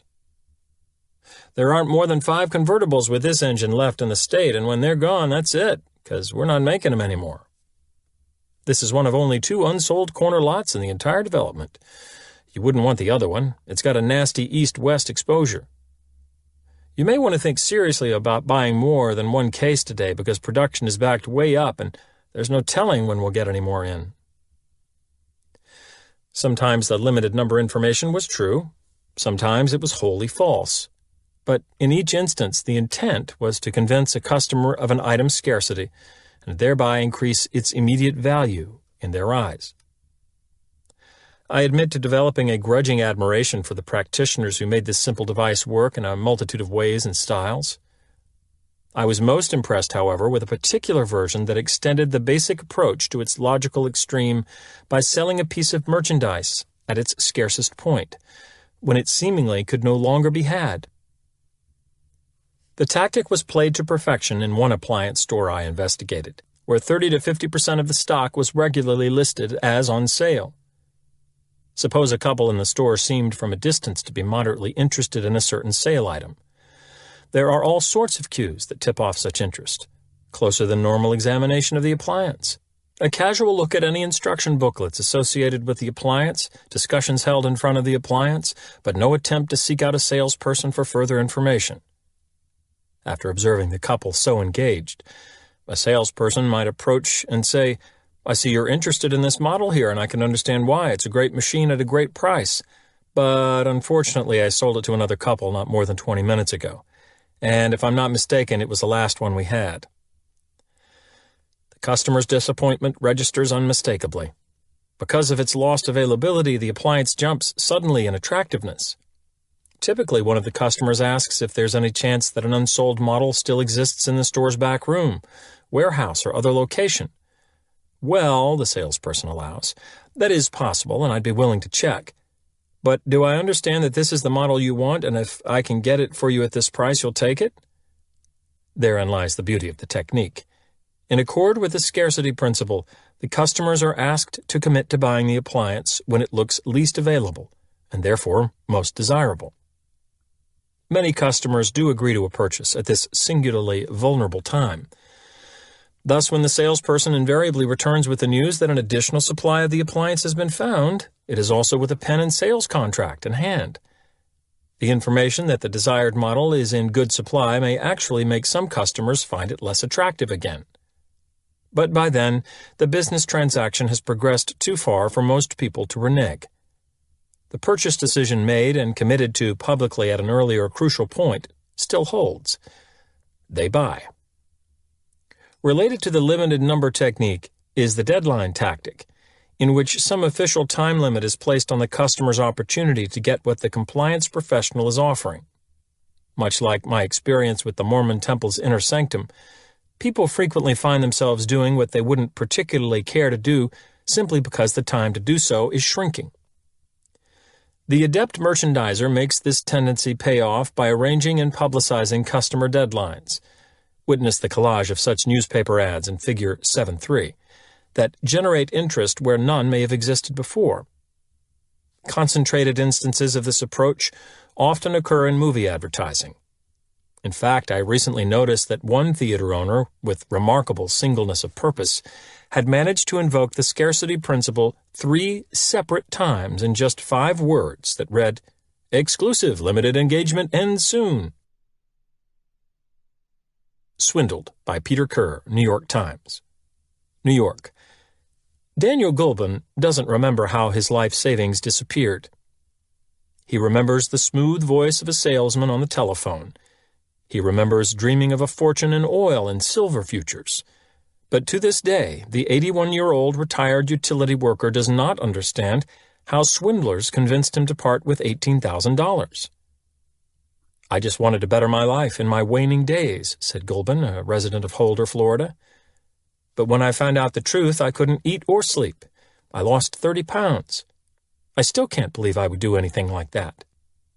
Gulbin was the victim of what law enforcement officials call a boiler room operation, a ruse that often involves dozens of fast-talking telephone salesmen crammed into a small room where they call thousands of customers each day. The companies snare hundreds of millions of dollars each year from unsuspecting customers, according to a U.S. Senate Subcommittee on Investigations, which issued a report on the subject last year. They use an impressive Wall Street address, lies and deception to get individuals to sink their money into various glamorous-sounding schemes, said Robert Abrams, the New York State Attorney General, who has pursued more than a dozen boiler room cases in the past 4 years. The victims are sometimes persuaded to invest the savings of a lifetime. Orestes J. Mihaly, the New York Assistant Attorney General in charge of the Bureau of Investor Protection and Securities, said the companies often operate in 3 stages. First, Mihaly said, comes the opening call, in which a salesman identifies himself as representing a company with an impressive-sounding name and address. He will simply ask the potential customer to receive the company's literature. A second call involves a sales pitch, Mihaly said. The salesman first describes the great profits to be made, and then tells the customer that it is no longer possible to invest. The third call gives the customer a chance to get in on the deal, he said, and is offered with a great deal of urgency. The idea is to dangle a carrot in front of the buyer's face and then take it away, Mihaly said.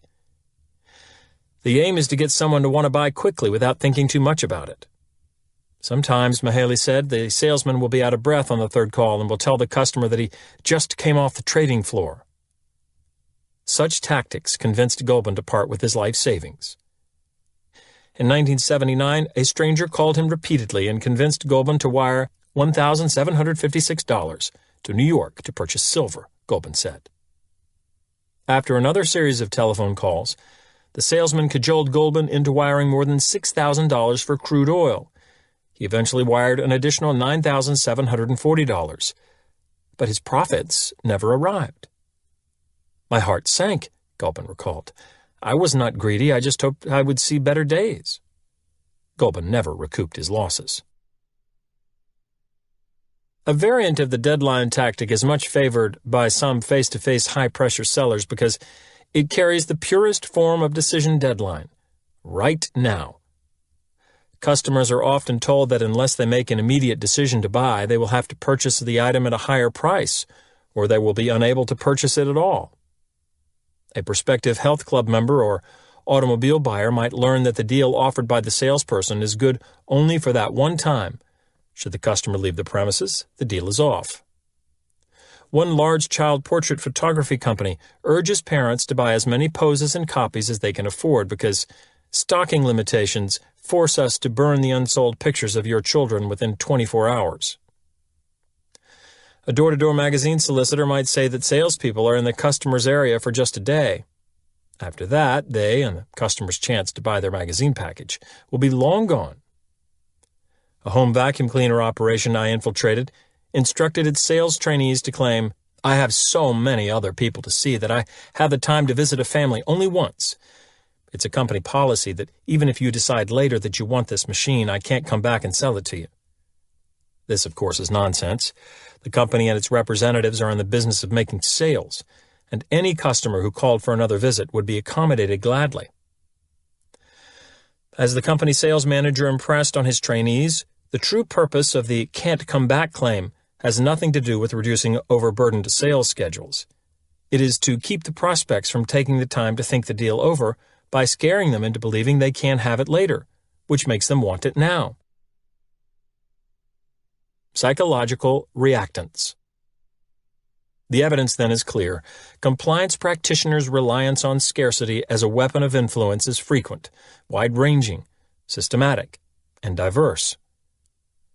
Whenever such is the case with a weapon of influence, we can feel assured that the principle involved has notable power in directing human action. In the instance of the scarcity principle, that power comes from 2 major sources. First is familiar. Like the other weapons of influence, the scarcity principle trades on our weaknesses for shortcuts. The weakness is, as before, an enlightened one.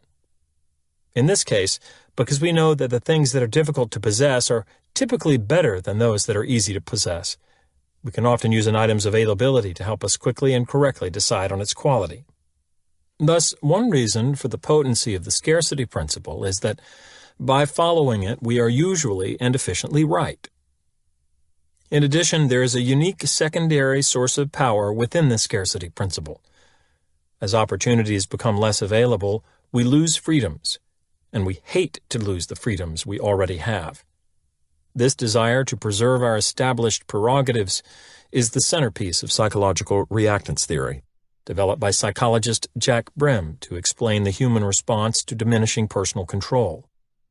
According to the theory, whenever free choice is limited or threatened, the need to retain our freedoms makes us desire them, as well as the goods and services associated with them, significantly more than previously. So when increasing scarcity, or anything else, interferes with our prior access to some item, we will react against the interference by wanting and trying to possess the item more than before. As simple as the kernel of the theory seems, its shoots and roots curl extensively through much of the social environment. From the garden of young love to the jungle of armed revolution to the fruits of the marketplace, impressive amounts of our behavior can be explained by examining for the tendrils of psychological reactance.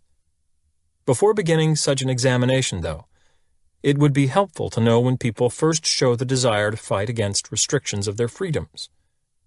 Child psychologists have traced the tendency back to the start of the 3rd year of life, a year independently identified as a problem by parents and widely known to them as the terrible twos. Most parents can attest to the development of a decidedly more contrary style in their children around this period. 2-year-olds seem masters of the art of resistance to outside, especially parental, pressure. Tell them one thing, they do the opposite. Give them one toy, they want another. Pick them up against their will, they wriggle and squirm to be put down. Put them down against their will, they claw and struggle to be carried. One Virginia-based study nicely captured the terrible twos style among boys who averaged 24 months in age. The boys accompanied their mothers into a room containing 2 equally attractive toys. The toys were always arranged so that one stood next to a transparent plexiglass barrier and the other stood behind the barrier. For some of the boys, the plexiglass sheet was only a foot tall, forming no real barrier to the toy behind, since the boys could easily reach over the top. For the other boys, however, the plexiglass was 2 feet tall, effectively blocking the boys' access to one toy unless they went around the barrier. The researchers wanted to see how quickly the toddlers would make contact with the toys under these conditions. Their findings were clear. When the barrier was too small to restrict access to the toy behind it, the boys showed no special preference for either of the toys.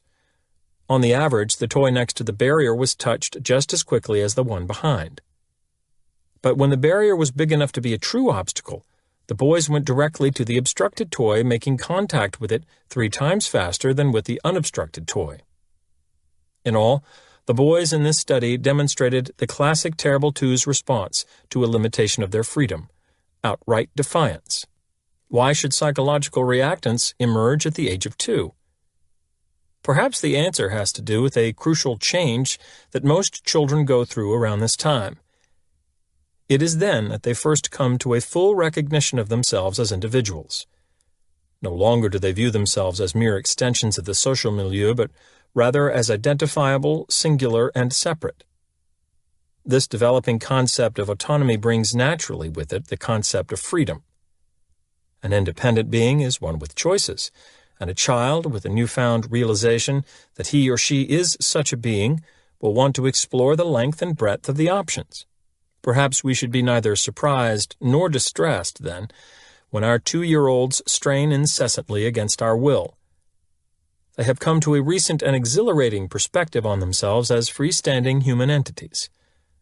Vital questions of volition, entitlements, and control now need to be asked and answered within their small minds. The tendency to fight for every liberty and against every restriction might be best understood as a quest for information. By testing severely the limits of their freedoms and, coincidentally, the patience of their parents, the children are discovering where in their worlds they can expect to be controlled and where they can expect to be in control. As we will see later, the wise parent provides highly consistent information.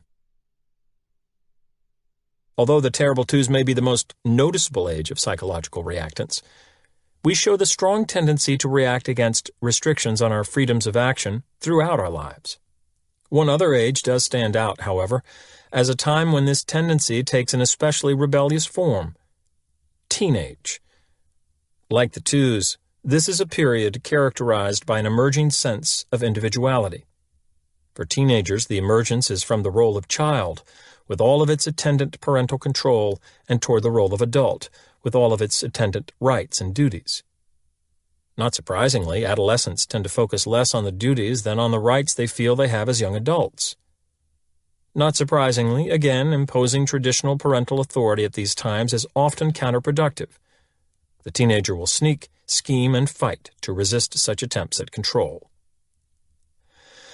Nothing illustrates the boomerang quality of parental pressure on adolescent behavior quite so clearly as a phenomenon known as the Romeo and Juliet effect.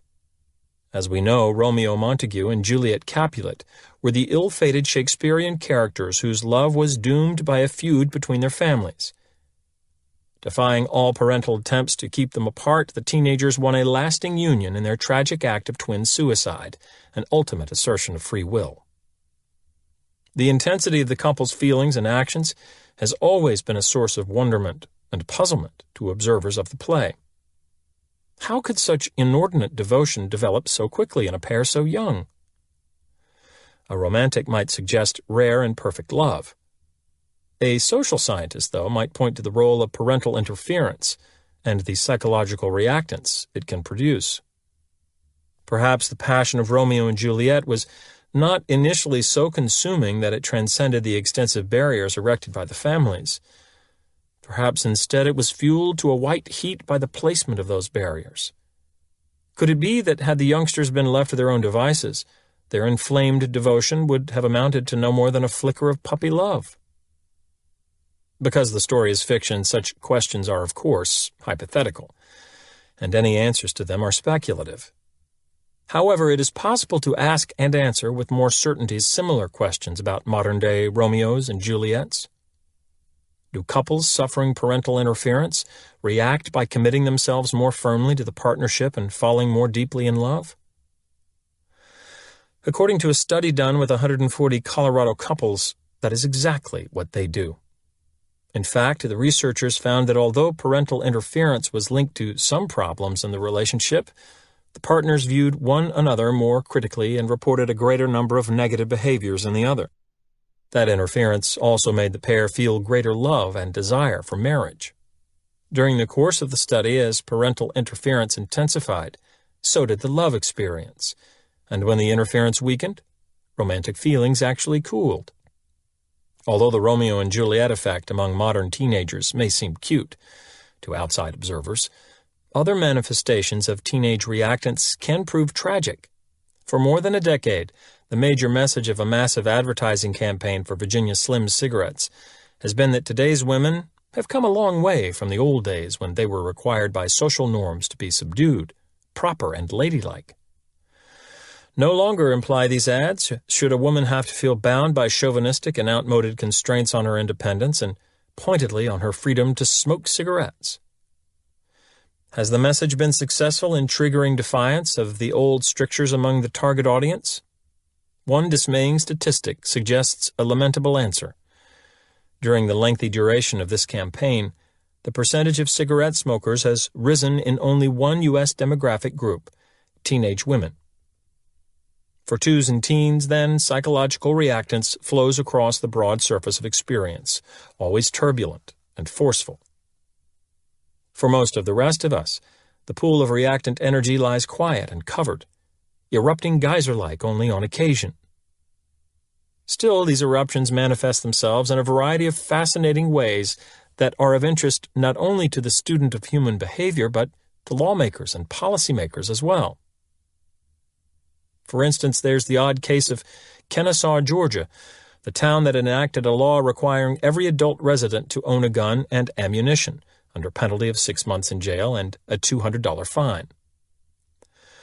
All the features of the Kennesaw gun law make it a prime target for psychological reactants. The freedom that the law restricts is an important, long-standing one to which most American citizens feel entitled. Furthermore, the law was passed by the Kennesaw City Council with a minimum of public input. Reactance theory would predict that under these circumstances few of the adults in the town of 5,400 would obey. Yet newspaper reports testified that 3 to 4 weeks after passage of the law, firearms sales in Kennesaw were, no pun intended, booming. How are we to make sense of this apparent contradiction of the reactance principle? By looking a bit more closely at those who were buying Kennesaw's guns. Interviews with Kennesaw store owners revealed that the gun buyers were not town residents at all, but visitors, many of them lured by publicity to purchase their initial gun in Kennesaw. Donna Green, proprietor of a shop described in one newspaper article as a virtual grocery store of firearms, summed it up. Business is great, but they're almost all being bought by people from out of town. We've only had 2 or 3 local people buy a gun to comply with the law. After passage of the law, then, gun buying had become a frequent activity in Kennesaw, but not among those it was intended to cover. They were massively non-compliant. Only those individuals whose freedom in the matter had not been restricted by the law had the inclination to live by it. A similar situation arose a decade earlier and several hundred miles to the south of Kennesaw, when Dade County, containing Miami, Florida, imposed an anti-phosphate ordinance prohibiting the use and possession of laundry or cleaning products containing phosphates. A study done to determine the social impact of the law discovered 2 parallel reactions on the part of Miami residents. First, in what seems a Florida tradition, many Miamians turned to smuggling. Sometimes with neighbors and friends in large soap caravans, they drove to nearby counties to load up on phosphate detergents. Hoarding quickly developed, and in the rush of obsession that frequently characterizes hoarders, families were reported to boast of 20-year supplies of phosphate cleaners. The second reaction to the law was more subtle and more general than the deliberate defiance of the smugglers and hoarders. Spurred by the tendency to want what they could no longer have, the majority of Miami consumers came to see phosphate cleaners as better products than before. Compared to Tampa residents who were not affected by the Dade County ordinance, the citizens of Miami rated phosphate detergents as gentler, more effective in cold water, better whiteners and fresheners, more powerful on stains. After passage of the law, they had even come to believe that phosphate detergents poured more easily than did the Tampa consumers. This sort of response is typical of individuals who have lost an established freedom and is crucial to an understanding of how psychological reactance and scarcity work on us. When our freedom to have something is limited, the item becomes less available and we experience an increased desire for it. However, we rarely recognize that psychological reactance has caused us to want the item more. All we know is that we want it. Still, we need to make sense of our desire for the item, so we begin to assign it positive qualities to justify the desire. After all, it is natural to suppose that if one feels drawn to something, it is because of the merit of the thing. In the case of the Dade County anti-phosphate law, and in other instances a newly restricted availability, that is a faulty supposition. Phosphate detergents clean, whiten, and pour no better after they are banned than before. We just assume they do because we find that we desire them more. The tendency to want what has been banned and therefore to presume that it is more worthwhile is not limited to such commodities as laundry soap. In fact, the tendency is not limited to commodities at all, but extends to restrictions on information. In an age when the ability to acquire, store, and manage information is becoming increasingly the determinant of wealth and power, it is important to understand how we typically react to attempts to censor or otherwise constrain our access to information. Although much data exists on our reactions to various kinds of potentially censorable material, media violence, pornography, radical political rhetoric, there is surprisingly little evidence as to our reactions to the act of censoring them. Fortunately, the results of the few studies that have been done on the topic are highly consistent. Almost invariably, our response to the banning of information is a greater desire to receive that information and a more favorable attitude toward it than before the ban. The intriguing thing about the effects of censoring information is not that audience members want to have the information more than they did before. That seems natural. Rather, it is that they come to believe in the information more, even though they haven't received it. For example, when University of North Carolina students learned that a speech opposing co-ed dorms on campus would be banned, they became more opposed to the idea of co-ed dorms. Thus, without ever hearing the speech, they became more sympathetic to its argument. This raises the worrisome possibility that especially clever individuals holding a weak or unpopular position can get us to agree with that position by arranging to have their message restricted. The irony is that for such people, members of fringe political groups, for example, the most effective strategy may not be to publicize their unpopular views, but to get those views officially censored, and then to publicize the censorship. Perhaps the authors of this country's Constitution were acting as much as sophisticated social psychologists as staunch civil libertarians when they wrote the remarkably permissive free speech provision of the First Amendment. By refusing to restrain freedom of speech, they may have been attempting to minimize the chance that new political notions would win support via the irrational course of psychological reactants. Of course, political ideas are not the only kind that are susceptible to restriction. Access to sexually relevant material is frequently limited, although not as sensational as the occasional police crackdowns on adult bookstores and theaters. Regular pressure is applied by parents and by citizens groups to censor the sexual content of educational material ranging from sex education and hygiene texts to books on the shelves of school libraries. Both sides in the struggle seem to be well-intentioned, and the issues are not simple since they involve such matters as morality, art, parental control over the schools, and First Amendment freedoms. But from a purely psychological point of view, those favoring strict censorship may wish to examine closely the results of a study done on Purdue University undergraduates. The students were shown some advertisements for a novel. For half the students, the advertising copy included the statement, "A book for adults only, restricted to those 21 years and over." The other half of the students read about no such age restriction on the book. When the researchers later asked the students to indicate their feelings toward the book, they discovered the same pair of reactions we have noted with other bans. Those who learned of the age restriction, 1, wanted to read the book more, and 2, believed that they would like the book more than did those who thought their access to the book was unlimited. It might be argued that although these results may be true for a small sample of sexually inclined college students, they would not apply to students in junior and senior high schools, where the sex curricula battles are actually being waged. Two factors make me doubt such an argument.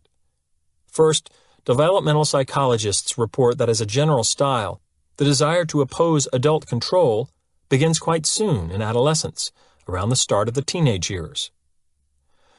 Non-scientific observers have also noted the early rise of these strong oppositional tendencies. Shakespeare, scholars tell us, placed Romeo and Juliet at the ages of 15 and 13 years respectively. Second, the pattern of reactions exhibited by the Purdue students is not unique, and thus can't be attributed to any great preoccupation with sex that college students may have. The pattern is common to externally imposed restrictions in general. Limiting access to the book had the same effects as did banning phosphate detergent in Florida, or censoring a speech in North Carolina. The people involved came to want the restricted item more and, as a result, came to feel more favorable toward it. Those who support the official banning of sexually relevant materials from school curricula have the avowed purpose of reducing the orientation of the society, especially its youth, towards eroticism. In the light of the Purdue study and in the context of other research on the effects of imposed restraints, one must wonder whether official censorship as a means may not be antithetical to the goal. If we are to believe the implications of the research, then the censorship is likely to increase the desire of students for sexual material and, consequently, to cause them to view themselves as the kind of individuals who like such material. The term official censorship usually makes us think of bans on political or sexual material. Yet there is another common sort of official censorship that we don't think of in the same way, probably because it occurs after the fact. Often in a jury trial, a piece of evidence or testimony will be introduced only to be ruled inadmissible by the presiding judge, who may then admonish the jurors to disregard that evidence.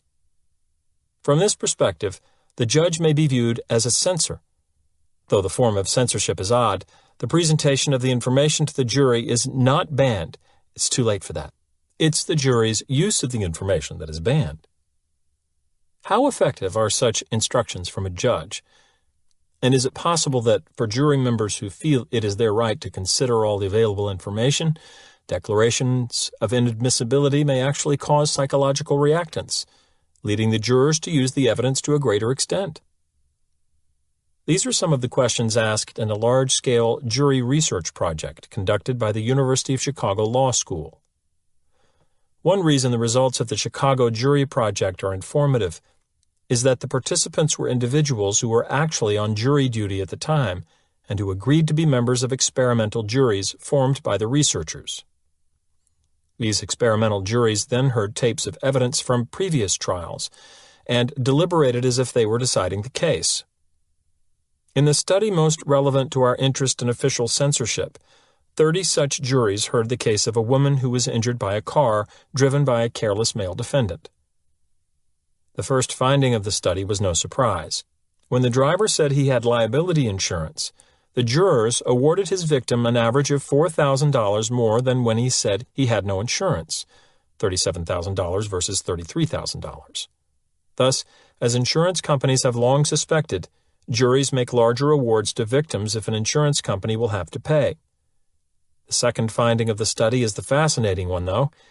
If the driver said he was insured and the judge ruled that evidence inadmissible, directing the jury to disregard it, the instruction to disregard had a boomerang effect, causing an average award of $46,000. So when certain juries learned that the driver was insured, they increased the damage payment by $4,000. But when other juries were told officially that they must not use that information, they used it still more, increasing the damage payment by $13,000. It appears then that even proper official censorship in a courtroom setting creates problems for the censor. We react to information restriction there, as usual, by valuing the banned information more than ever. The realization that we value limited information allows us to apply the scarcity principle to realms beyond material commodities. The principle works for messages, communications, and knowledge, too. Taking this perspective, we can see that information may not have to be censored for us to value it more. It need only be scarce. According to the scarcity principle, then, we will find a piece of information more persuasive if we think we can't get it elsewhere. This idea that exclusive information is more persuasive information is central to the thinking of two psychologists, Timothy Brock and Howard Fromkin, who have developed a commodity theory analysis of persuasion. The strongest support I know for Brock and Fromkin's theory comes from a small experiment done by a student of mine. At the time, the student was also a successful businessman, the owner of a beef importing company, who had returned to school to get advanced training in marketing. After we talked in my office one day about scarcity and exclusivity of information, he decided to do a study using his sales staff.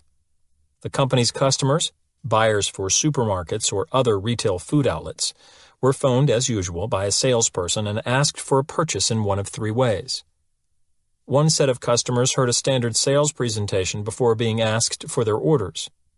Another set of customers heard the standard sales presentation plus information that the supply of imported beef was likely to be scarce in the upcoming months. A third group received the standard sales presentation and the information about scarce supply of beef too. However, they also learned that the scarce supply news was not generally available information. It had come, they were told, from certain exclusive contacts that the company had. Thus, the customers who received this last sales presentation learned that not only was the availability of the product limited, so also was the news concerning it, the scarcity double whammy. The results of the experiment quickly became apparent when the company's salespeople began to urge the owner to buy more beef because there wasn't enough in the inventory to keep up with all the orders they were receiving. Compared to the customers who got only the standard sales appeal, those who were also told about the future scarcity of beef bought more than twice as much. But the real boost in sales occurred among the customers who heard of the impending scarcity via exclusive information. They purchased 6 times the amount that the customers who received only the standard sales pitch did. Apparently, the fact that the news carrying the scarcity of information was itself scarce made it especially persuasive. Optimal conditions. Much like the other effective weapons of influence, the scarcity principle is more effective at some times than at other times. An important practical problem, then, is to find out when scarcity works best on us. A great deal can be learned in this regard from an experiment devised by social psychologist Stephen Werkel. The basic procedure used by Werkel and his research team was simple. Participants in a consumer preference study were given a chocolate chip cookie from a jar and asked to taste and rate its quality. For half of the raters, the jar contained 10 cookies. For the other half, it contained just 2. As we might expect from the scarcity principle, when the cookie was one of the only 2 available, it was rated more favorably than when it was one of 10. The cookie in short supply was rated as more desirable to eat in the future, more attractive as a consumer item, and more costly than the identical cookie in abundant supply.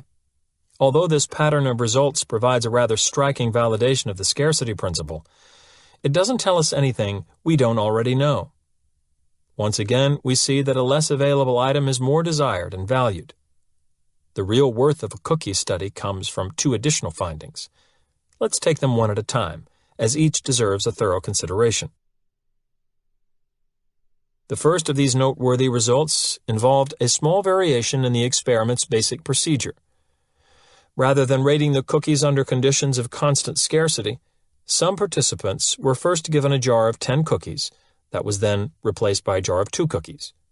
Thus, before taking a bite, certain of the participants saw their abundant supply of cookies reduced to a scarce supply. Other participants, however, knew only scarcity of supply from the outset, since the number of cookies in their jars was left at 2. With this procedure, the researchers were seeking to answer a question about types of scarcity. Do we value more those things that have recently become less available to us, or those things that have always been scarce? In the cookie experiment, the answer was plain. The drop from abundance to scarcity produced a decidedly more positive reaction to the cookies than did constant scarcity. The idea that newly experienced scarcity is the more powerful kind applies to situations well beyond the bounds of the cookie study. For example, social scientists have determined that such scarcity is a primary cause of political turmoil and violence. Perhaps the most prominent proponent of this argument is James C. Davies, who states that we are most likely to find revolutions where a period of improving economic and social conditions is followed by a short, sharp reversal in those conditions. Thus, it is not the traditionally most downtrodden people who have come to see their deprivation as part of the natural order of things, who are especially liable to revolt. Instead, revolutionaries are more likely to be those who have been given at least some taste of a better life. When the economic and social improvements they have experienced and come to expect suddenly become less available, they desire them more than ever and often rise up violently to secure them. Davies has gathered persuasive evidence for his novel thesis from a range of revolutions, revolts, and internal wars, including the French, Russian, and Egyptian revolutions, as well as such domestic uprisings as Dorr's Rebellion in 19th century Rhode Island, the American Civil War, and the urban black riots of the 1960s. In each case, a time of increasing well-being preceded a tight cluster of reversals that burst into violence. The racial conflict in America's cities during the mid-1960s represents a case in point that many of us can recall. At the time, it was not uncommon to hear the question, "Why now?" It didn't seem to make sense that within their 300-year history, most of which had been spent in servitude and much of the rest in privation, American blacks would choose the socially progressive 60s in which to revolt. Indeed, as Davies points out, the 2 decades after the start of World War II had brought dramatic political and economic gains to the black population. In 1940, blacks faced stringent legal restrictions in such areas as housing, transportation, and education. Moreover, even with the same amount of education, the average black family earned only a bit more than half of its counterpart white family. 15 years later, much had changed. Federal legislation had struck down as unacceptable formal and informal attempts to segregate blacks in schools, public places, housing, and employment settings. Large economic advances had been made, too. Black family income had risen from 56% to 80% of that of a comparably educated white family. But then, according to Davies' analysis of social conditions, this rapid progress was stymied by events that soured the heady optimism of previous years. First, political and legal change proved substantially easier to enact than social change. Despite all the progressive legislation of the 40s and 50s, blacks perceived that most neighborhoods, jobs, and schools remained segregated. Thus, the Washington-based victories came to feel like defeats at home. For example, in the 4 years following the U.S. Supreme Court's 1954 decision to integrate all public schools, blacks were the targets of 530 acts of violence, direct intimidation of black children and parents, bombings and burnings, designed to prevent school integration. This violence generated the perception of another sort of setback in black progress. For the first time since well before World War II, when lynchings had occurred at an average rate of 78 per year, blacks had to be concerned about the basic safety of their families. The new violence was not limited to the education issue either. Peaceful civil rights demonstrations of the time were frequently confronted by hostile crowds and police. Still another type of downturn occurred, in pocketbook progress. In 1962, the income of a black family had slid back to 74% of that of a similarly educated white family. By Davies' argument, the most illuminating aspect of this 74% figure is not that it represented a long-term increase in prosperity from pre-1940s levels, but that it represented a short-term decline from the flush mid-1950s levels. In the next year came the Birmingham riots and, in staccato succession, scores of violent demonstrations, building toward the major upheavals of Watts, Newark, and Detroit. In keeping with a distinct historical pattern of revolution, blacks in the United States were more rebellious when their prolonged progress was curtailed somewhat than they were before it began. This pattern offers a valuable lesson for would-be rulers. When it comes to freedoms, it is more dangerous to have given for a while than never to have given at all. The problem for a government that seeks to improve the political and economic status of a traditionally oppressed group is that, in so doing, it establishes freedoms for the group where none existed before. And should these now established freedoms become less available, there will be an especially hot variety of hell to pay. We can look to much more recent events in the former Soviet Union for evidence that this basic rule still holds. After decades of repression, Mikhail Gorbachev began granting the Soviet populace new liberties, privileges, and choices via the twin policies of glasnost and perestroika.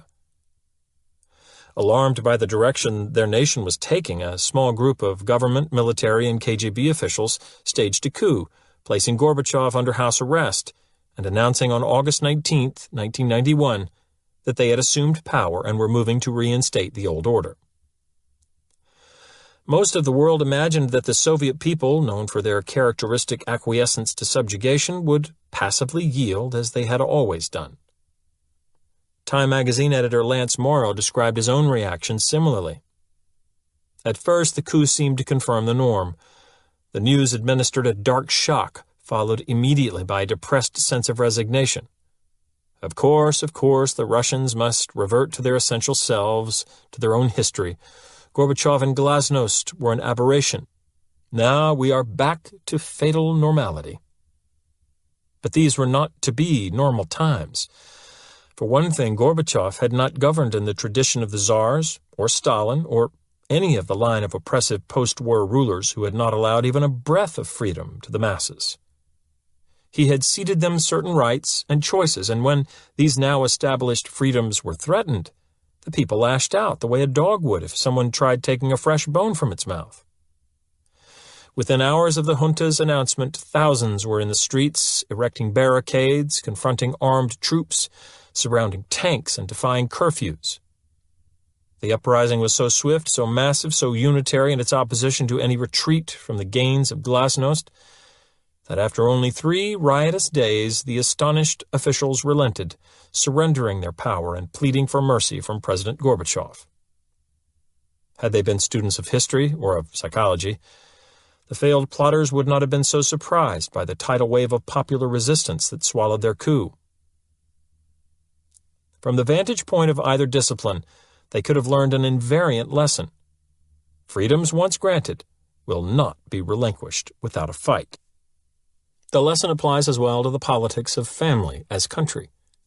The parent who grants privileges or enforces rules erratically invites rebelliousness by unwittingly establishing freedoms for the child. The parent who only sometimes prohibits between meal sweets may create for the child the freedom to have such snacks. At that point, enforcing the rule becomes a much more difficult and explosive matter because the child is no longer merely lacking a never-possessed right, but is losing an established one. As we have seen in the case of political freedoms, and especially pertinent to the present discussion, chocolate chip cookies. People see a thing as more desirable when it has recently become less available than when it has been scarce all along. We should not be surprised, then, when research shows that parents who enforce discipline inconsistently produce generally rebellious children. Let's look back to the cookie study for another insight into the way we react to scarcity. We've already seen from the results of that study that scarce cookies were rated higher than abundant cookies, and that newly scarce cookies were rated higher still. Staying with the newly scarce cookies now, there was a certain cookie that was the highest rated of all, those that became less available because of a demand for them. Remember that in the experiment, the participants who experienced new scarcity had been given a jar of 10 cookies that was then replaced with a jar of only 2 cookies. Actually, the researchers did this in one of 2 ways. To certain participants, it was explained that some of their cookies had to be given away to other raters to supply the demand for cookies in the study. To another set of participants, it was explained that their number of cookies had to be reduced because the researcher had simply made a mistake and given them the wrong jar initially. The results showed that those whose cookies became scarce through the process of social demand liked them significantly more than those whose cookies became scarce by mistake. In fact, the cookies made less available through social demand were rated the most desirable of any in the study. This finding highlights the importance of competition in the pursuit of limited resources. Not only do we want the same item more when it is scarce, we want it most when we are in competition for it. Advertisers often try to exploit this tendency in us. In their ads, we learn that popular demand for an item is so great that we must hurry to buy, or we see a crowd pressing against the doors of a store before the start of a sale, or we watch a flock of hands quickly deplete a supermarket shelf of a product. There is more to such images than the idea of ordinary social proof. The message is not just that the product is good because other people think so, but also that we are in direct competition with those people for it. The feeling of being in competition for scarce resources has powerfully motivating properties. The ardor of an indifferent lover surges with the appearance of a rival. It is often for reasons of strategy, therefore, that romantic partners reveal, or invent, the attentions of a new admirer. Salespeople are taught to play the same game with indecisive customers. For example, a realtor who is trying to sell a house to a fence-sitting prospect will sometimes call the prospect with news of another potential buyer who has seen the house, liked it, and is scheduled to return the following day to talk about terms. When wholly fabricated, the new bidder is commonly described as an outsider with plenty of money, an out-of-state investor buying for tax purposes, and a physician and his wife moving into town are favorites. The tactic, called in some circles goosing them off the fence, can work devastatingly well. The thought of losing out to a rival frequently turns a buyer from hesitant to zealous. There is something almost physical about the desire to have a contested item. Shoppers at big closeout or bargain sales report being caught up emotionally in the event. Charged by the crush of competitors, they swarm and struggle to claim merchandise they would otherwise disdain. Such behavior brings to mind the feeding frenzy of wild, indiscriminate eating among animal groups. Commercial fishermen exploit this phenomenon by throwing a quantity of loose bait to large schools of certain fish. Soon the water is a roiling expanse of thrashing fins and snapping mouths, competing for the food. At this point, the fishermen save time and money by dropping unbaited lines into the water, since the crazed fish will bite ferociously at anything now, including bare metal hooks. There is a noticeable parallel between the ways that commercial fishermen and department stores generate a competitive fury in those they wish to hook. To attract and arouse the catch, fishermen scatter some loose bait called chum. For similar reasons, department stores holding a bargain sale toss out a few especially good deals on prominently advertised items called loss leaders. If the bait, of either form, has done its job, a large and eager crowd forms to snap it up. Soon, in the rush to score, the group becomes agitated, nearly blinded by the adversarial nature of the situation. Humans, and fish alike, lose perspective on what they want and begin striking at whatever is being contested. One wonders whether the tuna flapping on a dry deck with only a bare hook in its mouth shares the what hit me bewilderment of the shopper arriving home with only a load of department store bilge. Lest we believe that the competition for limited resources, fever, occurs only in such unsophisticated forms of life as tuna and bargain basement shoppers, we should examine the story behind a remarkable purchase decision made in 1973 by Barry Diller, who was then vice president for primetime programming at the American Broadcasting Company, but who has since been labeled the Miracle Mogul by Time magazine in reference to his remarkable successes as head of Paramount Pictures and the Fox television network. He agreed to pay $3.3 million for a single television showing of the movie The Poseidon Adventure. The figure is noteworthy in that it greatly exceeded the highest price ever previously paid for a one-time movie showing, $2 million for Patton. In fact, the payment was so excessive that ABC figured to lose $1 million on the Poseidon showing. As NBC Vice President for Special Programs Bill Stork declared at the time, there's no way they can get their money back, no way at all. How could an astute and experienced businessman like Diller go for a deal that would produce an expected loss of $1 million? The answer may lie in a second noteworthy aspect of the sale. It was the first time that a motion picture had been offered to the networks in an open bid auction. Never before had the three major commercial networks been forced to battle for a scarce resource in quite this way. The novel idea of a competitive auction was the brainchild of the movie's flamboyant showman-producer, Irwin Allen, and a 20th Century Fox vice president, William Self, who must have been ecstatic about the outcome. But how can we be sure that it was the auction format that generated the spectacular sales price rather than the blockbuster quality of the movie itself? Some comments from the auction participants provide impressive evidence. First came a statement from the victor, Barry Diller, intended to set future policy for his network. In language sounding as if it could have escaped only from between clenched teeth, he said, ABC has decided regarding its policy for the future that it would never again enter into an auction situation. Even more instructive are the remarks of Diller's rival, Robert Wood, then president of CBS Television, who nearly lost his head and outbid his competitors at ABC and NBC. We were very rational at the start. We priced the movie out in terms of what it could bring in for us, then allowed a certain value on top of that for exploitation. But then the bidding started. ABC opened with $2 million. I came back with 2.4. ABC went to 2.8. And the fever of the thing caught us. Like a guy who had lost his mind, I kept bidding. Finally, I went to 3.2, and there came a moment when I said to myself, good grief, if I get it, what the heck am I going to do with it? When ABC finally topped me, my main feeling was relief. It's been very educational. According to interviewer Bob McKenzie, when Wood made his "it's been very educational" statement, he was smiling. We can be sure that when ABC's Diller made his never again announcement, he was not. Both men had clearly learned something from the great Poseidon auction, but for one, there had been a $1 million tuition charge. Fortunately, there is a valuable but drastically less expensive lesson here for us, too. It is instructive to note that the smiling man was the one who had lost the highly sought-after prize. As a general rule, whenever the dust settles and we find losers looking and speaking like winners and vice versa, we should be especially wary of the conditions that kicked up the dust.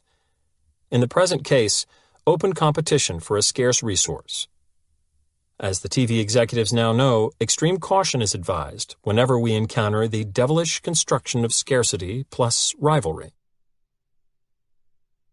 How to say no. It is easy enough to feel properly warned against scarcity pressures, but it is substantially more difficult to act on that warning. Part of the problem is that our typical reaction to scarcity hinders our ability to think. When we watch something we want become less available, a physical agitation sets in. Especially in those cases involving direct competition, the blood comes up, the focus narrows, and emotions rise. As this visceral current advances, the cognitive, rational side retreats. In the rush of arousal, it is difficult to be calm and studied in our approach.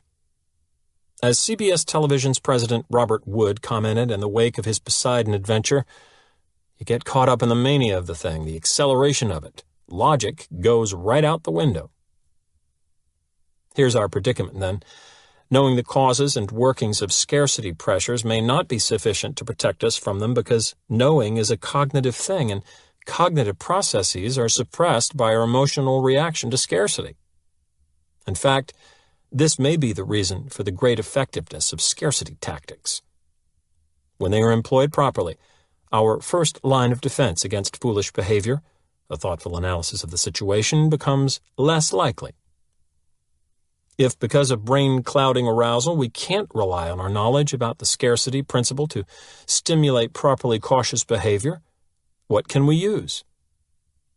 Perhaps in fine jiu-jitsu style, we can use the arousal itself as our prime cue.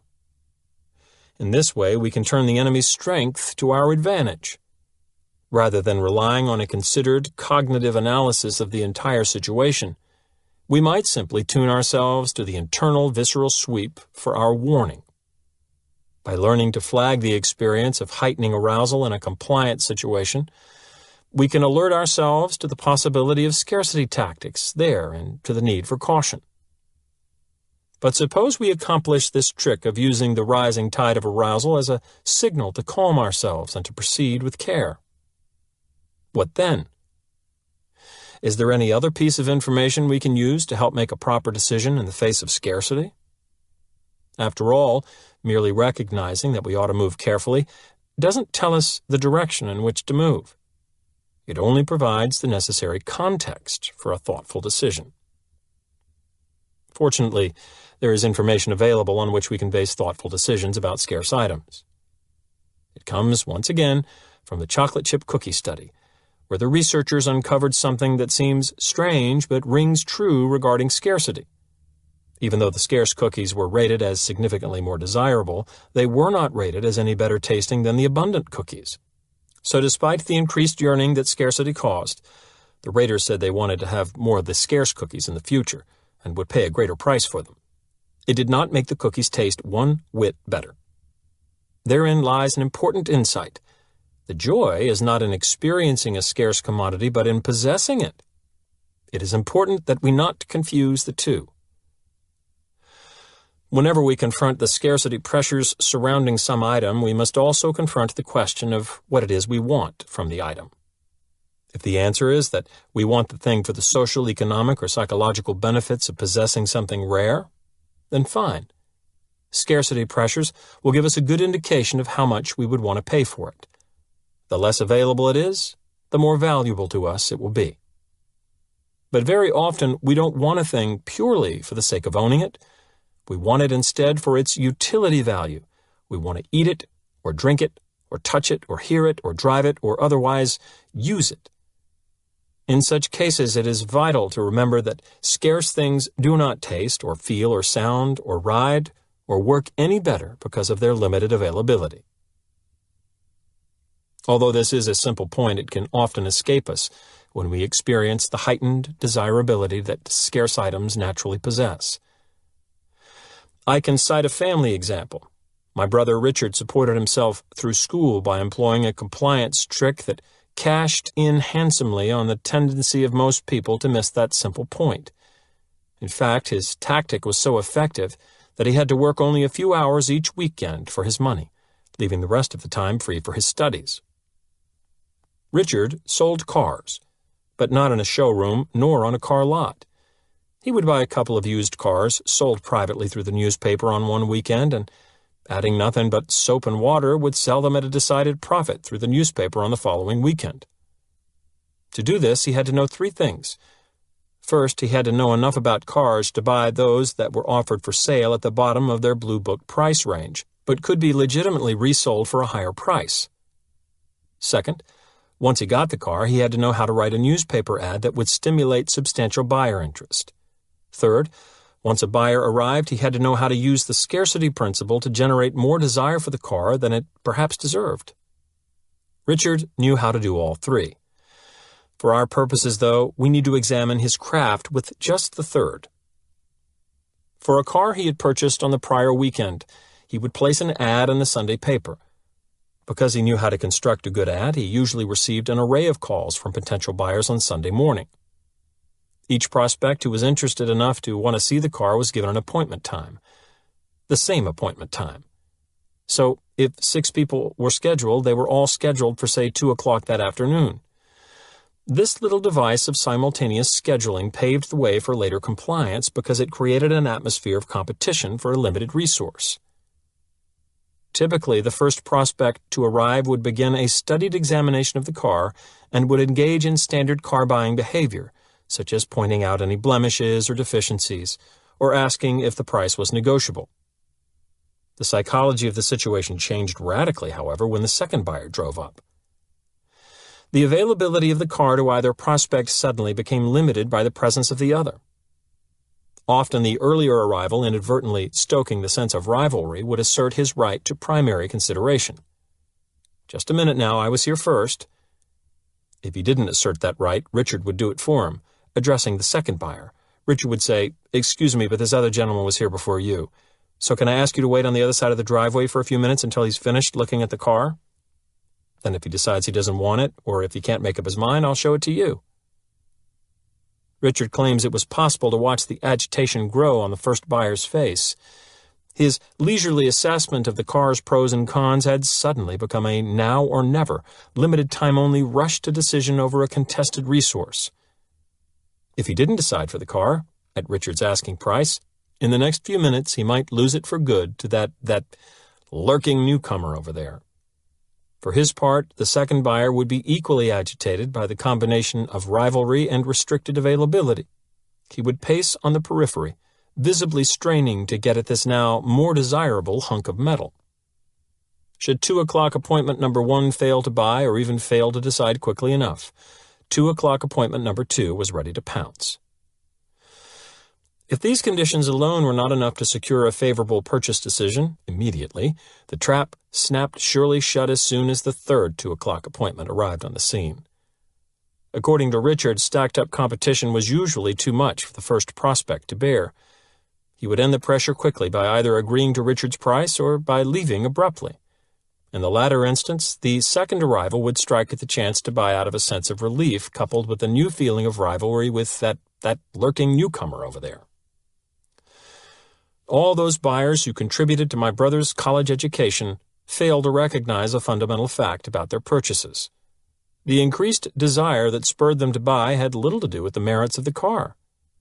That failure of recognition occurred for 2 reasons. First, the situation Richard arranged for them produced an emotional reaction that made it difficult for them to think straight. Second, as a consequence, they never stopped to think that the reason they wanted the car in the first place was to use it, not merely to have it, and the competition for a scarce resource pressures Richard applied affected only their desire to have the car in the sense of possessing it.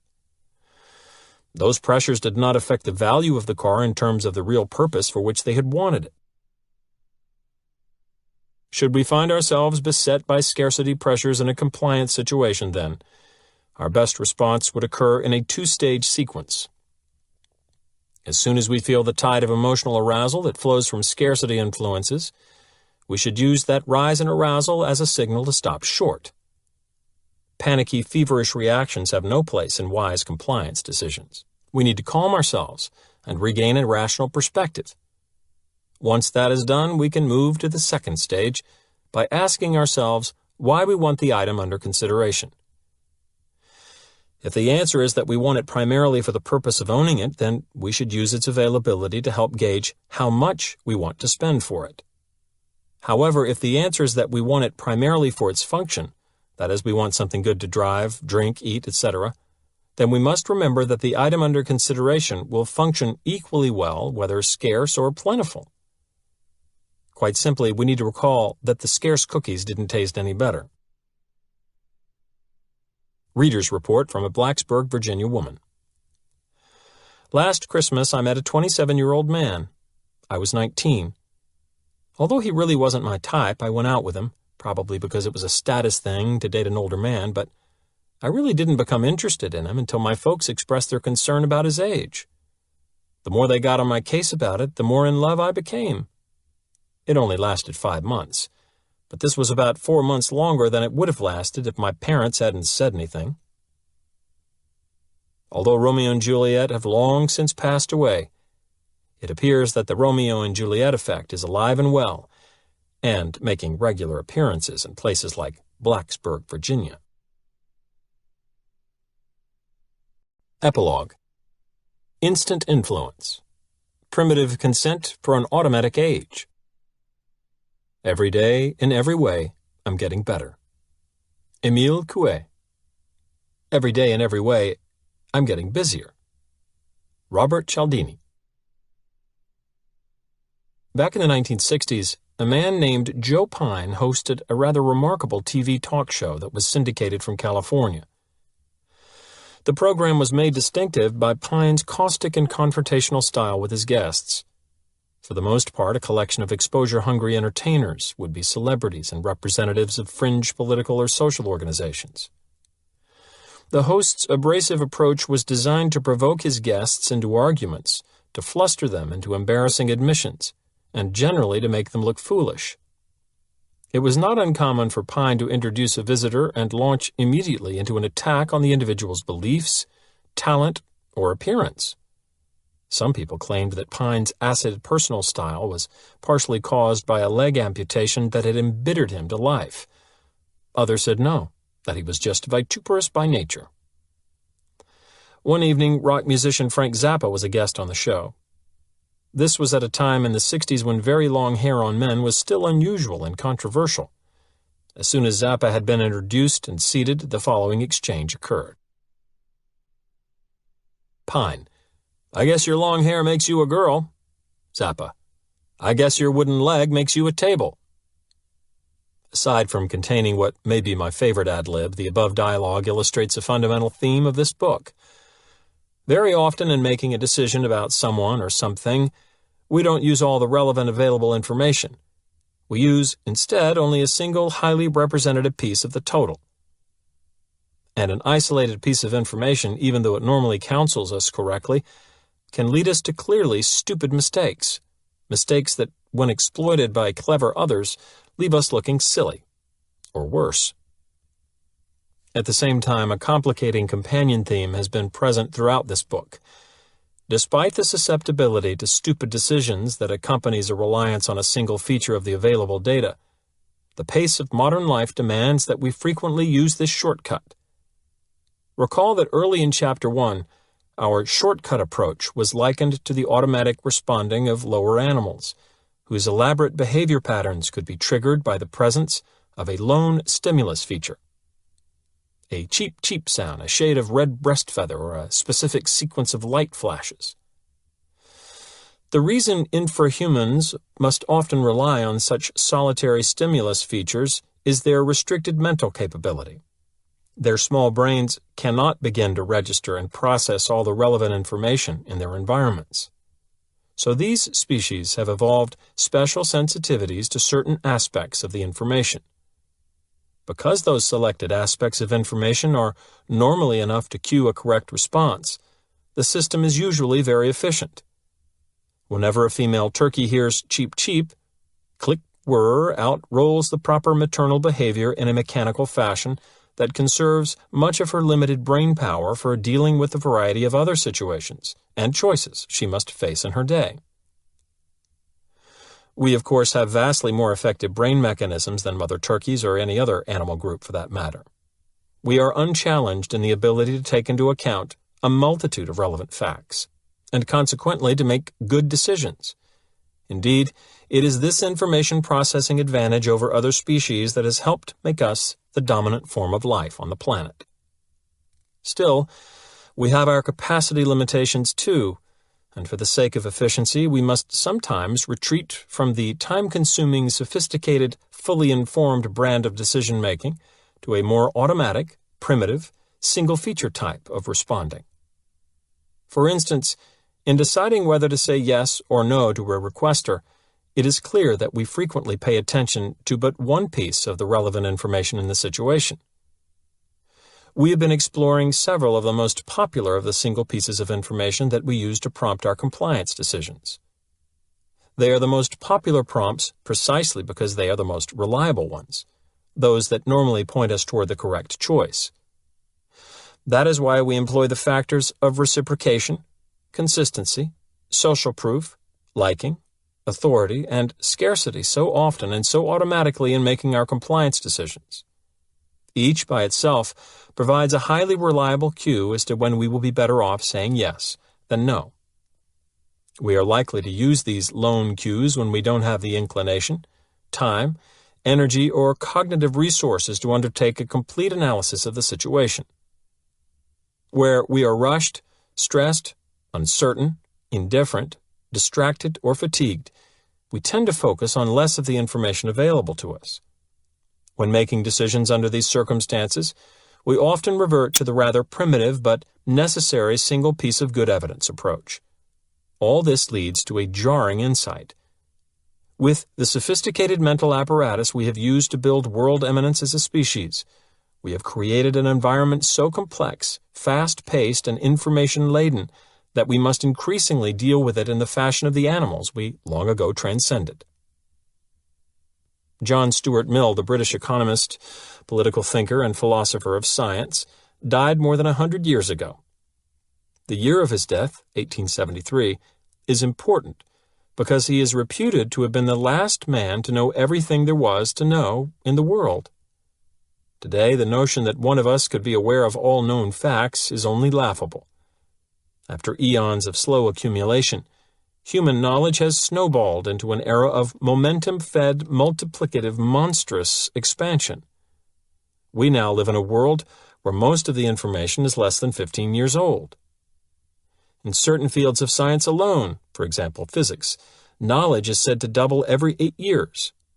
And the scientific information explosion is not limited to such arcane arenas as molecular chemistry or quantum physics, but extends to everyday areas of knowledge where we strive to keep ourselves current: health, child development, nutrition, and the like. What's more, this rapid growth is likely to continue since 90% of all scientists who have ever lived are working today. Apart from the streaking advance of science, things are quickly changing much closer to home. In his book, Future Shock, Alvin Toffler provided early documentation of the unprecedented and increasing rapidity of modern daily life. We travel more and faster. We relocate more frequently to new residences, which are built and torn down more quickly. We contact more people and have shorter relationships with them. In the supermarket, car showroom, and shopping mall, we are faced with an array of choices among styles and products that were unheard of the previous year and may well be obsolete or forgotten by the next. Novelty, transience, diversity, and acceleration are acknowledged as prime descriptors of civilized existence. This avalanche of information and choices is made possible by burgeoning technological progress. Leading the way are developments in our ability to collect, store, retrieve, and communicate information. At first, the fruits of such advances were limited to large organizations, government agencies, or powerful corporations. For example, speaking as chairman of Citicorp, Walter Wriston could say of his company, "We have tied together a database in the world that is capable of telling almost anyone in the world almost anything immediately." But now, with further developments in telecommunication and computer technology, access to such staggering amounts of information is falling within the reach of individual citizens. Extensive cable and satellite television systems provide one route for that information into the average home. The other major route is the personal computer. In 1972, Norman McRae, an editor of The Economist, speculated prophetically about a time in the future. The prospect is, after all, that we are going to enter an age when any duffer sitting at a computer terminal in his laboratory or office or public library or home can delve through unimaginable increased mountains of information in mass assembly data banks with mechanical powers of concentration and calculation that will be greater by a factor of tens of thousands than was ever available to the human brain of even an Einstein. One short decade later, Time magazine signaled that McRae's future age had arrived by naming a machine, the personal computer, as its Man of the Year. Time's editors defended their choice by citing the consumer stampede to purchase small computers and by arguing that America, and in a larger perspective, the entire world, will never be the same. McRae's vision is now being realized. Millions of ordinary duffers are sitting at machines with the potential to present and analyze enough data to bury an Einstein. Because technology can evolve much faster than we can, our natural capacity to process information is likely to be increasingly inadequate to handle the surfeit of change, choice, and challenge that is characteristic of modern life. More and more frequently, we will find ourselves in the position of the lower animals, with a mental apparatus that is unequipped to deal thoroughly with the intricacy and richness of the outside environment. Unlike the animals whose cognitive powers have always been relatively deficient, we have created our own deficiency by constructing a radically more complex world. But the consequence of our new deficiency is the same as that of the animal's long-standing one. When making a decision, we will less frequently enjoy the luxury of a fully considered analysis of the total situation, but will revert increasingly to a focus on a single, usually reliable feature of it. When those single features are truly reliable, there is nothing inherently wrong with the shortcut approach of narrowed attention and automatic response to a particular piece of information. The problem comes when something causes the normally trustworthy cues to counsel us poorly, to lead us to erroneous actions and wrong-headed decisions. As we have seen, one such cause is the trickery of certain compliance practitioners who seek to profit from the rather mindless and mechanical nature of shortcut response. If, as seems true, the frequency of shortcut response is increasing with the pace and form of modern life, we can be sure that the frequency of this trickery is destined to increase as well. What can we do about the expected intensified attack on our system of shortcuts? More than evasive action, I would urge forceful counter-assault. There is an important qualification, however.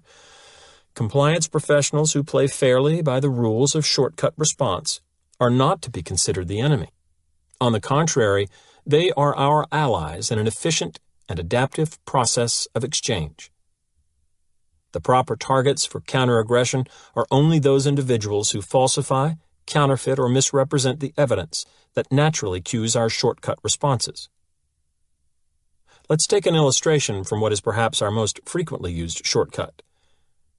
According to the principle of social proof, we often decide to do what other people like us are doing.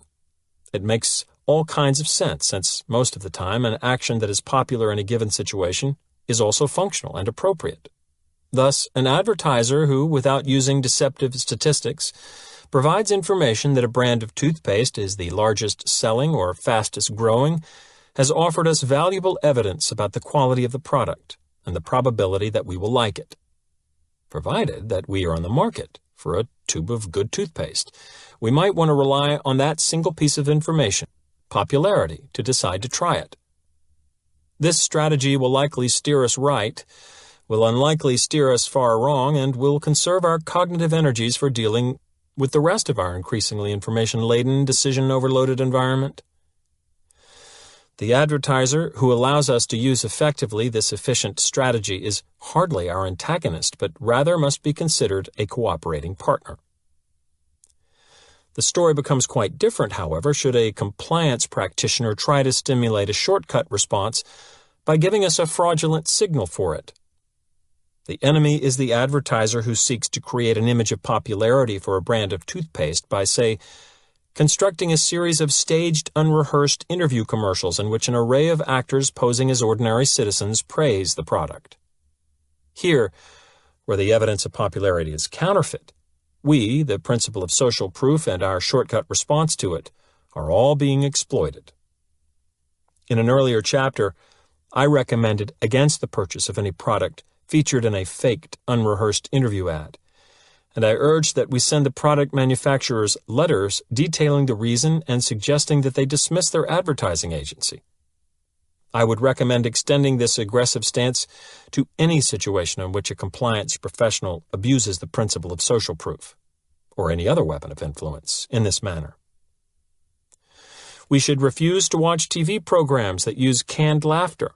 If we see a bartender beginning a shift by salting his tip jar with a bill or two of his own, he should get none from us. If after waiting in line outside a nightclub, we discover from the amount of available space that the wait was designed to impress passers-by with false evidence of the club's popularity, we should leave immediately and announce our reason to those still in line. In short, we should be willing to use boycott, threat, confrontation, censure, tirade, nearly anything to retaliate. I don't consider myself pugnacious by nature, but I actively advocate such belligerent actions because, in a way, I am at war with the exploiters. We all are. It is important to recognize, however, that their motive for profit is not the cause for hostilities. That motive, after all, is something we each share to an extent. The real treachery and the thing we cannot tolerate is any attempt to make their profit in a way that threatens the reliability of our shortcuts. The blitz of modern daily life demands that we have faithful shortcuts, sound rules of thumb to handle it all. These are not luxuries any longer. They are out-and-out necessities that figure to become increasingly vital as the pulse of daily life quickens. That is why we should want to retaliate whenever we see someone betraying one of our rules of thumb for profit. We want that rule to be as effective as possible. But to the degree that its fitness for duty is regularly undercut by the tricks of a profiteer, we naturally will use it less, and will be less able to cope efficiently with the decisional burdens of our day. We cannot allow that without a fight.